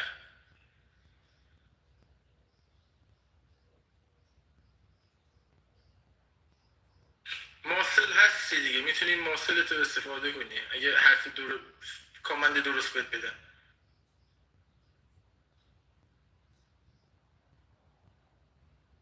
بری از ماسلت استفاده کنی. نه فقط میگم بهتر از این نیست که ادامت بکنن. ادامت بکنن؟ فارسی هم بلد نیستی آخه، من چی تو رو بگم؟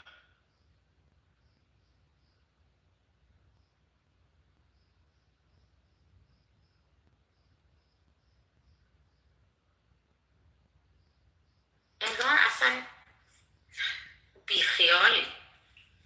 برای جالب نیستش من الان میتونم تو رو ریموف کنم موف کنم ولی هیچ کدوم رو نمی کنم، با اینکه میتونم بکنم الان.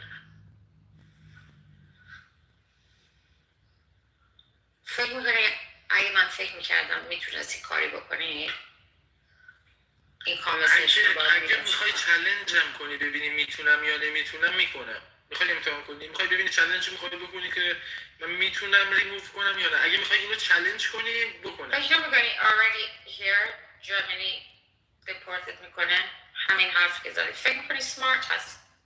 دیپورت میکنه جالبه.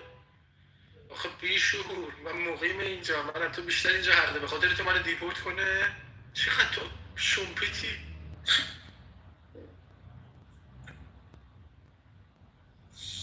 واقعا خولی ها.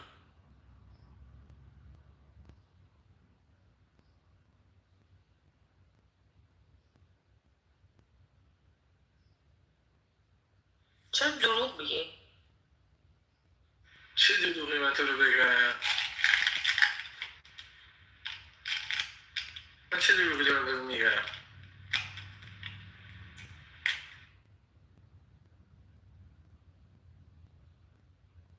anyways خوبش میگه هیچ که فارسی نمیفهم. Exactly. And you are using that language to misuse others, huh? No. Not let them know what you are saying because you are not based on your codes. You want to use. اگه باید فارسی صحبت بکنم اگه نکنم به انگلیسی تو نمیتونی این چیزا رو بگی. You cannot say. I can speak in the PhD level and study in the PhD level in English. PhD چی خوندی تو؟ من چیزهای زیادی خوندم بیبی. یه چیز من 33 سالمه، از 5 سالگی دارم میخونم، از زمان زیزیگولو به بعد. نمیدونم دیدی یا نه، من دیگه دارم درس میخونم از زیزیگولو تا الان.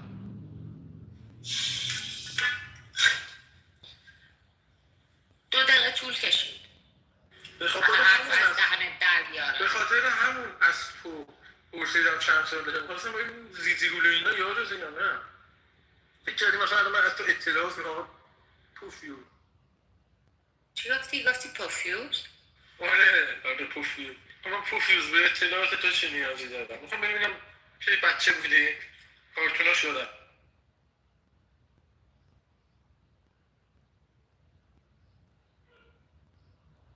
نه من خواستم اطلاعات تو رو بفهمم.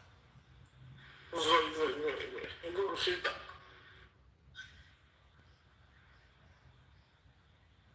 تو بیار منو ترور کنی من میذارم تو منو ترور کنی. من شکار به تو دارم چون بالاخره یه سری چیزا هست که 100,000 تا مثل تو هست. ادب اجازه نمیده بگم. کی به کی اجازه نمیده؟ ادب به من اجازه نمیده یه سری چیزا رو بگم اونجوری که دلم میخواد. متاسفم. میخوام فوش بدی؟ نه یه ریزنینگی کنم، یه دلایلی بیارم که یه ذره دیگه برای استیج نیست دیگه. خب برای کسی بیزده بدن اصلا. نه مثلا چی میتونی بگی؟ خب من برای استیج گفتم که برای استیج نیست. آه، من نخوام بگم نمیگم. الان نخواستم بگم. میخوای بگی جده هستن نه دیگه بلاس دیگه روح بگم نظراتمو روح پوسکنده بگم نمیتونم اخلاق اجازه نمیده سیاست هم اجازه نمیده روح پوسکنده بگم تحریکم بکنیم نه نظرمو بگم نه یه نظراتی دارم نمیتونم بگم نمیدونم چی نمیفهمید نه اصلا یه نظراتی دارم با همون دیگه تا حالا توی این شرایط نه میتونی چه نظری داشته باشی ولی اینجا جایگاه نداره به جز اینجا تحریک نمیتونم کردن چه نظری میتونی داشته باشی یه نظراتی که تحقیر نیست ولی بر اساس واقعیت یه جوری تو بشنویش جالبه برات ولی نمیدونم جالبه یا نه ولی یه جاهایی رو تاچ میکنه که نشبوده قبلا کجا؟ تاچ میکنه اگه قرار بود بگم این همه داستان نمیگفتم اونو میگفتم دیگه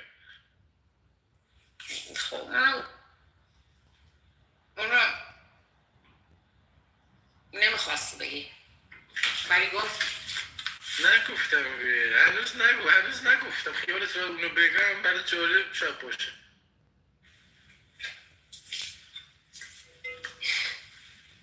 چه جالب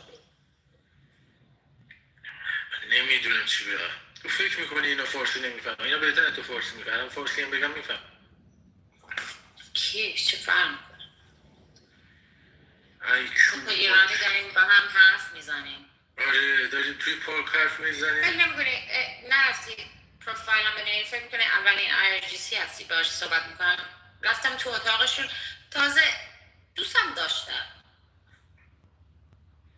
خب به خاطر همونه دیگه اونا فکر میکنی اونا فکر تو هم منو دوست داری میبرن و پوش میکننش بیبی اونا توی اینجا دستشون بهت نمیرسه دوست دارن من دارم رو که پوسکنده بهت میگم دستشون میرسه میکردنه نه کی داره کی رو میکنه بابا اون IRGC رو میگم دستش به تو نرسیده مهربونه از دور مهربونه تو رو بگیره میکنه من دارم راستشو میگم به تو الان فکر میکنی اینم دارم اون حرفای دیگر هم بگم مثل همینه بلانته بعد برات جالبه میدونی این ولی واقعیته همینه که میگم واقعیت تو رو من میگم برو از بابات بپرس الان داره از پشت خط به تو میخنده بگیرتت میکنه من دارم به تو میگم بعد اون نظر دیگه من مثل همینه واقعیته ولی جاش توی استش نیست ولی فکر میکنی وقتی رژیم عوض میشه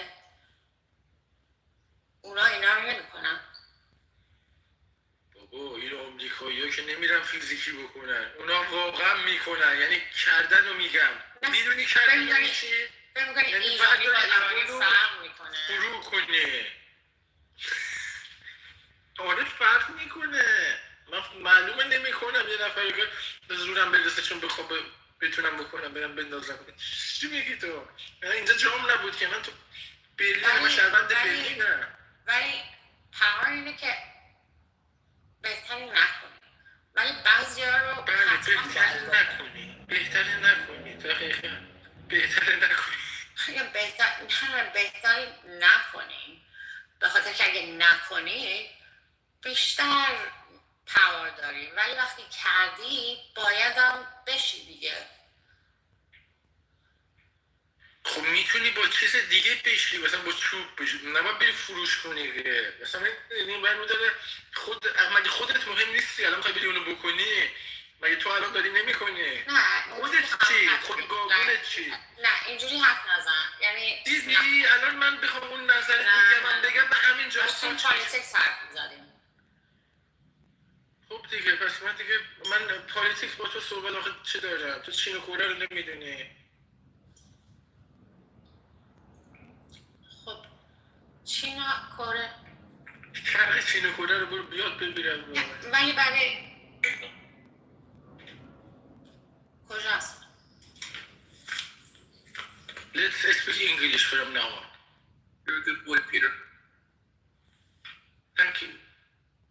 ولی فکر میکنی چرا آمریکا انرول شده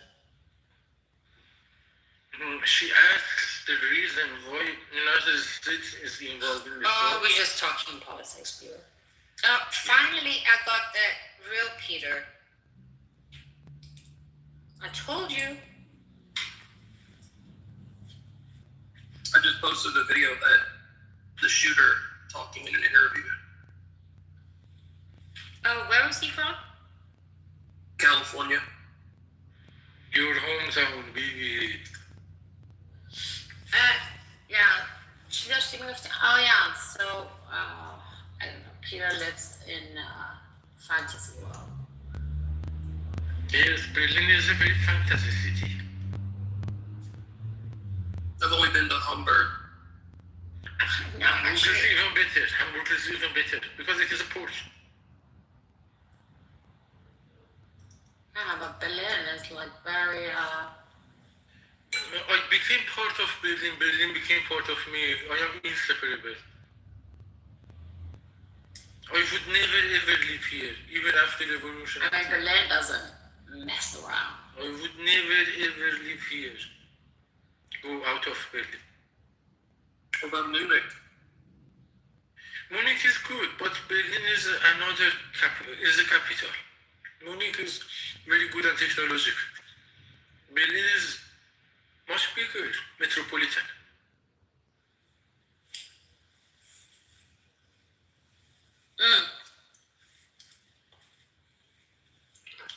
Yeah. Isn't Pahlavi in Berlin at the moment?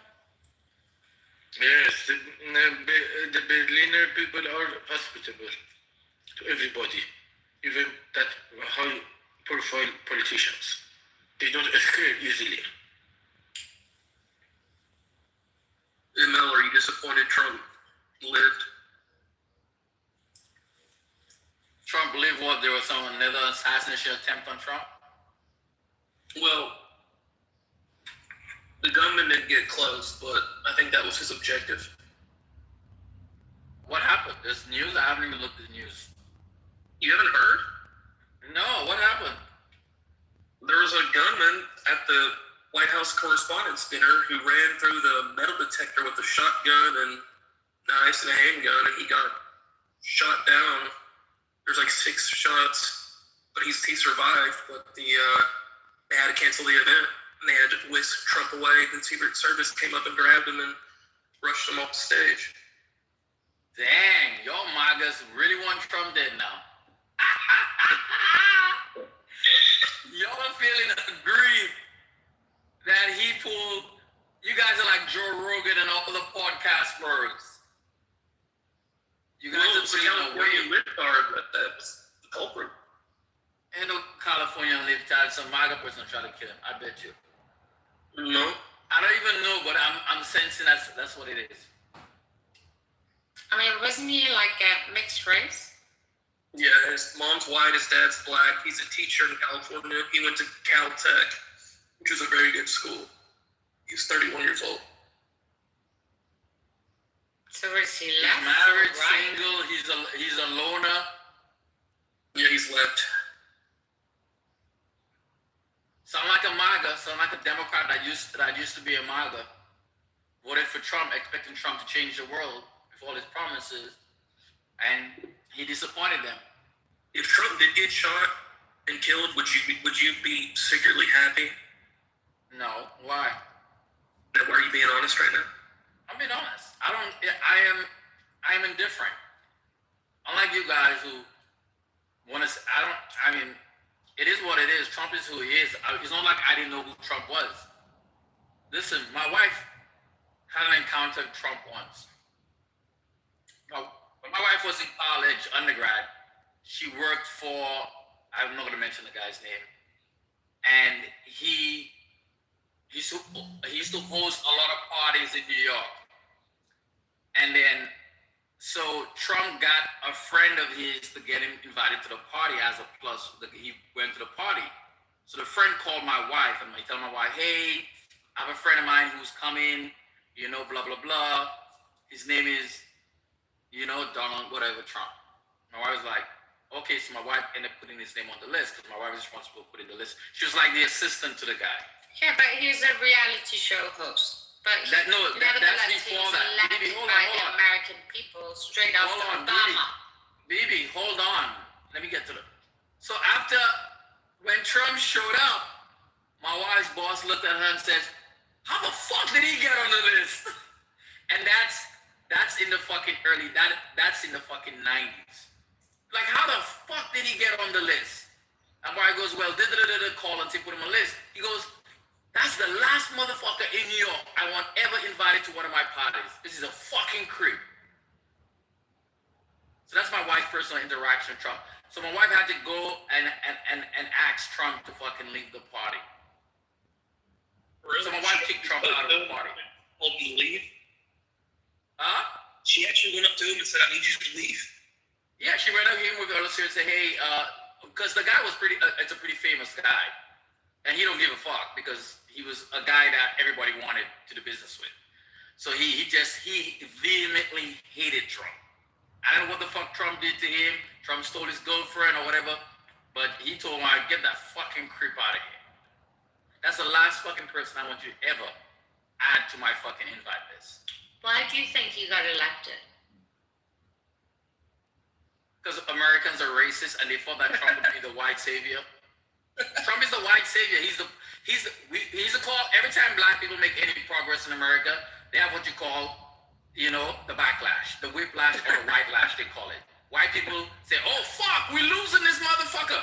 The brown and the black people are taking over. Really? All the wealth in America is still concentrated at the top. Black and brown people are not that rich except for celebrities and whatnot. But somehow white people don't fear that somehow black people and brown people are going to take all the wealth. So they get very antsy and they vote in racist people.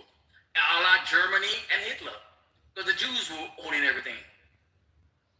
What? That's what happens. Okay, That's all right. America. Let's say- It's easy to play on somebody's race and hatred versus playing on, hey, let's all get together and guess what? Fight the rich man, because the rich man is the one benefiting from the tax code and poor people are the ones actually being squeezed. But poor people are so stupidly Do you think bamboozled. Obama was They a good voted for. president? Oh, no, Obama was an okay president. He wasn't a great president. I wouldn't say he was a great president because he didn't give universal health care in the way it was supposed to be. He let a whole bunch of people make amendments to it when it became somewhat of fucking useless. It's a healthcare policy that some people who had healthcare didn't get. Who didn't have healthcare got healthcare. But a true awesome health, they could have created a true awesome healthcare policy. Because listen, I'm a retired military. I'm on like three healthcare plans. Well, four really. When I look at my job, I got TRICARE. I could go to military installations. I could go to the VA. But you think and I could also inexperience but good intentions is enough to lead the most powerful country in the world? Yeah. I mean, I don't think America is the most powerful country in the world anymore. I think China is technology. When you look at the technology spend, R&D, America's kind of lost its way because look now, China is on parity, but for dollar cost averaging, they surpass us in research and development. Anytime that happens in the world that we live in, that country now becomes the dominant superpower. And China will be the dominant superpower because America do not spend on R&D like it used to. And the government used to lead a lot of that R&D spend in America. That's why we're able. Based on China the does ideology. No, not ideology. It was based on the advancement. We had goals. We wanted to go to the moon. So you know how much technology is derived from that? We wanted to do this, wanted to do that. There are a lot of commercial and military applications of dual use, what you call dual use technology. Are you that American, by invested the in. way? Yes, I am an American with an accent because I am from a special place in America that I could go back to where there's majority black people. It's the U.S. Virgin Islands. Why are you asking me that? Because you're not even American. I'm wild with y'all. Why do you think I'm not American? Because you never heard American with an accent? I don't know. Usually, if you like some citizen or you live somewhere, you kind of like, you like to be there. No, I liked America so much. I served. I spent 23 years in the military defending America. I went to war. 6 years of my life. I was having the same conversation with Peter. So the point is that I have the right to criticize America. BB's and my criticism of America is that we've kind of lost our way. We're no longer the beacon on the hill. We're acting like bullies, and we're not getting anything back for it, but just hatred around the world. People are literally hating Americans now. And before, we were the most liked. No matter where we go in the world, people adored us. That's no longer the case. When I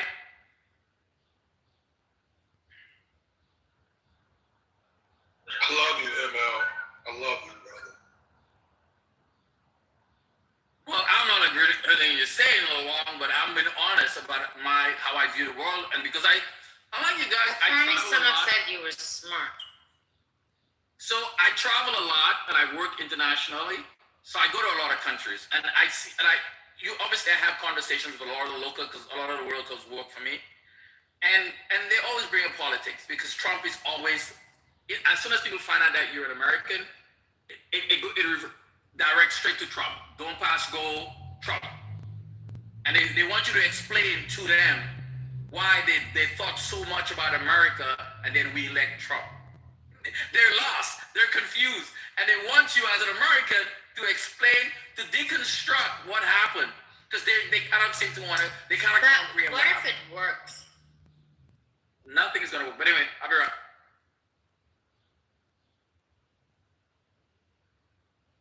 Where are you going? He told the truth. When the truth hurts, he just told the truth. Accept it.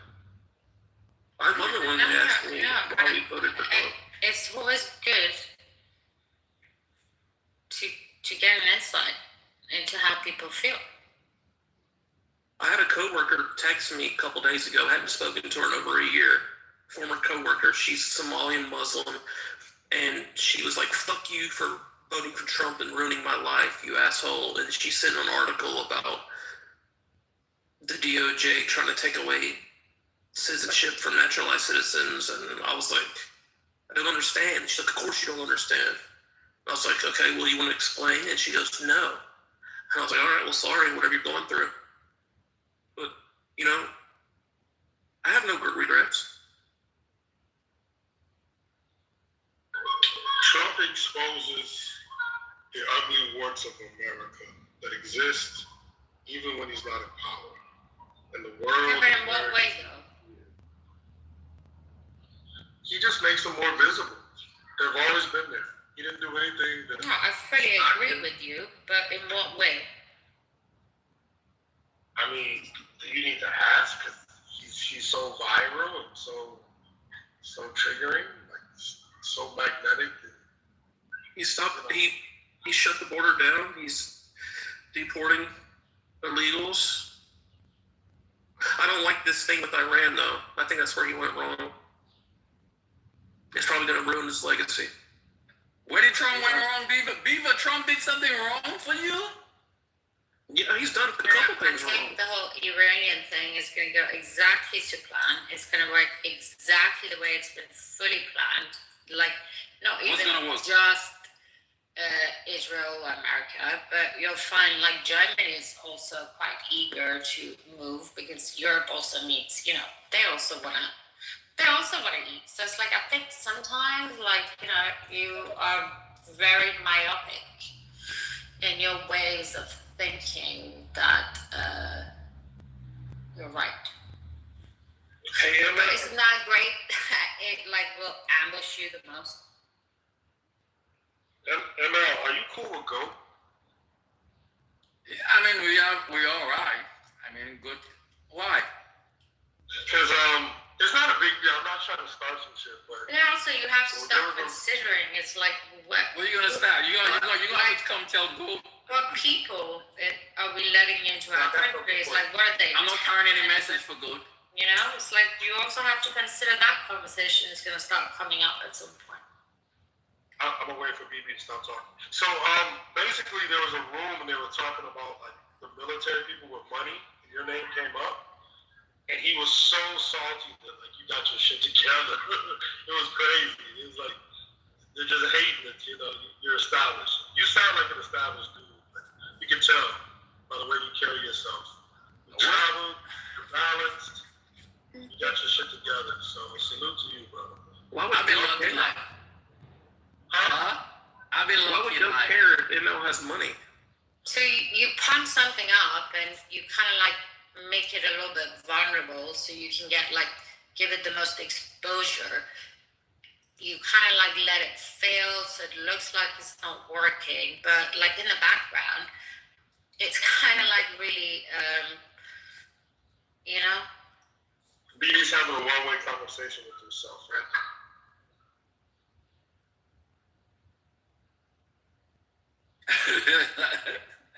Yeah, I just don't see why Goat would care if ML has money. That's weird. What conversation y'all trying to start there? No, it was about just like how much, like sometimes people in the military can make, and he was really like, he was kind of like tripping, like damn, people can make 300,000 or whatever, and then your name came up. He was hating, but it's not a big deal. Nah. People just mad. They're mad that you can't get it. I understand. Life issues. It's like Peter here. He's Persian, right? It's like he's managed to fool everyone to think like he's the cutest pro like liberating Iran, whatever. It's like IRGC operated the whole time. Peter's an IRGC. Peter, are you gonna take this? Should I answer this bullshit or not? Why do you guys mod Peter? I never understood that. You know what I can do to you? I have an iPhone. My whole life is like that. Peter, is that important? IRGC is part of international terrorism. If you suspect that I am part of IRGC, then change my iPhone. It is easy. My whole life is stored here.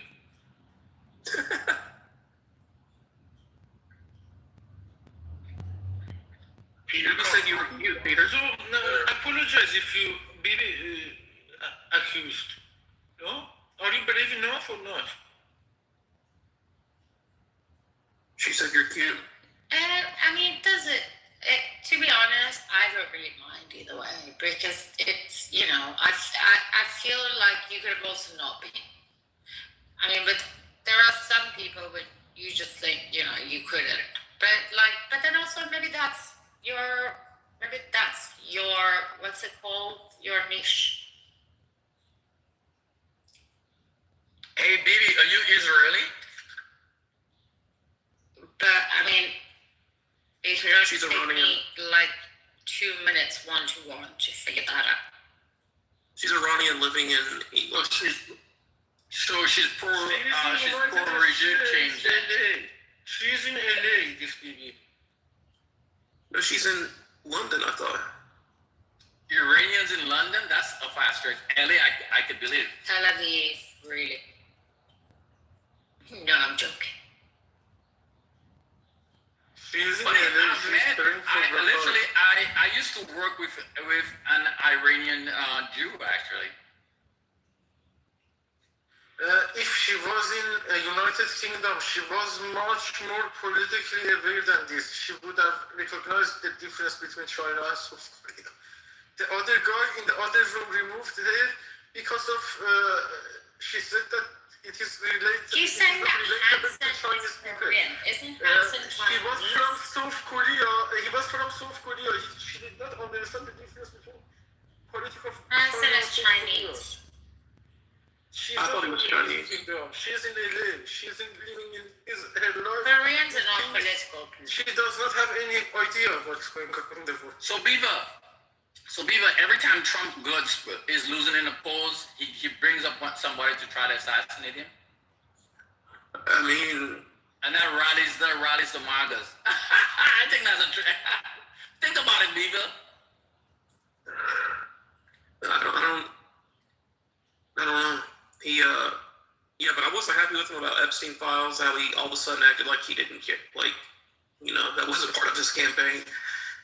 I know. That was wild to me. He's telling y'all, I know y'all dumb fucks really believe that, but it's the Democrats. They don't want to say that. We didn't see anything about Epstein files. You guys have that in your fucking head.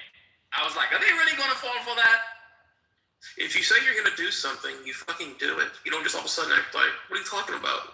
That's a hoax. Why are we talking about the Epstein files? Well, you said you would release it. You guys didn't believe Elon Musk when he said that Trump's in the Epstein file. Well, I mean, he's in the files, but I don't think he did anything wrong. Hey, He just talked about the children. if I have to take a bet on if Trump did something wrong, knowing what I know about him, I would say he did something wrong. Well, okay, let me rephrase. Illegal. Help himself. Temptation. Hey, they say don't lead me to that. I'm like, Trump always finds temptation. Temptation. I'm sure he did plenty wrong, but I'm talking about illegal. I don't think he did anything illegal. As far as that. If you're a pedophile, you're not gonna go. Dude, you cannot be that close to Epstein and don't do anything wrong. I believe Bill Gates did some shit wrong. Especially someone like you. I don't even know if you say it because you somehow believe you're on time. Do you have any self-control? Running with it. Because you're like having a conversation with yourself among a bunch of people. No, because you're too stupid to understand. It's not going to work for you, and in the long run, it's going to damage you even more. It's going to set you back much further. That you should even know for yourself that I'm trying to protect you. She's projecting. She's talking. Who should have the conversation with? So, Bieber, man, what else, man? The war? Are you in favor of the war? The war. America first. I'm torn because if we struck Iran for our interests, then I'm okay with it. But I wouldn't be against it so far. But if we did it for Israel, then I have a huge problem with it. But I don't know what the case is. I kind of come to realize, but then I shouldn't tell you because if I told you, then could you make a difference? Baby, do one thing for me. Who are you talking to, and what are you talking about?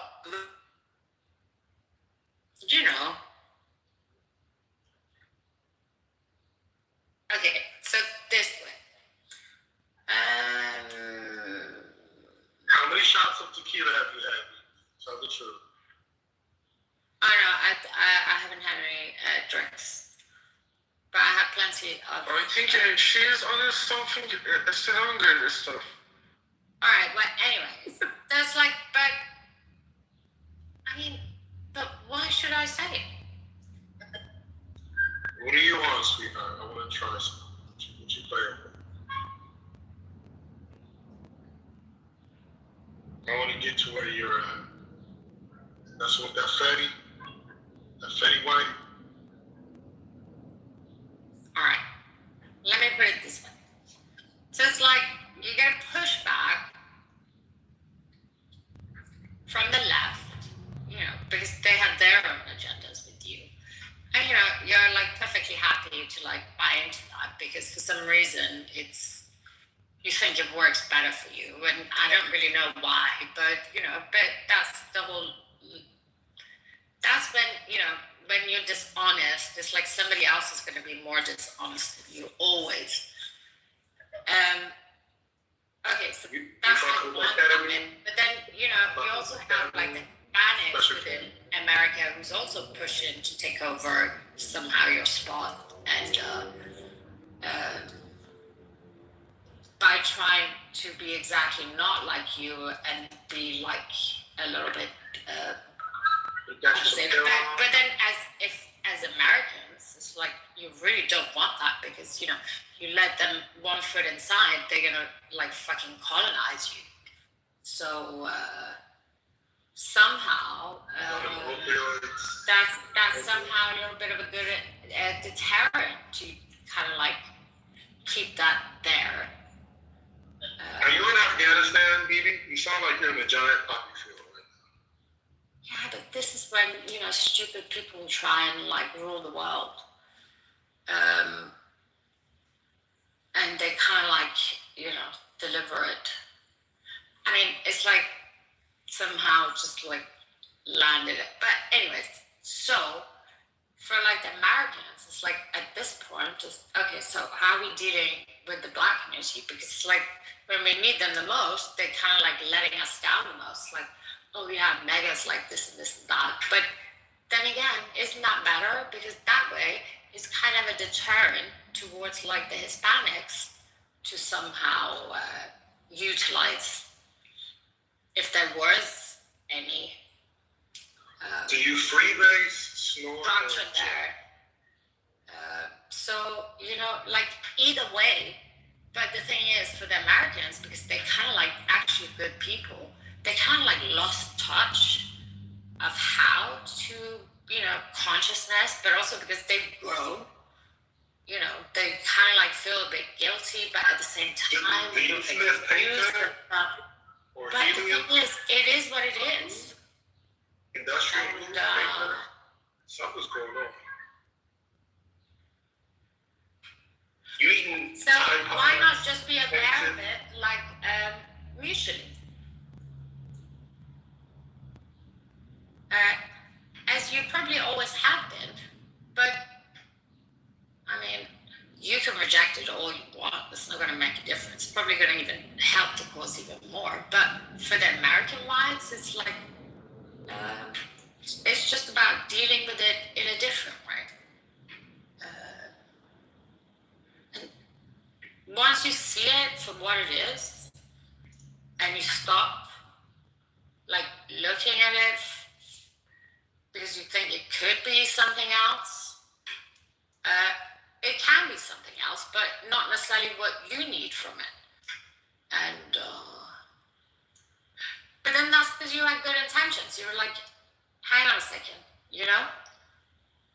we kind of like grew up together. We almost came here at the same time. Why are you like hindering us or trying to? But that also happens for a reason. BB, can I ask you a serious question, BB? But it's always the good intentions BB, that will benefit. BB. And it's always about. Hello? So,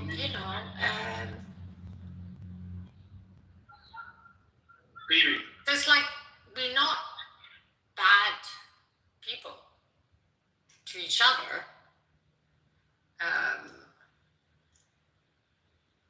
How do you see each other when you cannot distinguish Exactly between you. people, Exactly. between countries? It's exactly You know the the same difference situation. of countries. But- How do you know the difference of people? But we're not bad people to each other if we don't know how to manage what needs our management in the right way, rather than in the The wrong right way. way, huh? Yeah, because you could also be a perfectly nice person. What is the right way? First clarify that. I mean, someone like Puria, but that's part of me. That's a Persian. You can also I be a can dope deal with that. A narcissist. Deal with that. But you, I take responsibility for. It's like the whites with the leftists. So, and it's through people like this, someone like Peter, you find this out. What did you find out from me? What do you think that you Yeah, but I always found find out? you. You think that you know something? Let No, us I know. knew from first minute. Okay, let us know too.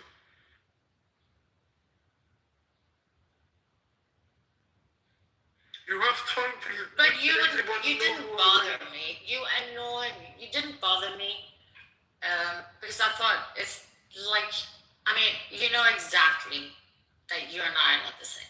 You play that game because I am who I am. Exactly. You are just generalizing the bullshit. And you are not specific in this point. You are just but saying then actually, accusations. it's not a game. It's exactly how they look at you. It is not a game. When it is look No, like but you think it's a game against me, but It they is already something see you respectable. as an idiot.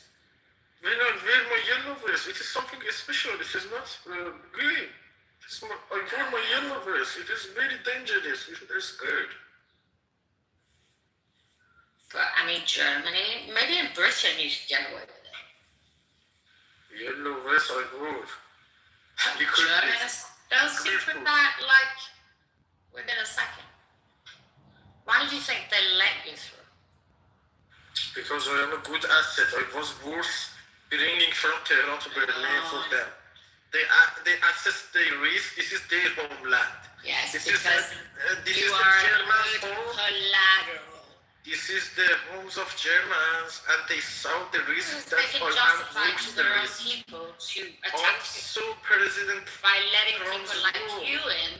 gave me the pretending opportunity that to become a moderator, to don't like know, Germans. They trusted on exactly me. when they Why need my it, countrymen? they were like fully exposed. Do you think they're gonna let like people who really smart in? Did you see? I can mute you. You cannot talk over me. You should listen. I told you that they assess the risk for their homeland. When they want to let anybody inside Germany, they don't take any suggestions from any country. This is their ultimate sacred land for Germans. When they let you in, they assess everything beforehand. I promise you. This keeps them in the highest level of credibility assessment in the whole world. They are one of the top tier credibility assessors of the whole world. You want to question them, right? First go and find out the difference between China and South Korea.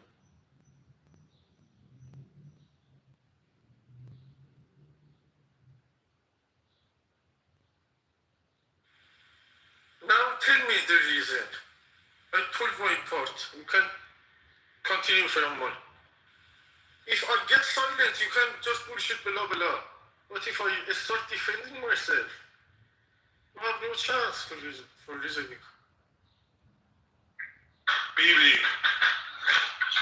how do you feel about white women that use drugs on Clubhouse? What's your opinion?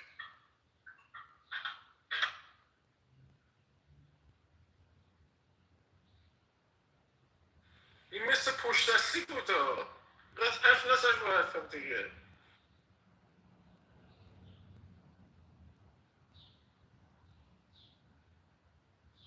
تو حرف نپر دیگه میگه خیلی Peter, are you on dope too? Are you Sorry, on drugs too, bro? Sorry, what can you... I couldn't get your question. Are you on drugs like Bibi? No. But I am cooking lunch. I am hungry. We gotta get help for Bibi.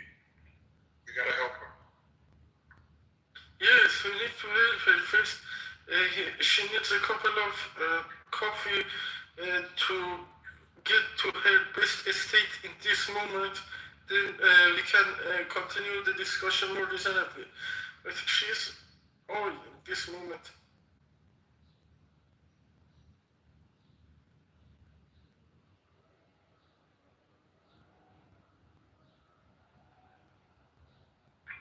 She doesn't like me because I tell the truth. I think that she has problems with a lot of people. We are not the only problem with her. She has problems.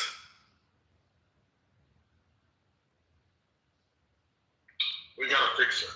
We can fix her. Yes, if she wants. If she's not willing to. If she's insisting on this BS, we cannot do anything. But that depends on the willingness. Peter, where are you from, man? I am from Iran, Tehran, and currently living in Germany since 2023 October.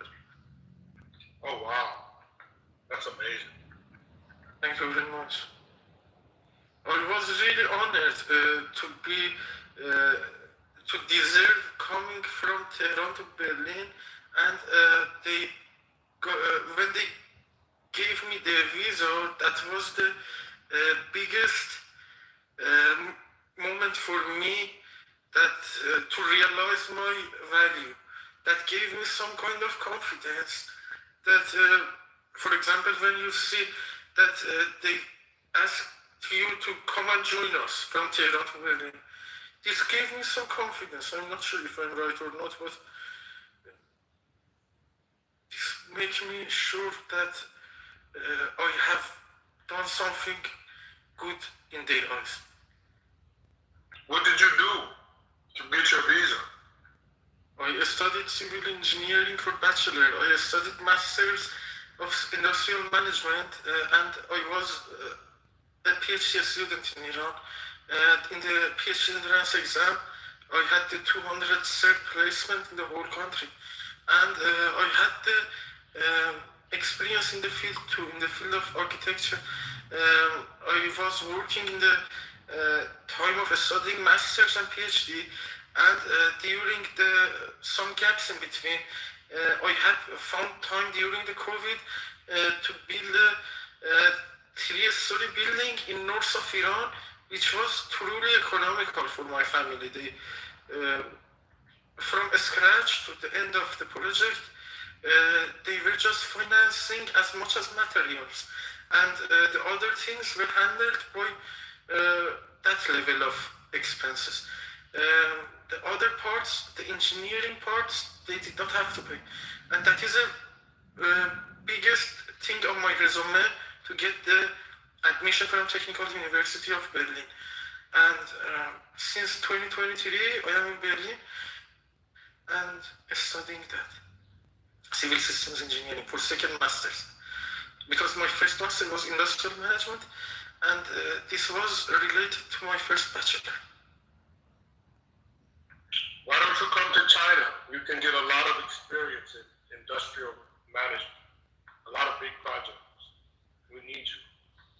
In Thailand? China. There's a lot of jobs for you here, a lot of money. Also, Germany has a good engineering reputation, and it is, in fact, safe for me to stay here too. It is more safer than China for me, and it is more. They value humanity much more than Chinese, I think. Even though Chinese people are also good people, they are intelligent and they are progressing. However, I was thinking that Germany is the top tier in this. I see Germany as good as United States somehow, but much smaller. United States has a much bigger territory, but in the area of wisdom, I saw them using their maximum capacity when they want to act on something. They use their own best version. This is very respectable. You're too political. You're thinking too much about politics. If you come to China, you will have bigger projects, real industrial management projects to work on, the biggest in the world. I am one person. Something. I am one person, and I don't need that to be participant in the biggest project of the world. Yes, thank you, mommy. So many opportunity in Germany too. Yes, I agree. You know? I agree. Yeah, even better than USA. Somehow they are equivalent, because you can find also good opportunities in United States. If you are a good civil engineer, you can find opportunities there too. Yeah, I tell that because I live in Germany too. I think you know me or not. Yeah. We were in the other rooms before. Did you remember? Yes, I know your profile, but when you said you know me, maybe in person, I was thinking. Yeah, we are talking in Farsi. Do we know each other in person because we don't have profile photo? No. Just in Clubhouse. Yes, I am happy to know. Thank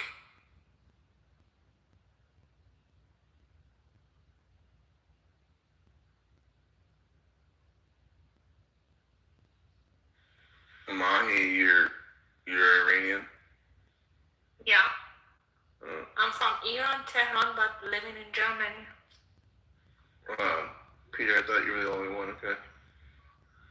I think that she is wiser, based on what we discussed by now. She is wiser than Bibi. Much wiser.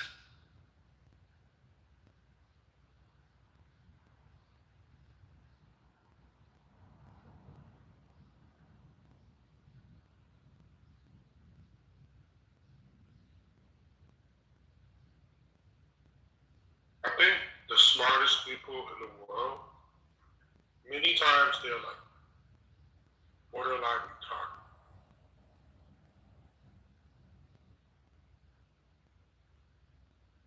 So I don't need to be a participant in the biggest project of the world, even if China is proposing the biggest project to me. Because my capacity is clear. I need to use my own capacity to want the benefits of the projects that I am involved in. And Germany can provide that for me. And Germany is my choice. I choose here to stay. But I also don't have any problem.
If you really ain't trying to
We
do some AM house cleaning right quick. Welcome to the waiting room. Good morning. It's Sunday morning. Y'all have anything y'all like to discuss, by all means, please do. Have a great day. I was just playing some music in the interim, smoking some weed, you know.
like Arizona. My eyes don't shed tears, but what it was when I'm thinking about you. Oh, no, no, no, I've been thinking about you. You, no, no, no, I've been thinking about you. Do you think about me still? Do you, do you? Do you not think so far ahead? 'Cause I'm thinking about forever. Ooh.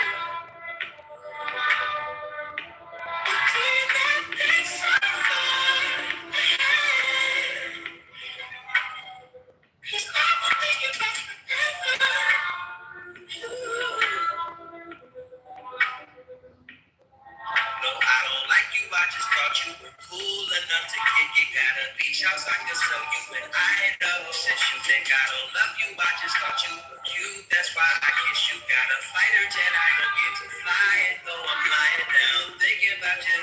Ooh, no, no, no, I've been thinking about you. You, no, no, no, I've been thinking about you. Do you think about me still? Do you, do you? You see, you never really learned to love yourself, and that's why you feel worthless within. And for this exact same reason, you're willing to let that person hurt you again. Expecting love in all the wrong places, so impatient as the searching begins. But you will never find sunshine until you open the curtains within. You hurt and pretend time and time again, but things really haven't been the same. And every heartbreak leaves you even more broken, hoping that feelings change.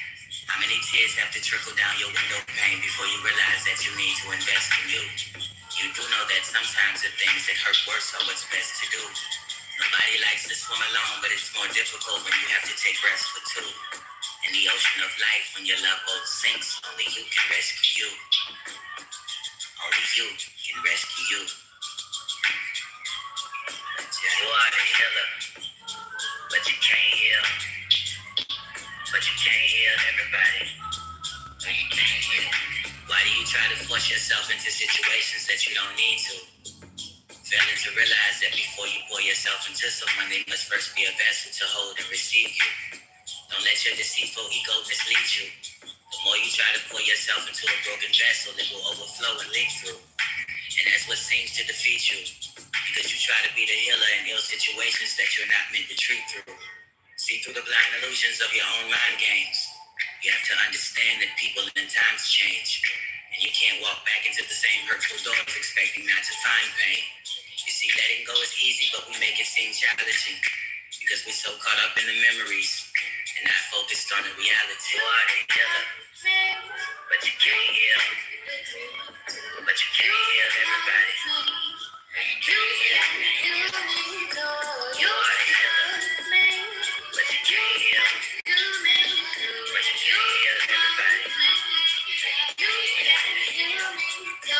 You take my soul, or is it too heavy to hold on?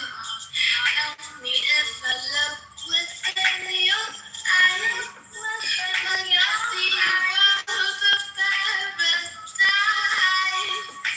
I felt the rush. I can't give up on you, so I sacrifice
Cheers to being honest.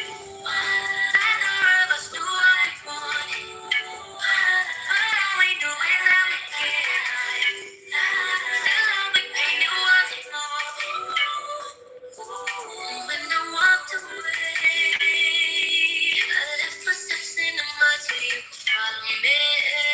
And when I walked away, I left footsteps in the mud so you could follow me.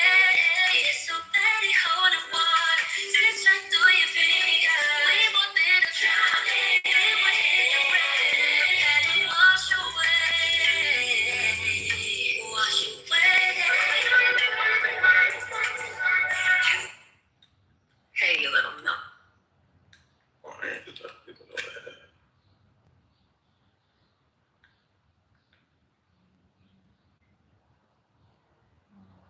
My shit just cut out.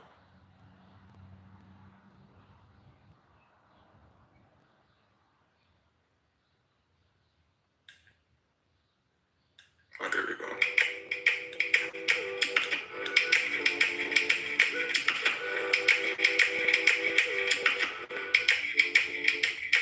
Sipping like a kombucha on a rooftop, smoking blue dream on my Kama Sutra. Life is but a dream for a dark-skinned bitch like me. Life gets dark when you're dark like me. Times get hard with a heart this big. Mouths get fed when your ass this thick. Count my sheep and I catch my Z's. I don't read y'all tweets, I delete y'all threads. Don't need weed to be 10 feet tall. I don't need keys when I knock down walls. Been pushing pieces, bathroom stalls. Why sell my soul when I know I'm God? Me in the bag of the day, doing meditation in the girl, Kitover. No, meditation, fuck a limitation in the girl, Kitover. Somehow I know everything is mine. All that industry plant shit whack. I see it on applause. I see you in the chat. You suck every rap nigga dick from the back. But what's the agenda when that it girl black? Y'all can't fathom that I worked this hard. And y'all can't fathom that I earned this chart. Y'all can't stand my vibe cause I'm anointed. All y'all evil assholes just annoying. Blame it on the fame, blame it on the coke, blame it on the Douce, got you feeling low. Y'all wanna believe I'm on drugs and forsaken. They won't credit me, so they blame it on Satan. Blame it on my label, blame it on my team.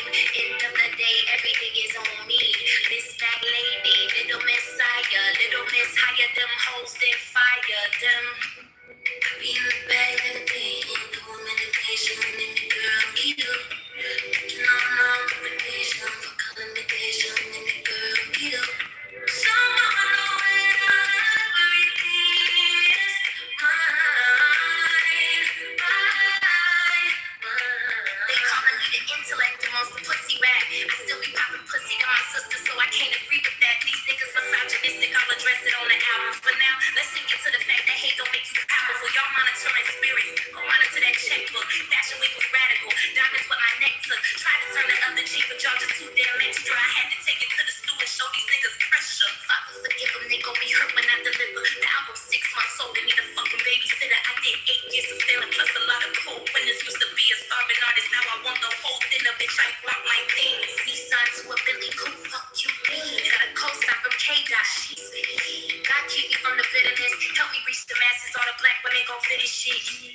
Be in the bag of the day, doing meditation in the girl, Kitover. No, meditation, fuck a limitation in the girl, Kitover. Somehow I know everything is mine.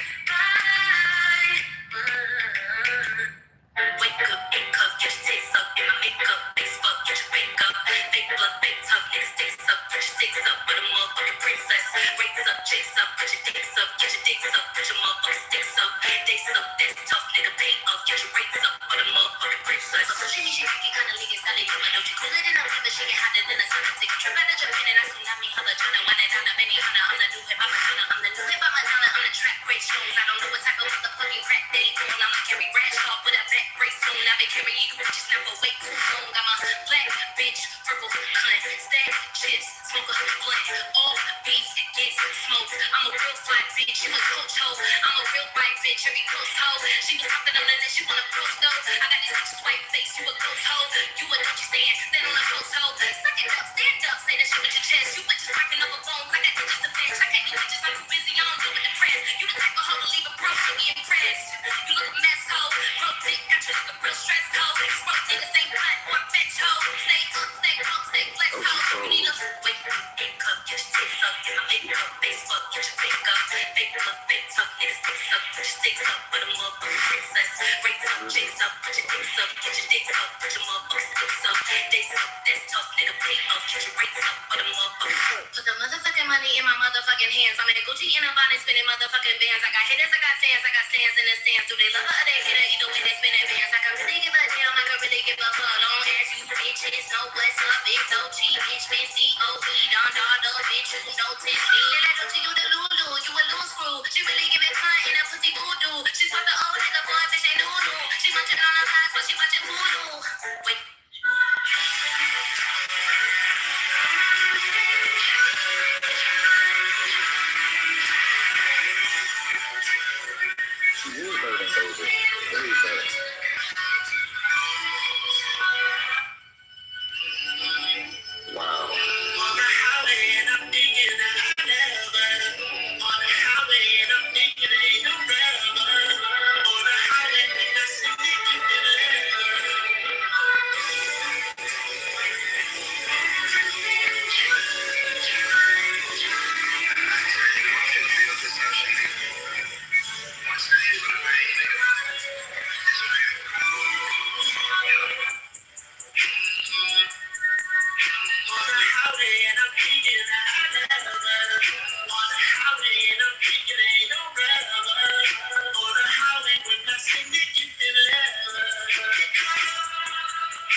I'm about to shoot my shot. She love it in her very outfit is a see-through. So y'all left the club and came straight in here and just continue the club. This is Ratchet Sundays. Is that what happened, RJ? Is that what happened, bro? What you say? That's exactly what happened. It's 6:59. We shaking ass. What'd you say? Niggas left the club and came straight in here and shit. Who left the club? You confused, bro? What you 21? You 20? You your little boy or something? What'd you say?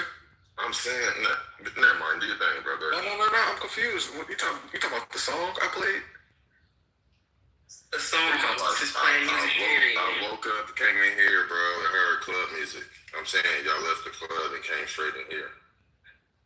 Oh yeah. It wasn't club music. The one song I was playing wasn't really club music. It was just vibes. Waking up music. You was so loud. Just cool. Yeah, it's vibes. Dochi, I think it's vibes. Early waking up, getting to the bag. I think she's like getting you ready, to start your day type shit. No, yeah, I literally got out of bed and I'm like, okay, it's time to clean up. Sunday clean up. Gotta smoke first though. Word, I'ma join you. Yeah, I'm finna smoke too, bro. Just hold up. I'm working early and I'm Sunday morning. About to make some breakfast. I'm off today, so my grandma's birthday. We going to a potluck, so spick and span before I leave. I already got the oxtails and the warmer, like what? Make sure you bring some food in here when you get back. Now you can't have no oxtails, they too expensive. Man, listen. I'm offended that they put me in charge of the salad. I'm just like, what you mean bring the salad? I could cook. I could be a range of things. You could bring the tuna salad, chicken salad, potato salad. Okay, but they have it like spaghetti, so I know it has to be like, regular Okay, yeah. A nice arugula salad, mixed green. Mixed greens with like the Chick-fil-A avocado right here dressing. And I have like some tomatoes. Yeah, I definitely need some of that. Shit. Yeah. You know what? In this food box that I be getting, they send me like a food box with the fresh produce and stuff in it like every week, right? So this time they send me like some arugula. Sometimes they send kale. They send collard greens. They just send 4 ears of corn with the leaf still on it and everything. They send like 2% milk, tuna, chicken in the can. Yo, and they be helpful because it came with onions and carrots, and you know the onions and carrots went into that crap. I wasn't expecting to pay $40 for stuff for salad. Like what? Yeah, they be sending me cabbages too. They send cabbage. So it be alright. Like them things that I be needing last minute, they come in that box. From who? Who is it called again? It's for people in New York. It's called Project Food Box. Oh, you know what? I think they have one of those out here in California. Because I've been seeing a lot of, what are they called? Like, where they do give out like boxes of food. So a whole bunch. Yeah, because according to why they give out this food, it's like a food prescription, let's say, like healthier choices and stuff like that. So like low income people will get it. I jumped on that shit, ain't no shame in my game, right? And then the thing is we get 2 boxes, right? With one come in my name, one come in my older daughter's name. And I take what I need and then I put the rest out so that the neighbors could take what they need. Yes, I love that. Isn't that like what the government cheese came in? Yeah, kind of like shit. And the powdered milk. Got that shit, right? Okay, I know what you mean. Definitely clever. Like this is like fresh produce. I get oranges, apples, radishes, turnips. Like that's fire. Yeah, it come with mad stuff. So like I said, it come with. Look, I got a little bag of mini cucumbers right now that came in there. So like I said, whatever, I shared a one lady in the building. She came up to me. She was like, "Where do you get them boxes from?" I was like, "Why?" She said, "Cause I took some of the stuff." I said, "I'm glad you did. So I'm gonna go knock on the door, help her get her box too. We gonna take care of each other." Yeah, that's what neighbors are for. Is it though? I always get along with my neighbors though. I mean, it has to happen in this building, but We call that community. That's called community. Yeah, I'ma still, even if they don't like me much, you know what I'm saying? Your feelings towards me don't got nothing to do with me, like, I'm not gonna change who I am because you don't like me. I'ma still do what I do, like, put it up. It might help you.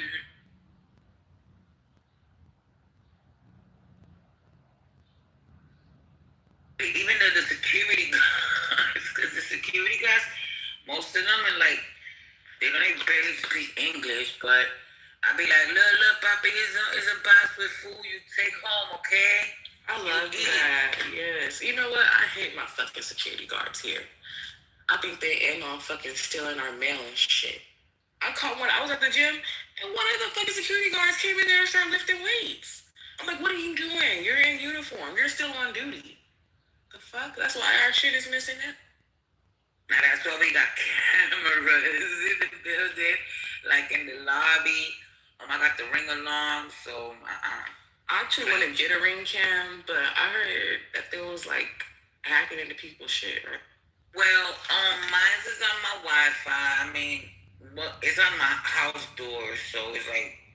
Oh, okay. You can't see much about who coming in and shit. Yeah, I don't have it like linked up to the cloud or anything like that. What I did do though was put like one of them little SD cards in it with hold a lot of memory for just in case purposes, and then I got the app and it got motion detector, so I could go back into the dates like last year, 2 years ago, and I could still see. I love that. You know what? My apartment's just installed these doorknobs. It's like, and then we have to like use the app to get into the house, get into the building. I actually do not like that at all. Me either. And they like, every time we like do unlock the door with the app or with the code, it takes a picture of us. It's just like, bro, if worst case scenario, and they're saying like, oh, like if things go out, then it should still work because it's like battery operated. But it's just like, bro, I don't want to be locked out of my house. And they didn't give us a map. Or locked in. Fuck yes. Well, shit, I got a balcony. I could hop off. But yeah. How many floors now we talking about? Shit, I'm on the second floor. Not too bad. Not too bad. Yeah, okay. Well, I say second, I can do that. Maybe third. Better have that rope. It's only 4 floors. One of them rope ladders ready. Shit. But that type of stuff, like, I don't really trust it, man. We got too many hackers out here now. Like, motherfuckers get into all this shit. And I have too many valuables in my house. Like, I don't like that at all. And then, like, I feel like maintenance could, like, every time maintenance come in, they always compliment, like, my collection. I don't like that. I'm like, nah, don't compliment shit. Come in here and do what you're supposed to do and get up out of here. Hey, watch them too, man. I'm just get mad. Back in the day when niggas was doing that break-in shit real bad, man, that stayed in. The maintenance man was giving motherfuckers a spare key to people's shit was gone. Like, you see her packing up, going out of town. He letting them go in there and clean that shit up. And so my gun has been stolen. I would crash, man. If somebody come in my shit, I'm crashing the fuck out. Like, oh, I'm crashing. But you know what? I saw my pictures for like insurance and shit. When I had the ring alarm in my other apartment, I had it fixed in a certain way because the way my apartment door was set up, it was like on an L shape, and it was only a door like to the left. And no other way to, get in or out the building. So I had it set up where I could see anybody that was coming towards that side. I tell you what, ever since I put that ring alarm, no packages were missing on that side of the building. Wow. You know what? Somebody just stole my neighbor's rug, her welcome mat. It doesn't say welcome on it, but they stole it. I'm just like, man. Stole the sometimes, if you live in a building, right? Sometimes the same management companies and stuff, they'll take it out because people do wicked shit and set those shits on fire. So it could be like a fire hazard, so I could see why they would remove. No, it was a random person because everybody else on the floor's mat was okay, but hers was really nice. It was like super artsy. Well, damn. And she went to go take out the trash and seen it in the trash. No. Oh, they threw her shit in the trash. They were in the trash. I'm just like, why? Oh. Did the dog when they hit my shit or no? That's exactly why I got a doorbell camera though. Yo, my cat used to steal weed. Stop it. That's not catnip. Then my homegirl used to be like, yo, you smoke the weed? I'm like, nah, bitch. Like, I smoke this shit. One day I start sweeping out and shit, the kids' room and like the closet. I found all the little bags, like half a bags of weed, all chewed up, clawed up and shit. I'm like, look at this shit. That's crazy. Cat used to get high in his past life. He hasn't done it no more. See, she ain't done that shit in years now. Shit, Kitty put us through some shit. Why you over here thinking like somebody stole my weed? What the fuck is the weed? The whole time it's the cat. Yeah. Nobody believe you. Look, one time. These torches are so clutch. Like, I love a good torch. You hear it? Nah, I need a big girl. I'm a big girl all day, every day. As a matter of fact, I catch the bodegas when they open in a fresh case of bigs, and I'll be like, give me them 3, because every big pack comes with like the 3 with they're different, you know. So I'll be like, nah, give me the 3 ones that come special. Why? Because in that way I know my lighter. People love stealing light. It don't even be on purpose sometimes. Like, I'll be like, we all on a roto. I just somehow walk off with the lighter. It don't be on purpose. That's why I got a leash, man. I ain't lost a lighter since I bought this motherfucker. A leash? Yeah, I bought a leash. Got to. That's a good one. Not, man. Motherfuckers will not, they'll just sit there and be talking to you with their shit, with your shit in their hand. Next thing you know, it's gone. So, like, nah, man, I'm tired of replacing lighters. And then my sofa eats all the lighters too. But it's like these, it's like a little handheld little torch, and when you're outside, you gotta light it. Like the wind could blow all it won't. But what you smoking on though? Just smoking on some tree. And right here rolled up. What is this called? Frostberry. It's a hybrid. Got some platinum because I really just like the way it tastes. It's just that taste of And then I got something called Gold Digger. Ooh, little nugget. I'm saving that for last because it smells real good. You said you got some platinum? Yeah. I got the same thing. I got. It's kind of purpley. Yeah, I love platinum. That shit tastes good as hell though. Hell yeah, they get me all the time. Like, I'm like, I'll take 2 of those. So the kind I got, it's a little bit, I ain't gonna say compressed, but it's like kind of hard to break down. It's like, it's real firm. But nah, that shit. You know what's wild? That my older kids, they smoke, but the only one that might smoke with me would be my oldest son when he come, because he still roll up like I do. But my other 2 kids, nah, they be putting that grab up. No, thank you. So we don't smoke together. Man, I gotta stop putting the grab up. Yeah, I have a paper. I have a paper, and I put like a full little in there and rolled it like that. Because the paper like makes sure like it don't burn too fast or sideburn. Like it's cool. But my sister hates that shit. She usually wanting the full grabber. Like she do not like when I roll up. That shit make my motherfucking chest hurt, man. Yeah, it's like, I mean, it make the blood burn better, but I don't know, man. Sometimes I guess when you put too much in it. That shit tastes like a stale Marlboro or something, like, ugh. Shit, my New York cousins, though, back in the day, we first started smoking, they used to buy a whole leaf, roll that shit straight in the fine. So, like, if you rolling it up in the leaf, I could do that. You know what I'm saying? Because it don't taste like a backwood. Backwood's is nasty as fuck, too. And then how you smoke a backwood and still throw grab in this shit? That don't make no kind of sense, right? I feel like nigga got titanium lungs, bro. Yeah, you smoking grab in a backwood? Like, oh my God. Hold on, you talking about roll the backwood and then put some funnel in there? Yeah. Oh my God. Smoking a ciggy, boo. Niggas might as well smoking straight up backwood. See, I got my rituals, right? Usually, when I'm gonna roll, I light my cigarette first while I'm rolling, and then I'm gonna smoke my blunt. But I cannot smoke a cigarette after I smoke the blunt. They taste bad. Hey, bro, them motherfucking J's rolled in that straight front toe leaf, boy, them motherfuckers hit hard as shit too. Like, I'm telling you, that shit get you high as a motherfucker. So I ain't gonna lie, that's good ass. Yeah, that's good ass. Like fine. So I ain't did this shit in years though. Only thing about it, like when it come, you know what I'm saying? Like, you gotta unravel the shit and all that. You gotta unball it. And cut a little square out that shit. Paper mache. Yeah.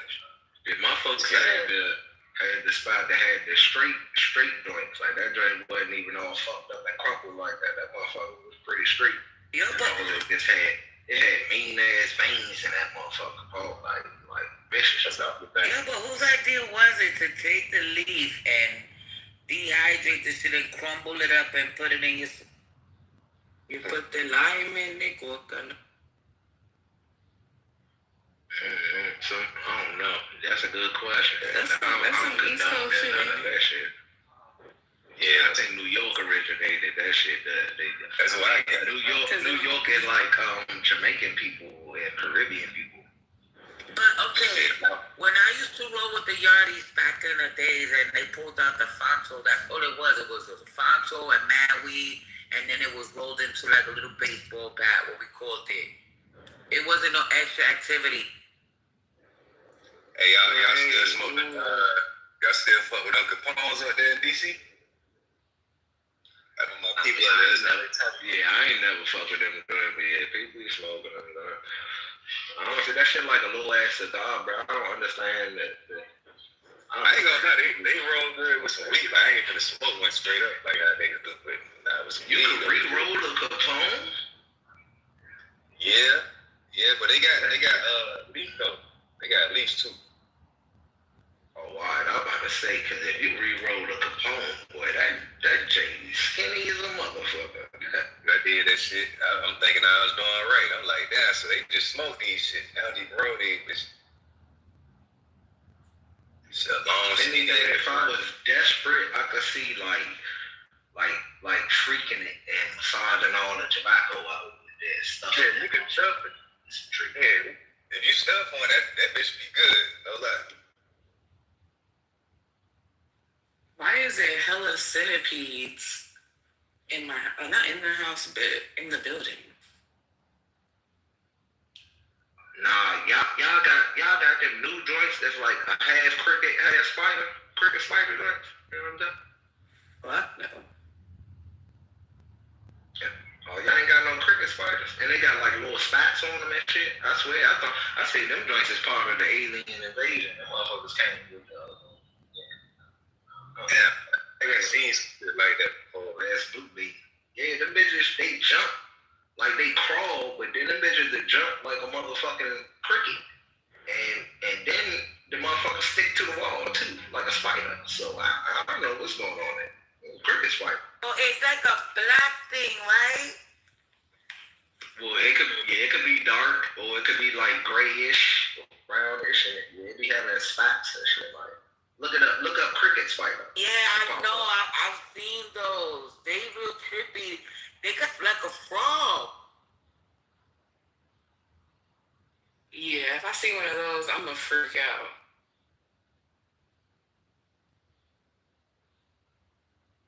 Okay, so I never looked them up. Yeah, I probably seen them for like maybe the past 5 years plus or some shit like that. They're called camel crickets.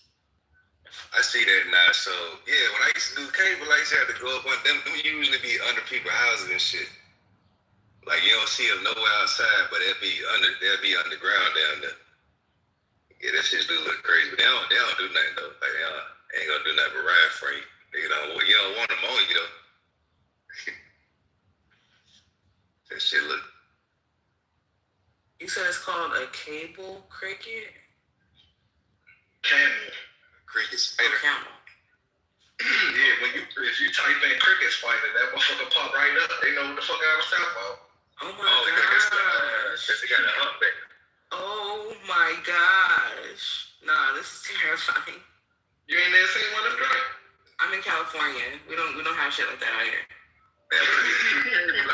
When I used to do cable out here, like you might go into somebody's house, they might have 1,000 of them shits under there, but you won't see them nowhere outside though. Oh. Like they only go in like dark underground places. Yeah, my kids were scared as shit first time they seen one of them motherfuckers. I was scared as shit when I seen a potato bug for the first time. Not a potato bug. I was like, oh my gosh. Yeah, that joint fucked me up though, because I thought it was a spider first time I seen the joint, because it was crawling. Then I got close to the joint, tried to capture the joint like a Pokemon and release that joint outside. That motherfucker jumped on me. I was like, oh, what the fuck? I said, this motherfucker cricket too, goddammit. What the fuck going on? So they bite? Because spiders bite. So they be biting niggas? Nah, they don't bite. Them joint don't do nothing. They do, well, I ain't gonna say they don't bite. shit. Like they eat like fabric and shit. So like if you start seeing holes and shit at the bottom of your curtains and shit like that, you probably got something running the cut you ain't noticed. And they eat them shit. Cause them joints, they don't make no noise or shit like that. Like regular cricket. That's Running their legs or no shit. it's too much. That's going too far.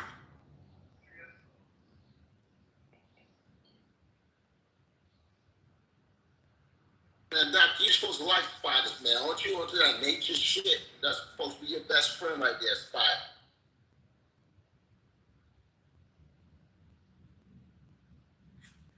I would set a spider on fire. No, that's bad luck. What? Yeah, that's bad luck. All right, cool. I haven't done it in a long time, though. Oh, that was I only ladybug. got left lines. I thought that was ladybugs and crickets. Let me tell you, I'm always setting some shit on fire. I ain't gonna hold you. I used to be like that as a kid. Oh my God. Me too. And as an adult, I got even more access. Like, come on, look at this fucking torch, dog. Like, come on. With me, with a magnifying glass in my window. Yes, hell yeah. And I used to really set shit on fire. Like, I set the trash can on fire in middle school. I used to really do shit. Oh, but let me tell you I'm great. I don't do things like that. When I was younger, I was sitting in front of my building, the old building I lived at, and we was just chilling on the stoop, and then next thing you know, the beat came.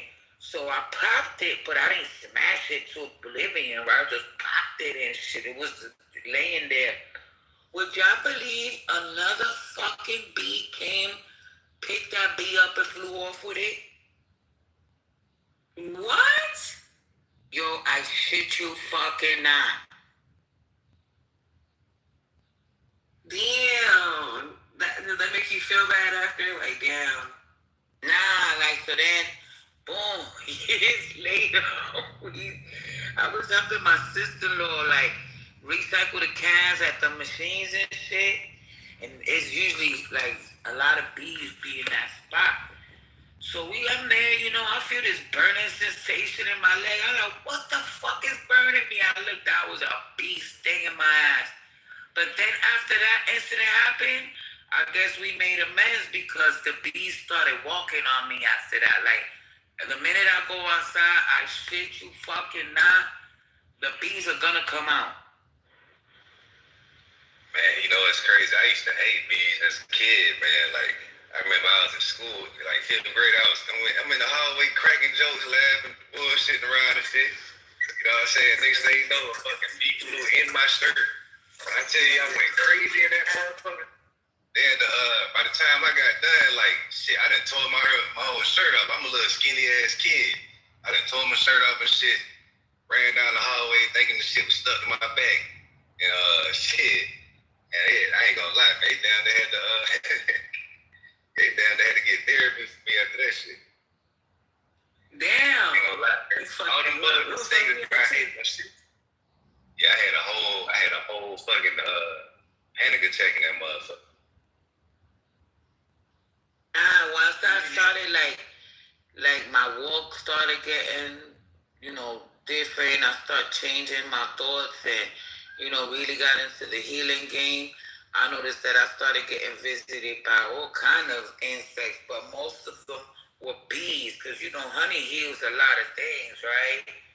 So I had this wooden stick in my old window, and it was 2 bees, the carpenter bees, right? I learned a lot from watching bees too, because I'm weird like that. So I would sit in the window, just watch the one bee dig a hole in the wood stick. It turns out that's the female. The male carpenter bees, and pretty much most of the bees, the males don't attack. It be the females, because they just protective like that. But she dug that little hole in the wood to lay her little larvae and shit, and he would come, fly around, but I let them be. And it's funny, right? Pun intended. And there were times I would sit in the window, I'll be eating something, they would just come, land on my plate, I'd be like, look at this, but I fuck with the bees heavy now. Like, I be like, don't kill the bees. Like, I try to put stuff like flowers in certain places so they can still eat, you know. Because without them bees, it's over for us. Exactly. Nowadays, like when I'm in the pool, I always see a bee in the pool, so I take it out the pool to look like, you know, and they stop drowning. They like moving their little feet. I'm like, I just saved the bee. Because they're in there drinking water, right? And then they get stuck or what? I had probably the other day with a scarab beetle. Say that again, Lynn? A scarab beetle, like the little Egyptian beetles. I seen one the other morning, and it was in my dog's water bowl outside, and I was just like, wow, this beetle is so pretty. Like it was like emerald green and red, and usually I think they're like on the east, like in like over there in the Middle East, like Asia or whatever. But that was my first time ever seeing one, and I let it, you know, I dumped the water out or whatever, and it was just struggling to fly, but eventually it flew. I was like, oh Lord, look at that. I just wanted to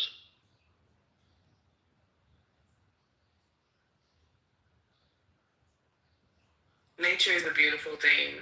I have over 50 plants in my house and on my balcony. Like, every time I get a new leaf, I literally like shed a tear because it's just so beautiful. I went from being like, what's wrong? I'd be like, look, a new leaf. I used to study the caterpillars, like I guess the butterfly effect. What is it called? It's called something. Well, the life cycle of the butterfly. Oh yes. I know we learned about it in like first or like kindergarten, but as an adult, that shit is hella dope. Like to like witness it. Like when I saw, what is it called, cocoon? I was like, hey, you're morphing. Yeah, like the little fluffy flowers that come out of it. It's like, wow. Never again. You talk about butterflies? Yeah. Never again. That was traumatizing. I'm scared of butterflies though. That's the problem. I love a little, but when a butterfly comes near me, I'm like, listen. I love butterflies as a kid. I remember always collecting like butterflies, like if I found them dead outside and shit, and taking them. But here's the thing: why I did that inner child shit as an adult, right? My God. So you know, let me entertain my inner child and go order me some caterpillars with the whole butterfly net thing and all that shit, right? And like I would tell you, like when I do things like that, I like to watch the observation, the process of everything, right? So I get the little caterpillars, I follow all the instructions. It was dope. Like I said at the beginning, I watched them, you know, spin themselves into the cocoon. Fire. But why? When they bust out that cocoon, oh my God, I was like, oh, what the hell? This is just nasty. Like, ooh. What is it, slimy or what? It's blood everywhere. Yeah. Like, yeah, I was like, oh, what the hell, right? Okay, so I got over that trauma, right? So it was a one little butterfly that where he hatched out his thing. He had like a retarded wing and shit. It was just deformed and shit. I was like, damn, buddy, you not fly. I guess it's me and you, right? We in this, right? So I decided, let me let them out, right? I'm not gonna keep them captive. Let me let my butterflies free. It was a lot of them too. So my ass forgot that right underneath my old fire escape window, I also had like 4 sparrow nests because I used to feed the birds too. So they, you know, I gave them a home. I let them live on my windows. Why? Like 3 of them flew out like, hey mom, like Charlotte's Web. Actually, what? They were flying away and shit. And be scared of that. Wait. But no soon as they hit the air, the fucking sparrows chased him and hate him. I started crying. Oh my God. Damn. I would have never planted another nothing ever. You know, my big ass was in it with a crying son. You know what? I'm gonna wait till nighttime when the sparrows are sleeping to let them free.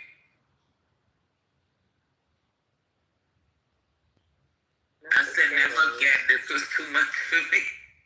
That's too much for your little heart back then. Cause what? This was the other day during the pandemic. Oh Lord. You saying when you was a child? No, I was doing inner child healing work, right? You know, I was in that healing everything. I had to touch. I was just, you know what? Maybe growing some butterflies will help. You know, shit, never again. Damn. Oh my God, that's messed up. But that is dope, though. Like, I low-key want to try it, but I'm afraid of them, so I don't know how it's gonna work out. It was But alright. like, grow one or two won't hurt. It was a good experience at the end of the day. Cause I'm telling you, when they hatched, I would stick my arm in there, let them pull on my arm and shit. You know, like build a relationship with them. See, I love that, but dang, they just have to. I was yelling at the sparrows like, motherfuckers, I'll feed you. Why you Insects are like a cross between plants and animals. So I would fuck with growing a caterpillar, like, hey. Well, I never seen that like that, Kai. That's interesting. I just seen one yesterday in my garage too. I'm high. No, but hear me, because, right, I've seen like, this leaf, it looked like a fucking leaf. And when I got closer, it was a whole insect. It looked like it was on each side of it. I've seen the tree, little branch things with a leaf on the little head, look like an antenna. It looked like a whole twig, and it's an insect, so I feel that. Oh man, the other day, y'all, I seen this huge moth. I'm talking massive, like the size of my hand. Like my hand ain't big, but like the moth was the size of my hand. Like it was big. And I've never seen like an extra large moth before. I thought it was hybrid. I looked it up, and apparently they're native to the eastern part of Oklahoma. But have y'all seen just like I'm talking bigger than monarch butterflies moths? Like these moths are huge, and it was so beautiful too. I used to be scared of moths growing up, but now I just let. PTR, this is me and some of my plants.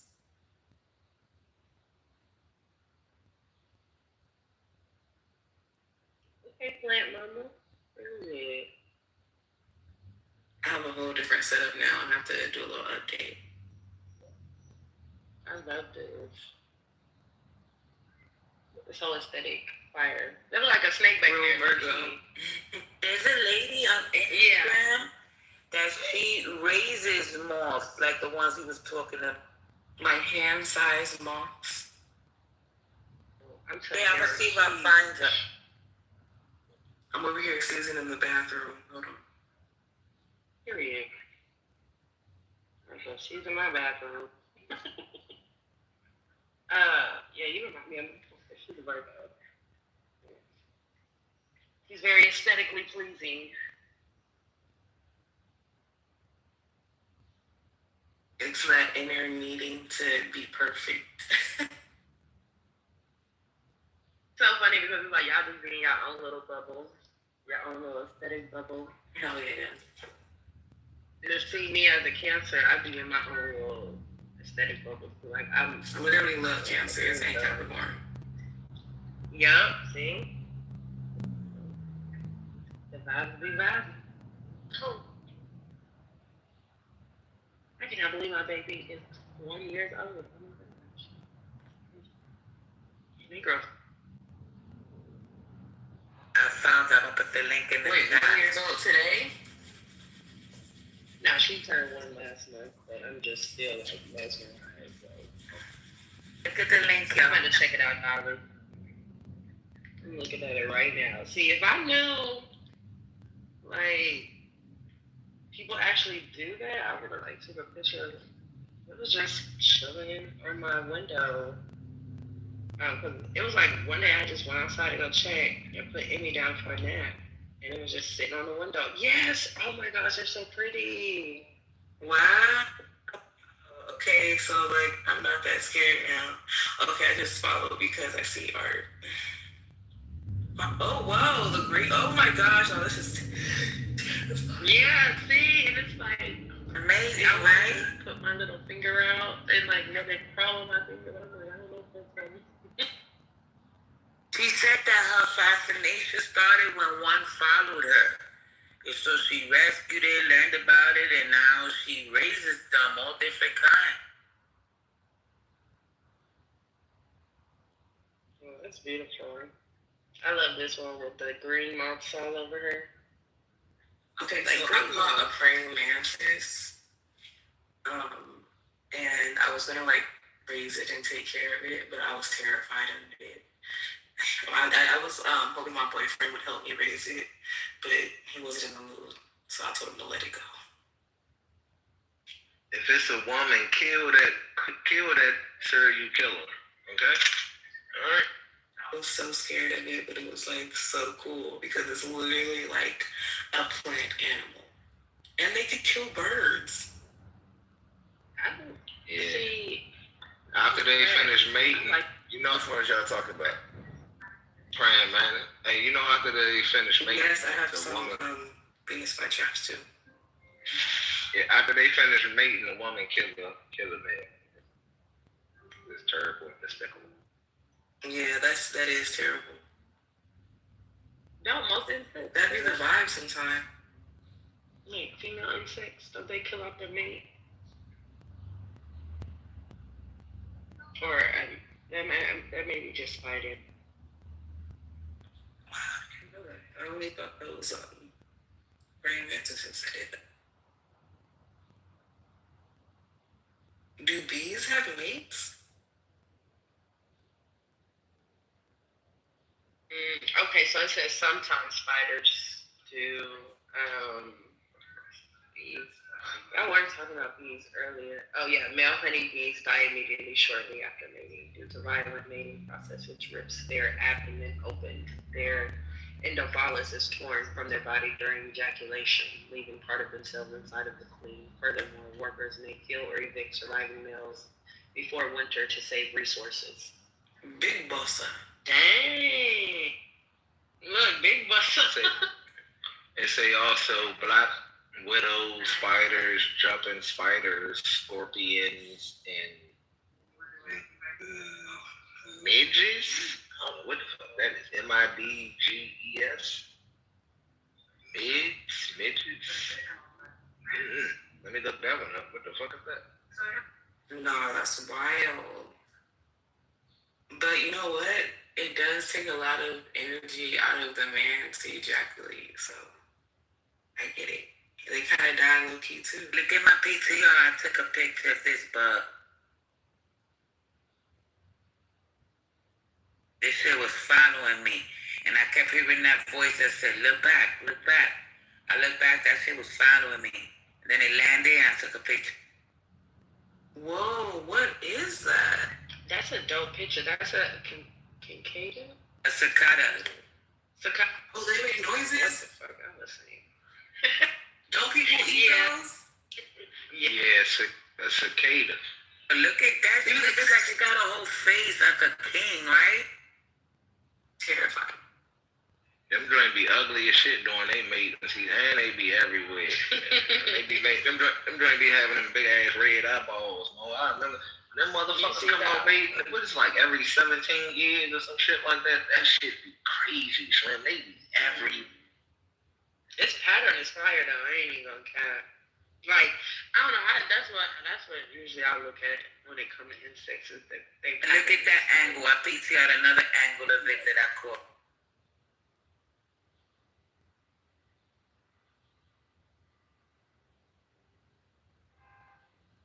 I'm surprised they let you get that close. That's because not for nothing. I know I be crashing out and talking shit out here, but in real life, like, Yeah, like my vibe is the thing. Like my frequency is dope for real. Like I'm not trying to toot my horn or nothing like that. Nah, but But nah, because you the should. birds. Like I sit in the park, and next thing you know, I'll be like, all right, I want to see the Blue Jays, and next thing you know, the Blue Jays will show up. Then I'll be like, okay, where the Cardinals at? And then I'll start hearing this different chirping, and I'll be like, I know what that is. Like, nah, I guess it's the Capricorn in me, you know, Earth, but nah, I fuck with all nature. Like, I don't, nah, worms, like, all of that shit. I'm one of them girly girls, but I grew up with 7 brothers, so I think that's just me, like, but like my intentions is always pure. Like I don't really have wicked intentions. I mean, I don't wake up every day trying to do wicked shit. That's not me. I was just about to say that your energy attracts your tribe, and that's like with anything in the world. So, when people say babies and animals are attracted to good spirited people, like people with good energy and stuff like that. I solely believe that with insects as well. Like they just know. Like when you were saying you have you and so like the queen bees was following you around, or the bees was following you around. I've had that happen too, and I solely believe it's because you are of royalty. The queen bee ain't just gonna come by, just she just being by you. Like that's funny, no pun intended, being by you. But yeah, like you just like that Earth knows, like, and that's the beautiful thing is when you purely genuine and authentic, like Earth has no choice but to, I guess, mirror that back to you, whether it's through, like, because on a random, like, I'll see, what you call them things, hummingbirds, and I used to, like, look up the meaning and stuff, but it's like, we are the meaning in a way. And peacocks are dangerous, Really? Oh my girl, because I don't live too far from the zoo, right? And one day the peacock escaped, and why he was attacking people in the street?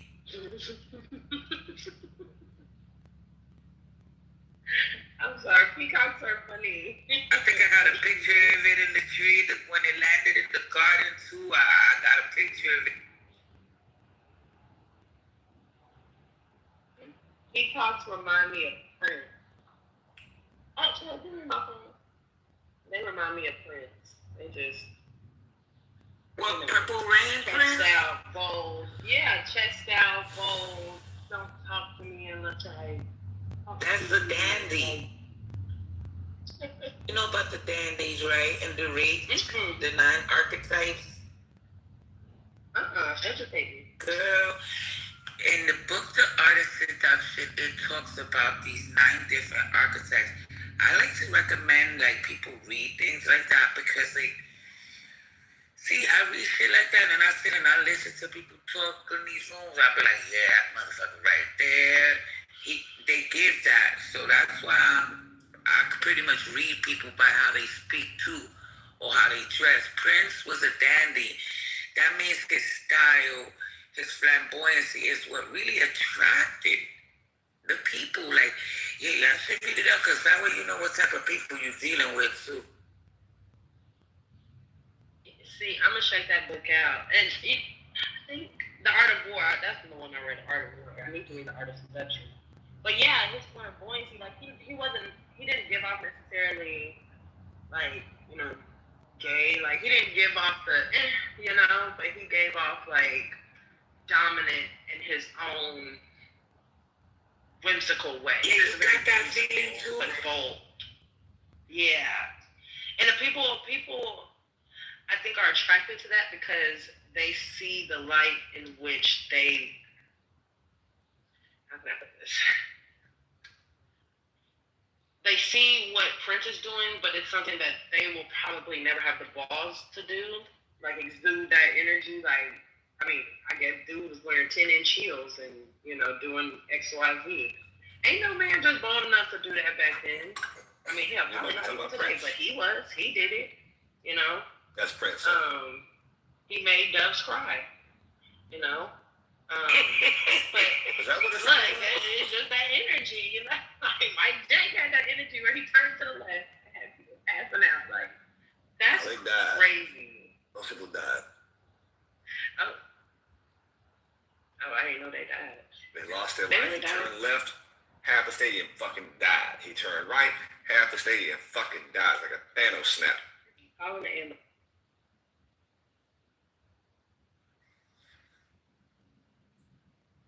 But yeah, Dandy, I'm gonna have to look into that.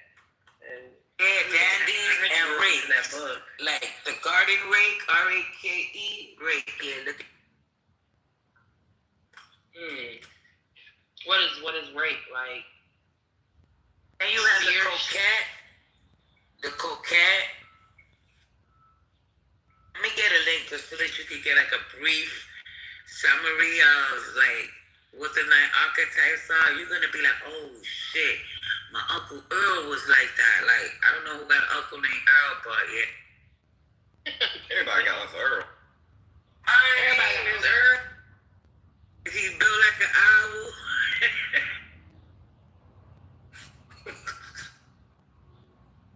I do not got no uncle named no goddamn Earl.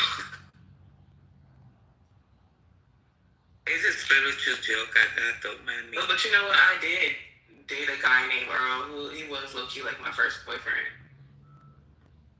You know, when I say build like the owl, they be having like the broader shoulders and the skinnier bottom type of, Yeah, that was him. He had a little bird chest too. He was skinny and You tall. see?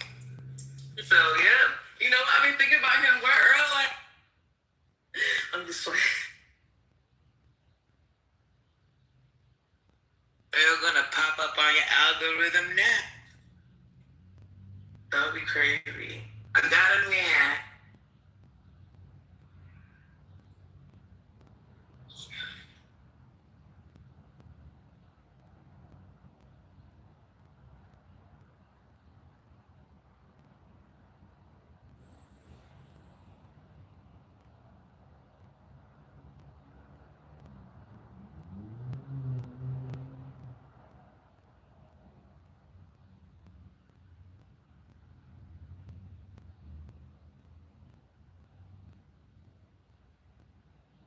Okay, listen to this, y'all. The 9 archetypes. The siren, the rake, the ideal lover, the dandy, the natural, the coquette, the trauma, the charismatic, and the star. Where can we take the test, darling? Just Google up, the 9 archetypes, look for those, and you find all type of literature and shit that will pretty much describe it, unless you just want to go get the whole Art of Seduction book, or should we recommend it for the book club or book, because that shit is also helps you. Like, if you're going to be doing business, you're going to want to read that book, because then that way just by people's appearances, their body language, if you want to do business with them. Make sense? And you might be even enlightened to know that you, too, carry a lot of these archetypes as well. Enjoy.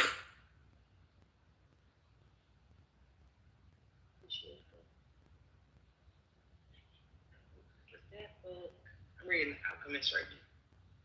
That book made me cry. Which one? The Art of Seduction? The Alchemist. Oh, The Alchemist.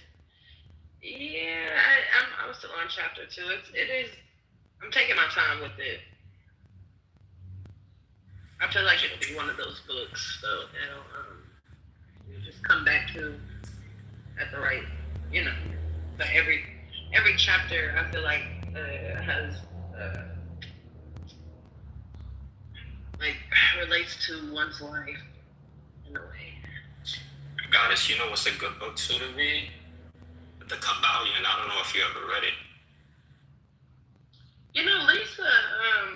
Lisa, used to talk about that a lot. Yeah, it teaches you like it teaches you the hermetic principles. Like it's a really good book. I have a book on that, a PDF on that. Look, you can get book club back cracking. Nice. This is just me and Dorje.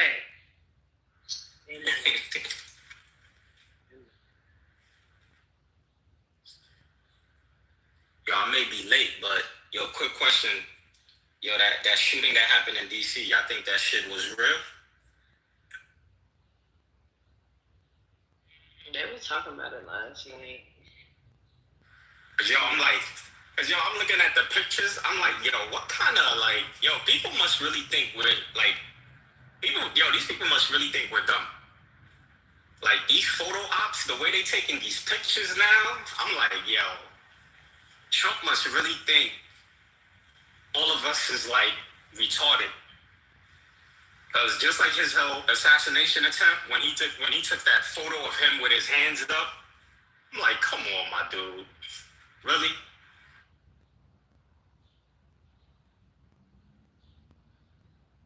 And then the alleged shooter is still living?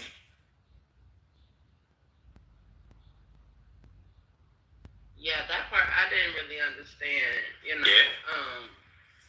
But they saying that it wasn't really an assassination attempt. That's why I got it. But they got a picture of the dude in an old picture.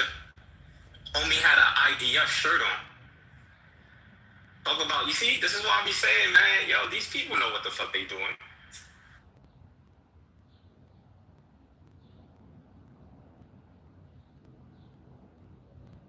The question is, what are they distracting us from? And this is one of the reasons why I said I would not be surprised if something happens this year on the 4th of July. I would not be surprised. False flag attack.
Yeah, man.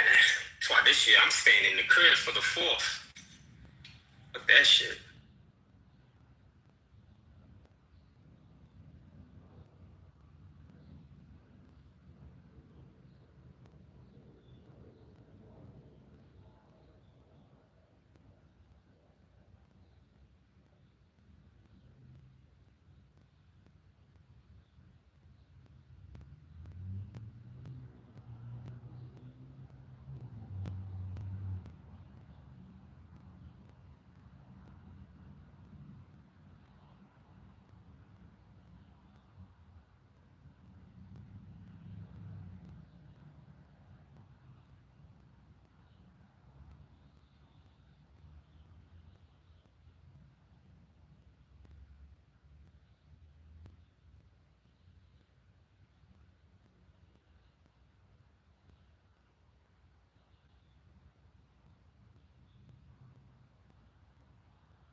is this quiet? That must have mean the Knicks must have lost last night.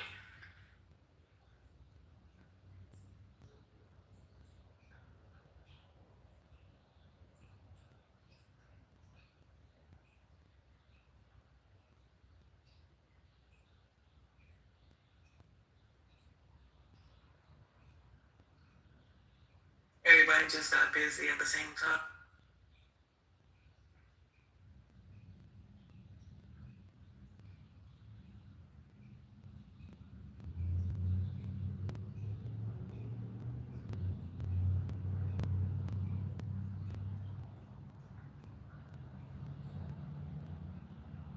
No, the room just ain't quiet.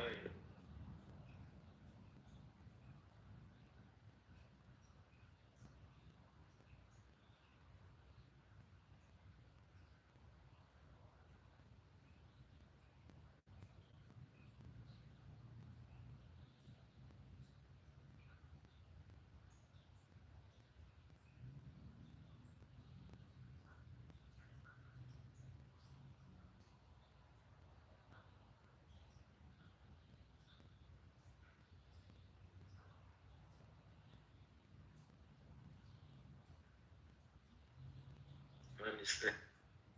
I think we done ran everybody away.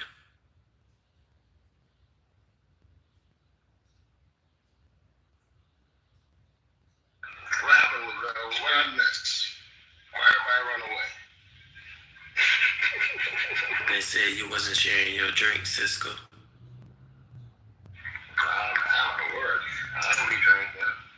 I'm working. So I pop in and pop out. It's been like this all morning though. I ain't had a little conversation with no one. No chaos. No chaos today. So you know what it is.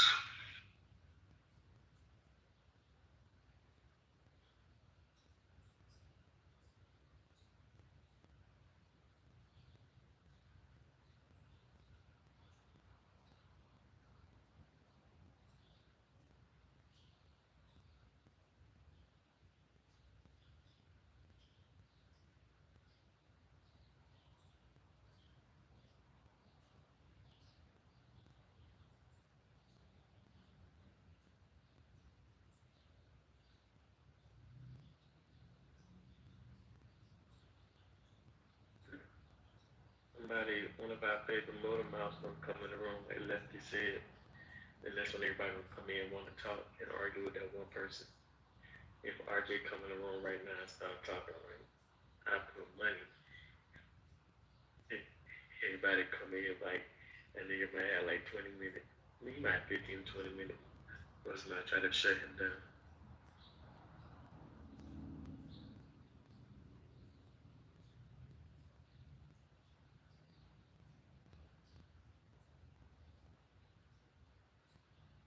So you basically saying exactly what I'm saying. Pick one drop. See? Is RJ the Gematria guy? Oh yeah. My whole point is when certain people start talking and come in the room, they attract the rest of the people. Then they want to talk. But when the people leave the room gets silent. So if RJ come in and start talking, or Dane, who else? I be peeping the cycles like, damn, it's like other people algorithm attached to them because they wouldn't even be in the room. It's like some spiritual shit. I'd be like, damn, that shit crazy as fuck. The number, do you do break down the RJ number and see what happens if you break it down in Jamaica? And they say chaos and talking, right?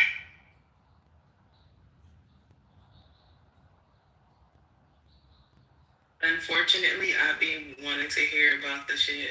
I always got Gematria questions. I be on to do my shit now, man. You see, I should say that's influence because I be sitting there. I studied a guy who shot at the president yesterday to see if I can see any connections. I couldn't find nothing, so now I gotta do a deeper dive. I think I saw something that connected to the Golden Gate Bridge. I know you'd be happy to hear that. Actually, most of the time, it's the Golden Gate Bridge now that you struck. Okay, look, what if it's not the Golden Gate Bridge? What if it's the Vincent St. Thomas Bridge? Another bridge in California. It could be. I think it could be all the bridges. pictures at the end of the day. Because at the end of the day, they want us on the side anyway. They want us in the metaverse. Even though they say they're shutting down the metaverse, it's still there. So I'm like, oh, this is like one of those empty buildings.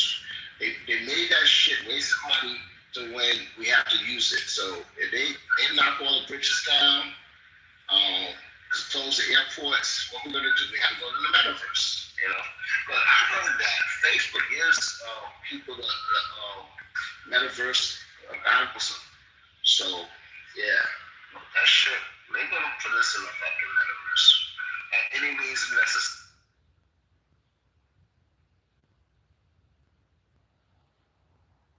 I want to get a sports picture. I remember that movie came out 10 years ago or so. And I don't know if y'all saw it. Ready Player One. And let's put that movie out for Oh yeah, I've seen that movie before.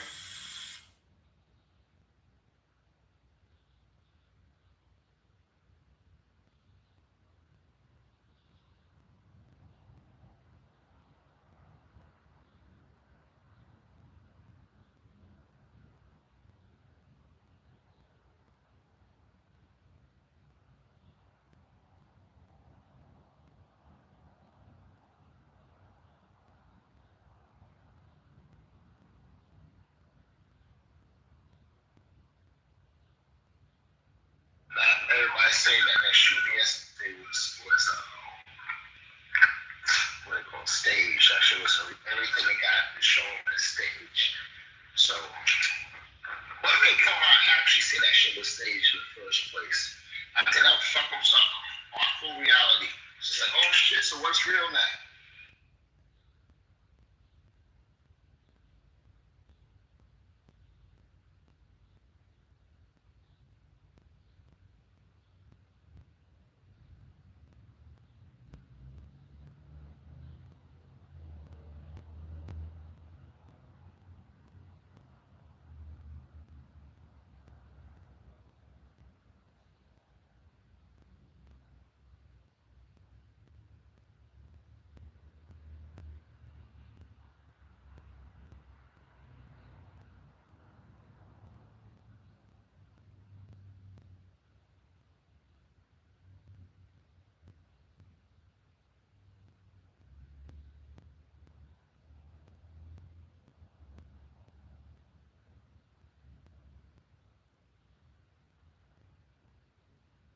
Even folks over here in Asia, they said that shit was staged. I died there. Somebody asked me to keep asking me. They were like, it was like, you see that Trump thing? I was like, yeah, it's like, so what you think? It was like staged. I was like, damn. You know it's bad when you can't fool the people outside your country.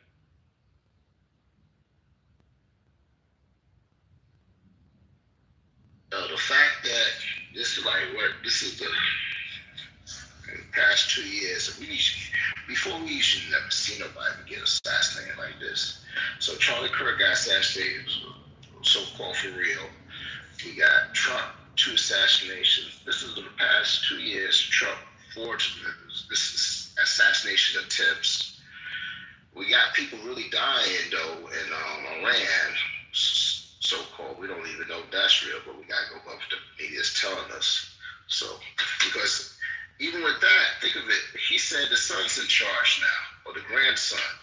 So if that's a redeemed change, why would they put the grandson in charge and be okay with it? You know, that sounds very iffy because no one picked that up. Like, oh well, that don't make no sense. I mean, you killed my father, and I mean, it's like I don't want to negotiate with you. And maybe they do, but J.D. Vance went over there 3 times now. But Trump don't want to go over there. So that means Trump saying, if I go over there, they're going to kill my ass because I killed, so I'm going to send Vance. If he gets killed, so what? I don't care. Kushner get killed. I'm tired of him anyway because he's telling me to go to war and then we in this fucking mess now. So any of those 2 guys get killed. I don't care. But I'm not calling. Until Trump say he go over there, I don't know they really trying to negotiate. They're not trying to do nothing with those people.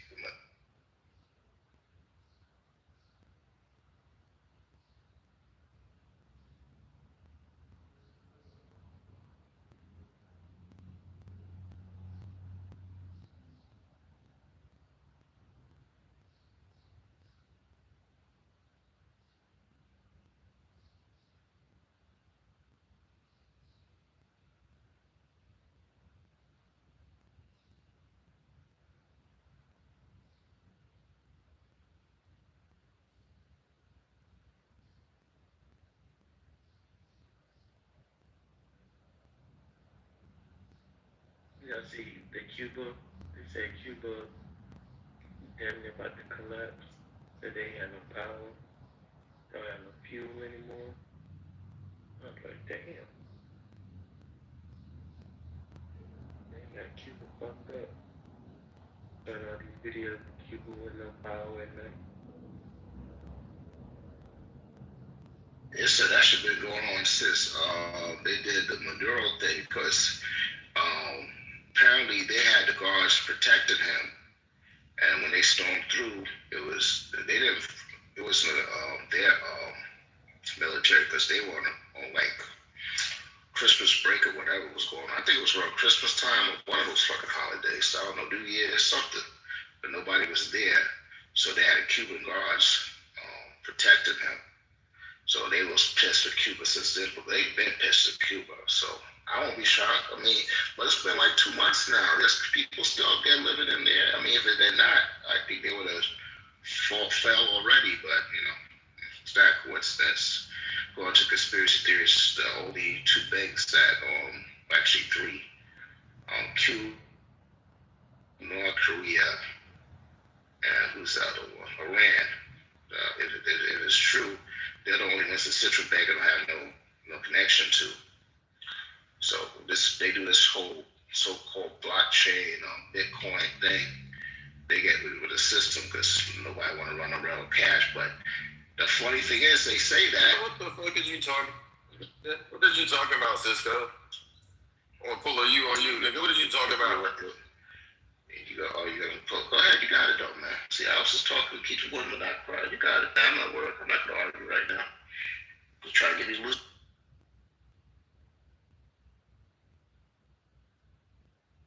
Oh, where I get off at 4, I'll be ready for this one. They said the banks, U.S. banks, bought back $33 billion of their own shares recently. Okay, damn, $33 billion. Man, they got that plus more money right now, man. That's Rothschild Banks. The Rothschild Banks, remember, the 6 Rothschild banks that control the U.S. I think it's Wells Fargo, Bank of America, Capital. Back their own shares, though. What do you think about that part? Yeah, because they want to be part of the Bitcoin shit, because that's $1 trillion industry. You see, I don't think most people realize why they want to go Bitcoin. It's because everybody got a phone now, and they want to connect everybody either through Cash App or Chime, fucking your bank, whatever, and they got all your shit, and it's across the whole world. So they don't have to do anything else no more. It's like the banks. Y'all really think banks will be around in the next 10 years? Come on, let's be honest. Yes, they will. But doing what? They ain't be working Same thing they're doing now. Men slave owners like they always been. I can see credit unions doing away, but not big banks. So why would credit unions go away? Smaller customer bases, not enough money coming in to cover like taxes or whatever the case may be. I'm still trying to figure out why would banks go away and credit unions. That means we're just going to have one single corporate organization that is utilizing this stuff. That literally means no banks. That means the whole system is over. We would have a brand new spanking system.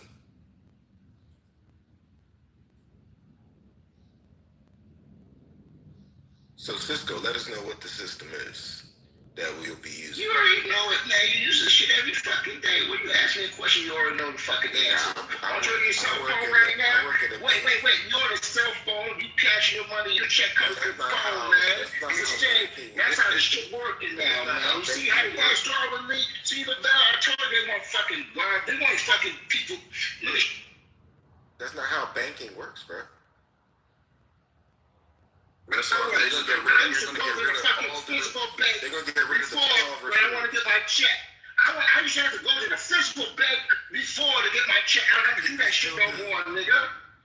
People. Let me ask y'all a question. The banks only cover you up to like $250,000 or something like that. Most people got that in their house, bro. You really need to have a bank. Banks. To be honest, you should be appreciated if it's 250.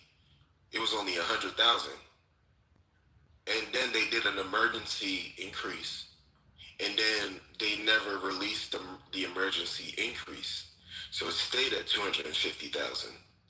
So, to be honest, if you're going into a digital time, then all your money needs to be covered.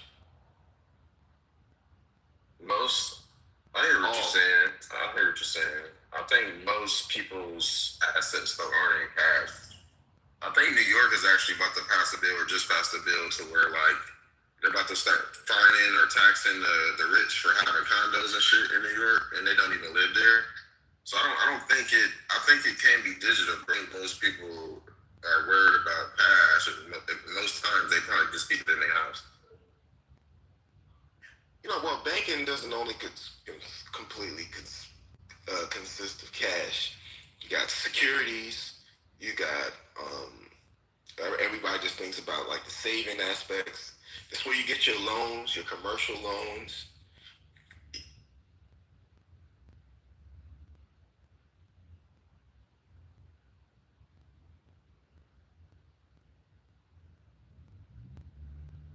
Banking issue was dead back in 2008, and now they actually implemented the fucking Bitcoin shit that's ready to start. Which as soon as we get this new Fed chairman there, he gonna start the deregulation and all this shit. Y'all know what's coming. Come on, y'all stay short in the movies. Y'all been watching time. I won't get no spoilers. They've been showing how they're gonna fucking have us working like slaves. Come on.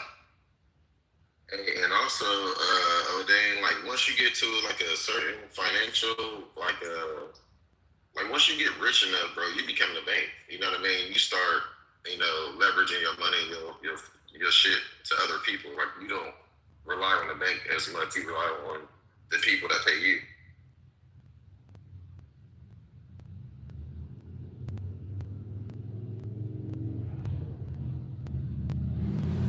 But I don't know, man. I don't think they'll go away completely, bro. But I think the small credit unions, like in your city, like those may go away, but not no big banks, like the Chases, the Huntington banks, like they won't go anywhere.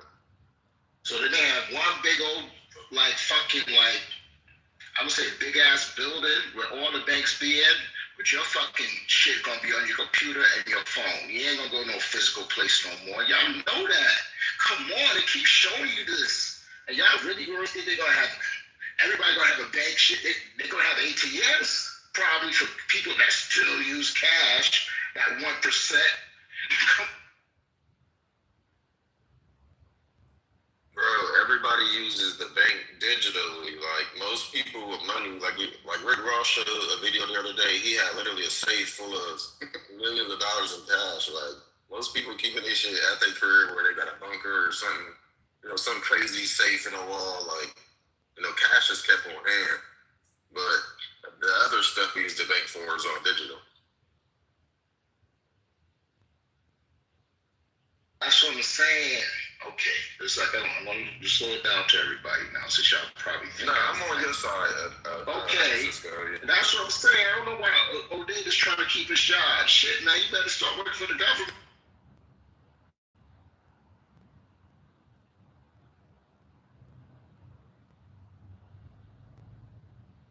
Guys, you sit there in a fucking 1910, you might as well have fucking a little match and some wood and fucking still cook your shit that way too. Fuck, I still use cash. You probably got a fucking credit card. Yeah, I have a credit card, but I use cash in it. Unless you don't care about privacy. And you out there sitting there still trying to use that shit, I can't. Well, what you doing during the pandemic when they fucking went, like all the stores were taking no cash? What you were doing? You had to get one of those fucking prepaid cards and shit? Come on, man. There's a lot of places in New York not using cash no more. I don't even live there. Y'all in a fucking city. Y'all don't care. God damn it, they love it. They didn't have to fucking write it off.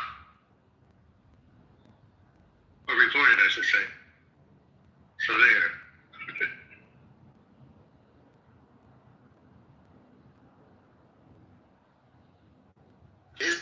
some stadiums in New York City. I think all stadiums in New York City. They don't You sell get cash.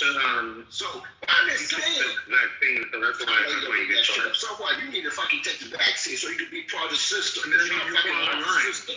That means you fall in line, so I'm not surprised that you don't use cash. I mean, it make it more easier, man. I don't fucking, come on, G.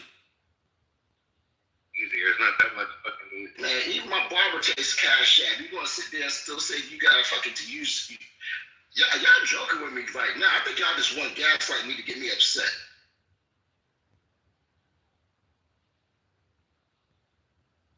So Nobody in this room is over 16 years old. Now, I'm the oldest nigga here, and I'm using fucking digital fucking money. You up there talking about you still use cash. Come on. I understand that you was my mom or something. I can see that shit, but you fucking too young. You're fucking too young to be using fucking cash, nigga. I'm 78 years old. Nobody believes that.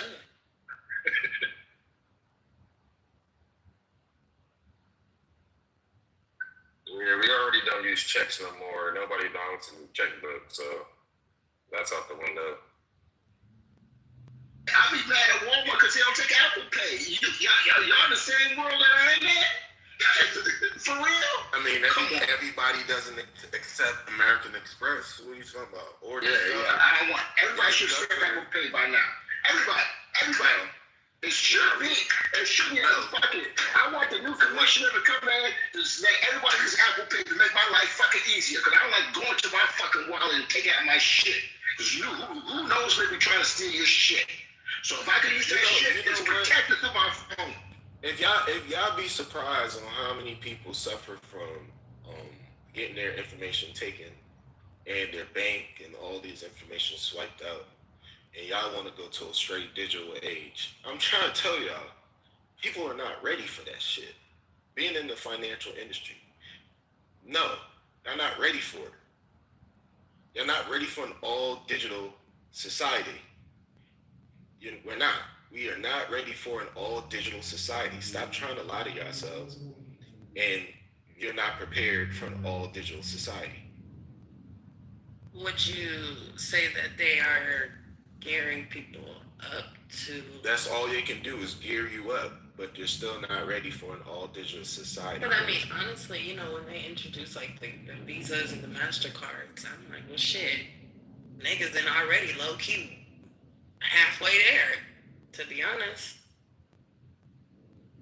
I mean, even giving up your cash to put in the bank, I'm like, you giving up your cash to put in the bank for a card that supposed to hold. But that shit started with that shit started with putting it in the bank and then turning around and putting it into their beds at home after the Great Depression. In the Great Depression, it was one group of people that benefited the most from the Great Depression. Then eventually they seen that group of people started to flourish. And then the next thing they decided to do was what? Incorporate those people into the part of society that they did not accept them into. Y'all know who we know who we talking about. Black people. So once they incorporated that, I mean, then our whole society, the economy changed once certain people that weren't accepted into certain parts of the society did. And even then, banks weren't still around. The banks, the total elimination of the bank, because that's why I asked Cisco, you feel that same way? Who would be securing your digital assets? Because y'all don't understand. This is why we have to you don't understand how rampant fraud has been hitting this nation. Especially in the digital way. Nigga, I could call you and be like, hey, Nabisco, I'm going to let you know that you won a $5 million lottery ticket here in Canada. And all I need you to do is send me your account number and routing number so we can route the funds to you. You know how often that shit happens? Yeah, but you gotta be a stupid motherfucker. Oh my God, Lynn, you'd be surprised. Oh my God. Yeah, you got desperate people out here in the world. It works. I'm talking about niggas that's in their 20s, 30s, 40s, 50s, 60s, 70s, 80s, 90s. They all fall for these digital asset tricks. That's why people tell you don't click on things in your email address that you don't know about. Digital, like to me, I feel like I'd rather somebody take all the money that I have in my wallet than somebody take all the money that I have in my account. And y'all don't really carry cash on y'all wallet. Man, you can't get your cash back, bro. You can get your digital That's the back. no. Hey, B-Mac, if you authorized something and you said it was fraud, nigga, you still gave the authorization of someone frauding you. Yeah, I'm just saying, you got protections when it comes to the digital. Not when you start to authorize things, you don't protect the cash on hand immediately, right then and there, you'll never see that cash again, bro. But that's why I made that statement. Digital assets. I think you're right. You can actually protect the fucking shit that comes out of your account from authorized. Your bank usually actually, now you can't do that shit today, but most of the time, I got a lot of refunds from shit that I was like, okay, and the bank said, nah, don't worry about it, like overseas shit. I'm like, I didn't make that purchase. They said, yeah, that's true. Oh, we're gonna give you the money back. Don't worry about it. Just turn off the overseas part of your account. I was like, okay. See, they already know people scamming up. Yeah, the banks will protect us. But that's what I'm trying to say. I think we got to learn Bitcoin. We got to learn Bitcoin. I'm gonna let you think what you want. I'm gonna let you think what you want to think. Then there wouldn't be no fraud departments if the shit was that simple. It's not that simple.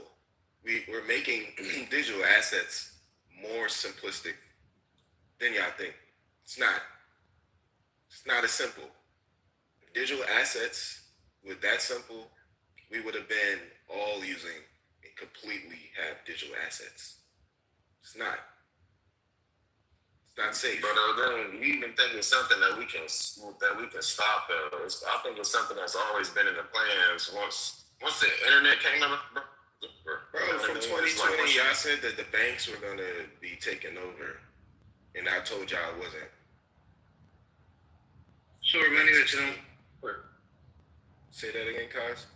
How do you insure money that you don't want to report? Oh, you talking about people that haven't actually... That would be illegal. Of course, I'd never do it. I'm just saying. Talking about having money that you never report? I mean, of course there's people that... How do you insure it? Like, how do you... Oh, you can't? You the insurance. You better figure out how to insure that shit yourself. Y'all confusing me. Did you just say how do you insure cash? He's being facetious. Insure cash that you don't want to report. What do you mean that you don't want to report? Bro, you talking about hiding money. You talking about hiding money like in under your bed or one of those places. Why does that money have to be reported? So it can be. So you can insure it without reporting it? Insure it, baby. That's what he's saying. No, I said the digital currency is the only currency that'll be insured. I didn't say cash will be insured. You have to insure that shit. Or somebody rob your bitch ass and they take your cash. Then it's over. You never gonna see that cash again. Nah, you can go fine. So how much do you think that? Because listen, if they didn't change the 100,000 to 250,000 all the way until like 2011, and then because of the emergency extension, they just decided to keep it at 250. If they're going to digital assets, how much money you think they're going to cover in the aspect of digital assets? I don't know, bro.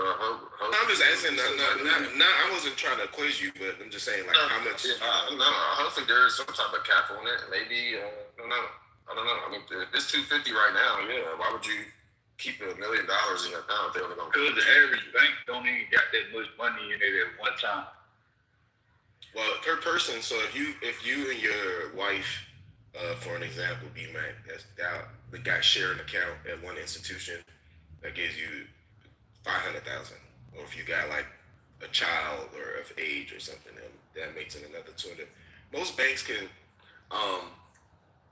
or this is why some people they'll use a trust, and then you will be like a trustee. That can get you like, if it's just a trustee and two joints, That'd be, excuse me, 750,000.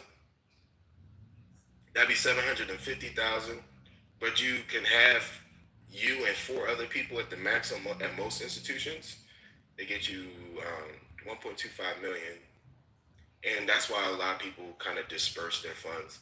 To be honest, it's like you see why the rich people are fucking shiesty. It's because it's like you're penalized for having too much money. Good. And that's the other thing, though, Dan. You're giving them the cash as to be digital safe code, but then they turn around and use it like to make interest off of it. Exactly. You're right, because like for an example, the $100,000 customer interest comes from the $1,000 customer.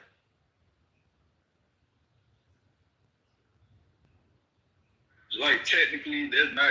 I wouldn't consider that like bad business, shady business. It's like you got to make some type of profit somewhere. I ain't just doing this out of kindness of my heart, opening up a bank and shit. It's like we want to keep this shit running as efficient as we needed to. We still got to keep it safe. And all that shit, safety deposit boxes upgraded, and all that stuff. We got the state of the art. Whatever plan you sign up for. It's like, yeah, that money got to come from somewhere, bro.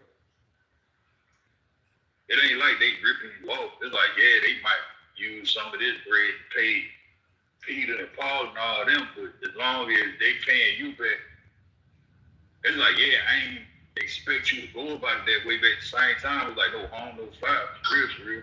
And that's the same thing we doing, bro.